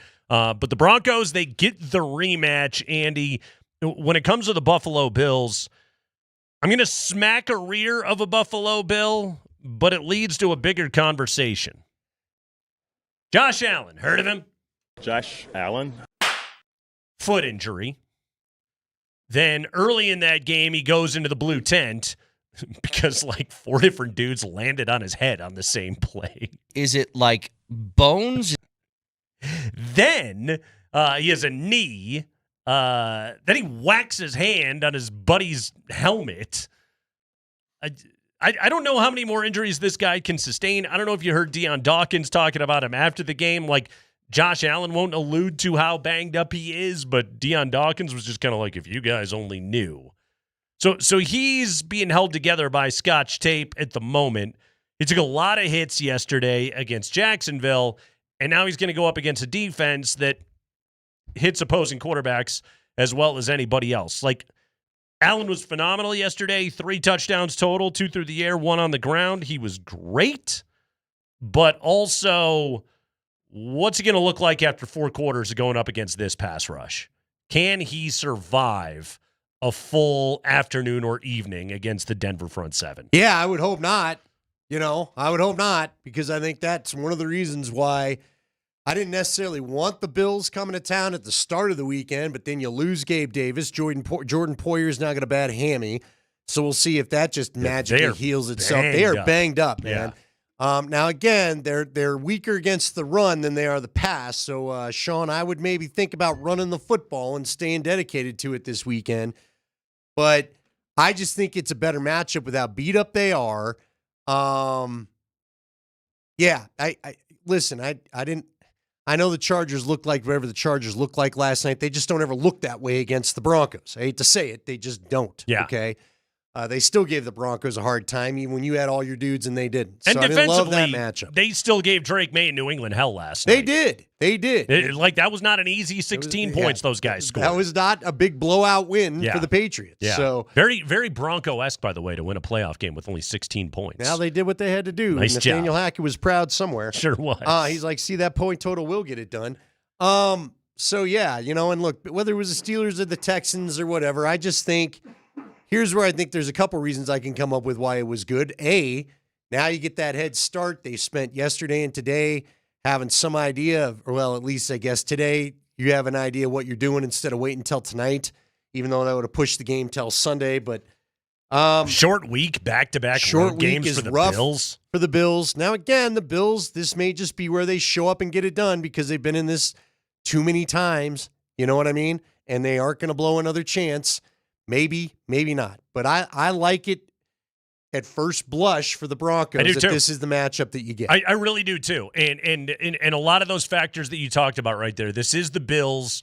Again, short week. They're very banged up. If they weren't banged up, I wouldn't feel the same way. Yeah, but it's they are. They've got injury issues. There's fewer and fewer pass catchers available. Now, Khalil Shakir has been really good for them, and he was great again yesterday. But you lose Gabe Davis. That's another weapon off of their offense. They, by the way, and I know the Jags have a very good run defense. Their run game was not super impressive yesterday with James Cook. So take that for what it's worth. Like, here's the story of these playoffs, and it really does boil down to this in the biggest picture possible, okay? This is a year where Mahomes and Lamar and Joe Burrow aren't in it, okay? And there's only one of those dudes that's in the playoffs this year, and you get an opportunity now, if you're Denver, you get an opportunity to get that guy in your place, which is loud as hell. You get an opportunity to get that guy after having played a playoff game against him a year ago and having, oppositional familiarity, and you get him on a short week and their team is injured and he certainly looks injured. Okay. Does that guarantee anything? Of course not. Pro sports, right? But in terms of circumstance to go up against maybe the best quarterback in the world, the Broncos are in the best position humanly possible to get that guy. Sure. And that's all you can ask for. The playoffs are friggin' hard. The game is probably going to be a coin toss, okay? Just like Buffalo and Jacksonville were. But guess what? The Bills lose most of the time in the postseason. Did you realize that was his first game-winning drive in the playoffs that he has ever put up? Really? Yeah, against the Jags. And it was his first road playoff victory. Again, maybe we'll be talking about number 2 on all that stuff next week after he plays the Broncos. But I like this as a roll of the dice for if you're gonna beat that guy, and you really don't get to win a Super Bowl without beating elite quarterbacks. I think you're getting him in the right circumstance to be able to do it, and I believe the Broncos will do it. Yeah, I'm with you there. Again, you got to call the right game plan, and I will tell you, one of the things I get a little worried about is I felt like I saw a team a little mentally worn down at the end of the year. So I don't know if it's because Sean's grinding them. I don't know if it's just too much, everything that's on, whatever it is. Hey, good time to get a bye week. I hope the bye week serves well, and I hope everyone's not grinding gears by the time we get there. But listen, I don't even need to say everyone. I'm not worried about the defense. I need Bo Nix in a good mental space. I need Bo Nix in the Green Bay mental space. That's what I need. So whatever you got to do to get him back there, get him back there. I feel real good for what you're going to be able to do. So, and look, the Houston matchup, would I have been completely scared of Houston? Not necessarily, but there's a team. Here's what I think, and I kind of said it to Tyler and Cross just about 30 minutes ago. I think you wanted a defense where the offense can get some things happening for them to feel good, and I think Buffalo provides you a bit of that defense with what they're lacking, just injury-wise and just what we've seen. Now, again, you don't have T. Higgins and Jamar Chase, but gosh, I cannot get that Cincinnati game out of my head where all Cincinnati kept doing was running right all over the place on them. So let me tell you something else I like about this matchup is that the last time, well, I can't say definitively last time because the Jacksonville game kind of counts, but I thought the Broncos offense was butt against the Chiefs and the Chargers. It was. And it was, it was largely because it was butt by design. Everything was take the most conservative approach you possibly can. You don't get to do that against the Bills, okay? When it was cut at loose time against Green Bay, Bo played great. When it was cut at loose time against Jacksonville, Bo wasn't very good. But it certainly seems like of the last 4 games that we have watched Bo Nix play, he's been at his best when he's had to be aggressive. And you have to be aggressive in this game. You have to attack them, and you have to get chunks, and you have to make plays. And I like that for Bo Nix. I like Bo Nix going into a game with a more attack mentality than a more defensive mentality. I think that that's good for him. I don't disagree, but again, I hope Sean has that mentality too. So I think he has to, though, on this one, right? I would the Bills agree. are going to score points. I would agree. They just do. But the last 2 games of the year were weird, so we'll see. We'll see how they choose to attack this. So I mean, that was always also a Ludicon and Trey Lance. I'd like to believe, okay, knowing that, like, the Bills are going to score 20+, right? Like, this game is going to be played in the 20s most likely. So you got to put points on the board. You have to be aggressive in this game. This can't be we're just too happy to check it down on 3rd down and punt the ball away, because that guy's going to move the ball down the field. He's going, even as great as your defense is. Now, again, what I think this game simply comes down to is, do you stop them in the red zone and force them to kick field goals, or force them to go for it on 4th down and maybe not get there? That's what you got to hope for. But the Bills will move the ball. They're just that guy's too good. Well, you got to get home and get him hit. You got to hit him a few times. Matter of fact, you want to go anywhere. I don't care who the team is. You got to hit that quarterback a few times. Period. By the way, was that the longest tush push in NFL history? Dude, it felt history? like it. You know what? It was so weird because it was like Jacksonville thought they were just going to lay down after they got the first down, and those O-linemen were like, "Nope, keep chugging. Yeah, just keep him. going. Just carry him." And then they called it a touchdown on the field, and even in the real time, I was like, "That wasn't a touchdown. What are you doing right now?" Anyway.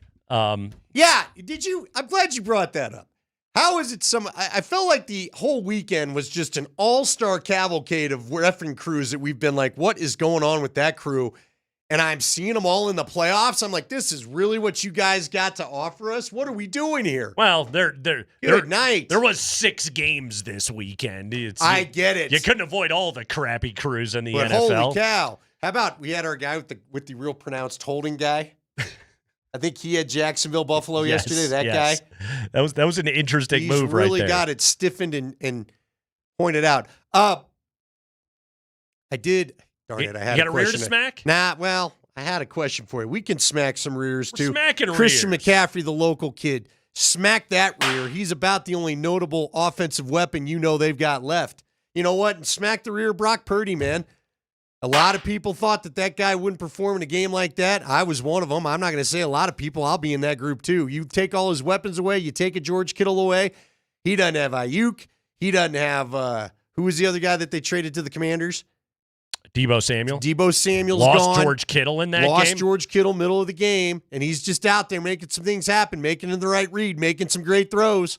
So, I mean, the Niners could not run the ball at all in that game. But Purdy, he did what he had to with McCaffrey in the passing game, and then Juwan Jennings, great call by Kyle Shanahan, and Juwan Jennings throws that touchdown pass to McCaffrey, which, by the way, that was a great catch by McCaffrey. So, Andy, I sent this over to you this weekend. This blew my mind. It is nutty. Okay, this was 24/7 Sports. This was the year that Juwan Jennings was coming out of high school. Blackman High School in Murfreesboro, Tennessee. He was 6'4", 188 pounds. He was a dual threat quarterback, okay? He was rated number 5 in the country by 24/7. This is Juwan Jennings, the Niners receiver who threw that touchdown pass to Christian McCaffrey. Let me give you the next 4 guys on the list. Well, one of them you don't care about. But at number 6, this is dual threat quarterbacks in this class. Number 6 was Sam Darnold. Number 7, Athens High School in Ohio, Joe Burrow. And number 9, Boynton Beach Community High School in Boynton Beach, Florida, Lamar Jackson. At number 9, Juwan Jennings was a higher-rated dual-threat quarterback than Joe Burrow, Lamar Jackson, and Sam Darnold coming out of high school. Boom! And that's that. I mean, the guy threw a touchdown in the Super Bowl, and he threw a touchdown to Christian McCaffrey yesterday. Hell of an adjustment by McCaffrey, but still a nice pass. Great catch. The Eagles generally look like crap. Yeah, the Eagles have been a weird, you know what? Because there was a part of me that's like, man, it's just nothing but drama and intrigue and guys infighting and all that stuff around that team, but they just seem to exist in that weird environment, and then all of a sudden they didn't exist in that thing anymore. So no, that game was ugly for those guys. By the way, George Kittle suffered a torn Achilles, which is brutal. Did you see the Diana Rossini story that he was sent a bottle of tequila by ownership? It was sent to the locker room yesterday. Apparently, Diana Rossini had some scoop on this thing going into the locker room, and then it was spotted later after the game, and it was empty. So George Kittle must have pounded an entire bottle of Patron to drown his sorrows after tearing his Achilles. Yeah, I mean, again, it's brutal, and that's a long injury to recover from. Sure is. And so, you know, this and he's 32. It's going to affect next season. And how does he play next year? I don't know, dude. I don't know, I mean, I know guys get through this injury, but football players force themselves into it because they have no choice. Yeah. If you were in the NBA with your guaranteed contract, Right. the baseball with Chris Bryant route, Yeah. you would not show up for a year. You're right. Yeah. But football players don't have that luxury. So now, look, he's got a nice contract, all this. They may end up not forcing him into play, but that's just how the NFL is. Yeah, it's brutal. And again, this is why you got to take advantage of these things when they show up. The Niners still had one of the best collective casts around Brock Purdy, and it's just been chipped away more and more and more. It feels like you better get this done. I don't know what next year looks like for you. Ayuk ain't going to be around. Ayuk went around this whole year. How is that team going to get anything done, though? I don't know. Like, no Bosa, no Fred Warner. Like, defensively, did you see Garrett Wallow out there for the Niners? That's funny because where random football and random basketball players and baseball players, I did know Garrett Wallow was a Bronco. He was a Bronco body for a while this year. Apparently played in 7 games. He was a special teams dude that they signed at the beginning of the year when it was rough. I remembered reading his name in like some transactions. He was like Mr. Practice Squad call-up guy. Can you tell me his number? Nope. He was number 50. I have no memory of this guy being on the field this year. I don't even remember him making a tackle. I just remember we signed him, and he was a call-up, down, and then we lost him, and they went and signed one of Rizzy's guys. 5 tackles on the year, Garrett Wallow. He was a starting linebacker yesterday for the Niners. Unbelievable. By the way, Kyle Shanahan, he should be the NFL Coach of the Year. Yeah. Nobody's done more with less than Kyle Shanahan did this year. Keeps losing what he's got. He's losing everything. And look at his team. How about this? 3 of the final 4 NFC West teams are 3 of the final 4 NFC teams are NFC West teams. Seattle, the Rams. I told you before the start Niners. of the year that was going to be a good division based purely on the fact that they were playing both the AFC and the NFC They were South all going to this have year. good records. Right. And then obviously Seattle had the bye, and then the Rams and the Niners both win their playoff games. The Niners get it done on a long road trip to Philadelphia, and they continue. By the way, though, one more point since we're just dancing around. You know who needs to be the finger pointed at? We have this complaint every year. I'm going to issue it again. Can we please stop rewarding division winners with a home playoff game? I agree. It sucks. Please. It sucks. Because if the Rams were now look, it made for a better contest and what we actually had to watch. But the Panthers should not. But the Panthers should not have been hosting that game. Yeah, get the hell out of here. What the hell are we doing? By the way, just like Pittsburgh should not be hosting Houston tonight. No, they really shouldn't. No. Yeah, barely should be in the playoffs. Let's go ahead and smack our rears. What do you say? We talked about on Friday, we thought this was going to prove to be the most worthy 7th seeds of the playoffs that we've seen, and I think that's kind of proven itself. We finally got 7th seeds that felt like they should have been playoff teams and not 7th seeds that were just wasting everyone's time. Meanwhile, How about that? the 4th seeds probably shouldn't have been playoff teams. Well, you know what? See, that's fair. That's fair. That's the flip side of it. Yes, but it's I go back to the conversation like Walt and I had a few weeks ago. And I literally listed the 3 wild card teams as the teams that I thought would be the worst matchup for Denver. And sure enough, one of them's coming to town in the Buffalo Bills. Now, again, I love the way Denver's catching those guys right now. But Houston's pass rush, Jesse Minter's defense, and Josh Allen. Heard of him? Josh Allen? All 3 of those guys get real tough this time of year. Like, how much better would you feel about New England coming to town than Buffalo right now? Yeah, I'm not there yet. Only because the Bills are so beat up. I think it's okay. But yes, New England certainly does not feel as untouchable after watching last night as maybe what everyone felt 2 weeks ago. Yeah. Right? I mean, you get the number 1 seed and you get a first-round bye, and your reward is the best quarterback in football. By the way, another slap on the rear to the drinking game. Yeah? If you were looking to be just out of it before the other thing, I think we hit half our drinking props in the pregame alone I watched on whatever the first game was. My God. Of course we did. And we let the listeners throw a few in, and the first suggestion we got was when we hear it's wide open, oh my God, you were drinking all weekend, according to They couldn't quit saying it multiple times a game. Ugh. All the quarterbacks listed that weren't in there. Uh-huh. Holy cow, we did some specific. What did we hit that was specific? We got the A.J. Brown drama on the sideline. That one hit as well. That's well done. I mean, it was unreal. I wish you'd have been here. You guys made me proud. You could have solved it. Nice job, everybody. You guys made me proud. Oh, your tradition was upheld. Thank you for keeping the Friday drinking game afloat while I was. This one might have done its most damage. I mean, Nate, we had that one game, what was it, the Giants game or the Eagles game, where like we felt that every historical drinking game prop was hit. Well, this was one where I think everything we laid out paid something. Well, good for you. You probably have as big a headache as I do on a Monday afternoon. Well, It you're in is here with me. the Kreckman and Lindahl Show on Altitude Sports Radio.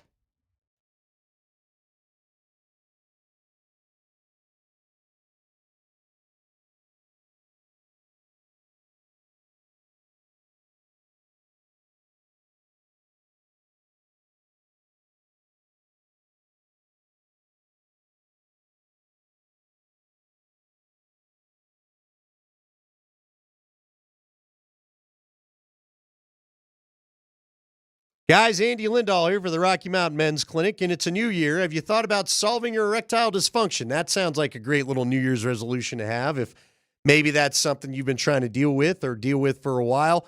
And with the new year, I should say, comes a chance to make the real positive change in your life of dealing with just this disorder. And there's no better resolution than finally getting control of it over at the Rocky Mountain Men's Clinic.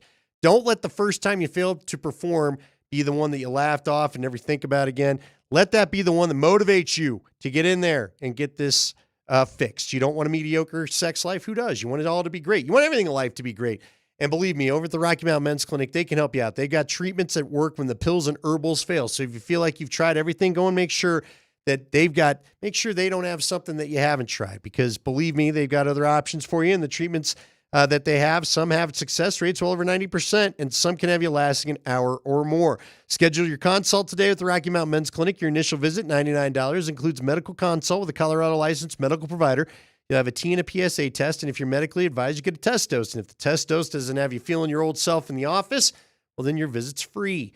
They have an expert staff, and if you're like a lot of men, you could be ready and back in action the day after your appointment. They have 5 locations to serve you here in Colorado, all up and down 25, in Fort Collins and in the Springs, and a great revamped location in Castle Rock they love for you to check out, plus Central Denver and North Denver. Call them today, 720-440-7900, or go to RockyMountainMen'sClinic.com.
Rally House Football Monday on Altitude Sports Radio 92.5. Rally House, that is where you shop every team in town. Get out to Rally House. Get your Broncos playoff gear. Get your Nuggets gear and continue to support those guys who last night, Andy, improved to 4-3 without the services of the three-time MVP, Nikola Jokic. Yeah, not Jamal Murray either. Sounds like he's dealing with what you dealt with. No and Jamal nobody's enjoying it because of the illness. No CB because of the ankle. I think it's going to be like that for a while with him. Yeah, it was interesting because we had Scotty Ducross with us, a week or so ago. Yeah. And you asked Scotty, how do you think CB looks? And then you told me later, I don't think CB looks right. CB did not look right the last game I saw him play. No, certainly not in that Hawks game. That game was ugly, by the way. Jokic, Cam, and Big Val obviously still out. But last night, Hardaway goes for 25 off the bench. AG was great last night. Spent most of the night initiating the offense. He was almost he was playing the Jokic. He was cosplaying as Jokic last night.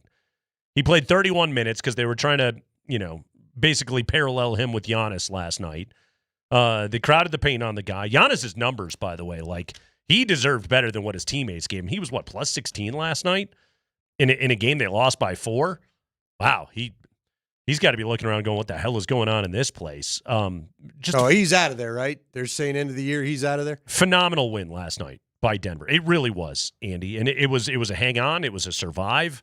It was hope they miss at the end. It was slow the game down and limit possessions and try not to have turnovers and all those things. But, David Adelman is coaching his ass off right now with this team. And he's solving problems in real time and figuring out how to beat good teams. I mean, they're all from the East, but still, he's figuring out a way to be able to beat those good teams. It's incredible what he's doing right now. Yeah, it is. I'm floored that they're 4-3 without him. No, I'm with you. I assume they'd be 1-6 at best. I am with you because, and I mean, again, I was talking to Scotty a little bit about it last night or a couple days ago, and he goes, isn't it funny that they lose Spencer Jones, a guy that's basically a two-way player, and that was a thing that caused concern and hurt him a couple nights ago too. And he continues to be good. He's also super sick right now. You can see it on the guy's face. Oh, half that team. I don't know why. This is where it stinks. You wish you could just quarantine not flying because half these guys shouldn't be on a plane together. Right. If you're feeling healthy, I don't know how you're cool getting on a plane. They need to almost get 2 planes. The guys that had, the guys that don't. Ugh. Yeah. So, another good shooting night from downtown from Peyton Watson. Another good Zeke game, Andy. Really good Zeke game. Plus 22 in his 28 minutes last night. A good Zeke game. He stack him, baby. He blocked. He got a rejection on Giannis, and then you get a transition bucket for Jalen Pickett. What world are we living in right now? I don't know, but we'll take it. This is a lot of fun. So nice victory last night for the Nuggets. That was a joy to watch. And again, quite frankly, it was on concurrently with the worst of the NFL playoff games. So it was good to get to watch a lot of that game. The Nuggets will be in New Orleans to play the Pelicans tomorrow. All right, Andy. So yesterday afternoon, the Bills defeat the Jacksonville Jaguars, okay? Liam Cohen, small market Liam, okay? Mr. Duval himself. Duval. Liam Cohen loses that game. Heartbreaker, okay? Excellent Jags team. AFC South champs. They're done a wild card weekend. They were hot. They were good. We saw them against Denver. That Jags team was legit. A really good NFL team. By the way, I love Tony Romo. Either of these teams can win the Super Bowl. They all can, Tony. It's the playoffs. So after the game, Liam Cohen, in his post-game press conference, he gets asked this question, if that's what we can call it. But this whole thing went viral. Did you happen to catch this? I'm sure you did. Here we go. This is like local Jacksonville community news reporter, and it's her time to grill Liam Cohen after the game. How you doing today? Lynn Jones, Jacksonville Free Press News. I just want to tell you congratulations on your success, young man. Thank you. You hold your head up, all right? You guys have had a most magnificent season. Thank you. And you did a great job out there today. Appreciate so you just hold your head up, okay? Thank and you, ladies ma'am. and gentlemen, Duval, you the one, all Thank right? you, ma'am. keep it going. We got another season, okay? I appreciate Take it. care and much continued success to you and the entire team. Thank you, ma'am. Did you think Liam Cohen was confused that whole time? Yeah, a little bit. I don't think he knew it was coming. Now, I did not know it was a news reporter at the time of hearing it, but look, did it annoy me? It did. But it is what it is. Whatever. She's a news reporter. Andy, whatever. We don't need to have that whole. America's had that debate today. Boring. This is what I couldn't help but think about as I watched that whole thing.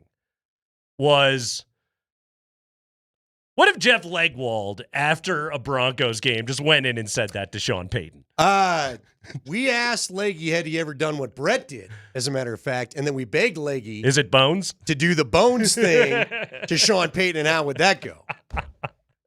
So. Yeah, But by the way, also. First off, Sean would die of a heart attack, so it'd probably be attempted murder. This is the other thing. Like Bones? Is I think Leggy, I think Sean Payton would have interrupted him and been like, shut up. He would have been mad. Yes. Yeah. I think Sean would have been pissed about it. Okay? Shut your mouth. For those that don't know, but by only the way, a Leggy, right? This is what the standard Jeff Legwold, Sean Payton exchange sounds like. Compare this to Jacksonville lady. John, yeah, just not going into the injury specifically, but did you? I'm not going into the injuries at all, Jeff. Okay. Well, I was just curious if you had any sort of feeling about Pat. I like Pat. Okay. In general, yes. Okay. It just seemed like I like him a lot. He was moving around fine after the game, but I don't know how you saw him this morning. Jeff. I appreciate your question. No, you don't. Nice. I like Pat. I would have loved if Leggy dropped in a nice job, young man. You made us all proud. Yeah. Mile high. Yeah. Etc. What if Luca Evans? What if Luca went in there and was just like, Sean, you made the entire city proud. We love you, man. I just wanted to go back when you talked about the special teams issues and you were saying, yesterday we have to get that cleaned up or we'll find someone else that can do it. Are you referring to personnel there or are you referring to coaching? Evan, if you were paying attention, I'm referring to players that aren't on the field that need to be. My name's Luca. Is it still coming? How long's the delay? No. We got to get that part in there, Spring. That's the best part of the whole thing. Evan. Well, so you just hold your head up, okay? Hold your head up. Meanwhile, in Denver, there's like, what the hell are you doing with the clock management? Ladies and gentlemen, Duval, you the one. You the one. Were they chanting Duval yesterday, by the way? Was that a thing? Were they yelling the Don't Duval? they have to do it all the time? By the way, I don't know. I'll be honest with you. I've been to Jacksonville like 4 different times. I didn't know Duval was their thing. You never heard it? No. I can't tell you I was dying. Now, you got to remember when I've gone. Yeah. Try to remember how many good teams they ever actually had when I went there. I don't think any. Also, that pool. I told you there's 2 of them. They kept showing the kids in the pool, right? Yeah, I was like, see, I almost wanted to crack back a little bit at Jacksonville yesterday. Yeah. Going, the football is so entertaining. You got 2 pools, and they're all still swimming in it. How many kids have peed in those pools? Well, there was a kid in there yesterday. They're like, it's like a fish bowl. There's like a big like pane glass there. And I was like, would the water turn a weird color or something like that if that kid just took a leak right down like the they're pool? showing Grown Ups the movie? Right, exactly. Yeah, what would happen right there? Evan, Jeff. Okay. Jeff. It wouldn't just be. How do you think Bednar would have reacted to any of that? I seriously was like, I even think Liam Cohen, halfway through, Liam Cohen was like, oh, this is just going to be a nice thing. For a minute there, I think Liam Cohen was like, what the hell is going on right now? But he seemed to like it by the end. Well, why wouldn't he? Sounded like a sweet enough lady. Sure, it wasn't again, it's not what it sounds like when the Denver media talks to Sean Payton. So he seemed thrilled with it. Oh, I don't have to answer any real questions? This is great. What's the question? Does Sean get grilled more than any other coach right now?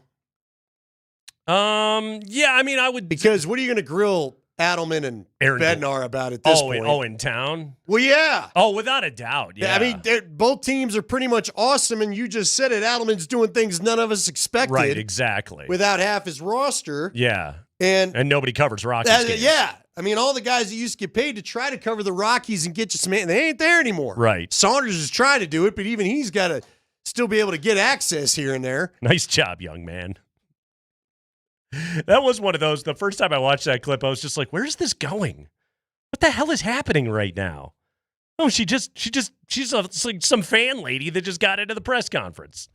Yeah, good for her. It's the Kreckman and Lindahl show. It's Altitude Sports Radio 92.5.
here we go. Hour number 2 on a Monday. Kreckman and Lindahl. Rally House Football Monday. Rally House shop, every team in town. Jeff Legwald, brought to you by the International Brotherhood of Electrical Workers, IBEW, Local 68. You start with a job, you end with a career. Jeff, that's the matchup. It's going to be Buffalo. Just first blush. And let's start on the Denver side of things. Where do the Broncos have the greatest advantage over this Bills team coming into Mile High on Saturday? I don't think the Bills defense is, quite up to the level of, their quarterback, for example, their own run game offensively. So I think the issues they've had this year trace to a defense that probably isn't as good as last season. So they need even more from the quarterback they expect to get so much from in every game. Yeah, their run defense is one of the worst in the NFL. 5th worst run defense in the league in terms of yards per game. 4th worst by EPA per run allowed. They surrendered 5.1 yards per carry during the regular season. 3rd worst in the NFL. Here's the question, though, Jeff, is this Broncos offense without J.K. Dobbins, are they positioned to take advantage of it? And is the play caller willing to try and take advantage of that? Well, I think you raise a good point, because I personally believe Jacksonville went home because they didn't do it enough. They had a very pass-oriented play caller in his first game as an NFL head coach.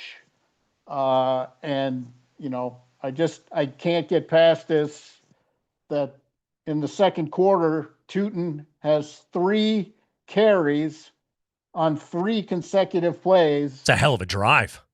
For 47 yards. Yeah. He has 3 carries on 3 consecutive plays for 47 yards and touches the ball one more time in the game. One more carry the rest of the game. You deserve to lose if that's how you're going to call a game. I mean, they didn't stop it.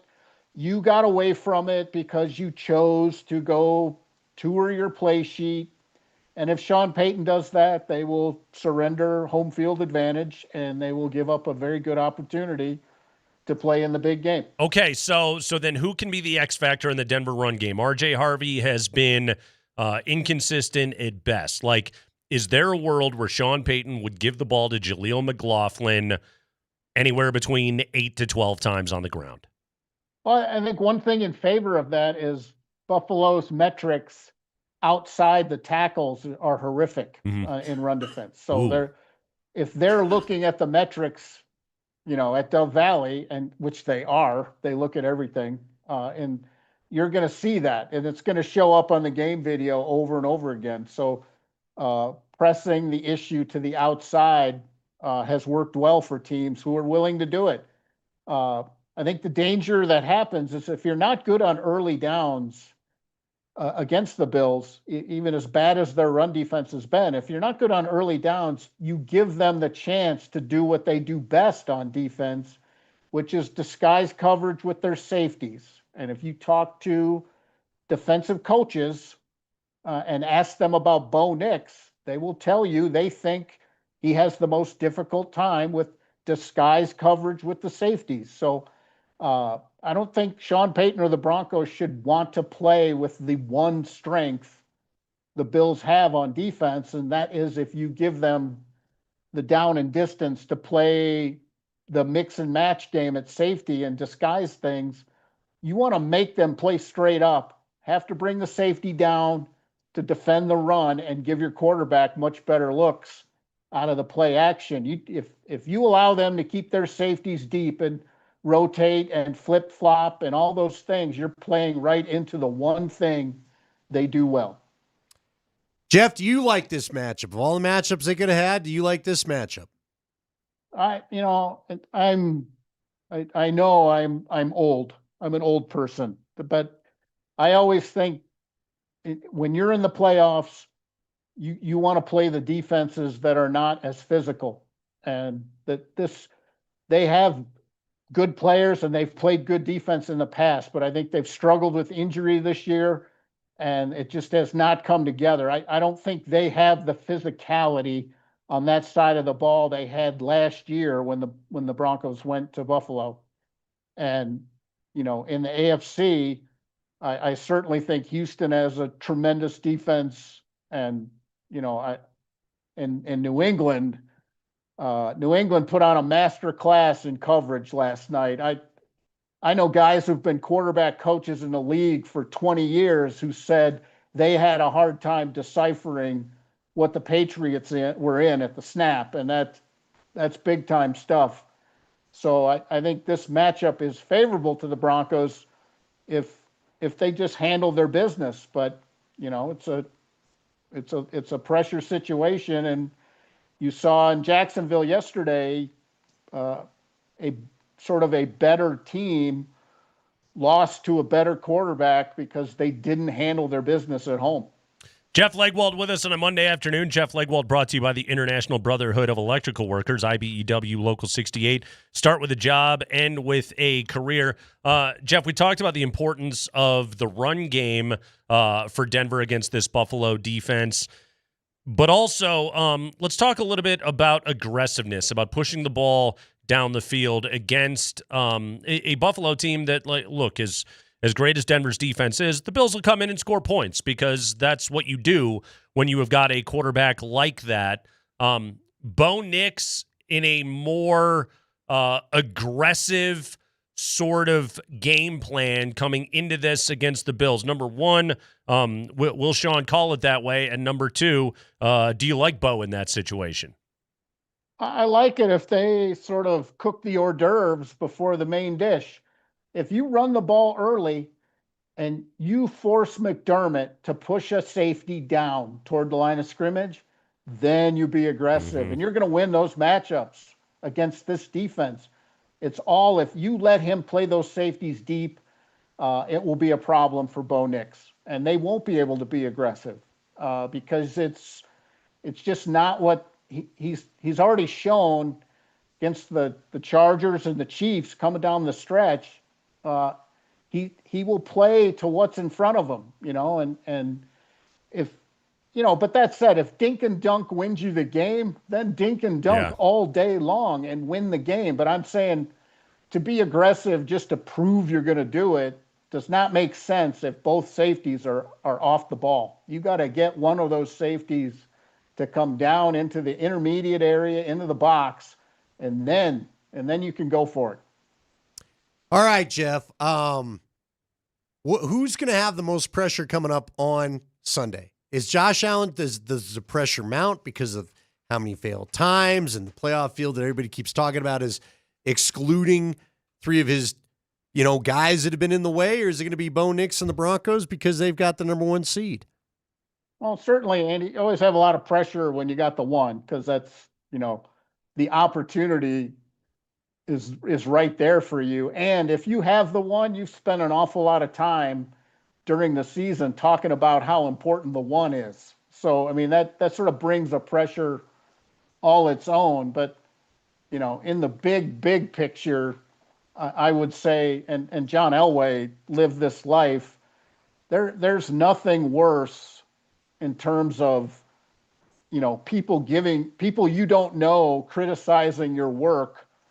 There's probably nothing worse than being one of the best quarterbacks in the NFL and not having a Super Bowl ring. That's not a fun experience. And I've talked to Elway a bunch. I've talked to tons of I've talked to Hall of Fame. I've talked to Dan Fouts. It's no fun to be that guy, and it's really no fun in this day and age of social media. And guys can all talk about I don't look at social media and I don't do this and I don't do. All your relatives do, all your friends do. Even when people who know you don't want to talk about it, you can tell they don't want to talk about it.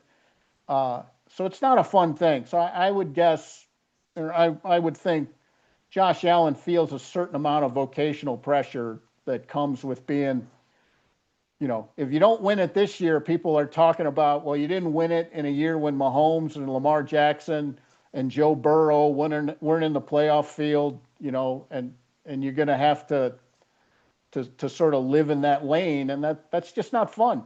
How much do you think that hand injury affected him yesterday. Oh, I know they're not.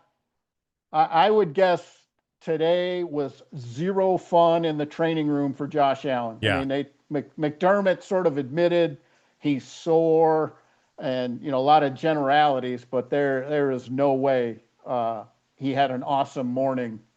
I've seen these guys on Mondays, even when it goes well, and it's been a long time since I saw a guy battered. Herbert too. I mean, those guys were just battered yesterday, and Josh Allen got enough done to get the win. That was the difference. I thought the leg injury would send him to the sideline. I was really surprised when he came back from that. And I think the headshot, the concussion check, was probably a little more groggy than was sort of discussed on the broadcast. Any update? Do you think they'll get Wattenberg back? I'd asked you about that late in the season when they put him on IR. You said you don't think the rules apply to the playoffs where it has to be 4 games and all that anymore. So is there a chance they get Wattenberg back, or did the signing of the center last week signal maybe they're not as optimistic about that? Well, I think the fact they got Mustafa in here means they're at least preparing, or they've got to entertain an awful lot of the notion that he won't be back. Again, Andy, until those guys appear on the practice field, I wouldn't even categorize it as close. So until I see him at least working off to the side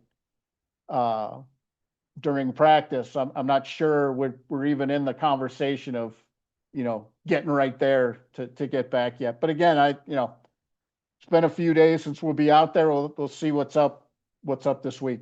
Hey, I got a horseplay question, as he would call it. Do you have anything serious, since I know how to signal that to you? You got a horse hockey for him? We got to have a little horseplay with Jeff before we let him go, but I don't want to do it until you're done with your serious question if we're about done. Let's play horse. All right, so you talked to Dan Fouts. I mean, I don't know. I think we played this for you. Did he give you one of these goodbyes like we got the last time we talked to him? Thanks for having me on, guys, and good luck. I mean, did he good luck you, Jeff? Because the good luck feels like we ain't ever talking again. Did you get a good look after Mr. Fouts, huh? Or did he actually say goodbye to you? I didn't get a good look. I get, and he's not alone with this. Sometimes I ask questions, and I get a little bit of a face scrunch. Yeah.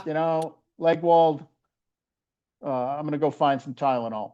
And then you told me about an all-timer. I wish you could tell everybody in the break the other day. That was an all-timer. But, yeah, you know what? Fouts is dead to us. Don't ever bring that name up on this show again. Good luck, pal. He's a really, I bet in his heyday, I could see him pushing back against some coaches. And he's told me a few stories along the way that sort of hinted at it. But I have no doubt that was one strong-willed guy. And Don Coryell probably had many back and forth along the way. By the way, Jeff, speaking of getting scrunched up noses, if the Broncos lose on Saturday, are you going to tell Sean Payton to keep his head up and that the entire community is proud of him? Are you going to be that guy? That's not been my role in the past, but let's say you did. I will say, look, I get the whole journalism thing, but that kind of stuff was said 40 years ago when I was in some, group sessions and all of this. This isn't a new idea. That we have plenty of people locally who do the compliment before question technique. So this isn't a new thing. It's not a new argument, and it can still be annoying. Now, here's what I want. I want you to. There's a lot of ways to do things, but to act like this is a new thing is, I think people are she sounds like a sweet gal. But here's what I'd like. A sweet gal. She's got a little voice that reminds me of my grandma a little bit. But we want you to do something like that to Sean. Let's just see. Let's just see if he survives the experience. Because I think he'd drop dead of a heart attack if you gave him one of those. What about this, Jeff? If you ever pulled Sean, if you ever pulled him aside for a quick conversation, just try putting your arm around him and see how it goes. Yeah. Just try one of those for us. Let us know. I think if I put my arm around somebody, I think people would think I was trying to wrestle. Like going for the headlock or something. I think that's what's this guy doing to me right now? What if you got halfway through the compliment? Would he cut you off and be like, no, Jeff. There's no way he'd want to function in that world where you two were like that, is there? There's no way. I think. Well, even yesterday, I think Liam Cohen is saying thank you a bunch of times to. I don't know many coaches who, no matter what the sentiment of that is, would really hear it in that moment. They're not ready to be told it's okay. No, they're just pissed. No, it's like when your mom told you, "Hey, great." That's yeah. Good Now, job. listen, we lost by 50. No, I just don't know in that space. I'm not. Look, everybody's got to do it how they think is best. But I think in that moment, I'm not sure coaches hear many of those words.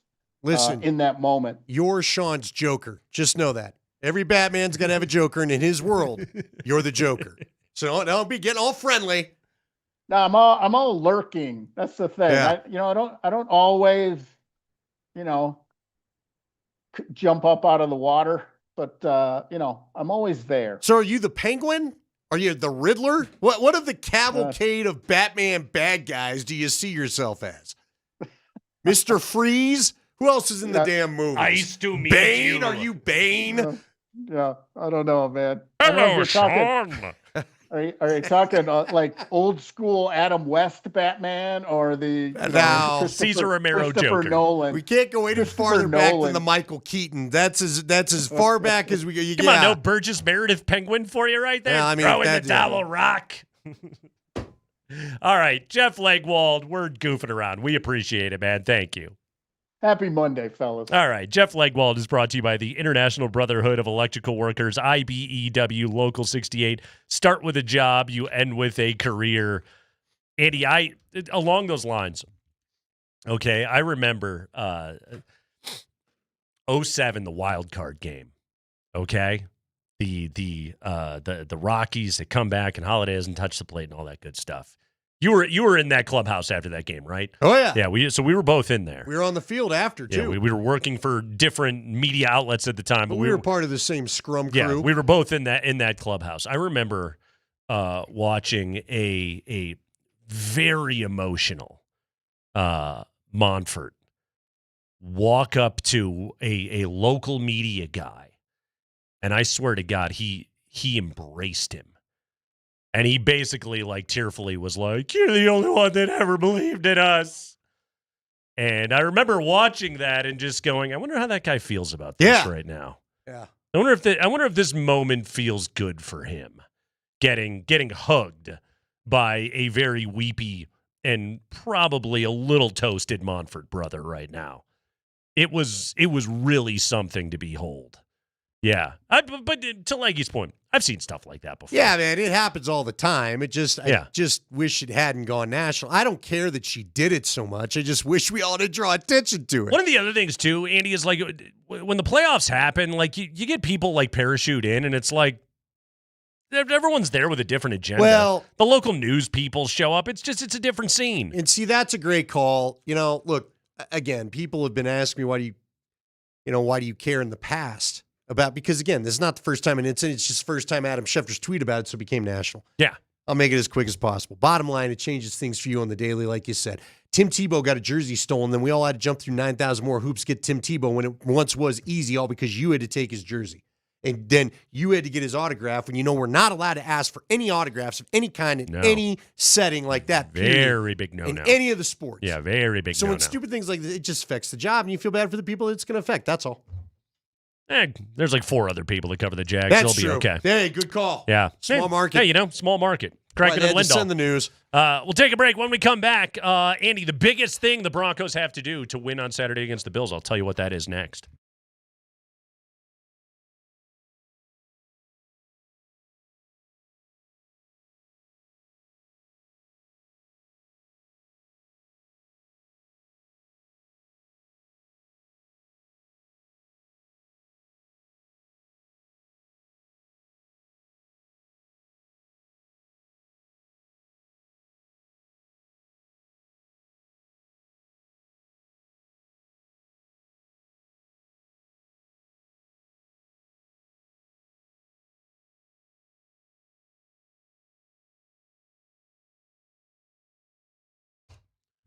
Well, I want you to go and sign up to bid at roller.bid/altitude. Roller Auctions website, roller.bid/altitude. You can sign up to bid right there, guys, and that enters you to win tickets from Altitude Sports Radio. We're giving away tickets February 11th, catered suite, Nuggets, Grizzlies. You want to be there?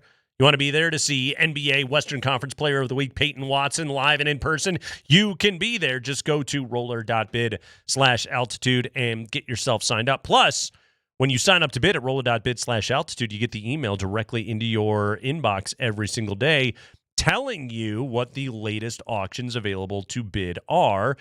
For example, right now, Boulder Breadworks, they have got an auction with their old inventory that is available for you to be able to bid right now. Deli slicers, bread slicers, baking sheets. If you like to whip up a loaf of bread, this is the place to get supplies. Go to roller.bid and check out this auction that's available to bid right now. Boulder Breadworks auction. Bid right now at Roller Auction and sign up to bid at roller.bid/altitude.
Oh, Andy, I tell you what a weird day I had on Saturday.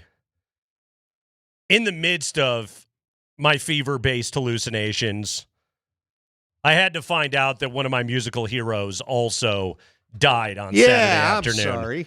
The great Bob Weir passing away at the age of 78. Just one of the coolest humans that ever lived. Oh, I was heartbroken to have to learn that on Saturday afternoon. He was the rock star in the dead, man. Bob Weir was a cool freaking dude. Really sad to hear that he had passed away. And a guy that, he had health issues and then really changed his life and was really living healthy and unfortunately passing away at the age of 78. Although I'm sure he would have been glad to see his beloved San Francisco 49ers get that victory yesterday. So pour one out for the great Bob Weir. R.I.P. Bobby. All right, Andy, I know this is intuitive, okay? But follow me on this. The Broncos really can't turn the ball over on Saturday against Buffalo. I mean, they really can't. Turnovers could be their undoing if they make mistakes. And over the last 3 games coming in, Bo Nix has 2 interceptions to 2 touchdowns. But something to keep an eye on here, the Bills, they don't turn the ball over. And Josh Allen has not had a playoff turnover. Josh Allen? Since 2022. Wow. Yeah. Okay. Did you realize that? How have they not won a road game with him? I know. He's not been turning the ball over. Well, look at who they've been playing. Josh Allen has not thrown a postseason interception since 22. He has only 4 picks in 13 career playoff games. He has lost only 1 fumble in his playoff career, also back in 2022. Sean Payton last week shared this stat with his team. Only 1 team in the last 25 years won the Super Bowl with a negative turnover differential in the postseason, and that was the 2021 Rams. They were a -2 that year when Stafford and company won it all. But it's this time of year when everybody is good, when the differences between the teams is so negligible.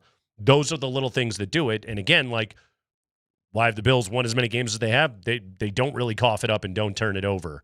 The Broncos can't be doing that this week. And it was interesting to hear Leggy talk about, what McDermott likes to do with the safeties and the way that they can kind of give you problems. That's where, again, it comes back to run the ball, commit to the run, stay to it. Don't allow them to sit back and disguise coverages and put you in 3rd and long situations and make life tough on Bo, because that's when you can start to make those mistakes. Ultimately, what was Jacksonville's undoing yesterday? They threw a pick. All right. What ultimately was one of the undoings of the Denver Broncos last year in the playoff game?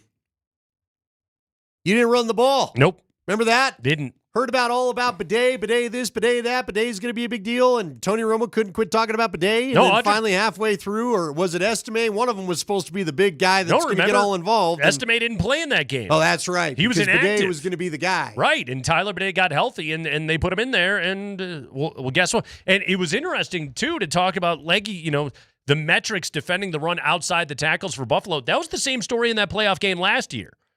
That was why Sean Payton presumably wanted speed carrying the ball. And then they spent the game running, when they did run the ball, running between the tackles. Yeah. Just banging their head against the wall. Exactly. So learn from your mistakes in the past. But do commit to a run game. And Andy, I'm serious, man. I want Jaleel McLaughlin to get at least 10 carries in this game. Well, I'm with you, but they've got to be committed to it. Yep. And they've got to be committed to playing him. That's just it. Him.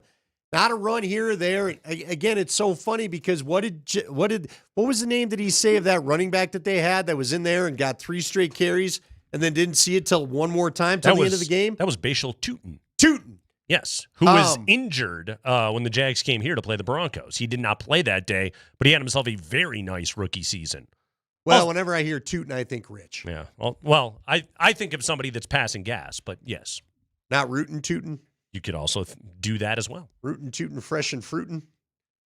Is that from Denny's? Yeah, I think that was the one. The one you always wanted but felt stupid say it, so you just point to it. Can I get this? No, I felt that. I felt much cooler ordering a Moons over my hammy. Well, that was at least funny. That had some funny to it. Yeah, they've got to run the ball. They've got to stay committed to this year. To it this year. They've got to just and Bo. I just hope Bo isn't too wound up for this. That would be. Let me tell you why I get concerned about Bo being too wound up for this. He reminds me a little bit mind-wise, football-wise, of like a Peyton Manning. These guys that are just almost football robots. You know what I mean? Intense about the game. I just hope Manning used to get himself so worked up, especially if he had a bye week, just so worked up. That's why he had a rough record sometimes in the old divisional round after a bye week. Right. But I hope Bo doesn't do the same. I hope Sean doesn't do it to him. I don't know if Bo does that. I hope Sean doesn't do it to him. How about that? I feel like everyone on that side of the ball, it's 2015 all over again where they're pressing so hard to get the offense going. And frankly, let's be honest, if you're on the offensive side of the ball, you don't want to be blamed for being the reason why you didn't take advantage of one of the best defenses in team history. But this defense, unlike 2015, isn't known for turning the ball over. And now you just laid out there not playing a turnover-prone team in the first round. Let me give you a little bit of good news on that front. Give me all sorts of good news. I'm here to give you good news, Andy. That's my job this week. I'm just going to sprinkle sunshine all over you. Not a euphemism. Sean Payton has never lost a playoff game after a bye. That is great news. 06, 09, 2018. His team, his New Orleans Saints team, had a top 2 seed, and they always won their first game. He's 2-0, lifetime in his first postseason game as a playoff 1 seed, and 4-1 overall as a 1 in the postseason. So, and by the way, the one loss was the 2018 NFC Championship. I don't know if anybody remembers what happened in that game, but Sean Payton is still plenty bitter about it. A lot of lawsuits came out of that football game. Remember that? Yeah, well, yeah. They kept suing. This isn't going to work. But anyway, my point here being is that, you worry about Sean getting Bo too wound in this game. I don't think that unfortunately is a very, very real concern. But in the past, Sean has thrived in this situation. Now, he has thrived when his quarterback was Drew Brees, who I don't think got too wound for anything. No, I think Drew Brees and Brady felt kind of cool customers when you watched them. Right. Like Manning was manic. Manning was, I also think that Brees, he kind of let Sean roll off his back better than Bo does. I think you're right. I think Brees was more chill, bro. Yeah. Whereas Bo just has this need.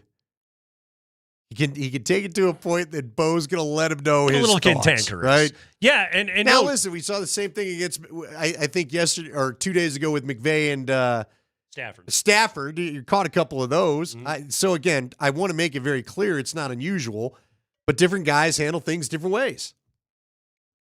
I don't think that concern is unfounded. And until we live in a world where Bo Nix can come in and win a playoff game, it's one of those things you always got to wonder, hey, this is his opportunity, though, here this week, okay? And this is his opportunity to be able to go out and hopefully play largely mistake-free football. I think that's what he's going to have to do. But he's got to hit some throws in this game. There's got to be some chunk plays, the likes of which we haven't really seen consistently since the Packer game. The good news is we know it's in there. We know they're capable of being able to do that. So rediscover it, hopefully, here this week. Are you, I got to go find the tweet. You worried all about Bianchi telling Kliss and maybe might be a little breezy come Saturday? There is bug you at all? A chance of wind. Yes, there is a chance of wind, which I would say if, in any kind of inclement weather, it is advantage Josh Allen in Buffalo. I think we know that, right? We do. Yeah, that's just how it, but the thing about this game, though, Andy, is like, and that's what's so funny about the entire playoffs. You have all these questions about you until you go out and you change the narrative. Yeah. That's it. That's all it is in the playoffs. Like, it's... we're sitting here right now, and it's like, Josh Allen he's never taken his team to the Super Bowl. He's never gotten it done. Well, you know what? Maybe this is the year that it is going to happen. Okay? Maybe this is the year that the script gets flipped. Okay? We do worry about Bo's mentality, mindset, all of that going into a postseason game. Now, granted, we only have the sample size of 1 year of it, but he wasn't very good last year up in Buffalo. Is he going to be better off at home in front of his home crowd with those fans screaming their faces off the Buffalo Bills? And are the Bills too banged up to be able to get it done? I think that's what we expect. Yeah. Look, I wouldn't like this matchup if it wasn't for the injury factor and their short week. Josh Allen already being battered, and now he's going to face one of the best pass rushers in the NFL. Yeah. And a better secondary than what he saw yesterday. Coming off a week off, by the way, which also always is good to have. Yeah, I don't worry about any rust for the defense. Well, and look, I lived through this with John Elway. Now, John always handled it enough that he kept getting back there. But Jeff just talked about it. It's why I asked the question. At what point does Josh start to pressure himself that I've got to get this done? Sure. I would put toward, first off, nobody believes in the Broncos as a 1 seed yesterday. All you had to do was watch the playoff coverage all weekend to realize that. All they could do is talk about how wide open everything in the world is. Do you think the Broncos are a heavy favorite? Oh, no. From what I saw from Cliffs, they're already the underdog. So what I'm saying is... No. But in your mind, I'm not talking. Don't worry about what the markets say. In your mind right now, are the Broncos a heavy favorite in the AFC? Oh, no. Yeah. No, I don't think so. So you'd say it's wide open? I would. Yeah. So you could drink. I would too. But no, my point is though, that's great for you. Yeah. Because guess what? That doesn't bring the intense pressure of what a failure. Oh, Bo Nix is a failure. Oh, none of that conversation is going to happen if this goes wrong because none of the national media believes in you anyway. Josh Allen is living with that pressure. Sure. And every year the narrative gets added to, I think, is a year that it grows more intense for Josh. So I think the Broncos can play a little more loose and freely than the Bills can because even though the Broncos window is kind of popped open, you had a number 1 seed, that pops open a Super Bowl window. I don't think we expected it to pop open. The Bills, every year, they seem to lose more and more of what made them special. I'm starting to wonder how long before a Josh Allen, a Patrick Mahomes, even a Joe Burrow have a new cast around them to try to get this done. And to that point, let's step aside for a minute. When we come back, I want to flip that conversation on its head a little bit. This wide open, which I believe it's wide open, this wide open AFC field that only has one elite quarterback at this moment still going.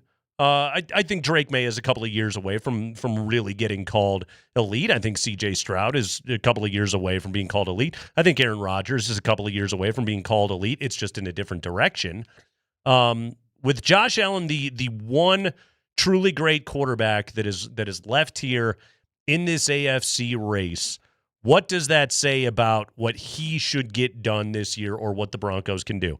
Let's talk about that coming up next.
Come on, children, clap your hands. It is the Kreckman and Lindahl Show, Altitude Sports Radio 92.5. All right, Andy.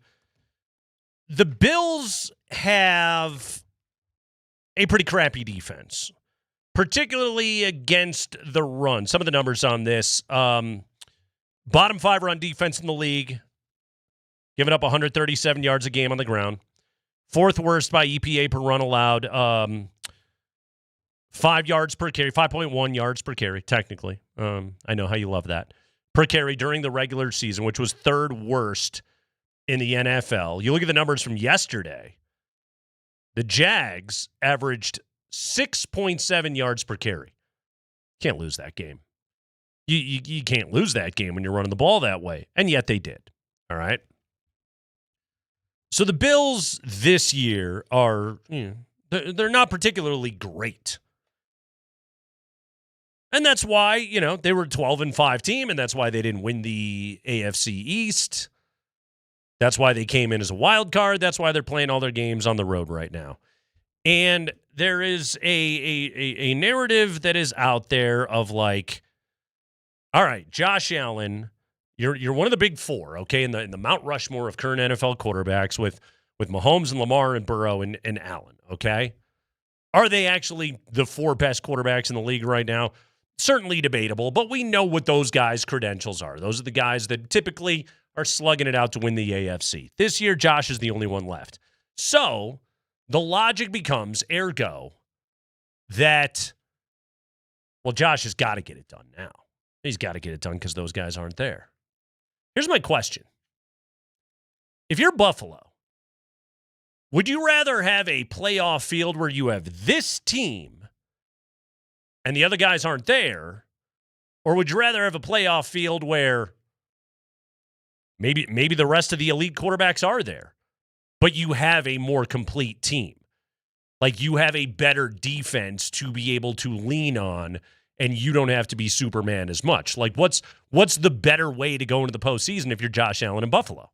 I mean, I like your question. But I would, boy, it's tough to narrow down. How about this? I'm gonna tack this from when I was a pure fan rooting for John Elway. How about that? Because let's be honest, this Buffalo team there's a lot of similarity. Some of those John Elway teams that he drugged to the Super Bowl when you were like, how did you get here? Totally when you found out the Super Bowl did not go that way. Right? Totally agree. When you have that dude that is not afraid of any moment, and he showed it again, yeah, that's what's scary about this Buffalo team if you're a Denver fan. And if I'm Josh Allen, or you're at least the team, you trust that guy so much, you'll take the field with the least path. Because, again, there's a chance that you get a crack at Drake May feeling the pressure next week if they were to beat. Because I feel like the Patriots probably take whoever comes out of this game tonight, because that's who they're going to play. Whether it's Pittsburgh or Houston, I think that's who they get. So I'm not as confident that they just take care of Houston. Okay, fair enough. Yeah. That defense could cause and in some ways there's a similarity there, right? Yeah. Of elite defense going up against excellent quarterback. Now, I will also tell you that if you thought last night's game was not a lot of fun, if it's Houston, New England, buckle up, boys. Slugfest. And there's a bunch of wind and all that other stuff. That could be cold weather playoff game. I'd love to see the over/under on that. Sure. But yeah, I think if you're in Buffalo, you want the guy gone. But that doesn't mean it's always going to work out, because guess what? You know what I saw? You know what the Broncos rooted for once upon a time? And I knew guys on the team that rooted for it, and a matter of fact, admitted to me that they had maybe taken things a little too lightly once all the people this particular person disappeared. I take you back to the story of the 2005 Broncos, where their big bugaboo the 2 years prior in 03-04, Peyton Manning and the Indianapolis Colts, and then the Steelers go and found a way to get Peyton Manning out of there. Yeah. And the Broncos had the Steelers with, who's this young Ben Roethlisberger? We ain't worried about them. We got one of the best defenses in the blah, blah, blah, blah, blah. Yeah. And then the next thing, you show up and they get past you and they get the ring that a lot of people felt would have been yours. Champ got hit right between the numbers by Roethlisberger, and he drops it. Should have been a pick six. Right. You know? But those are those little things, those little moments that it's in these coin flip games, and that's just it. Like, That's one of the funny things about both Denver and Buffalo is every game they play is a coin flip. And that's really just what it's going to be. And this game is going to be the same thing. Well, I'm just telling you, I bring up that story because it's a painful memory. Buffalo does have to be careful of thinking all the people that you aren't good against are going to show up. Because, again, look, for all we know, I don't know what playoff home game Bo Nix looks like. He could turn. Good point. He could repeat his performance against the Packers, which is the greatest, I think, of his career thus far. Still is. Where he's just dotting passes all over the place on you and puts up 48 points, and people are going to want to laugh her. Why didn't you believe in this all along? Right. You know what I mean? And then Bo gets to welcome in possibly the Pats or, whatever. So I do think what I learned watching Elway is sometimes, I don't know, you learn. Look, it was such a different time. It's so hard to relate that to anything now. The NFC just had such complete teams, and you know, growing up in an NFC town. Mm-hmm. Those old Washington teams, the old Cowboy teams, the Giants, they just had the Niner teams. It's so many teams that were just complete good offensive and defensive teams, and the AFC was always stuck shoving some Jim Kelly or John Elway or some team that had no shot. Cincinnati with Boomer Esiason. And then we moved on to the 2000s, and it was Brady and the Patriots were the most complete teams, and that was why they knocked off Manning every single year and were the dynasty that they were. Don't you feel like it does? Look, again, it's one of the reasons why I like the matchup. I just feel like the Bills are just too beat up everywhere else. Yeah. To get through this gauntlet. Yep. Whether it's this week or next, I just feel, and Josh is already he's put together with bandages right now. And he's going up against an extremely physical defense. Let me give you another little good thing, okay? This past weekend was all about the game-winning drive, right? We saw it all weekend long. We got it from Stafford. We saw it from Caleb Williams. We saw it from Allen. We saw it from Purdy, okay? That was the story. Bo Nix has led 7 game-winning drives in his career. That's the most in the NFL this year. And that's like that. He got playoff experience last year, and he has consistently shown that he's comfortable in the fourth quarter, that he's comfortable when the chips are down. I also know that the guy on the other side is that way. So this game is, I don't know, does it come down to who has the ball last? Maybe. Because it's gonna be a field goal game in the fourth quarter. That part of it, I'm fairly confident of. Yeah, but again, this is why I related. I think I said it to you in Cross. This is going to have to look like, to me, for the Broncos to win, and I think they've got a shot. And that sounds weird. I mean, I know they're no one's seen all that, but come on, folks. You're not quite sure what to expect out of a young team that hasn't tasted. There's a little bit of pressure coming in being the number 1 seed. If nothing else, there's internal pressure that they're putting on themselves. Oh, of course. Now, look, it's funny. Jacksonville was favored most of the week Buffalo was favored most of the week last week because of Josh Allen. Then finally that line kind of changed at the very end of the week, Spring and I noticed. But I would say if it looks like the Chiefs game here in Denver, you're in good shape. Don't give Bo Nix a chance, and it goes back to what you just said. Whoever has the ball last maybe wins. But remember, I think didn't Denver get off the field with Kansas City having the ball last? Yeah. If it looks like that, I think if it's that kind of game, and it could very well be that kind of game, then I think you're in good shape, period. Because again, I think Bo Nix, there's something to be said for how many times they've lived on the edge, so they've come back, because this hasn't been a full season of everything going your way. You've had adversity you've had to fight back from. I would agree with your point, except for the part where you're comparing Buffalo to a bum-ass team like the Chiefs. No, fair. Well, the NBA, Andy, has announced for the week of Monday, January 5th to Sunday, January 11th, the NBA Western Conference Player of the Week is Peyton Watson. Yes, P-Watt. First career Player of the Week award. He is the 20th different Nugget in franchise history to be named the Player of the Week. 24.5 points, 8 rebounds, 4 assists, 1.3 steals, 1.8 blocks. That is a solid 3.1 stocks in 39 minutes. 50% from the field, 70% from tree. Pretty good. Never mind the 67% thing from the line. And the Nuggets went 3-1. Good for P-Watt. P-Watt knocking down all those corner triples, and he is the Western Conference Player of the Week. What a good story. Yeah. It's the one we all like. This Nuggets team, you've won 4 out of 7 without Joker. You beat Giannis and the Bucks last night. Look, every one of these games is a white-knuckle affair. You should have won the Cleveland one. But it's incredible. 5 out of 7. Exactly. It's incredible what they have been able to do. Okay, is this going to hurt the Joker for MVP stuff? See, I'm waiting for this to somehow be used against him later on. He's probably going to fall below the 65-game threshold won't be available anyway. Yeah, so which this will be the year that ultimately proves how stupid that threshold actually is. But yeah, Nuggets last night, get that victory. Aaron Gordon was so good last night, by the way. Hey, AG. My God, what a basketball player that dude is. He was running point and then getting down. He was bringing the ball up the floor, then operating as essentially the 5 in the high post.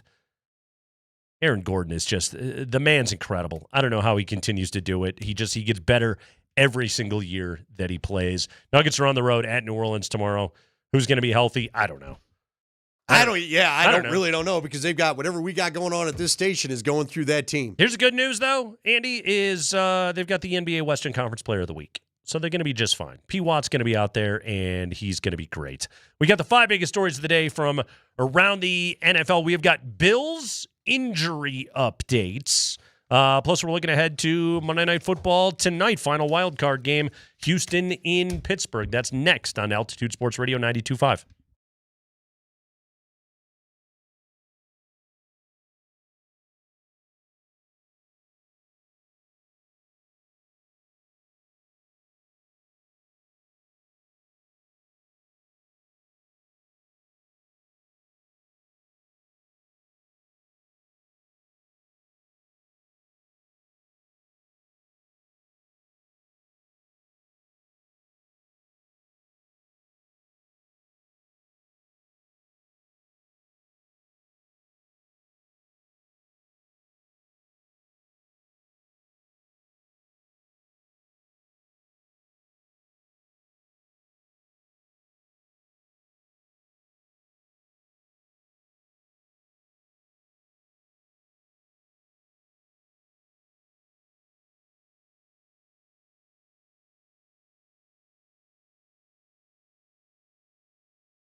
Rally House Football Monday, Rally House shop every single team in town. We have got the Avalanche tonight. They take on Toronto at Ball Arena. Special late start. Pre-game at 7:30, powered by Ramos Law. Puck drop a little after 8 on Altitude Sports Radio 92.5. And then final wild card game tonight. Texans Steelers kickoff at 6:15 over on Altitude Sports Radio AM 950. The NFL playoffs live on Altitude Sports Radio. They live, they breathe, they die on Altitude Sports Radio. So does football news. We call it the High Five. 5 biggest stories of the day from around the league. What do we got today, Mark Springer? Nate, are you wondering what's for dinner tonight? I am. You should be. You're sick. You can't leave the house except for this show. So you need to go. Only to come to work. You need to have your kids go pick up some Papa Murphy's pizza for you, okay? Drive over to the Papa Murphy's right there at Kipling and Jewel and get me my damn pizza, kids. Yes. Papa Murphy's make delicious pizza, and you bake it when you're ready. Order online at papamurphys.com. So the Broncos are going to host the Bills. We think on Saturday, but we're not quite sure yet. For the Bills, we have injury news. They will be without Gabe Davis, wide receiver that they brought back to the team this season. He's out with a torn ACL, but they are getting, they might get defensive tackle Ed Oliver back. He's returning to practice, as is wide receiver Curtis Samuel. Both those players have been designated to return off of IR.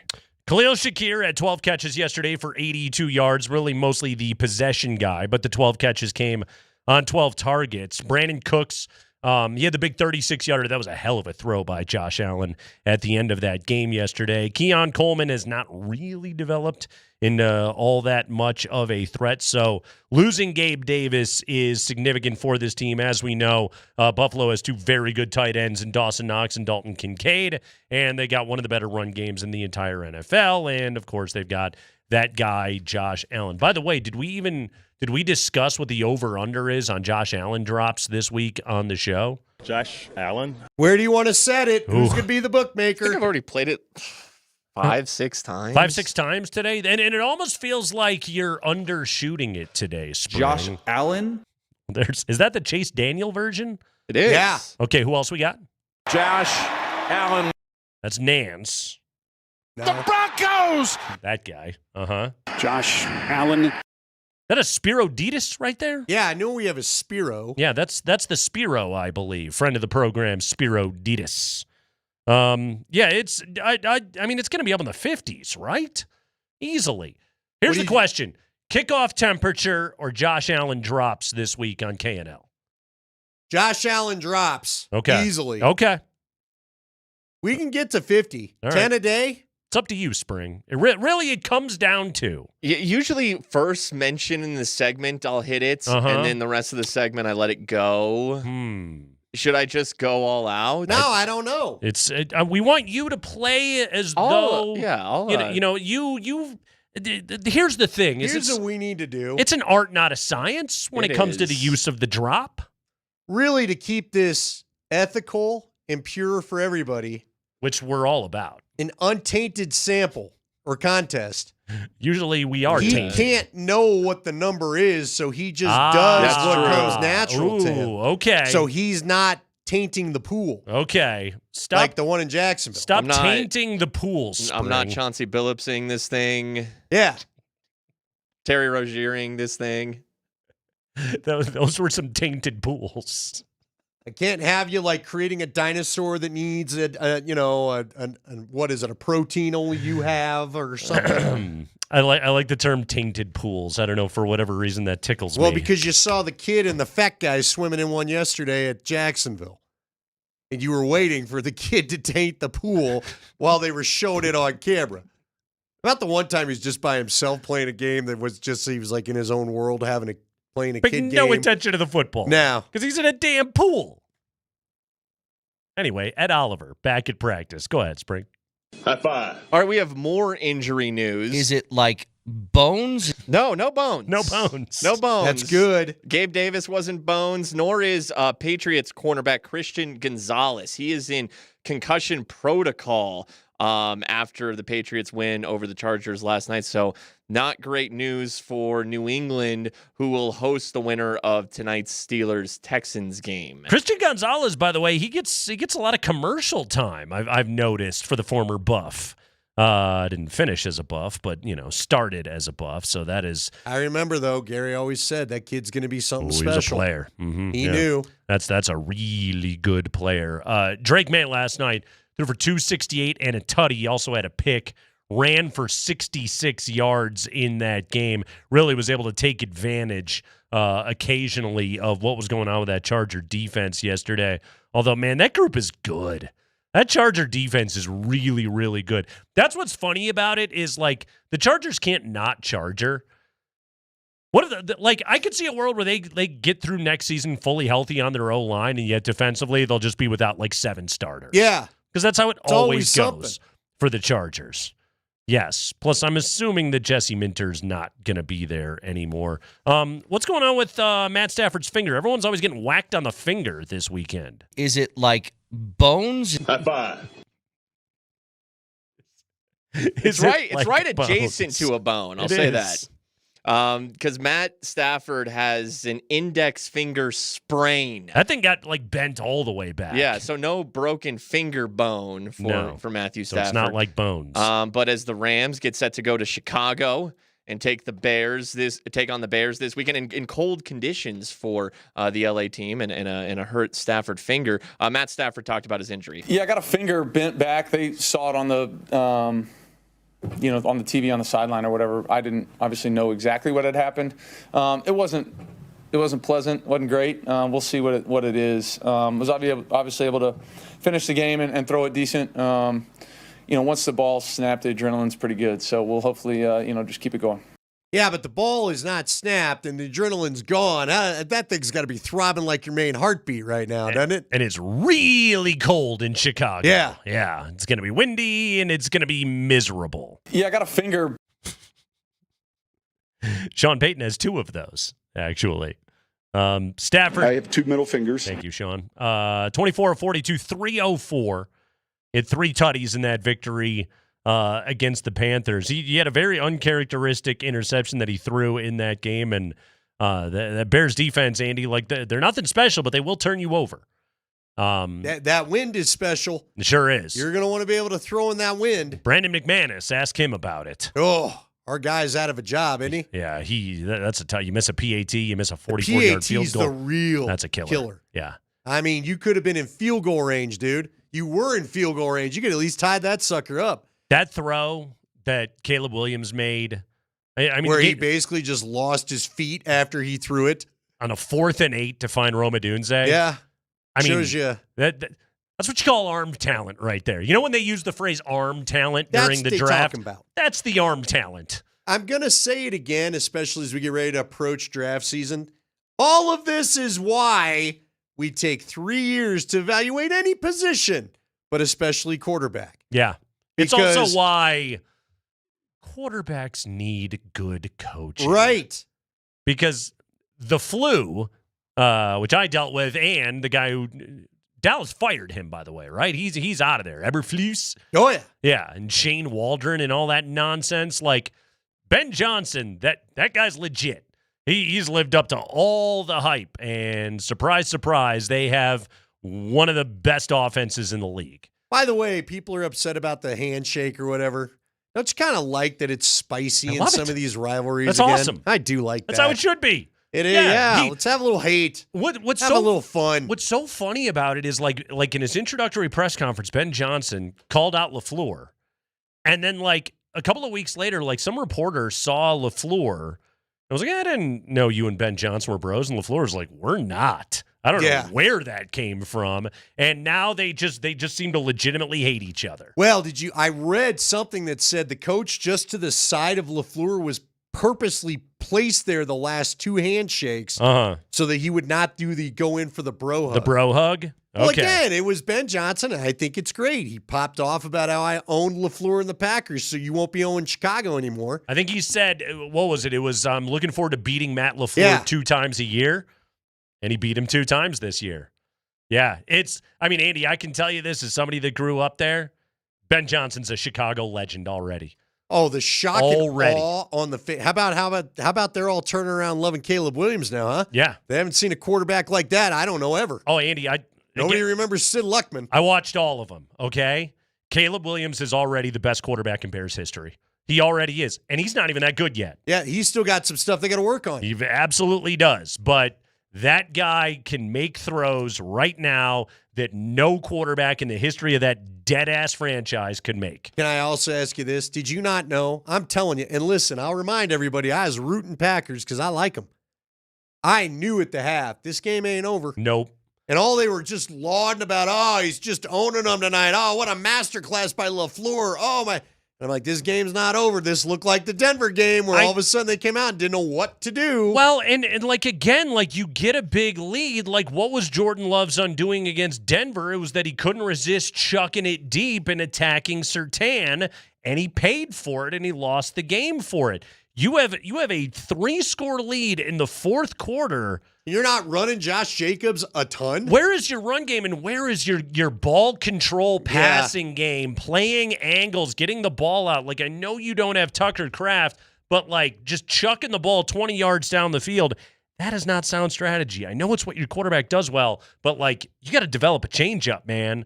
You have got to have something else. And you've got a run game. Yeah. You have the back, like the back. I guess back. it'd be Christian McCaffrey, but then it'd be Josh Jacobs after.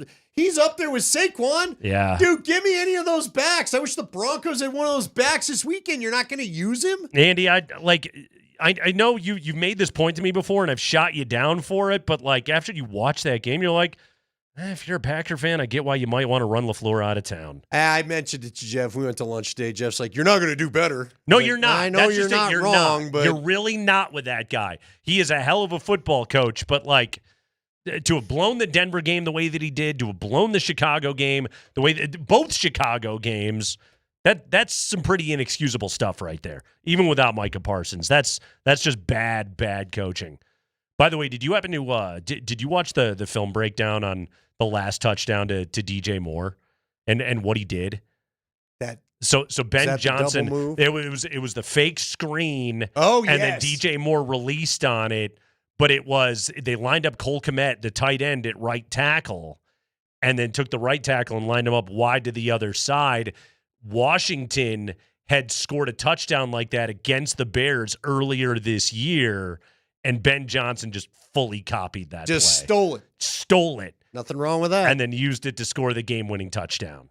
Yeah, it was the fake screen release play, and you watched everybody bite on it. So, yeah, that's football, man. Steal the good stuff. Go ahead, Spring. High five.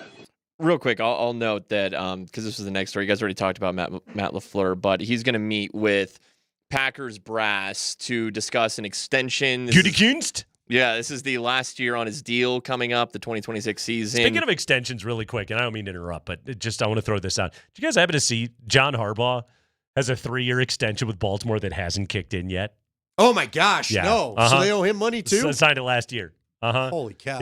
Yeah. He can be real choosy about what gig he wants to take next. Go ahead, Spring. High five.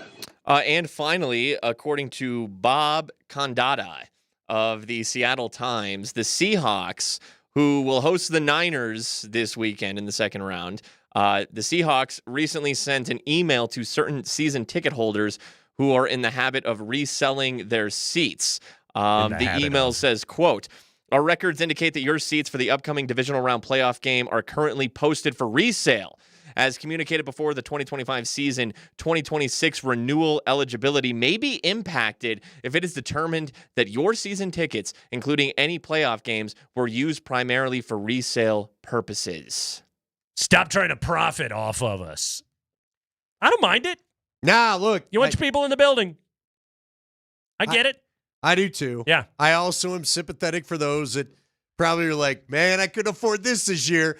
Man, I spent a little bit more money than I thought this year. But yeah, look, hey, listen, I don't want a bunch of Bill fans in there on Sunday or on Saturday. I know that. Really quickly, I saw this note from our buddy Scotty G out in Salt Lake.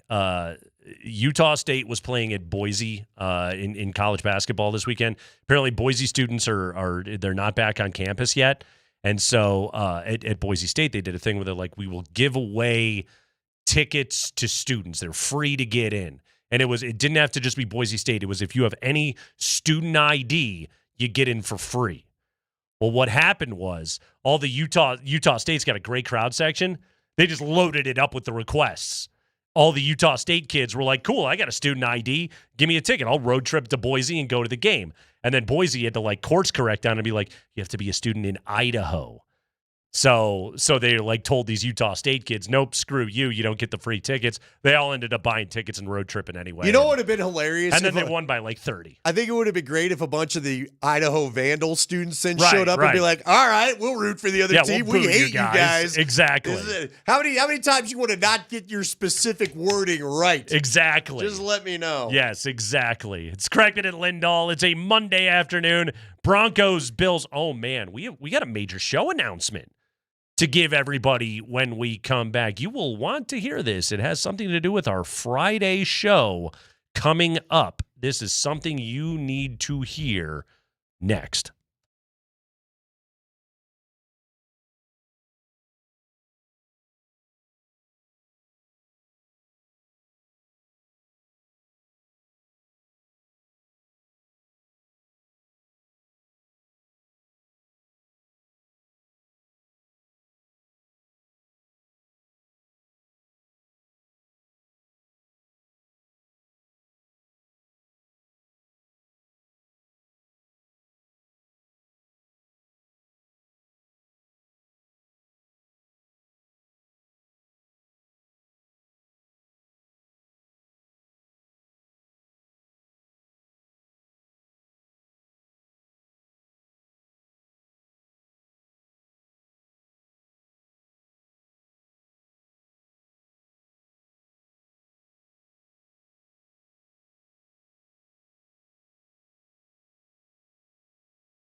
We told you big things were happening. Well, they are. Coming up on Friday, on a Bud Light Football Friday, Andy, you, that's all of you, that's the royal you, can join Kreckman and Lindahl live at Jackson's Lodo, right across the street from Coors Field, from 3 to 6. So that obviously is huge, an opportunity to be live and in the presence of us, of your afternoon radio pals, Nate and Andy. Like that's huge for all of you, okay? But if just getting a chance to get a selfie with Denver's longest-running afternoon sports talk radio duo and greatest ever sports talk radio duo. Wow. Slight hyperbole, but still.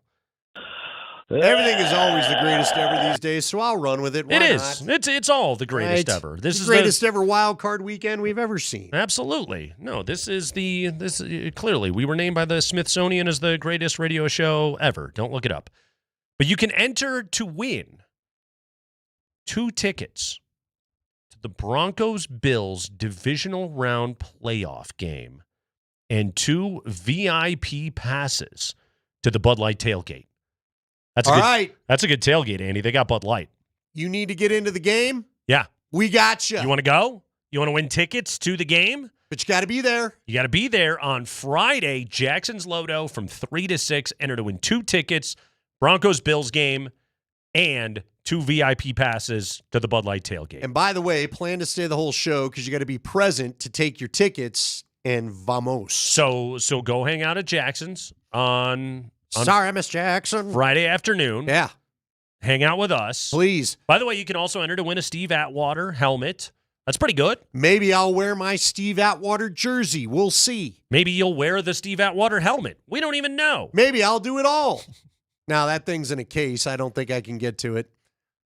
I believe when you're a part of the greatest radio show that has ever existed. According to Methuselah, as named by 4 different presidential administrations, I believe you can do whatever you need to. So again, the Shriners are a fan too. The Water Buffalo Club has mentioned us. The Mooseheads, the Elks Lodge, yes, the Stone Cutters, right. Yes, the Rotary Club. Right. So join K&L this Friday at Jackson's Lodo, right across the street from Coors Field. You guys all know where it is, from 3 to 6. And again, you can enter to win 2 tickets. Broncos Bills brought to you by Bud Light. So we are giving away the tickets. Swing by, have a happy hour. Yes. They've got a lovely chicken burrito, I recommend. Okay. Have you ever had it? The shredded chicken burrito? I don't think I have. They load it up, green chili. It's quite tasty. Well, I can't imagine what else I'll be doing on Friday afternoon. You'll have to cover for me for coming out of one of those breaks. I'll have a mouthful of chicken burrito. Well, we'll get there early enough that we cover it. Okay. All right. We'll be next to Casa de Montfort. Oh yeah, no eating on the air. That's why we'll get there good and early. There was an email about that. Mm-hmm. So I'll try to remember that.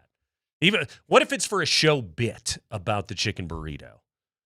I think he still would prefer we eat it, then discuss it. I'll email Kevin right now, and I'll find out if that's going to be okay or not. But yeah, you want to win tickets to the game? Come see us on Friday at Jackson's Lodo on a Bud Light Football Friday. Have a Bud Light. It's very tasty. And maybe win Broncos Bills tickets for you. Maybe.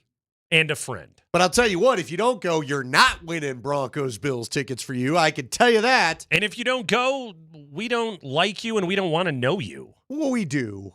We still love you. That's extreme. Andy's nicer to the listeners than I am.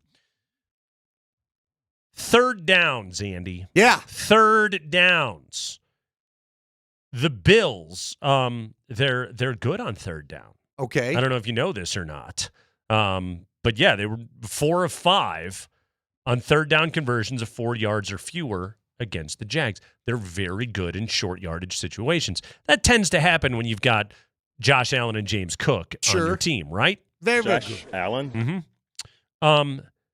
Vance Joseph had a defense this year.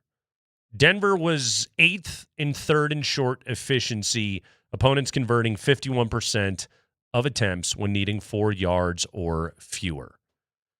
All right. Now, you look over the balance of a 17-game season. Yes. And, you see a lot of different kinds of quarterbacks that you'll be going up against. The Cam Wards and Jake Brownings and... Yeah, you didn't know you were going against Jake Browning. Geno Smiths. Sure, saw him twice. Davis Millses. Didn't know you were going to face him either. Yes. Those guys, the Trey Lances, the Ludicans. Oh, God, you did play Trey Lance. You sure did. Those guys are... Give it to me again, a Ludican. That was the KC guy? Yeah. Those guys are not exactly Josh Allen. All right? So, that is one of the massive tests of this game. Do you have the beef up front to be able to stop one of the more physical backs in the league in James Cook? And again, a very good tush-pushing kind of offense. Still can't believe there's a world where Josh Allen picked up 10 yards on a damn tush push, but it happened yesterday. I don't think they stopped any of his tush pushes, did they? No, not It's really. part of the reason why I was like, why don't you just guys go for 2? Get to the 1-yard line and... I guess they start you at the 2, don't And with the virtual measurement thing that they love to do. Real quick, just a quick aside. I didn't think that was a first down. I was a little generous on the spot. Did the virtual measurement just cure? Did that just kill measurements? Was that the point of that thing? We have not seen a lot of them. No. Like in any of the games that I've watched, they're like, you know what? We're just going to quit measuring. It's a good point. Just go to the replay. We're going to say he's got it. Don't waste our time. I think it's kind of good TV. I don't think Nance and Romo did a great job setting it up necessarily. It takes too long to get the measurement, though. They got to be quicker with it. I don't think it takes any longer than the Chain Gang did, though. Maybe not, but at least the Chain Gang, there was something to the watch. Old guys running out, and there was the stretching. Right. Now we don't know. It's like it's there like was it's a Talladega drama Nights. to it. Ricky Bobby doesn't know what to do with his hands while we're waiting for the verdict. Well, and especially, Romo really doesn't know what to do in those moments. He'll just grunt his way through it a few more times. Well, I think Jim was trying to tell him to shut up. We got a virtual measurement. We've got a virtual measurement. He was trying to set it up. we've got a virtual measurement. I think he was doing everything he could in that moment. I would agree with that.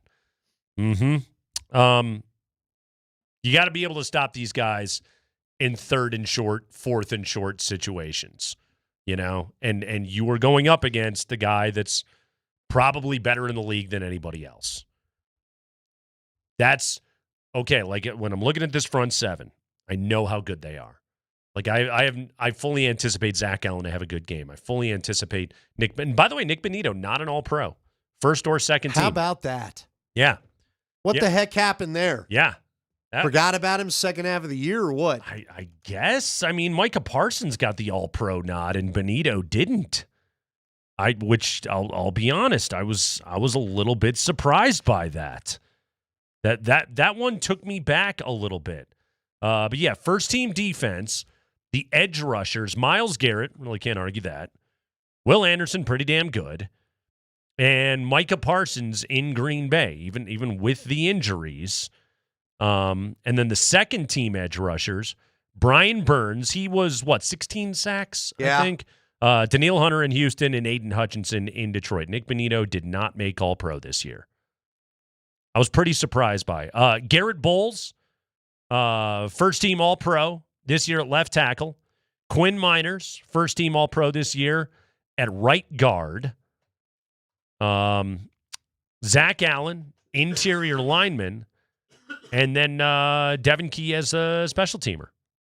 So that's kind of cool. Devin Key got a little bit of a nod. And then 2nd team defensively, Surtain and Talanoa Hufanga. Which, again, how the hell is Surtain a 2nd team? No idea. No idea. He missed a couple games. Is that it? I don't know. I really don't know. Is that it? That he just missed a couple of games? Hey, you give me a reason. I mean, people are still talking about the pick in Green Bay that changed that game, period.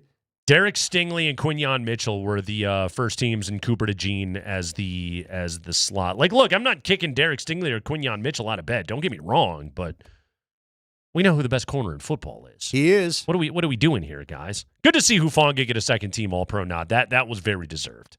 That I was very pleased to see. It's awesome that Bulls got 1st team. Again, very deserved. And Miners has just become one of the best, simply the best interior offensive linemen in the entire NFL. So that's awesome as well.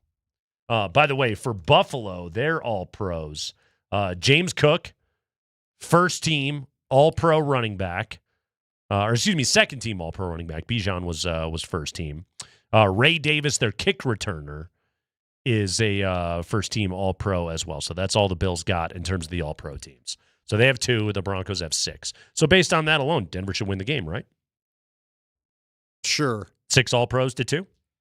Yeah, well, all-pros definitely mean more than Pro Bowlers. It is. So All-pro is that's the deal. Creme de la creme. There's only 64 of them total. Or no, how many? 22 positions, so 44 on the field, and then you got your special teamers. Your special teamers. Yeah, that's Slick Group. Yeah. So yeah, you're pretty damn good at football if you get that nod.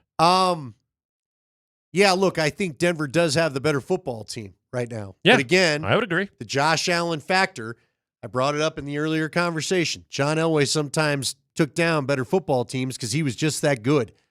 So I think Josh Allen took out a better football team on Sunday. I would agree. I thought Jacksonville was the most complete team left in the playoff field. Agree. I thought they could have been a problem for everybody, but you don't run the football enough, and Trevor Lawrence picked a bad time for his return to a pumpkin moment after playing such great football for 2 months. Yeah, and threw one behind his guy, and boom, that thing gets picked off, and suddenly your season is over.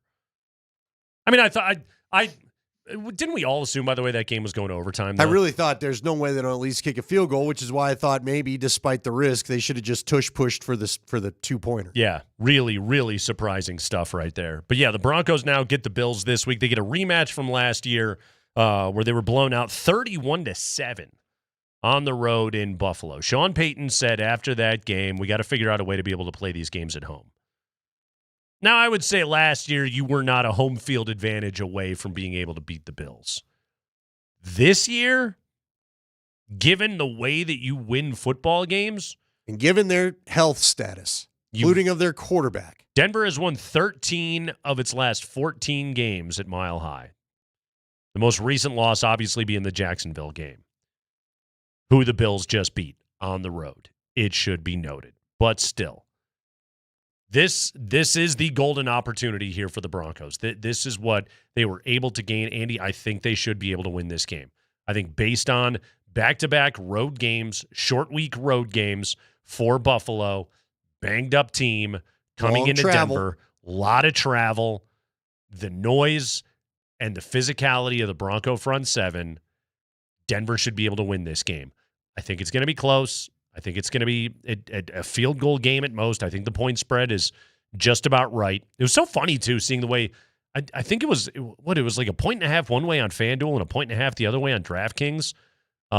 It was interesting. There wasn't necessarily a consensus right away when this game opened up, but it's essentially a pick 'em. And that's exactly what you would anticipate in this matchup. Yeah, Adam Schefter told the morning guys today that, and he makes his Monday appearance, keep that going. But he said that basically he doesn't think it's the Bills favored currently. It's Josh Allen is being favored because, again, we all know that a quarterback can absolutely – look, Joe Burrow kind of did some things he shouldn't have done in order for them to get to the Super Bowl. Right. We've seen this thing kind of happen. Who usually wins the Super Bowl? A great quarterback. Right. One of those dudes. Yeah. And if you don't have one of those dudes, then you're not even usually in the AFC Championship. So this is Bo Nix's chance to announce himself maybe as one of those dudes. Again, for those that missed the high five, Gabe Davis out with an ACL. Done. Poyer out Saturday because of his hamstring. So there's 2 more that they've lost. They were already beat up to begin with. That offensive line hasn't really been totally great for Buffalo. I think Allen's hurt, man. I think Allen's dealing with a lot of stuff, frankly. Yeah. So hand injury, foot injury, head injury, knee concussed. injury. Got a weird, like you said, the finger or whatever going on. So concussions aren't a thing in the NFL anymore. Nah, they've decided. They don't care. I think anymore. everyone's just come to the handshake agreement. We're not going to make as big a deal about it. So yes, although this is an interesting question on the text line. So let's address this. And I think you talked about this. And I did think it was interesting. Just a texter politely asks, help me out. What is different about this team than the team a year ago? Okay, fair enough question. Because as you laid it out, last year did not go well for the Broncos. Now, first off, you already covered it. Sean Payton said what's different is we want them coming to us. You're at home. And not us going to them. You have a more experienced quarterback. You've got a better defense. Well, I'll start defensively. Okay, I agree. I guess we'll go ahead and start there. Bo Nix has at least tasted this before. He now knows the feelings of what he'll be dealing with Sunday. But listen, we've said this all year long, and we said this in our preseason predictions. The Broncos are going to do anything special. It's on the back of the defense to get it done. I think they've got a better linebacker, believe it or not. I'm not even talking about if Greenlaw plays or not.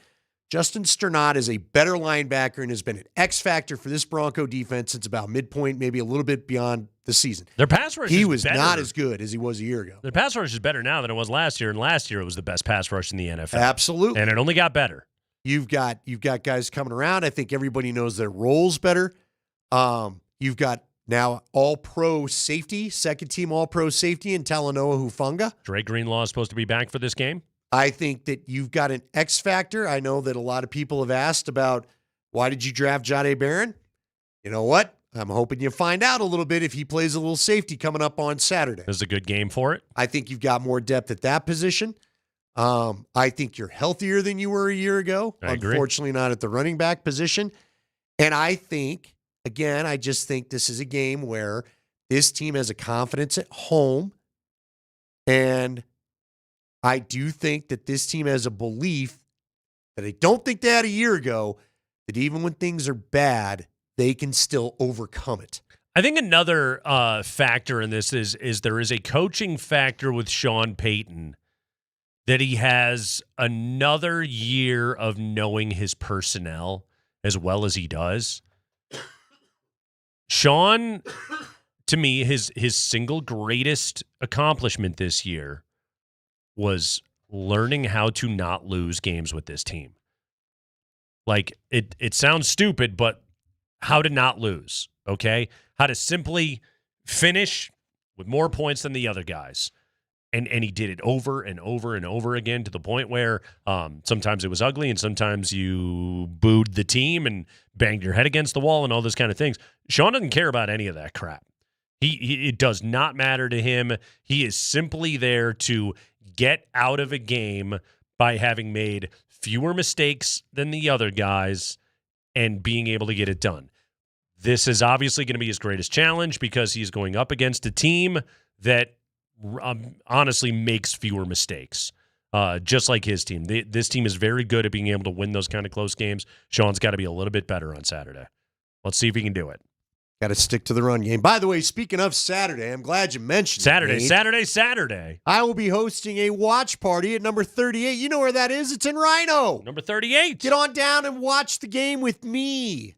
Let's all stress out about this together. We had some great Nuggets watch parties down there. We did a couple great Avs watch parties. Let's just do it again for the Broncos. Why not? Go pace around number 38 Go with Andy. pace around number 38. They got a great patio. Now, again, we don't know about how, we don't know what time it is going to be. Then your gut, probably should say it, but I'm going to anyway. My gut says this is a night game. Do you think that there's been enough grousing about the Bills having to play the short week that at least they'll maybe shove them at night instead of dead in the middle of the day, or what do you think? I don't know. Kyle Shanahan's already pretty ticked about having to play on Saturday. Oh, too. that's true too. Yeah, he's real annoyed. What do you think's better? What do you think's better for the Broncos? The Broncos! Just do it. It's your fraud drop of the year. Thank you. See, but it's in your Doesn't mean brain. it's fraud of the year. It is fraud of the year. I like the better guy because I wanted him to have to come on and answer for it again. Great call by Craig too. Also keep in mind the bad history on the road in the playoffs for the Bills. You realize the Broncos have the Broncos beaten the Bills in the playoffs? I don't know if they have. They've lost an AFC championship in Buffalo. Yeah. That predates your time by a lot. No, you're right about that though. Well, didn't the Bills basically they went to all those Super Bowls in the early 90s and then didn't do crap until Josh Allen showed up? Yeah. Yeah. Meanwhile, the Patriots kind of dominated things for a long time. Yeah, and then they go, 4 or 5 years, and now they've got this kid that looks like he wants to be in the conversation for best of a good draft class. I hate you. Broncos. Anyway, come watch the game with me at number 38. If it goes south, there's plenty of great beer and food to drown our sorrows. And if it doesn't go south, which I got a good feeling it's not gonna, we all are jovial all night. I have a very important Denver sports take question. Oh, let's do it. To ask you when we come back. Is this the last stand for a legendary Denver sports take? We'll talk about that next.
All right, Andy, I don't know if you've ever heard this take before, spewed directly out of my mouth. Broncos really should have taken Josh Allen at number 5 in the 2018 NFL draft. Josh Allen. Yeah, that guy. Instead, the Broncos, a team that had Paxton Lynch as their quarterback, took Bradley Chubb, pass rusher out of NC State, with the number 5 overall pick, while Wyoming's Josh Allen sat on the board. Quentin Nelson was there as well. But instead, John Elway got a look at Josh Allen and said, I don't think this is my kind of guy. The irony being that I don't know if there's a quarterback in the NFL that reminds more people of John Elway than Josh Allen, but I digress. Andy, the Broncos passed on Josh Allen to take Bradley Chubb. Josh Allen has gone on to be an MVP and an All-Pro and one of the best quarterbacks of his generation.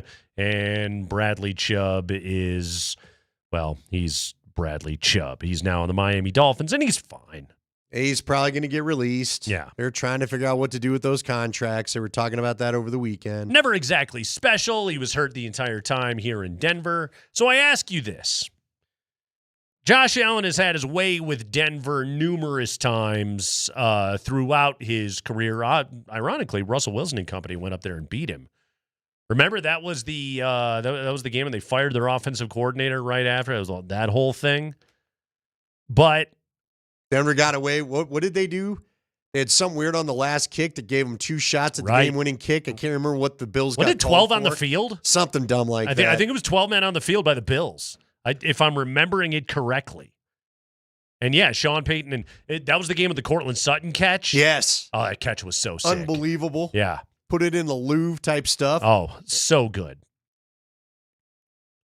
If the Broncos knock off Josh Allen and the Bills as the number 1 seed in their own building on Saturday, does that kill that take forever?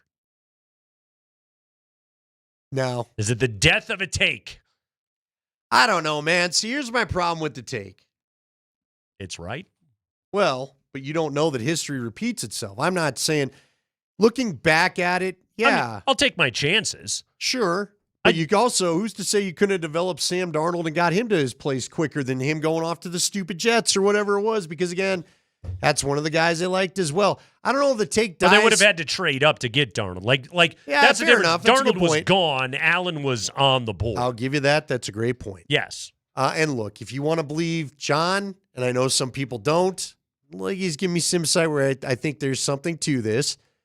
John told Shannon on the podcast a week ago, because Shannon asked him point blank, why the heck didn't you draft Josh Allen? And John said, look, I did like Josh a lot. But he said, my coaching staff did not agree on whether this was the guy or not, and I wasn't going to go through that again. So he said, hindsight, I should have just said, we're taking the guy. We need a quarterback. That's what we're doing. And he wished that he would have. But he didn't. And the only reason why I don't think that's a completely false take is I do believe, because Leggy told me he's told me John did like Josh. That was not a lie. He could never figure out what changed that John didn't take Josh. And remember, Josh came along in, what was it? Was that 2018? Yeah. That was the Vic Fangio era, was it not? Or was that second year 18 Vance? was year